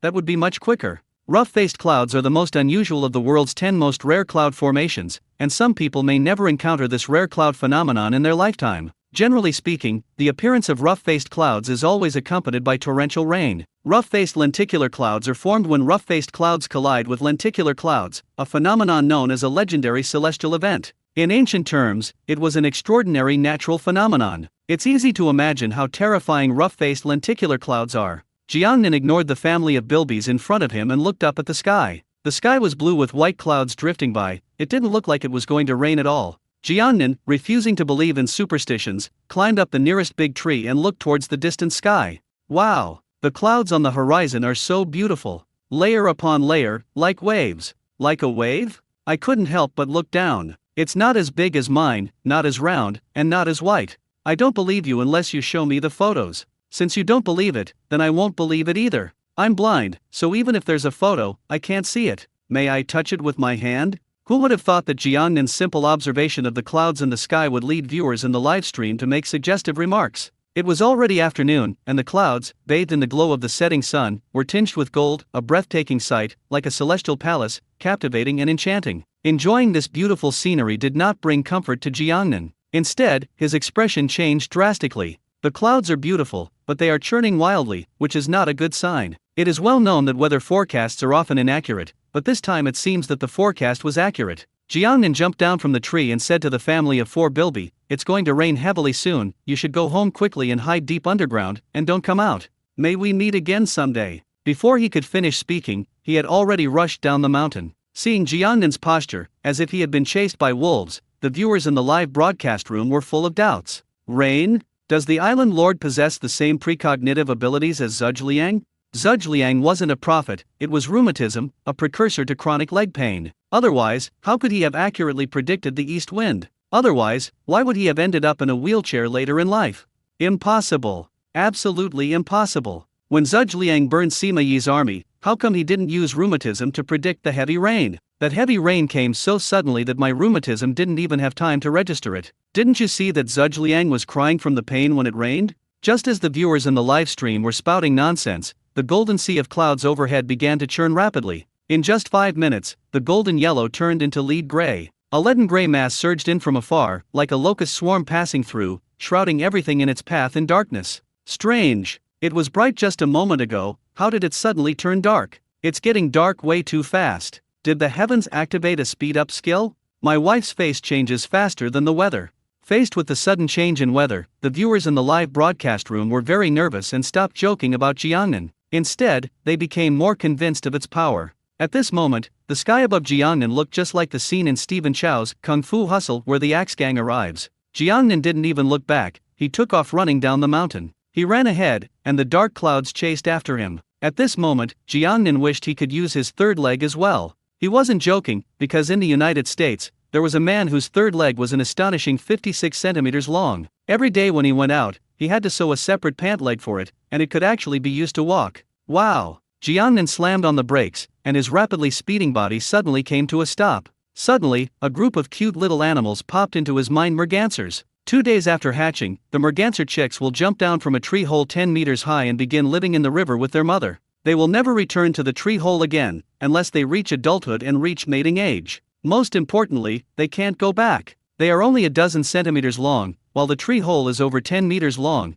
They are completely incomparable. They can neither fly nor climb trees. With a heavy rainstorm looming, if the mother merganser doesn't find a good place to take shelter immediately, her ducklings will surely perish. Moreover, there are far too many ducklings, 12 in total. If they get startled and accidentally get separated from their mother, the situation will become even worse. This was their first time leaving the tree hollow and stepping into this brand new world, and everything outside was unfamiliar to them. Jiangnan looked up at the sky, gritted his teeth, and said, "Never mind, let's go find the merganser first." The torrential rain wouldn't arrive for another 2 hours, giving him ample time to save these rare animals that had been declared extinct by humans. Jiangnan turned and ran wildly in the direction the merganser had just left. The speed was even faster and faster. Anyone who didn't know better would think that divine traveler Dai from Water Margin had come back to life. Seeing Jiangnan's decision to turn back, the audience became concerned and puzzled. "Island Master, why did you go back again? Did you find a faster way down the mountain?" "Island owner, hurry and leave, or it will flood." "I think I just heard the island owner say he was going to find the common merganser." "Why would you go looking for mergansers at a time like this? They're ducks, they're not afraid of water at all." Being unafraid of water and being drenched by water are two completely different things. Okay, the ducks I raised when I was a child died from being soaked in the rain. The dark clouds overhead grew increasingly terrifying. Jiangnan continued searching among the grass. Hard work pays off. He found a family of mergansers behind a boulder. The merganser mother also felt the sudden downpour, but it was too late to take her children back to the tree hole, so she could only take temporary shelter here. The boulder is slightly tilted, which can block some of the falling rain. However, in the event of a violent storm, the tilted part of the boulder would not be able to withstand the force of the storm. When Jiangnan arrived, the mother duck was carrying a duckling in her beak, trying to carry it under the boulder. The little duck was clearly frightened, running around aimlessly and quacking incessantly. As for the other ducklings, they are relatively easy to care for, as they have all gathered under the boulder. They huddled together, seeking warmth from one another. My body was trembling violently, I felt cold, but even more so, I was terrified.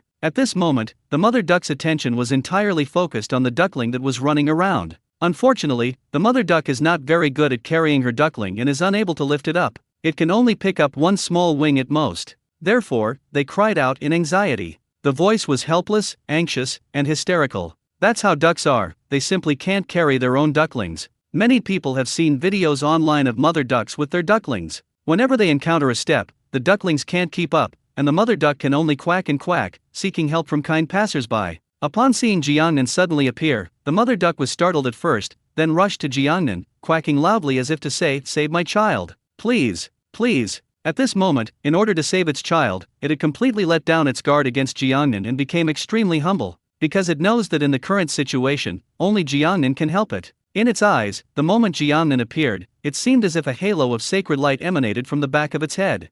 "I'll help you." Jiangnan's voice is gentle. Then, with lightning speed, he caught the scurrying duckling, held it in his palm, and placed it under the tilting boulder. Upon seeing its companions, the frightened ducklings immediately rushed over and joined them. The mother duck came to Jiangnan and gently nuzzled him with her head to express her gratitude. Jiangnan did not leave, but looked around at the tilted boulder and said earnestly, "It's not safe here. Not to mention that it can't keep out the rain. If the wind is too strong, the boulder will fall down. I'll take you home." After saying that, Jiangnan took off his coat and put all the little ducks inside. Then he packed his clothes into a bag and slung it over his arm. He picked up the mother duck in one last hug and ran away. At this moment, Jiangnan, with the mother duck on her left and 12 ducklings on her right, ran much slower, but her appearance became exceptionally majestic. This scene is strikingly similar to the one in the movie Wolf Warrior 2 where Wu Jing, with the national flag wrapped around his arm, leads the Chinese people through the battlefield between the two armies. After an unknown amount of time, Jiangnan finally arrived at the home of the common merganser. Now all we need to do is put all the ducklings in the tree hole. It's warm inside the tree hollow and they won't get wet from the rain, so they can safely get through this storm. As they were talking, Jiangnan had already put down the mother duck and started climbing up the tree. Jiangnan is very strong and agile, so climbing trees is no problem for him. But as I lay there, the ducklings started quacking. Through their clothes, they could see themselves getting farther and farther away from the ground, and they became more and more nervous, their little legs starting to kick wildly. Jiangnan had to find a tree branch to stop, gently stroke them, and soothe them until they calmed down before continuing to climb. Throughout the entire process, the mother duck stood under the big tree, looking up with concern. Perhaps out of impatience, or perhaps seeing Jiangnan gradually approaching the tree hole, the mother duck flapped her wings and flew directly into the tree hole, poking her head out to greet the approaching Jiangnan. Before long, Jiangnan arrived at the tree hole. He placed his feet on the tree branches, keeping his body close to the trunk to prevent himself from falling, then reached into his clothes to take out the little ducks and put them in one by one. Even though he himself was about to get soaked in the rain, the island lord still wanted to save the merganser. That's a truly high level of character. If it were me, I would have run away in terror long ago and wouldn't have even thought of the common merganser. If it weren't for the island owner, none of these ducklings would have survived. So, does that mean the island owner is the second parent of these ducklings? From now on, the island owner will be the godfather of the merganser. Duck daddy? I'd rather be a duck daddy. This car was driving straight at my face. The viewers in the live stream cheered for Jiangnan. Jiangnan put all the merganser chicks into the tree hole, glanced inside, and whispered, "Grow up quickly, so you won't have to rely on your mother anymore." Back in their familiar cave, the merganser chicks calmed down considerably. They stopped quacking and struggling, and instead raised their heads to look at Jiangnan with their big eyes. Live a good life and make sure you raise all the children well. If you encounter any difficulties in the future, you can come to me anytime. Jiangnan didn't dare linger. After giving the merganser mother a few words of advice, she quickly climbed down the tree and ran down the mountain. The dark clouds were still rolling overhead. Many viewers had never seen such a spectacle before and were all shocked. Jiangnan had no time to appreciate it, he was running faster and faster. Occasionally, when they come across a small hill about a meter high, they simply jump down without hesitation. Ding! Congratulations, host, for saving the merganser family. The mother merganser is very grateful to you, and the baby mergansers love you. Affection level plus 600. Ding! Congratulations, host, you have obtained the water tank.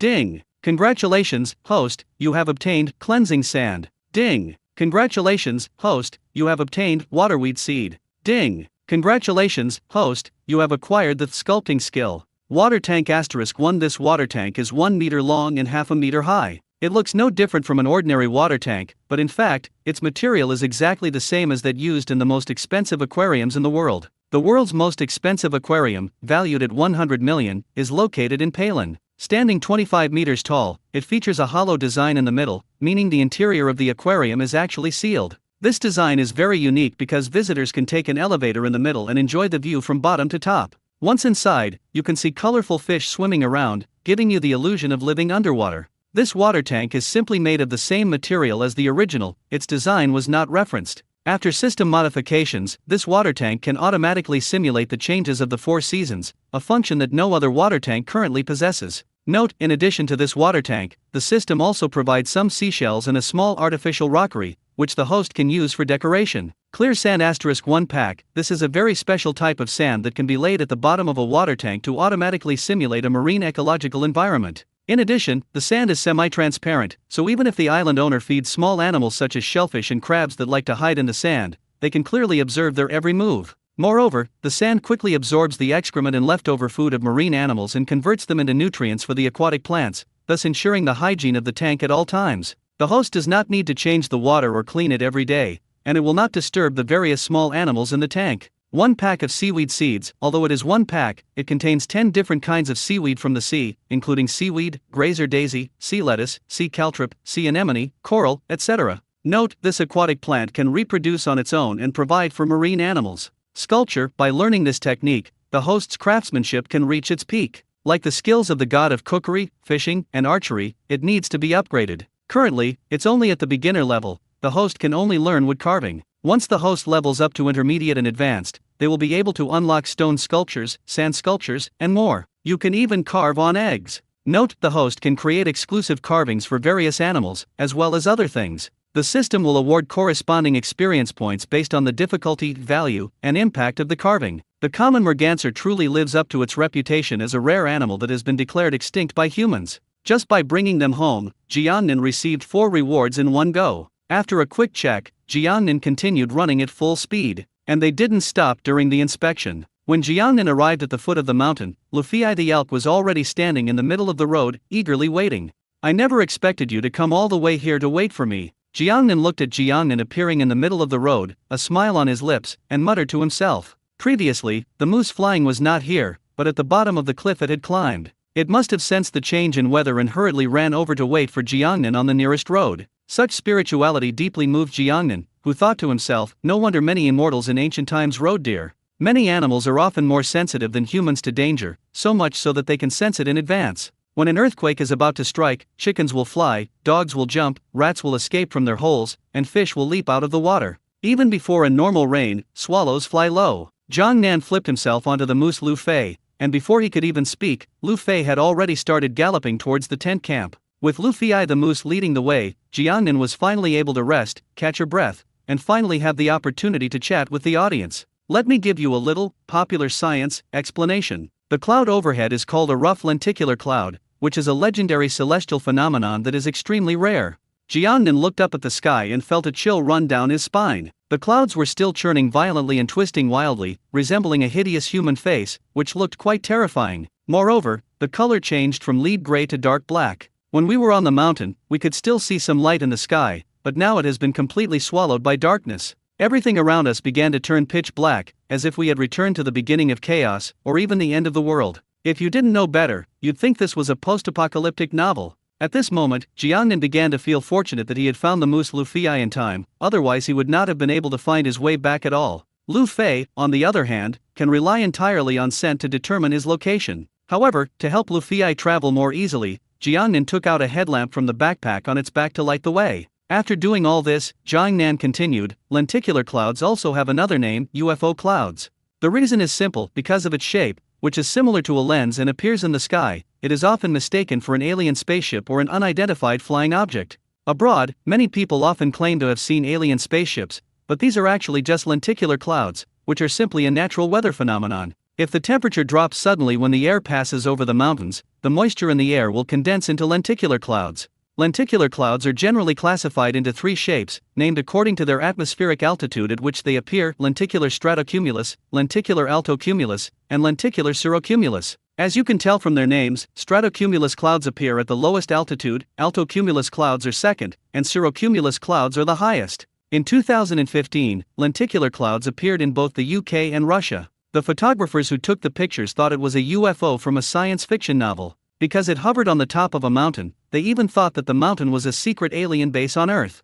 In 2019, a cloud formation resembling a flying saucer appeared over Beijing, China. The official Weibo account of the Meteorological Bureau stated that it was a lenticular cloud, which belongs to the altocumulus cloud family. Rough-faced lenticular clouds are very, very special. As the name suggests, they are a combination of rough-faced clouds and lenticular clouds. Rough-faced clouds are very unstable. Their appearance will not bring heavy rainfall, but it will make a mess of the sky. For example, the clouds that swirl across the entire sky, twisting and turning haphazardly, just like now. Sometimes the sky turns red or even green. A while ago, someone posted a picture of such a sky online, which caused quite a stir. Some netizens even said it was an unusual phenomenon and that the leisure era was about to begin. In summary, lenticular clouds are stable and contain rain, but because they are so stable, it usually doesn't rain, while ridge clouds are unstable and don't bring rain. When they collide, they become one, which is unstable and accompanied by strong winds and heavy rain. A few years ago, a similar event occurred in southern China.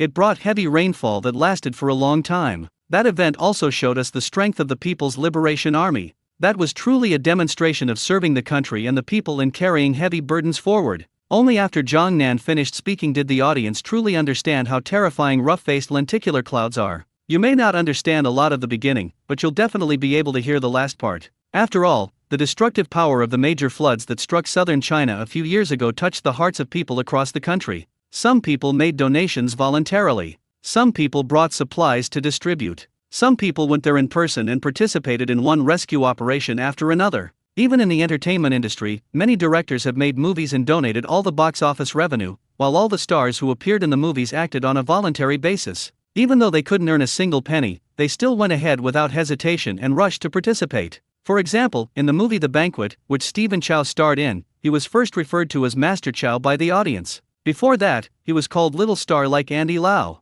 This is a truly patriotic film. Unlike now, which stays in theaters for half a year in order to make money and increase box office revenue, it just won't be taken off the screens. Moose flew along at breakneck speed, and despite its speed, it encountered no accidents thanks to its familiarity with the roads. Jiangnan didn't urge it on, but instead held up its miner's lamp, trying to illuminate every corner of the road. A man and a deer race against time, fighting for survival amidst the looming darkness. Half an hour later, Lu Fei, the moose, had run a very, very long way, but the sky above him was still a dark, gloomy mass. Don't rush. Don't panic. Just keep this speed. Jiangnan gently stroked the neck of the moose, Lu Fei, offering tender comfort. Above, dark clouds were still rolling and pressing very low, as if they were only 3 or 4 meters away from Jiangnan. Inside the live stream, all the viewers were silent, praying for Jiangnan. Jiangnan has never banned any viewers from the live stream, yet there are indeed hundreds of thousands of people watching. However, very few viewers typed in the chat. This is not only true for HUYA platform,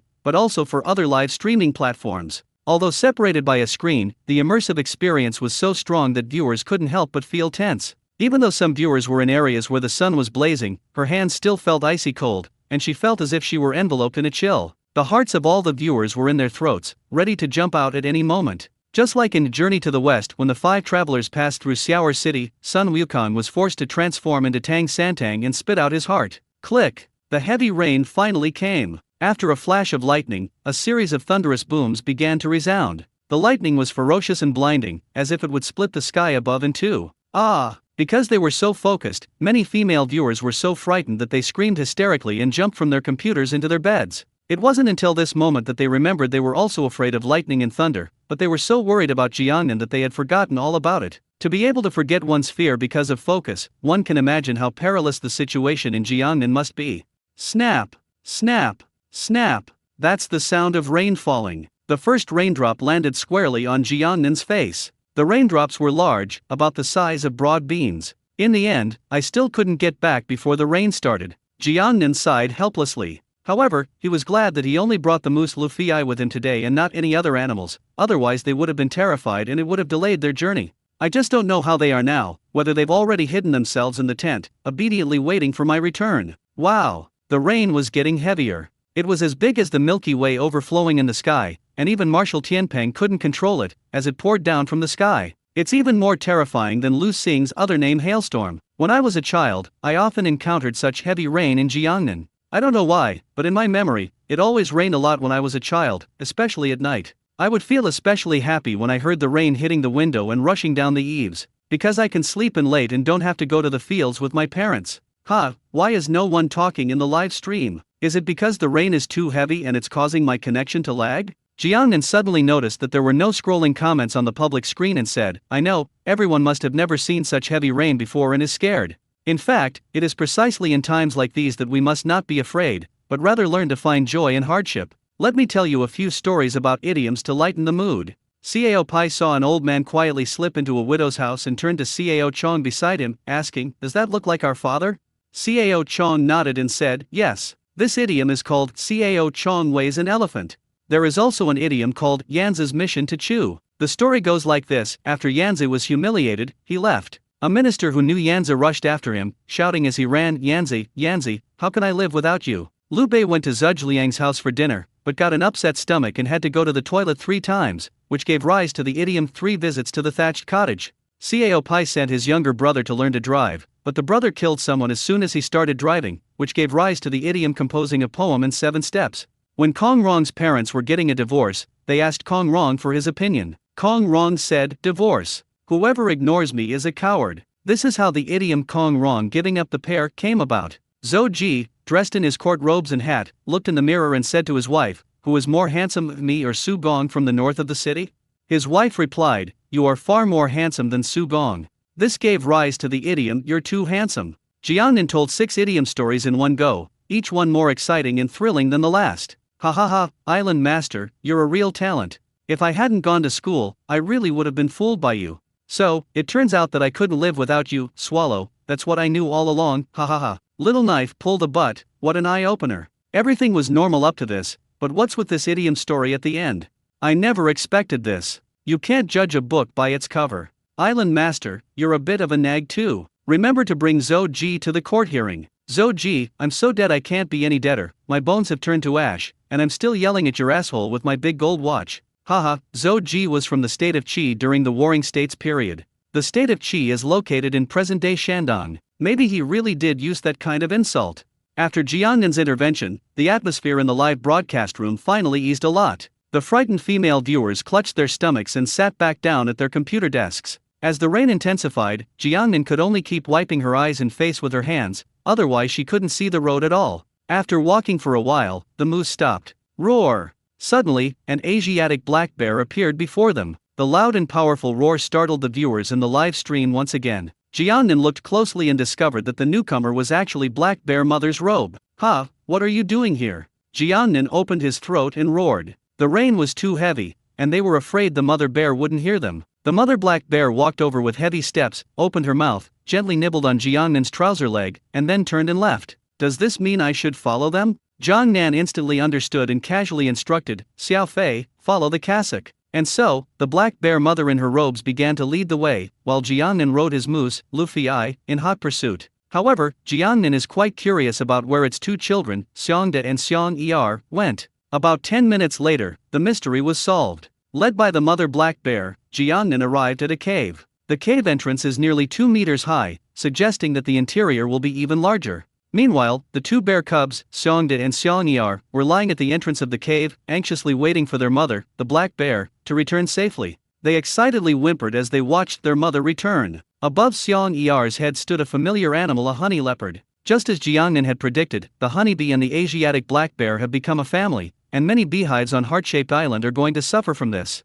Without hesitation, Lu Fei, the moose, led Jiangnan into a cave to avoid getting even wetter. Thank you. Jiangnan jumped off the back of the moose Luffy and came to the black bear mother's robe, where he solemnly thanked her. He didn't know how the mother black bear found him. Perhaps they knew which road I was going to take, or perhaps they recognized me through their keen hearing, and thus came to lead the way. Regardless of how the mother black bear found it, its appearance was perfectly timed. Otherwise, given how fast moose fly, Jiangnan would be soaked to the bone by the time they returned to the tent camp, and might even catch a cold. Whether the black bear mother in her robes understood or not, she raised her head and adopted a haughty posture. Its round eyes darted around mischievously, as if to say, You saved my family before, now let me, this big black bear, save you, this 2-legged creature. If word gets out in the animal kingdom, I'll be very proud. The black bear mom's little expression is hilarious. I never expected the black bear mother would come all the way to rescue the island owner. What great luck! In any case, the island lord is safe now.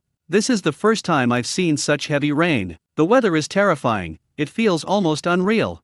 I wonder when this rain will stop, and how are the Quokka twins, Happy Sheep and Lazy Sheep, and the other little animals that stayed at the tent camp doing? Viewers in the live stream breathed a sigh of relief for Jiangnan, but at the same time became worried about the other animals left in the camp. Whether it's a quokka or a sugar hyena, they are both very timid. This is their first time facing such a big storm and strange weather phenomenon, and with Jiangnan not around, it's hard to say whether they will be frightened and run away. Don't worry, everyone. My tent is very sturdy. No matter how heavy the rain is outside, it will be very warm inside and will not be blown down by strong winds. Jiangnan stood at the entrance of the cave, admiring the rain scene, and replied. It was still dark outside, and through the rain, you could see the black clouds still churning. Rainwater has already formed small streams on the ground, flowing towards low-lying areas. Some of the rainwater was blown into the cave by the strong wind, making the ground at the cave entrance wet. Jiangnan couldn't help but take 2 steps back and begin to observe the internal structure of the cave. After walking 2 or 3 meters into the cave, around the corner, you can see clumps of dry grass.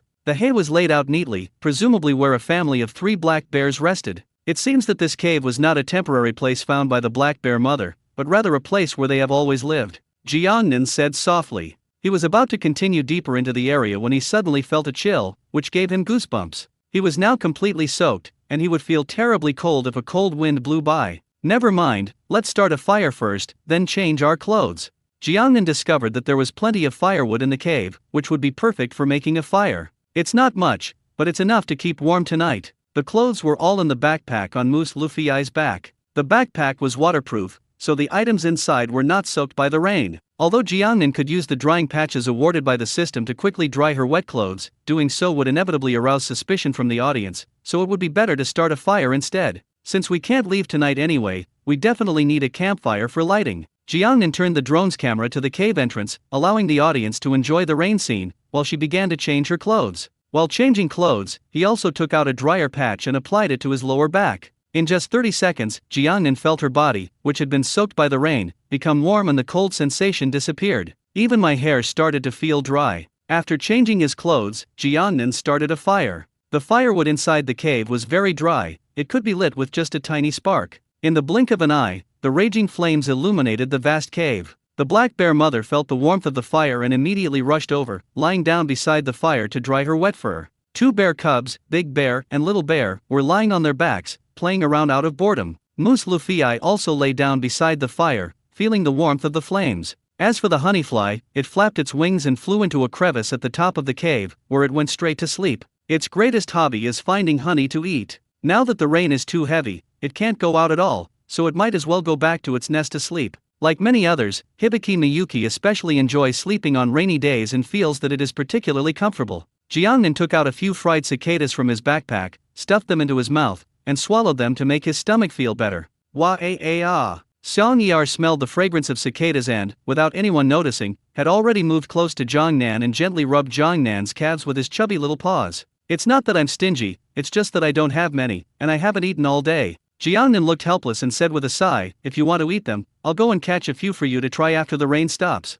Wah-ah-ah. Xiang Yar lay down on the ground and started to whine, his eyes looking pitiful. Fine, I'll let you have a taste. Jiangnan couldn't stand the whining and whining anymore, so she took out a cicada, broke it in half, threw one half to Xiangda, and placed the other half in front of Xiang Yar. Fair and impartial, without favoring anyone. In this respect, they are much better than many parents who have a second child. Although they always say that both children are their flesh and blood and that they care about everyone, when problems arise, especially when the second child suddenly cries, they don't ask why and immediately blame the eldest child. Especially when distributing snacks, they will always give more to the second child, and they will say with the excuse, you are the eldest, you are his older brother, you should give way to him. After eating the cicadas, Jiangnan was so tired that she leaned against the wall and fell asleep in a daze. I don't know how much time had passed, but suddenly I heard a few scattered sounds. Being in the wild, one must be extremely cautious. Almost instinctively, Jiangnan opened his eyes. The moment he opened his eyes, he blurted out a classic Chinese phrase, holy crap.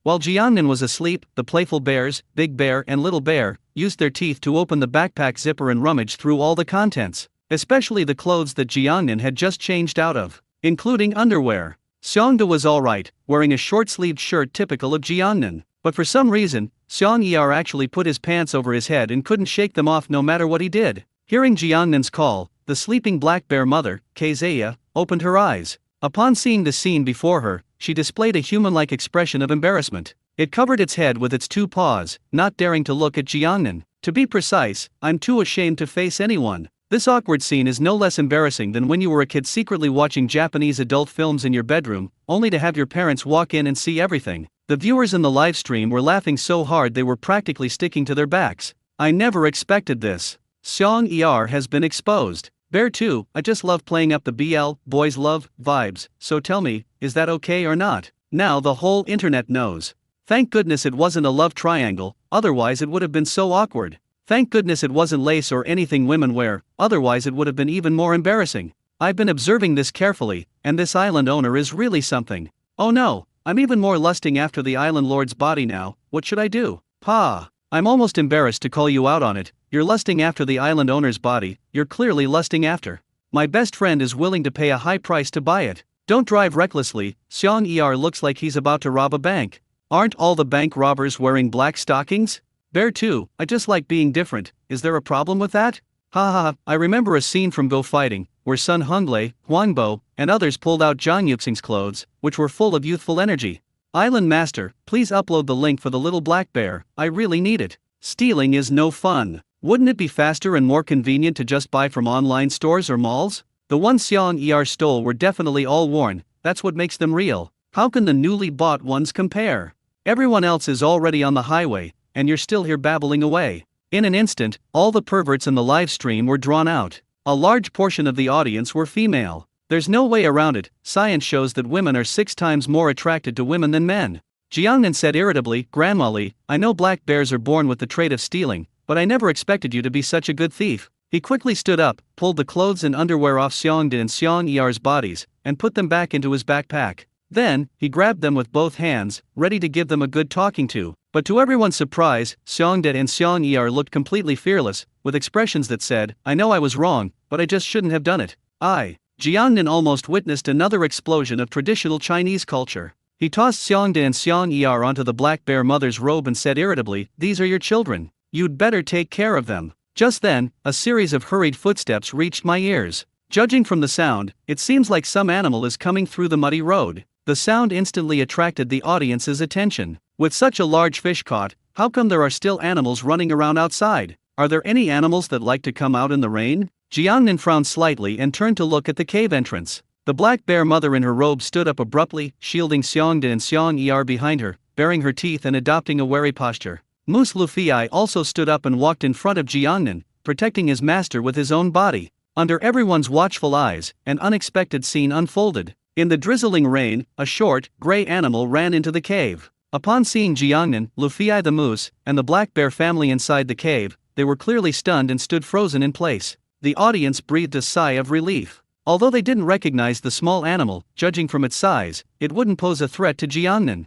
Before they could even catch their breath, another animal ran into the cave. It was a wolf. The wolf was a head taller than the smaller animals and looked much stronger. It's all over, the island owner is doomed. The wolf is crying. What's there to be afraid of? How could a wolf possibly be a match for the black bear mother in her robe? I feel like Luffy's huge antlers could pierce right through them. Speaking of which, was this little animal fleeing from a wolf and thus wandered into the cave in a panic? Just as the audience was discussing it, an unexpected scene unfolded once again. After entering the cave, the wolf paused for a moment, but it was clearly not as nervous as the small animal from before. Instead, it found a dry corner in the cave and quickly walked over. The small animals followed closely behind it, never leaving its side. They huddled together in the corner. Perhaps worried that Jiangnan and the mother black bear would hurt them, they were also somewhat uneasy and did not lie down at all, but remained standing. The mother bear didn't let her guard down either, keeping a close watch on them. For a moment, as they stared at each other, the atmosphere in the cave became extremely tense.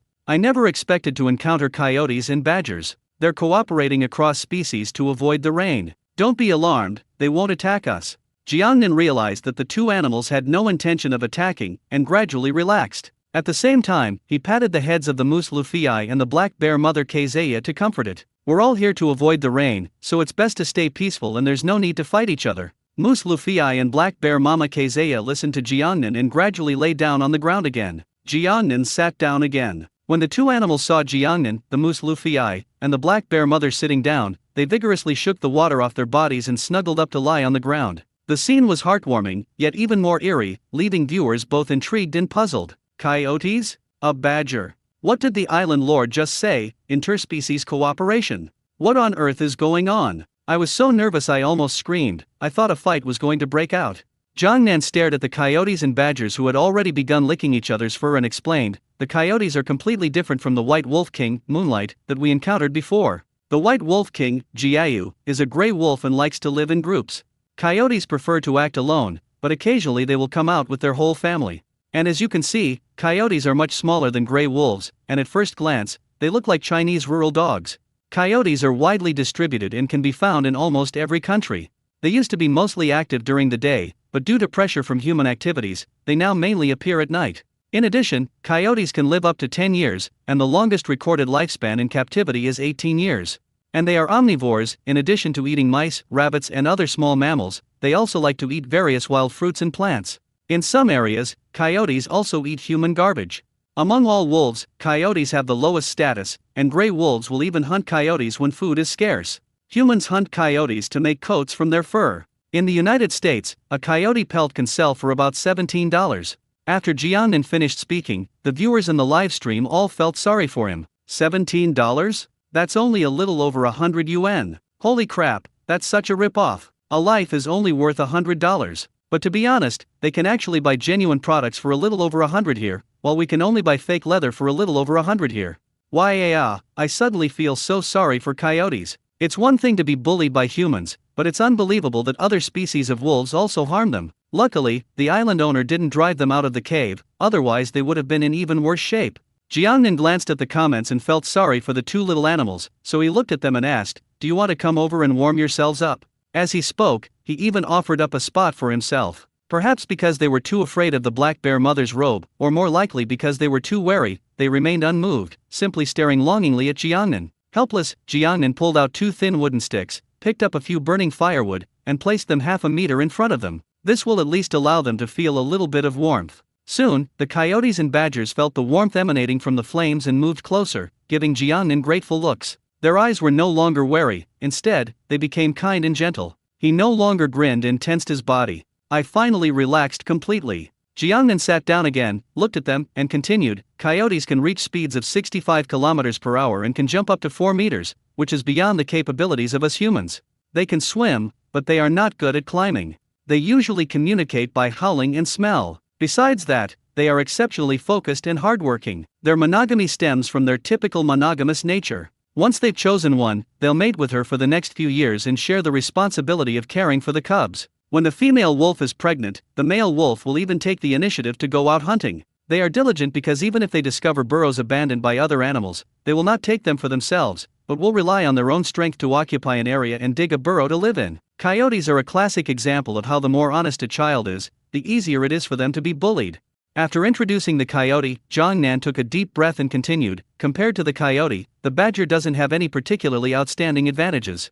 If I had to pick one, it would be digging a hole. The burrows of badgers range from several meters to more than 10 meters in length, with crisscrossing branch passages. There are main passages, side passages, and blind ends. The walls of the main passages are smooth and clean, free of debris and feces. The ends are built with dry grass, branches, and leaves. And badgers are also omnivores, eating similar things as coyotes, so they can always get together and cooperate. Especially when catching animals hiding in burrows, badgers will use their powerful front paws to dig open the burrows, and when the animals inside are startled and rush out, the coyotes will use their speed to quickly capture and kill them. After that, they will share the food together. There was a video of a coyote and a badger working together that went viral online before. Actually, it's perfectly normal for them. The audience was pleasantly surprised. I remember now, I saw that video online. There's an idiom called wolves and jackals colluding, but I think it could be changed to wolves and badgers colluding. So these are coyotes and badgers. I'm so lucky to have seen them in the island owner's live stream today. Who would have thought that animals in nature know how to cooperate across species? I always thought they would kill each other for territory and food. Jiangnan smiled and said, actually, there are many animals in nature that cooperate across species. Coyotes and badgers are just one of them. The honey fly and black bear we encountered before, weren't they also working together to collect honey? In addition, sea anemones and hermit crabs, ants and aphids, cowbirds and cattle egrets, and many other creatures will cooperate with each other. For example, weaver birds will build their nests above wasp nests to prevent birds of prey from attacking their chicks. When weaver birds are feeding their young, they will bring back a lot of insects, and the leftovers will become food for the wasps. For example, the prawn will live its entire life in the central cavity of a deep-sea silica sponge called the twin-in-one sponge. Symbiotic phenomena are also very common in marine biological communities. In the Pacific Ocean, there is a large coral called shizi, which is particularly beautiful and emerald green. The reason it is so beautiful is that a kind of tiny seaweed lives in its tissues. There are also various large fish and small fish and shrimp. The large fish provide protection for the small fish and shrimp, such as hiding them in their mouths when enemies come. The small fish and shrimp clean the food residue and parasites in the mouths of the large fish, keeping the large fish healthy. When you watch Animal World, you'll often see zebras and antelopes gathering together. This is because antelopes are highly alert and can act as lookouts for zebras, while zebras are sensitive to water and can find fresh grass for antelopes. Strictly speaking, they cooperate with each other to achieve a win-win situation and improve their own lives. Jiangnan was originally very sleepy, but after this disturbance, she was no longer sleepy. And it's still raining heavily outside. And it seemed to be raining even harder, with many of the outside sights becoming somewhat blurry. After the science lesson, Jiangnan suddenly became bored. Now that he can't get out, he can only continue wandering around in the cave. This cave is really big, and it has many winding passages. Jiangnan had no idea what was going on inside, let alone where these passages led. Fearing getting lost, he simply wandered around the entrances of these passages for a short while before returning to the campfire. Wah! As soon as Jiangnan sat down, the black bear mother in her robe slowly walked over and began to nibble at his trouser leg. Then, the black bear mother in her robe turned and disappeared into one of the passages. Could there be some kind of treasure? Jiangnan rubbed his hands excitedly and followed closely behind. Etc. What will happen to Xiong De and Xiong Er? What if coyotes and badgers attack the two bear cubs? The mother bear is so carefree. Aren't there moose flying over there? They should be able to protect the two bear cubs. As Jiangnan and the black bear mother in her robes left, the viewers in the live stream immediately became anxious. Jiangnan, seeing the comments, immediately explained, "Please rest assured, animals in nature are rarely ungrateful, they are more likely to repay kindness. This is the den of the black bear mother, Kajapa. It allows coyotes and badgers to come in and take shelter from the rain without driving them away, and the coyotes and badgers will not harm Xiongde and Xiong Er. Most importantly, animals in nature are very intelligent. Whether they are carnivores or herbivores, they rarely engage in cannibalism when faced with natural disasters. For example, during droughts, all the animals will gather around the pool to drink water. Carnivores will not attack herbivores, and herbivores will not be afraid of carnivores. Also, when the forest is on fire, many animals will hide in caves. In one cave, you can find more than a dozen animals, and they are all different kinds. It's practically comparable to the motorcycles driven by Indians." Jiangnan's last sentence made the viewers in the live broadcast room laugh. As we all know, India is a particularly magical country, and even their modes of transportation are quite amazing. There was a joke about this one night. In India, two motorcycles collided, injuring 30 people. An ambulance came and took everyone away. Jiangnan followed the black bear mother's robe forward, and as they went deeper into the darkness, their vision became increasingly obscured. Left with no other option, it turned on the drone's lights and also turned on the miner's lamp it was carrying. With the aid of two types of lighting, viewers in the live stream could still see clearly. As they continued forward, Jiangnan felt increasingly uneasy, because the surrounding mountains are no longer angular, but rather very smooth, as if they had been carved by human hands. That's impossible. While some artificial structures have been built on the various islands in an effort to develop the Great Barrier Reef into a tourist destination, there's no need to excavate deep into a mountain cave. Unless there are some valuable treasures in this cave. For example, fossils, ores. Jiangnan was filled with doubt, constantly considering various possibilities. As you continue walking, you'll find several square stones on the ground. These stones are covered with vines, indicating that they have been here for a very long time. Stone? It's not unusual to find stones in a cave, but how come there are such neatly arranged stones? Even with tectonic movement, it's impossible for it to be this neat. This was clearly built by humans. Something's not right here. Jiangnan's expression shifted, and he quickly walked over.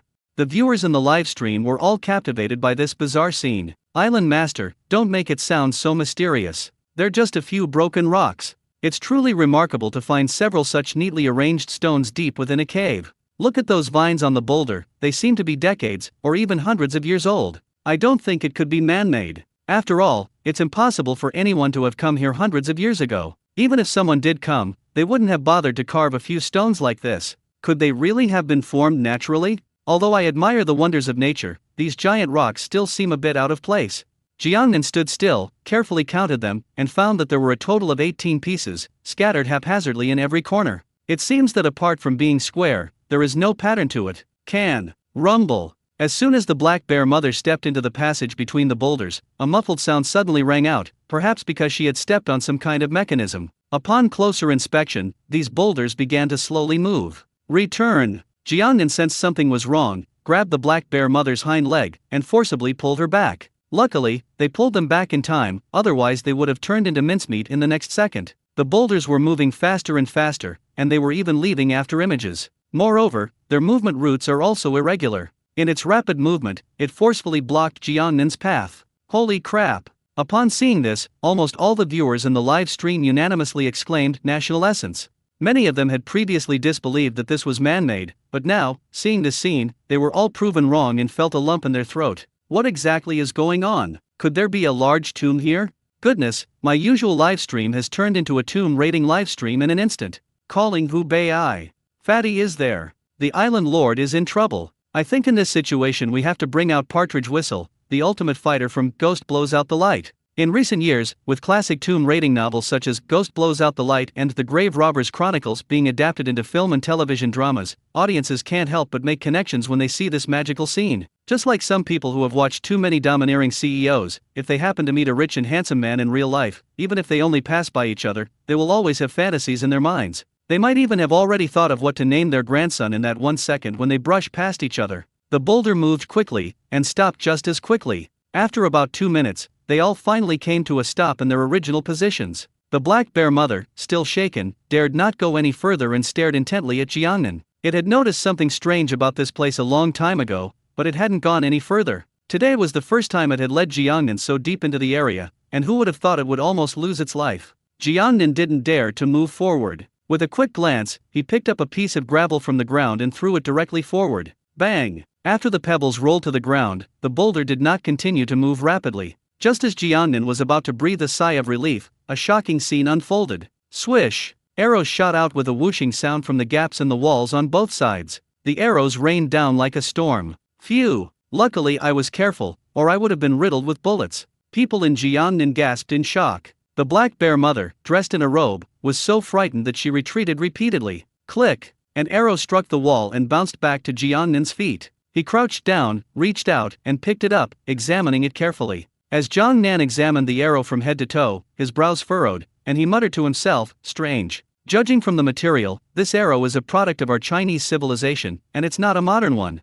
Could it be that hundreds of years ago, some Chinese people landed on the heart-shaped island in the Great Barrier Reef?" Jiangnan's words caused an uproar across the internet. Has Huaxi a sharp arrow appeared on an Australian island? Or was it hundreds of years ago? If this gets out, it will definitely cause a huge sensation in the archaeological community. Even disregarding the arrows, just looking at these mechanisms, one can easily conclude that they were the work of the Chinese. After all, hundreds of years ago, only the Chinese people possessed such skillful craftsmanship. It's important to know that several hundred years ago, during the reign of 5 emperors Zhu Yuanzhang, Zhu Yunwen, Zhu Di, Zhu Zhaokai, and Zhu Zhaokai, the Ming dynasty was at the pinnacle of the world in terms of wealth, national strength, and other aspects. During the Ming dynasty at that time, all nations paid tribute to the emperor, who dared to disobey. The rain of arrows lasted for about a minute before it stopped. Having learned from the previous 2 experiences, Jiangnan dared not move forward immediately and continued to pick up stones and throw them on the passage. Bang! Bang! Bang! Jiangnan threw several small stones in succession, and then there was no movement ahead.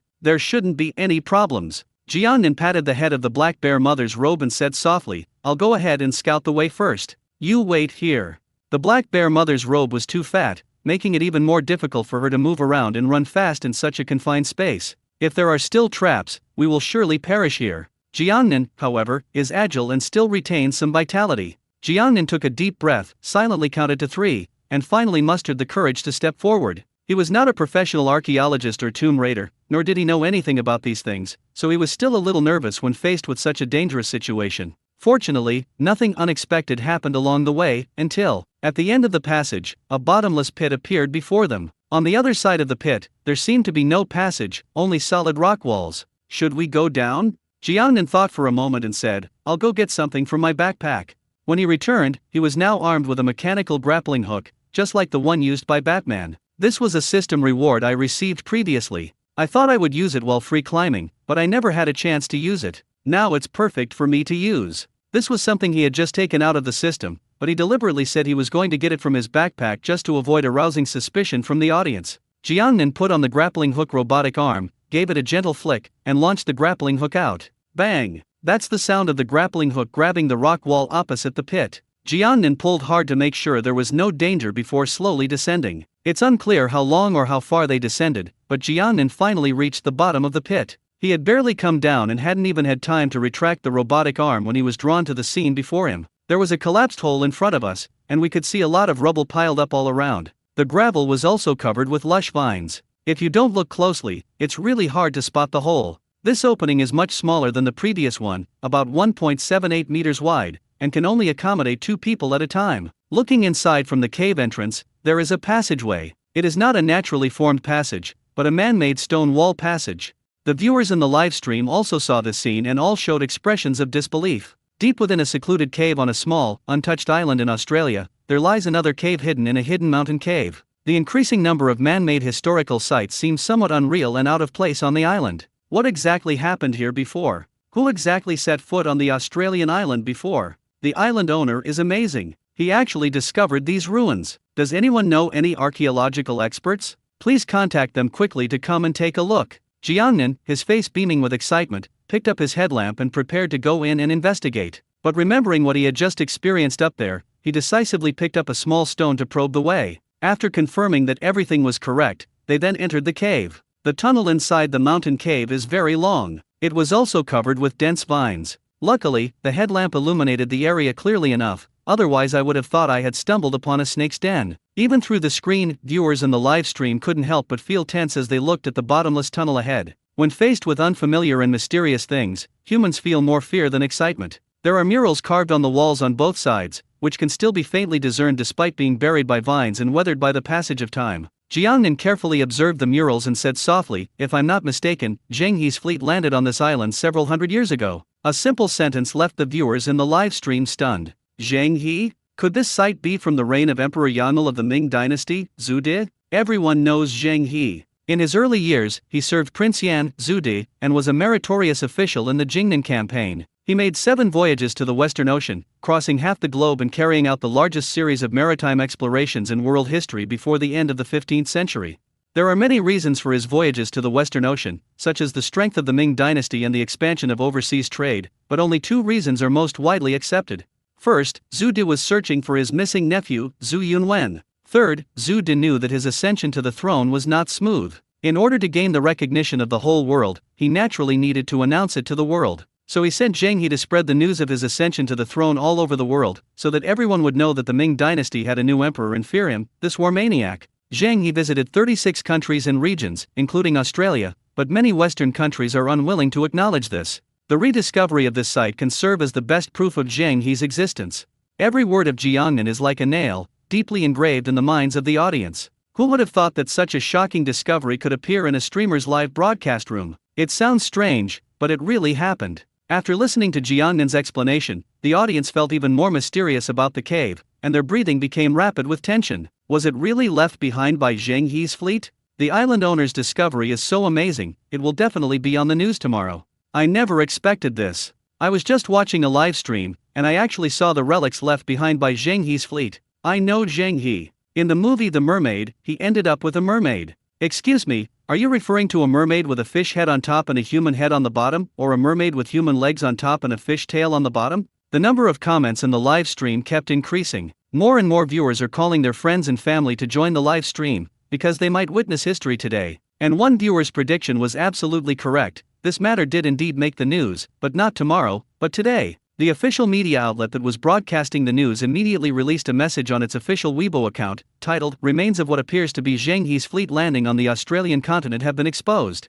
The evidence is irrefutable, and history will be rewritten." Previously, it was widely believed that a Spanish navigator from Torres discovered it in 1606. Jiangnan continued to walk in. As you move forward, the number of vines gradually decreases, and the murals on both sides become clearer. These murals clearly depict a vast fleet sailing on the sea. Jiangnan picked up his phone to check the signal strength, hoping that the live stream wouldn't be interrupted as he continued walking. You won't believe it until you see it, and what you find will shock you. They were surprised to find that the number of viewers in the live stream had exceeded 15 million. This data is based on the fact that many viewers are watching the broadcast on other platforms. Even Zhang Daxian, the top streamer on HUYA, only had a peak concurrent user count of around 14 million. Jiangnan was very pleased and continued while watching the comments. Before Zhang He, there was another navigator named Wang Dayuan. He discovered many sea areas in southeastern China, such as Penghu and Taiwan, and also some small islands in northern Australia. His name was Wang Dayuan. He was called the Marco Polo of the East by many Western scholars, and he also wrote a book called The Records of the Islands. Before Zhang He's voyages to the Western Ocean, he had studied this book of his repeatedly.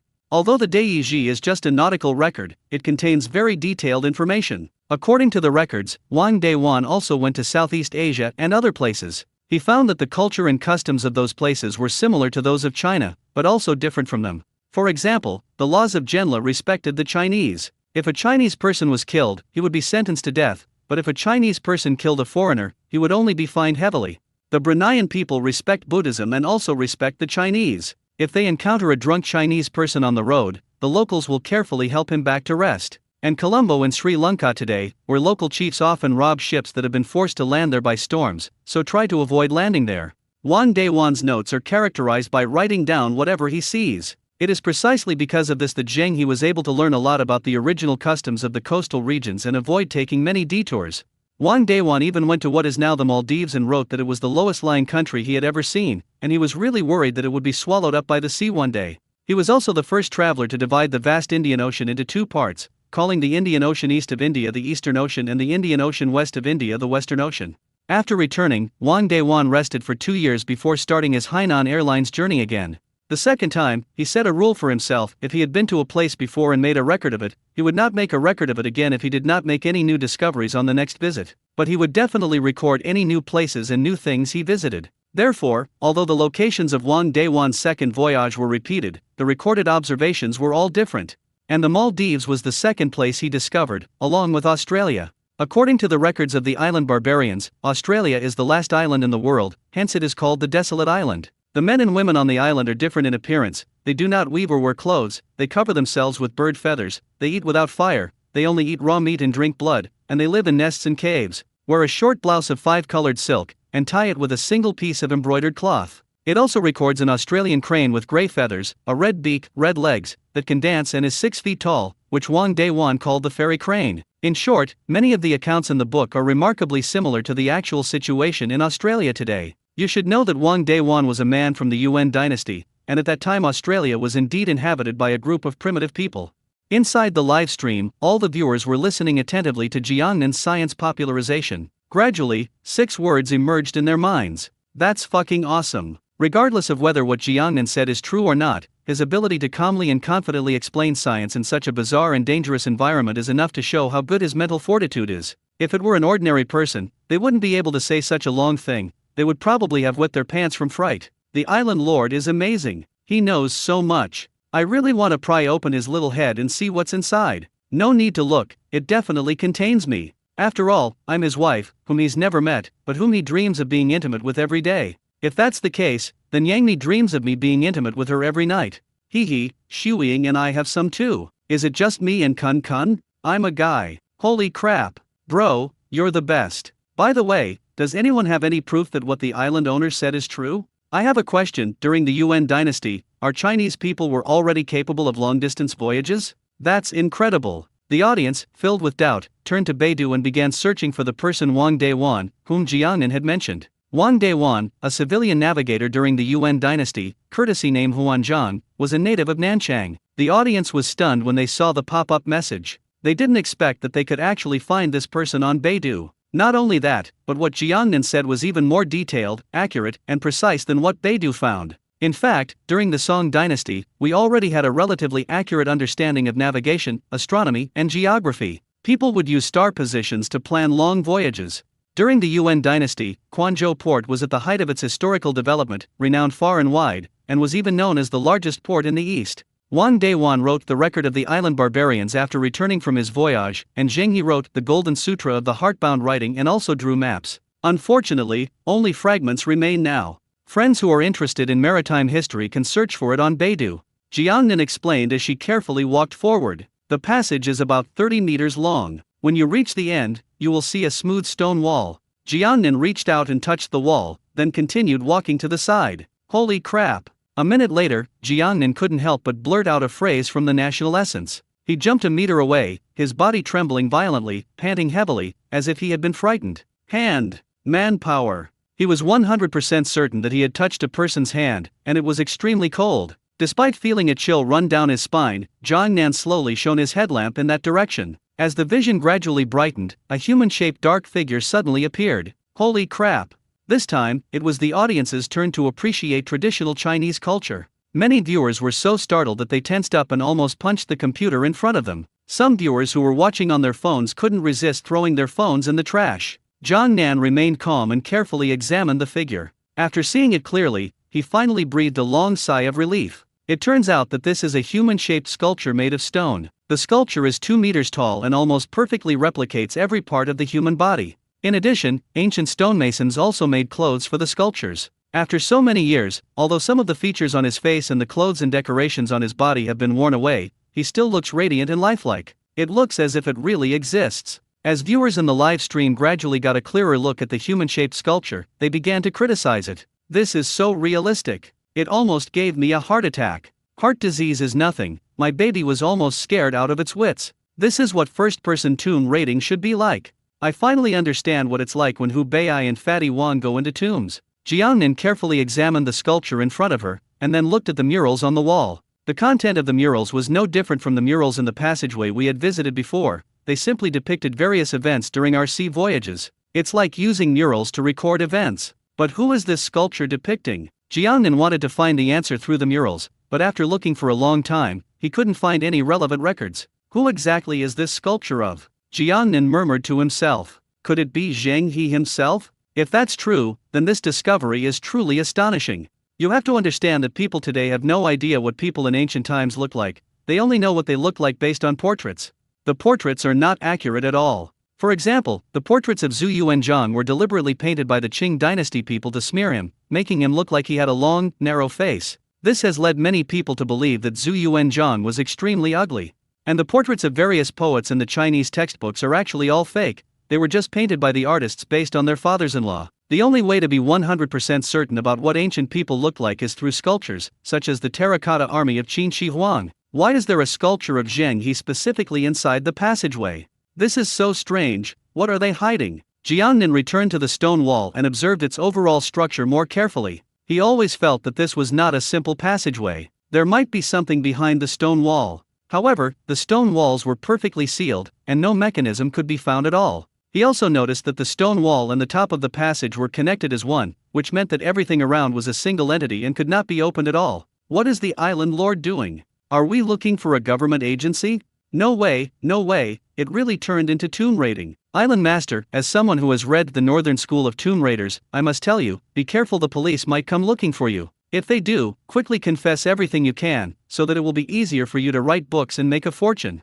Island Master, as someone who has read Ghost Blows Out the Light, I suggest you quickly light a candle in the corner. Man lights the candle, Ghost blows it out. Hello everyone, my name is Hu Bei, welcome to my live stream. Now, just send me a rocket and I'll open the museum for you. The viewers in the live stream were all incredibly creative, and even in this tense atmosphere, they didn't forget to make jokes. However, this is also good, at least it makes some timid viewers feel relaxed, no longer feeling suppressed and tense, and no longer screaming and shouting in fear. Since the stone wall could not be moved, Jiangnan could only turn his attention back to the human-shaped sculpture. The sculpture holds a stone sword in both hands and has planted it at its feet. The expression on its face is somewhat sad, but more so, it is resolute. His face looked somewhat effeminate, but not at all like a girl. On the contrary, he looked very majestic and powerful. The first thing he thought of when he saw this face was a big star, Chen Kun. In the entire entertainment industry, he seems to be the only one who can be both feminine and not effeminate, etc. Feminine?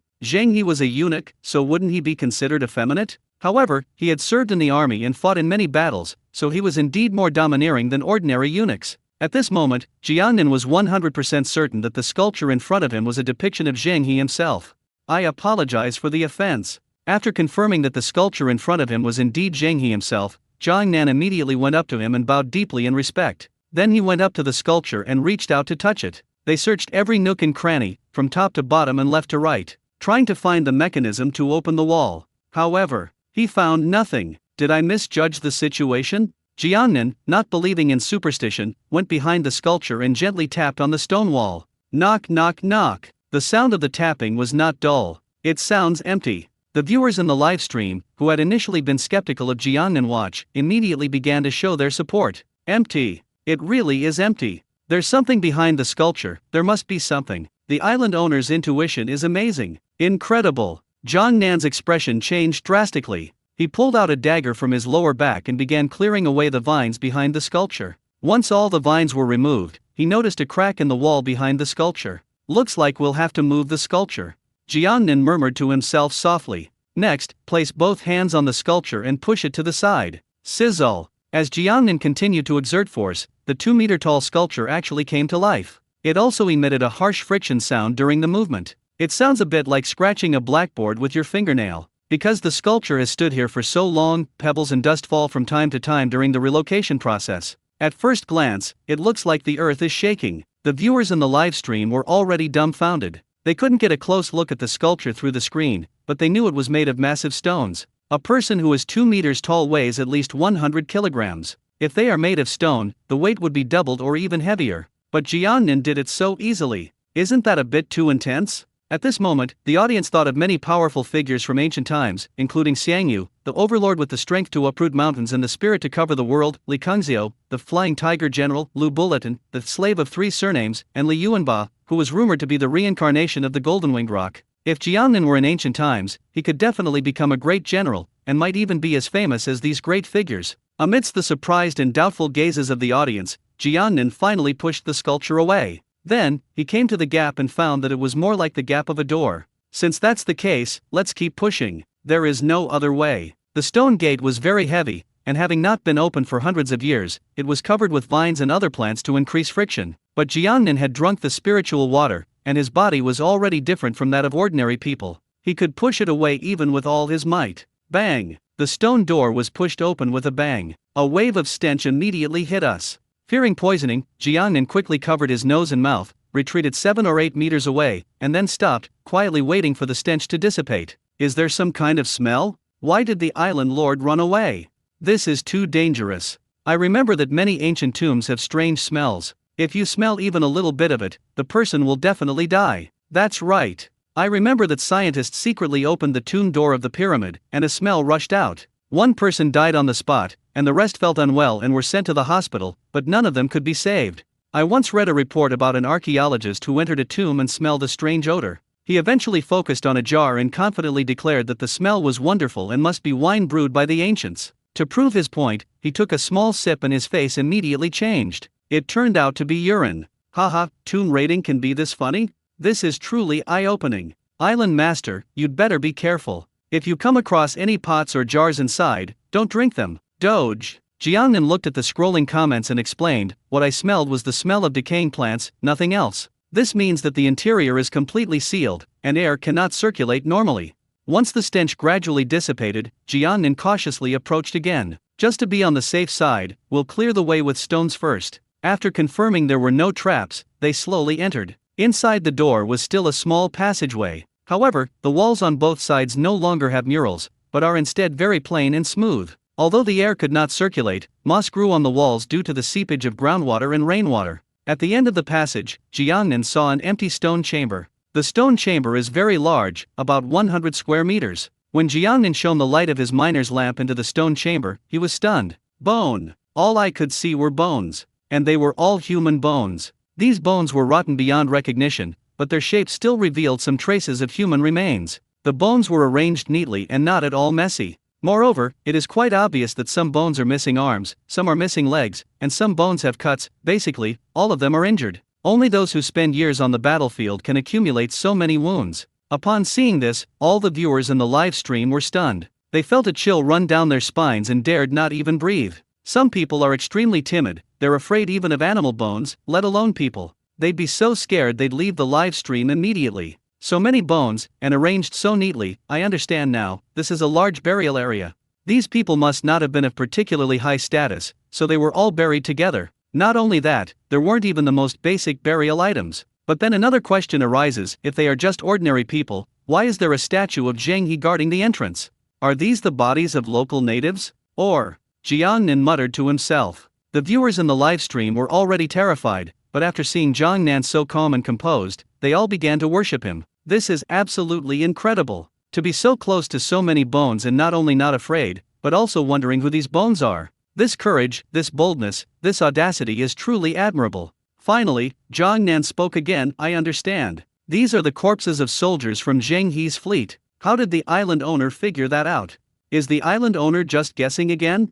I admit that the island owner is amazing in many ways, but archaeology is something that still needs to be done by professionals. Viewers in the live stream expressed their doubts. It wasn't that they didn't trust Jiangnan, but they felt that judging solely by sight was somewhat careless. Just like when I was a kid doing tests, I never wanted to use a pen to do the calculations, but instead used my eyes to look and calculate. In the end, the test score turned out to be a single digit. Jiang Nan ignored the audience's questions and patiently explained, Zheng He's 7 voyages to the western seas did not involve attacks on local residents along the way like western colonists did. Instead, it was more about trade and cultural exchange. That is why these bodies could not have belonged to local residents, they could only have been soldiers from Zheng He's fleet. Secondly, Zheng He's 7 voyages to the Western Ocean brought not only essential personnel such as officials and doctors, but also a large number of soldiers.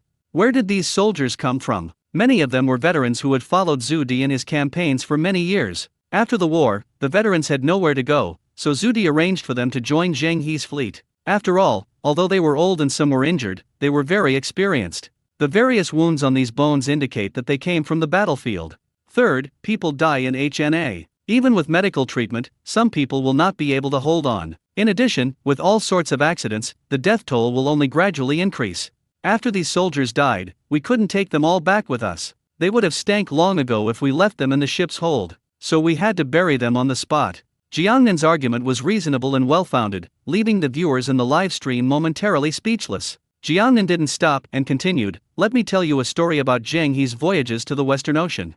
Zheng He's fleet sailed south and reached Java, which is now the island of Java. Java is an important point in the Strait of Malacca. If you want to go to Africa from the Strait of Malacca, Java is the only way through. At that time, Java Island had a relatively large population and relatively abundant resources. When Zheng He's fleet arrived, they intended to rest briefly before leaving. However, just as they were docking to replenish their supplies, a riot broke out in the area. The riot also involved Zheng He's fleet, forcing him to stop and deal with it. The incident began because there were 2 kings on Java Island, the East King and the West King. Due to various conflicts and plans, the 2 kingdoms naturally went to war. The Western King easily defeated the Eastern King and seized the Eastern King's territory. As luck would have it, at this very moment, Zheng He's fleet passed through the territory of the Eastern King and stopped here to rest and purchase supplies. The Western King's men were in a bloodthirsty frenzy. They didn't care where the ships came from or who you were, they just killed and hacked anyone they saw. More than 170 people disembarked to purchase supplies, but none of them returned alive. The matter escalated quickly and even reached Zheng He's ears. Many soldiers were furious, feeling that this tiny place was provoking the entire Ming dynasty, and demanded that troops be dispatched immediately to avenge their fallen crew brothers. Zheng He was also very angry and surprised at the time. He felt that the Western King was his enemy, which was like throwing an egg against a rock. Logically speaking, how could a person with normal thinking dare to attack someone who was much stronger than him? Something unusual must be going on. There must be some reason behind this that we don't know about. So Zheng He suppressed his anger and chose to remain inactive. He did this not because he didn't want to avenge the crew members he had worked with day and night, but because he wanted to find out the reason first.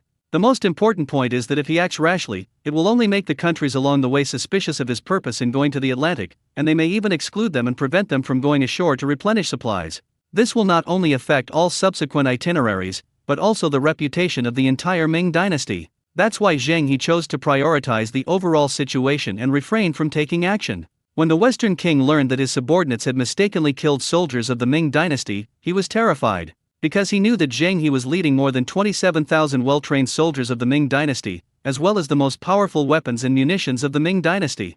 If Zheng He gave the order, the entire island of Java would be razed to the ground, and he would be riddled with bullets. After careful consideration, the King of the West immediately sent an envoy to apologize to Zheng He, expressing his remorse repeatedly, and finally cleared up the misunderstanding. Of course, this was not just a simple clarification of a misunderstanding. Since then, Java has been a vassal state of the Ming dynasty, willingly paying tribute every year. After seeing the Ming dynasty's friendliness and magnanimity, several small neighboring countries also extended goodwill to it and expressed their willingness to submit to its rule. Each time they returned, these countries would send envoys to accompany Zheng He to the Ming dynasty to pay tribute to Emperor Yangle, Zhu Di. After learning about this, Zhu Di praised Zheng He highly, saying that he knew how to sacrifice his own interests for the greater good. Robbing, killing, and seizing cannot subdue the people. Even if they do, riots and rebellions will break out after a brief period of submission. Nor can it lead to a better integration of the two cultures.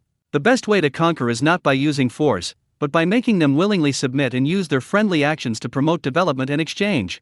That's real vision. Some Japanese devils who are living comfortably really need to learn from this. After finishing the story, Jiang Nan took a deep breath and said, "The reason I told this story is to tell everyone that accidents do happen frequently during voyages, and many people have died. To this day, many soldiers are still buried in foreign lands. It truly lives up to the saying, the soul calls from 10,000 miles away, to die in battle is to return home." Jiang Nan wasn't simply telling a story, he was also carefully examining every corner of the stone chamber, and finally, he discovered another strange place. There was a small hole in the wall diagonally above. The entrance to the cave is very small, only allowing one person to crawl in at a time. Moreover, only people with a slender build can climb in, obese people simply cannot. Why is there still a small hole? What's inside? Jiang Nan walked over with a heart full of doubt, took his headlamp, and shone it inside. Inside was a long, narrow passage, pitch black, and you couldn't see anything. At this point, the number of viewers in the live stream was increasing, including some professional archaeologists.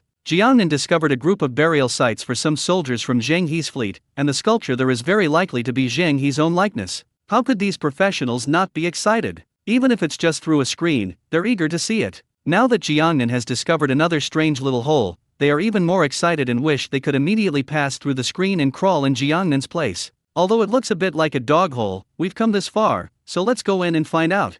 Jiang Nan bit her lip, held her breath, and went straight inside.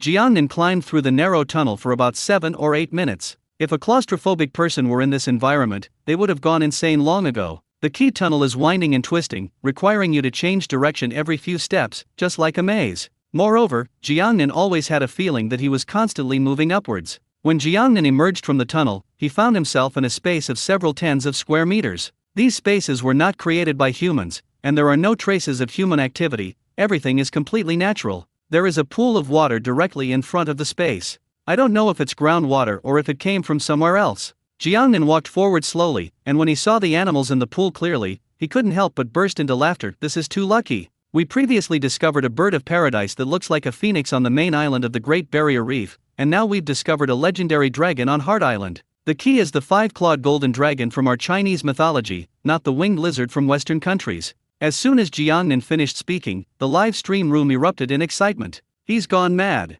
The island owner has gone mad. Dragon? I laughed. How could there possibly be a dragon in this world? Hey upstairs, how can you be sure there are no dragons in the world? Our ancestors wouldn't just randomly put animals that don't exist into the 12 zodiac animals. Who says no one has ever seen a dragon? I have. My father-in-law is really deaf. I've seen a real dragon. Once, I was taking pictures of the scenery with my phone and I saw it in the clouds. But after I posted it online, many people didn't believe me and said it was special effects. But I can say with 100% certainty that it was a dragon. Has everyone forgotten the Yingkou dragon incident? That was definitely a dragon, otherwise why would the news have been suppressed? I understand. Did the island lord see the anaconda? As the saying goes, a snake grows into a python grows into an anaconda grows into a dragon, and a dragon grows into a jiao. Few people have seen a dragon, but the anaconda truly exists. If it were an anaconda, the island lord would be dead by now.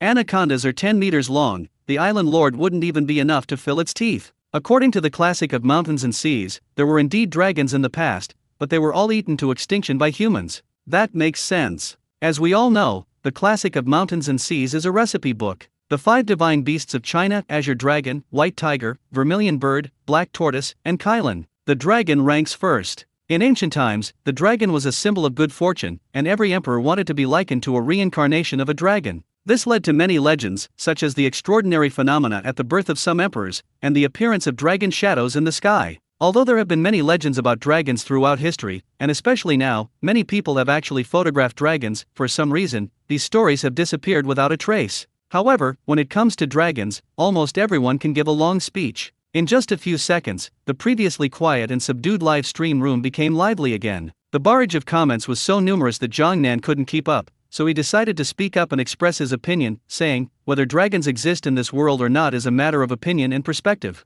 I'm no exception, I believe they do exist. Perhaps dragons live in certain special areas, such as the deep sea, which are inaccessible to humans. In modern times, a dragon did indeed fall in Yingkao. Although the authorities tried their best to suppress the news, everyone at the time claimed that they saw the dragon with their own eyes.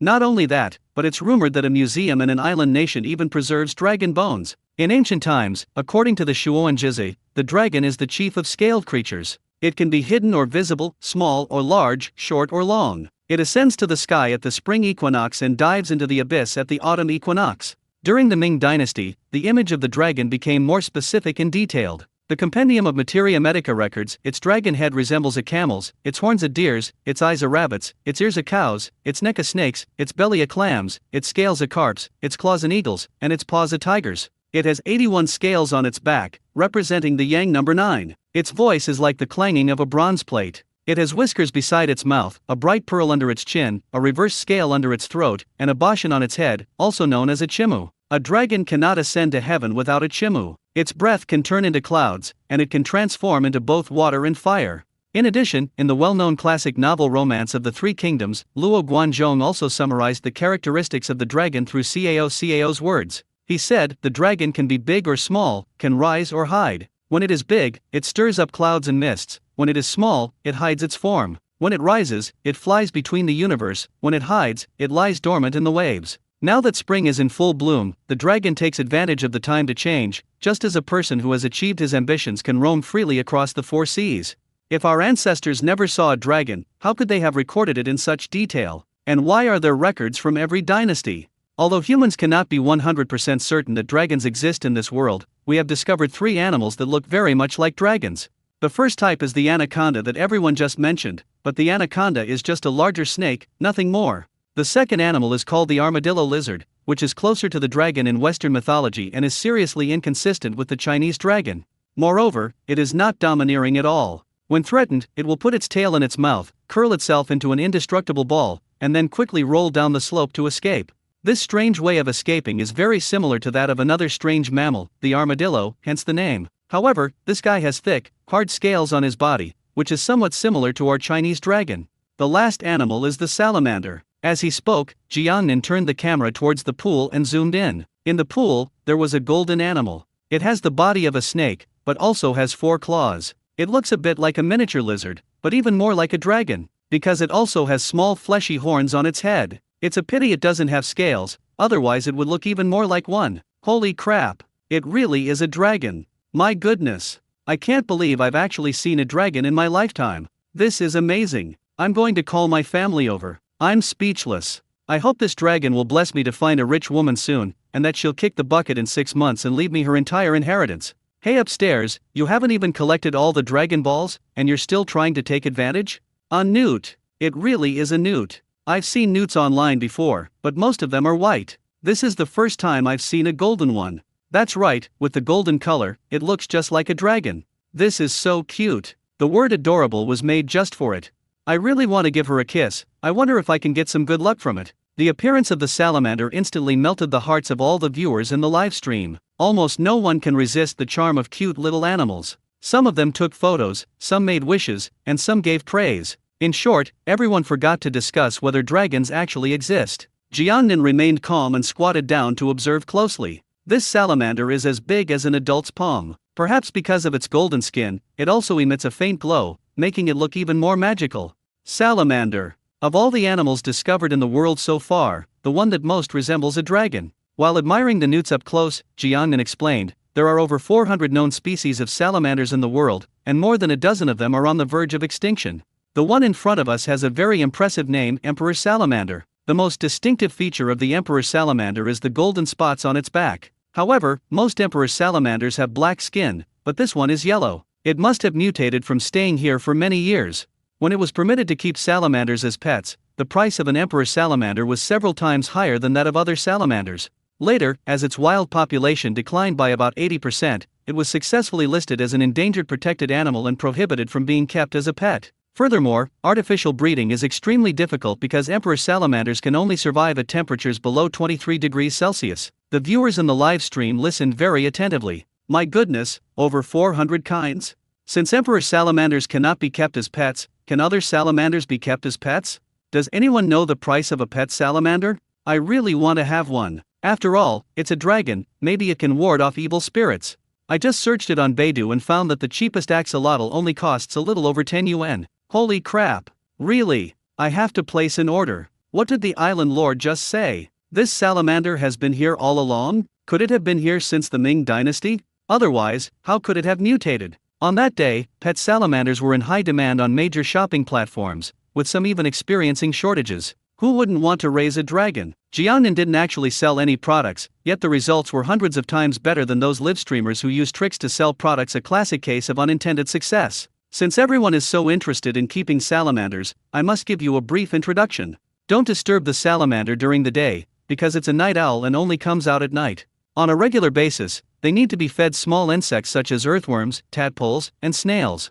The most important thing is, never try to touch or kiss a salamander just because it looks cute. Jiangnan glanced at the comments and dutifully explained, most salamanders look cute and pretty, but Zhang Wuji's mother once said that the prettier a woman is, the more dangerous she is, and salamanders are no exception. Salamanders are poisonous. In their tiny glands, they contain a deadly bacterium that they can use to produce a toxin called tetrodotoxin.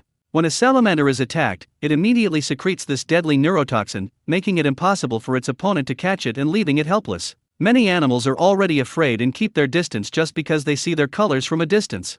Even snakes are no match for them. When a snake attacks a salamander, the salamander secretes a glue-like substance from its tail. It then uses its tail to relentlessly and violently lash the snake's head until the snake's mouth is stuck shut with the secretion. Eventually, the snake is stuck together and completely unable to move. This is just one of the salamander's survival strategies. Those who enjoy watching superhero movies should be familiar with Wolverine and Deadpool. They are highly skilled, and most importantly, they have a strong ability to heal themselves. Especially Deadpool, even if his body is chopped into pieces, he can grow back. And the salamander's tissue regeneration ability is equally terrifying and abnormal. Thanks to tissue regeneration, salamanders not only do not produce scars, but also almost perfectly replicate the area before the damage, making salamanders a template for perfect regeneration. Even if the spinal cord or brain is damaged, they can be perfectly repaired. Currently, humans have begun to study salamanders in an attempt to invent related drugs. If we can research scarless healing methods, we can significantly accelerate the postoperative recovery process for patients. If we can develop tissue regeneration, we can treat many more incurable diseases.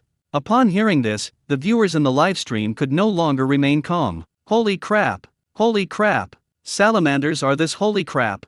The Deadpool of the animal kingdom? I can't take it anymore. The more I hear about salamanders, the more I like them. I have to buy one. Oh my god, buy it. Jiangnan smiled calmly and said, what's so special about tissue regeneration? Compared to the salamander's third ability, it's not even worthy of carrying its shoes. Some salamanders only live for a dozen years or so, but some salamanders are very long-lived, with lifespans that humans can only dream of. In this world, perhaps only turtles can fight against it. The longest-lived salamander discovered to date is over 200 years old. Even after the Jiangnan science popularization session ended, the viewers in the live broadcast room were still unable to calm down for a long time. Some of them had never even heard of salamanders before. This was the first time they had ever seen one. Some people may know about salamanders and have even kept them as pets, but they never imagined that salamanders, which look small and cute, could be so domineering. Putting aside the fact that it is poisonous, the fact that it can regenerate tissue and live for 200 years is already astonishing, and it makes people increasingly believe that salamanders have some kind of connection with the legendary dragon. They might be close relatives. While the audience was still in shock, Jiangnan continued, I looked around and found that there were no small caves here that this salamander could squeeze into. Moreover, we are already some unknown depth underground, making it impossible for salamanders to get in. Therefore there is only one possibility, it was here when this large burial complex was built. If that's really the case, then it must have lived for hundreds of years and be an animal from the Ming dynasty. Easily broke the world record held by a salamander that had lived for over 200 years. Jiangnan became more and more certain of his statement the more he thought about it. In ancient times, the dragon was equivalent to the emperor, and was supreme. Although these soldiers in the large burial complex died in foreign lands and could not return, they were undoubtedly treated the best by having Zhenghe statues guarding their front and salamanders resembling dragons protecting their rear. Animals from the Ming dynasty? Really? Island Lord, you can't be joking. How could any animal possibly live that long? The viewers in the live stream expressed their doubts once again. It's not that they can't accept it, but rather it's a basic human instinct. When faced with things that are better than themselves, humans tend to either admire or question them, and some might even say, I could do that too. Just like when Subtitles broke the world record, although he received a lot of flowers, applause, medals and honors, he also faced a lot of doubts. Some people even arrogantly said that they had already broken Subtitles' world record when they were in junior high school. I can do it too is one of the biggest illusions of humankind. It's as famous as, she seems to like me. Have you ever heard of the shark that death forgot? Jiang Nan smiled calmly and said, there is a type of shark in the world called the Greenland shark. It is different from ordinary sharks. Although its body length can be comparable to that of a great white shark, its lifespan can reach hundreds of years. It is ferocious and will feed on other animals in the ocean, and it will even eat its own kind when it gets vicious. Its longevity is partly due to its slow metabolism. Although these sleeper sharks are huge, they only grow about 1 centimeter per year. In addition, they are the absolute kings of the sea, and few animals can compete with them. As a result, their living environment will be much easier. Based on their age, they only reach adulthood and begin to reproduce when they are over 100 years old. Scientists once discovered a Greenland shark that lived for 400 years, which means it was very likely born during the reign of Emperor Zheng of the Ming dynasty. And 400 years is just a conservative estimate. Scientists believe it may live longer, even more than 500 years.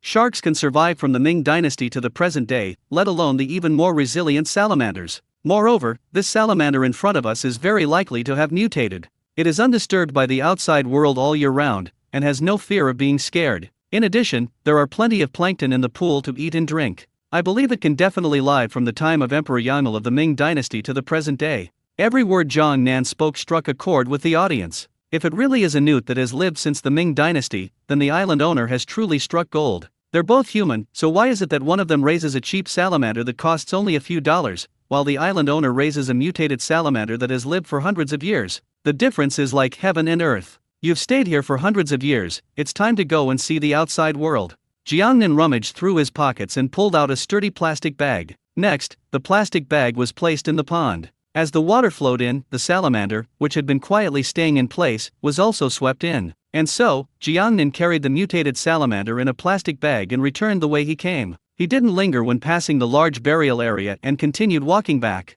Once back in the passage, before finally leaving, Jiangnan moved the Zhenghe sculpture back to its original position. Using the same grappling hook as Batman, Jiangnan returned to the cave. When they emerged from the winding tunnel, the black bear mother, Keizaya, who had been waiting in the same spot, had already pounced on them impatiently. Only after confirming that all was well in Jiangnan did his agitated emotions subside slightly. Don't worry, I'm perfectly fine. Let's go back.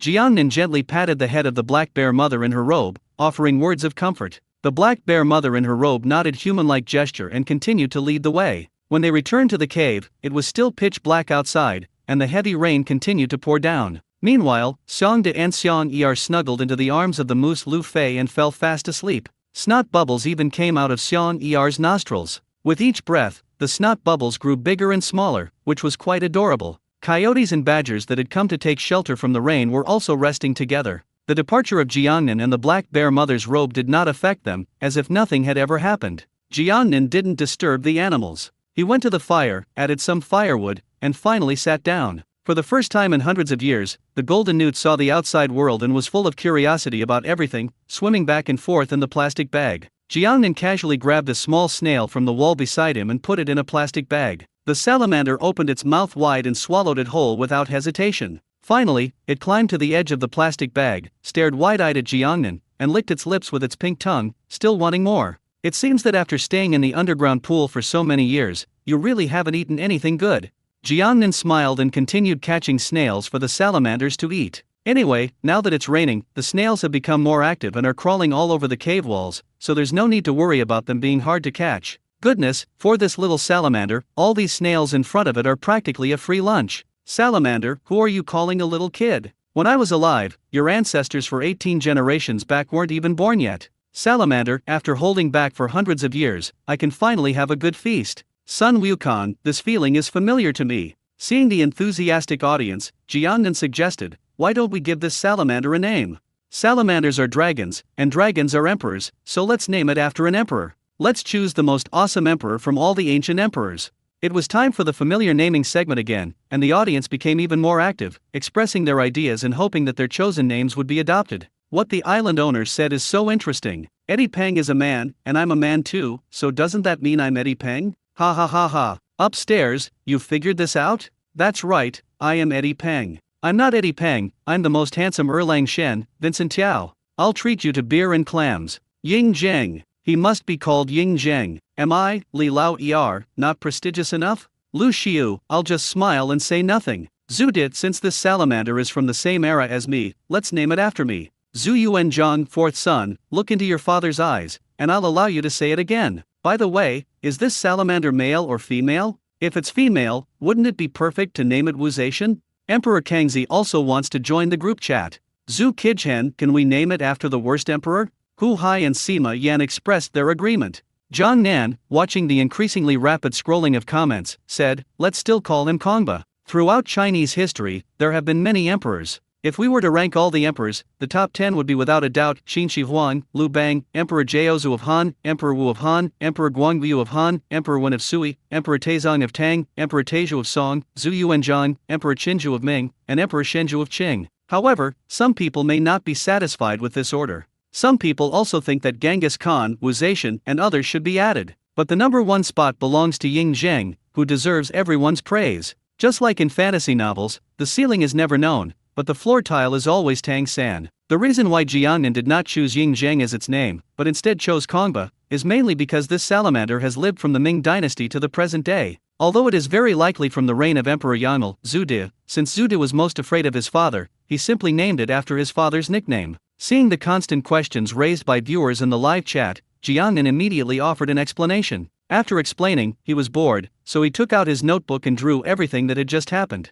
By the time the painting of Jiangnan was finished, the sky was gradually turning white, but the torrential rain showed no signs of stopping. Jiangnan thought for a moment and then decisively used the rainbow summoning card rewarded by the system. For a moment, the raindrops were still pouring down relentlessly, but a rainbow quietly appeared overhead. The colors are red like wine, orange like orange juice, yellow like bananas, green like dates, cyan like apples, and purple like blueberries. The 7 colors are very soft and clear, and just one glance can bring joy to the heart. A rainbow appeared in the rain. It was breathtaking. It's as if it has directly transported Jiangnan into a fairy tale world. Wow, there's a rainbow on a rainy day. This is the first time I've ever seen this. It's truly incredible. The island owner is quite lucky. He actually witnessed the spectacular sight of a rainbow in the rain. When I was a child, I experienced sunny days, but it would still pour rain. I just saw a video on Douyin a few days ago that seemed to show lightning, rain, sunshine, and a rainbow all at the same time. There are more and more bugs in this world.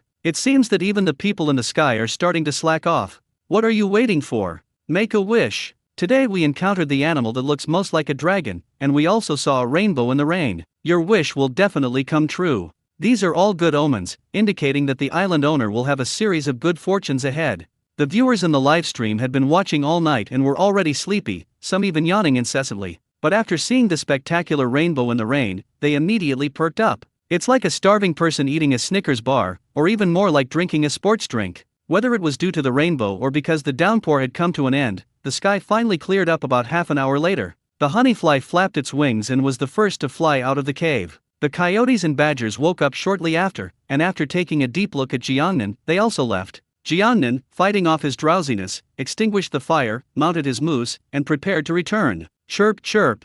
Just then, the honeybird flew back. Upon hearing the noise, the black bear mother, Kejapa, who was fast asleep, immediately opened her eyes, working even better than an alarm clock. Although Xiongda and Xiong were still a little sleepy, they perked up and followed along happily. Let's follow them and see, maybe we can get some more honey, Jiangnan said softly. After traveling through the forest for more than 10 minutes, the honeybird stopped on a large tree. Knowing it was time to eat, the black bear mother opened her mouth wide and pounced on the tree. Not wanting to fall behind, Xiongda and Xiong started walking faster and faster. A family of 3 black bears pounced on a big tree and gnawed at it for a long time, but they couldn't find a single drop of honey. They initially thought the honeybird had made a mistake, and even looked up at it with a puzzled expression. The honeybird stood on the tree trunk, chirping incessantly, as if to say, "This is it, I can't be wrong." Helpless, they could only look to the belated arrival of Jiangnan. "Let me see what's going on." Jiangnan smiled helplessly, took out a dagger from his waist, and stepped forward.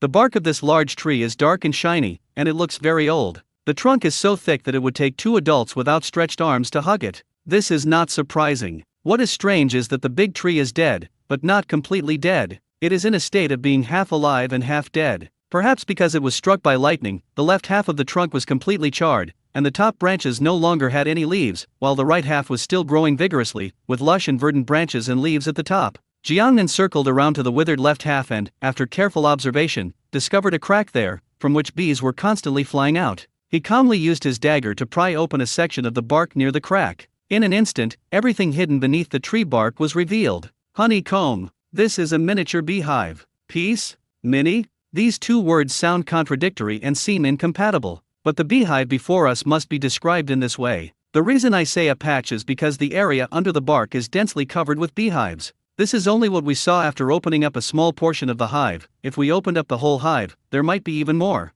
They are called mini because these beehives are not very big, each one is about the size of a palm. Some are even only the size of a 7 or 8-year-old child's fist. Small and exquisite, it was completely different from the large beehives that Jiangnan had encountered in the palm groves before. My goodness, so many beehives. The honeyfly is truly amazing. It managed to find so many at once. The island lord is rich this time. It's all fresh wild honey. Say no more, island owner, hurry up and post the link. The viewers in the live stream are already craving it. Luckily, it's breakfast time now, and some viewers have already started eating while watching, otherwise they would have been drooling. Even so, some viewers couldn't resist making themselves a cup of honey. I'll only take a portion, you can divide the rest among yourselves.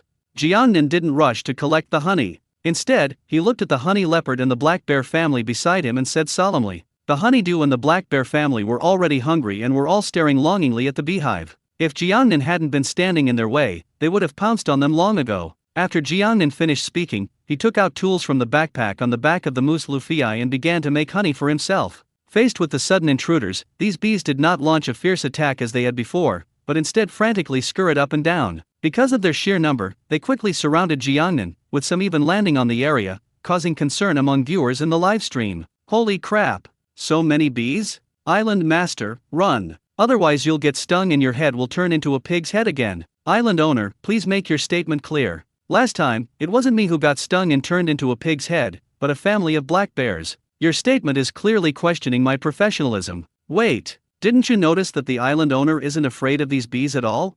That's right, the bees have all landed on the island owner, and he's still completely unmoved. I understand now. The island lord must have mastered the Vajra indestructible divine skill from the world's #1. The audience gradually noticed something amiss. Jiangnan calmly zoomed in on the drone's camera and pointed it at the bees surrounding him, smiling slightly as he said, everyone was so shocked by the sheer number of beehives that they didn't really look at the bees properly. Now take a closer look. As the camera zoomed in, viewers in the live stream finally realized that the bees in front of them were completely different from those they had encountered before. Although they look very similar and are covered in pollen, they appear to be much smaller overall. It's even half the size of a regular bee. Is that a bee? It looks like a ladybug. I just swatted a mosquito, and when I compared them, I found that these bees were actually smaller than mosquitoes. Did the mosquito cheat on its owner, or did the bee have an affair? The viewers in the live stream became increasingly confused. These bees, smaller than mosquitoes, are called stingless bees. Jiangnan pointed to a group of bees standing on his arm and said, look closely at their legs, they're covered in pollen. Just like their name suggests, the biggest difference between them and other bees is that they don't have stingers, so they won't sting. As they spoke, more and more bees crawled onto Jiangnan's body. Looking into the distance, the Jiangnan region, surrounded by bees, seems to be wearing a black coat. If someone with trypophobia saw this scene, they would be terrified. Seemingly to verify that these stingless bees were not philosophers, Jiangnan deliberately shook his hands so that the audience could see them more clearly. Strange. If they don't have stingers, how do they protect themselves and their hive? For bees, their stinger is their weapon. If they don't even have a weapon, wouldn't they be at the mercy of others? There are many animals in the wild that like to eat honey. If they find the nest of stingless bees, wouldn't the stingless bees face extinction? When God closes a door, he opens a window. So where is the window that stingless bees have? The viewers in the live stream were becoming increasingly confused. Blind students, you've discovered the key point. Jiangnan smiled slightly and began to explain, stingless bees do not have stingers, but they are small and the hives they build are also very small. If it weren't for the honey cricket leading the way today, I'm afraid my black bear mother and I would never have found them in our lives. After speaking, Jiangnan zoomed in on the camera again. This time, instead of targeting stingless bees, they targeted tree bark. A trickle of water was seen slowly flowing down from the dark bark, extending all the way to the ground. These sticky water stains are honey. Jiangnan gently patted the tree bark and said, because they are so small, the stingless bees and their nests are very well hidden. As you can see, this group of stingless bees has built many hives in the bark of the left half of this big tree. In other words, they have lived here for many years without being discovered by nearby animals. If it weren't for the fact that there were so many beehives that the honey was squeezed out and flowed out, attracting the attention of the honey crickets, they could probably have stayed here for several more years. Even top hive hunters like honeybirds can only find stingless beehives by relying on honey that is accidentally leaked out, let alone other animals. Besides that, God really did open windows for stingless bees, and 4 of them at once. First, stingless bees release a toxic gas when their lives are threatened. This poison gas has a very unpleasant smell. It can not only obscure the enemy's vision, but also affect the enemy's sense of smell, thus serving as a deterrent. Secondly, stingless bees also secrete a corrosive liquid. This liquid is highly lethal. Under normal circumstances, small insects such as mosquitoes, flies, and ladybugs will die once they come into contact with it. Moreover, stingless wasps can secrete this venom over a wide area. Third, the mandibles of stingless bees are very well developed, several times more so than those of ordinary bees. Furthermore, their lower jaws have serrated edges, which directly contributes to their exceptionally strong biting ability. They can easily bite through the fur of even large animals, such as bears. Fourth, stingless bees can not only collect nectar, but also sap, which is an ability that other bees do not have. The stingless bee has a structure on its hind legs that can store propolis, so the stingless bee always has propolis stored on its hind legs. This propolis has excellent adhesive properties. When encountering enemies, they use this highly viscous propolis to stick to the attacker, rendering the attacker immobile, and then tear it apart with their powerful jaws. To sum it up in one sentence, propolis is the mage, and the jaw is the archer. Once the mage has control, the archer can easily deal damage. These 4 abilities will not threaten the life of stingless bees, while bees with stingers will inevitably die after stinging a person. Because a bee's stinger is attached to its internal organs, and the stinger has barbs. If a bee stings a person or other animal, these barbs will get stuck in the skin, the bee's tail will be broken off, and even some of its internal organs will be pulled out. Ordinary bees that sting people basically cannot survive, while stingless bees do not have such a structure, which means that stingless bees have a much lower mortality rate than ordinary bees after defending or attacking.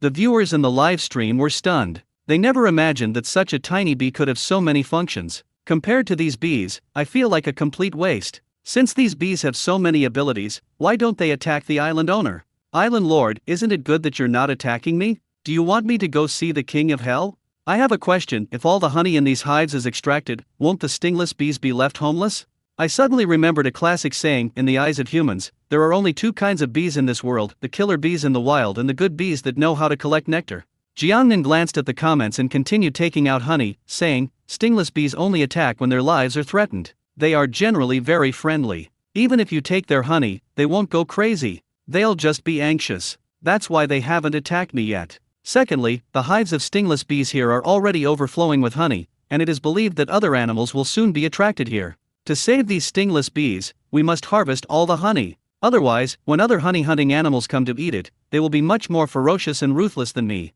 They might even kill these tiny stingless bees. And there's no need to worry about stingless bees being homeless, because stingless bees have a very strong tendency to congregate. Even without a hive, they won't scatter in a chaotic mess. Instead, they'll move together and find a more secluded place to build their hive. Finally, I would like to add that because stingless bees are relatively friendly, they have now begun to be artificially bred in China, especially in Zhejiangbana. The stingless bee is small and flexible, allowing it to go deeper into the flower tube to collect nectar, thus pollinating crops, fruit trees, and Chinese medicinal herbs more effectively than other ordinary bees. A classic case of an inch longer, an inch stronger.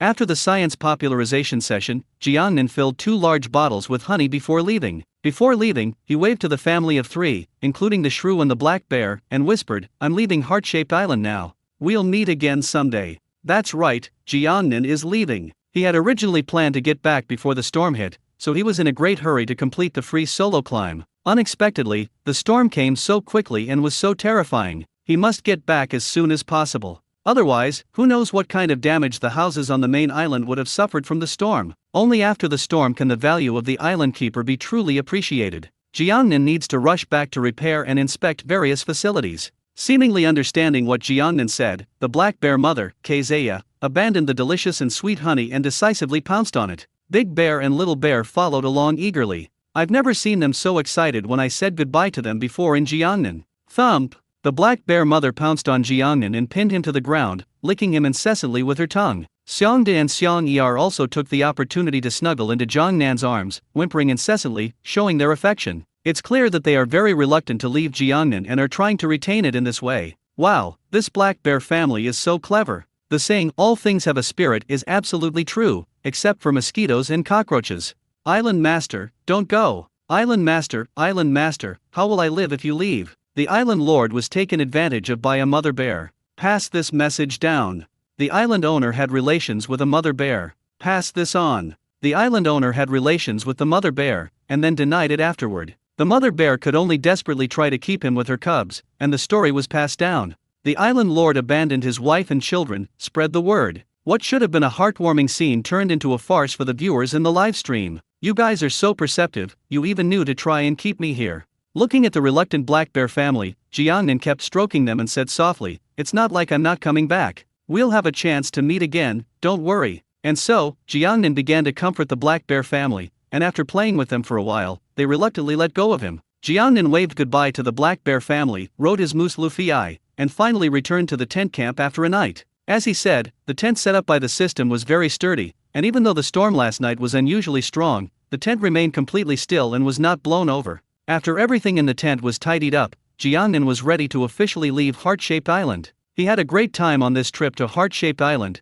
getting to know many small animals. Before leaving, he also took several small animals with him: a newt, a giant sea eagle, the quokka twins, Shi Yang Yang and Lazy Yang Yang, and a family of 10 sugar glokes. He really wanted to take Moose Luffy with him, but this time he was going to ride the great white shark back, and Moose Luffy couldn't get on at all. In addition to taking these animals with him, Jiangnan also secretly put bionic fish into the heart-shaped lake in front of him, so that he could observe the battle of the Hunghang otters anytime and anywhere. The system rewarded 3 bionic fish. One was placed in the beaver's home, one was used to observe otters, and Jiangnan decided to place the last one in the waters near the main island so that he could observe more marine animals. I'm leaving now. Live well on Heart Island. I'll come back to visit you often. If you encounter any danger, you can go to the black bear family at any time. On this island, few animals can threaten them. Moose Luffy carried Jiangnan all the way to the seaside. After jumping off Moose Luffy's back, Jiangnan kept stroking Moose Luffy's head and giving him repeated instructions. The moose, Luffy,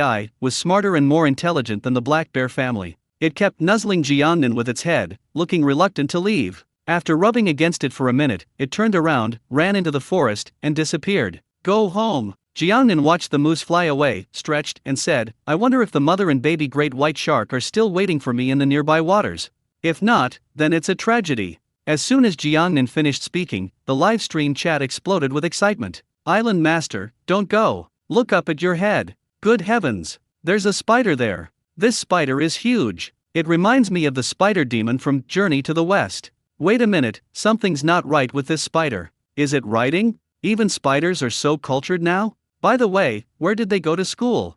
Am I the only one who feels this is weird? I'm most afraid of all kinds of insects in my life. Is the island owner stuck? There's a giant spider that can write behind you, don't miss it. Jiangnan glanced at the comments and was immediately stunned. A giant spider? Can you even write? At first, he thought the audience was joking with him, but when he looked up, he saw that there was indeed a spider on the big tree in front of him. It has to be said, this spider is really big, about half the size of an adult's palm. In daily life, the spiders we see are generally very small, about the size of a thumbnail. This one in front of us is dozens of times larger than an ordinary spider. This spider has bright colors and, like other spiders, 8 long legs, with a ferocious face. At first glance, it is indeed quite frightening. However, if you apply it to the spider demon played by Wang Liken in Journey to the West, the demon Strike Back, it suddenly becomes incredibly beautiful. Most of it is unimportant. What is truly astonishing is that it actually managed to weave several English letters into the enormous spider web. It's just that because of the angle, you can't tell what it is at first glance.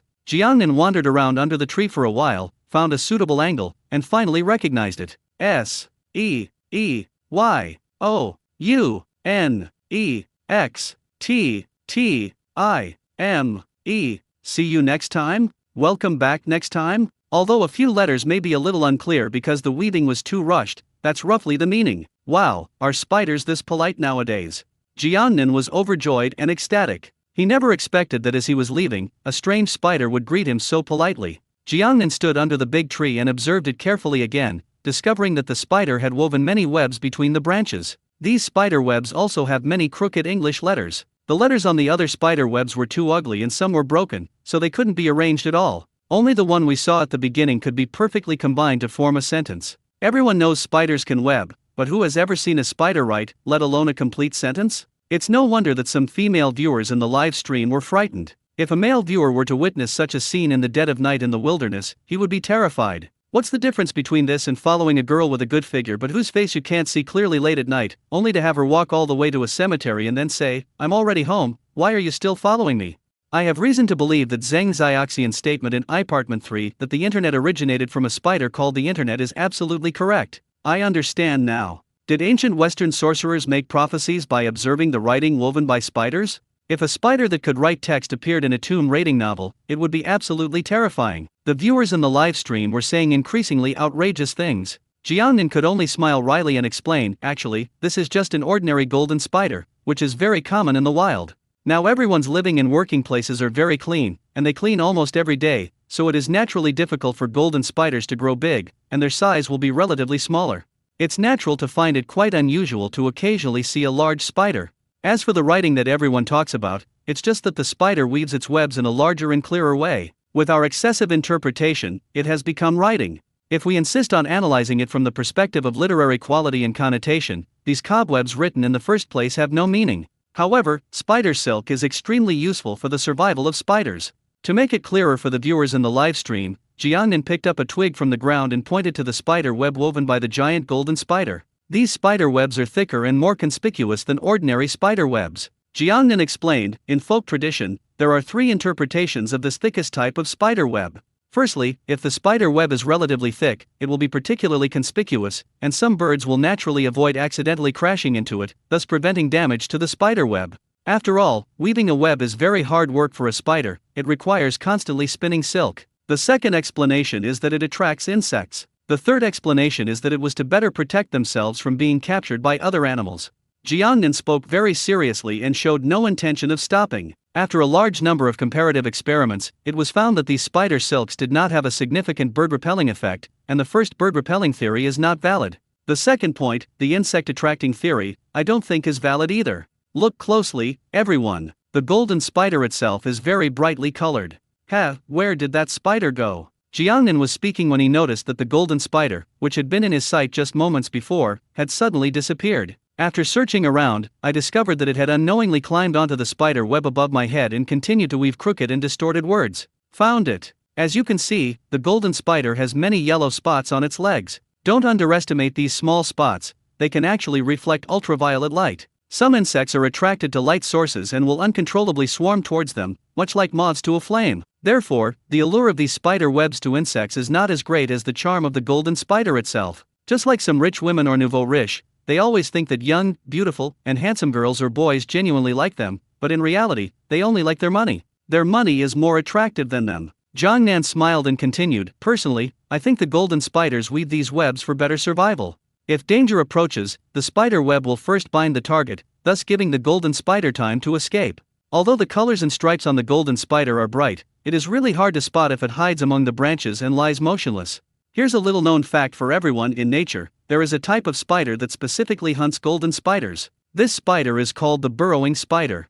The burrowing spider is not as big as the golden spider, but it has excellent eyesight and superb jumping ability. When hunting, the lobster spider will first shake the web with its foremost pair of walking legs, making the golden spider mistakenly think that prey has come to its door. At this moment, the golden spider moves toward its suspected prey, unaware that it has entered a death trap set by the burrowing spider. When the golden spider moves into the jumping range of the whole spider will jump onto the golden spider's back and then use its venomous pincers to deliver the final, fatal blow. That's why the golden spider weaves its web as thick and complex as possible. It's not for aesthetics or art, it's simply to buy itself more time to escape before danger strikes. After Jiangnan's explanation, the viewers in the live stream all understood Jinzu. A single conversation with you is worth more than 10 years of study.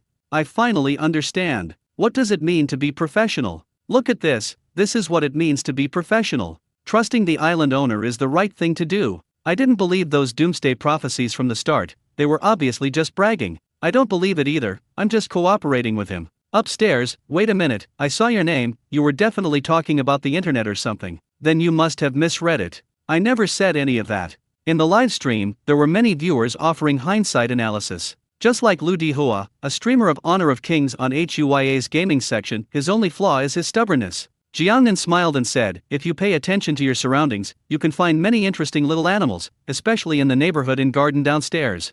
It's just that everyone is too busy with work to have the time or leisure to observe things. Finally, I must add one more point: if you encounter a spider, never touch it with your hands, because you can't tell if it's poisonous or not. Most importantly, spiders are cold-blooded. Like mantises, they enjoy killing their own kind. Even if the other person is one of their own kind seeking pleasure, they will be treated as prey and eaten. Male hunts for mates, female hunts for food. For spiders, anything that's offered to them is food, especially the golden spider in front of us. Don't be fooled by the fact that it doesn't look sinister at first glance. In fact, it's quite beautiful. It doesn't attack aggressively like other spiders, but that's actually the golden spider's strategy. It possesses the same captivating beauty as when facing a lovely insect, and its usual posture is unlike that of other spiders, which display ferocity. Its 8 legs are held in pairs, making it appear at first glance as if it only has 4 legs, seemingly lacking any fierceness. However, this is precisely the golden spider's strategy. There's a saying that goes something like this: the best hunters are often the hunters themselves.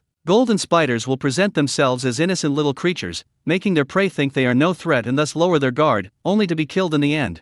The female golden spider is significantly larger than the male. The reason for this is that it can carry more eggs and has a stronger ability to protect its offspring in stages. Similarly, they will also eat their own kind. If you see a smaller spider wandering around the edge of a golden spider's web, it is likely a male spider that has come to mate. Don't mistake this behavior for something romantic, because after the male and female spiders have made love, they will immediately flee this place. If your legs go weak and you slow down even a moment, you'll be eaten. Some of them would be eaten alive during their intimate moments. Unbelievable. This is utterly terrifying.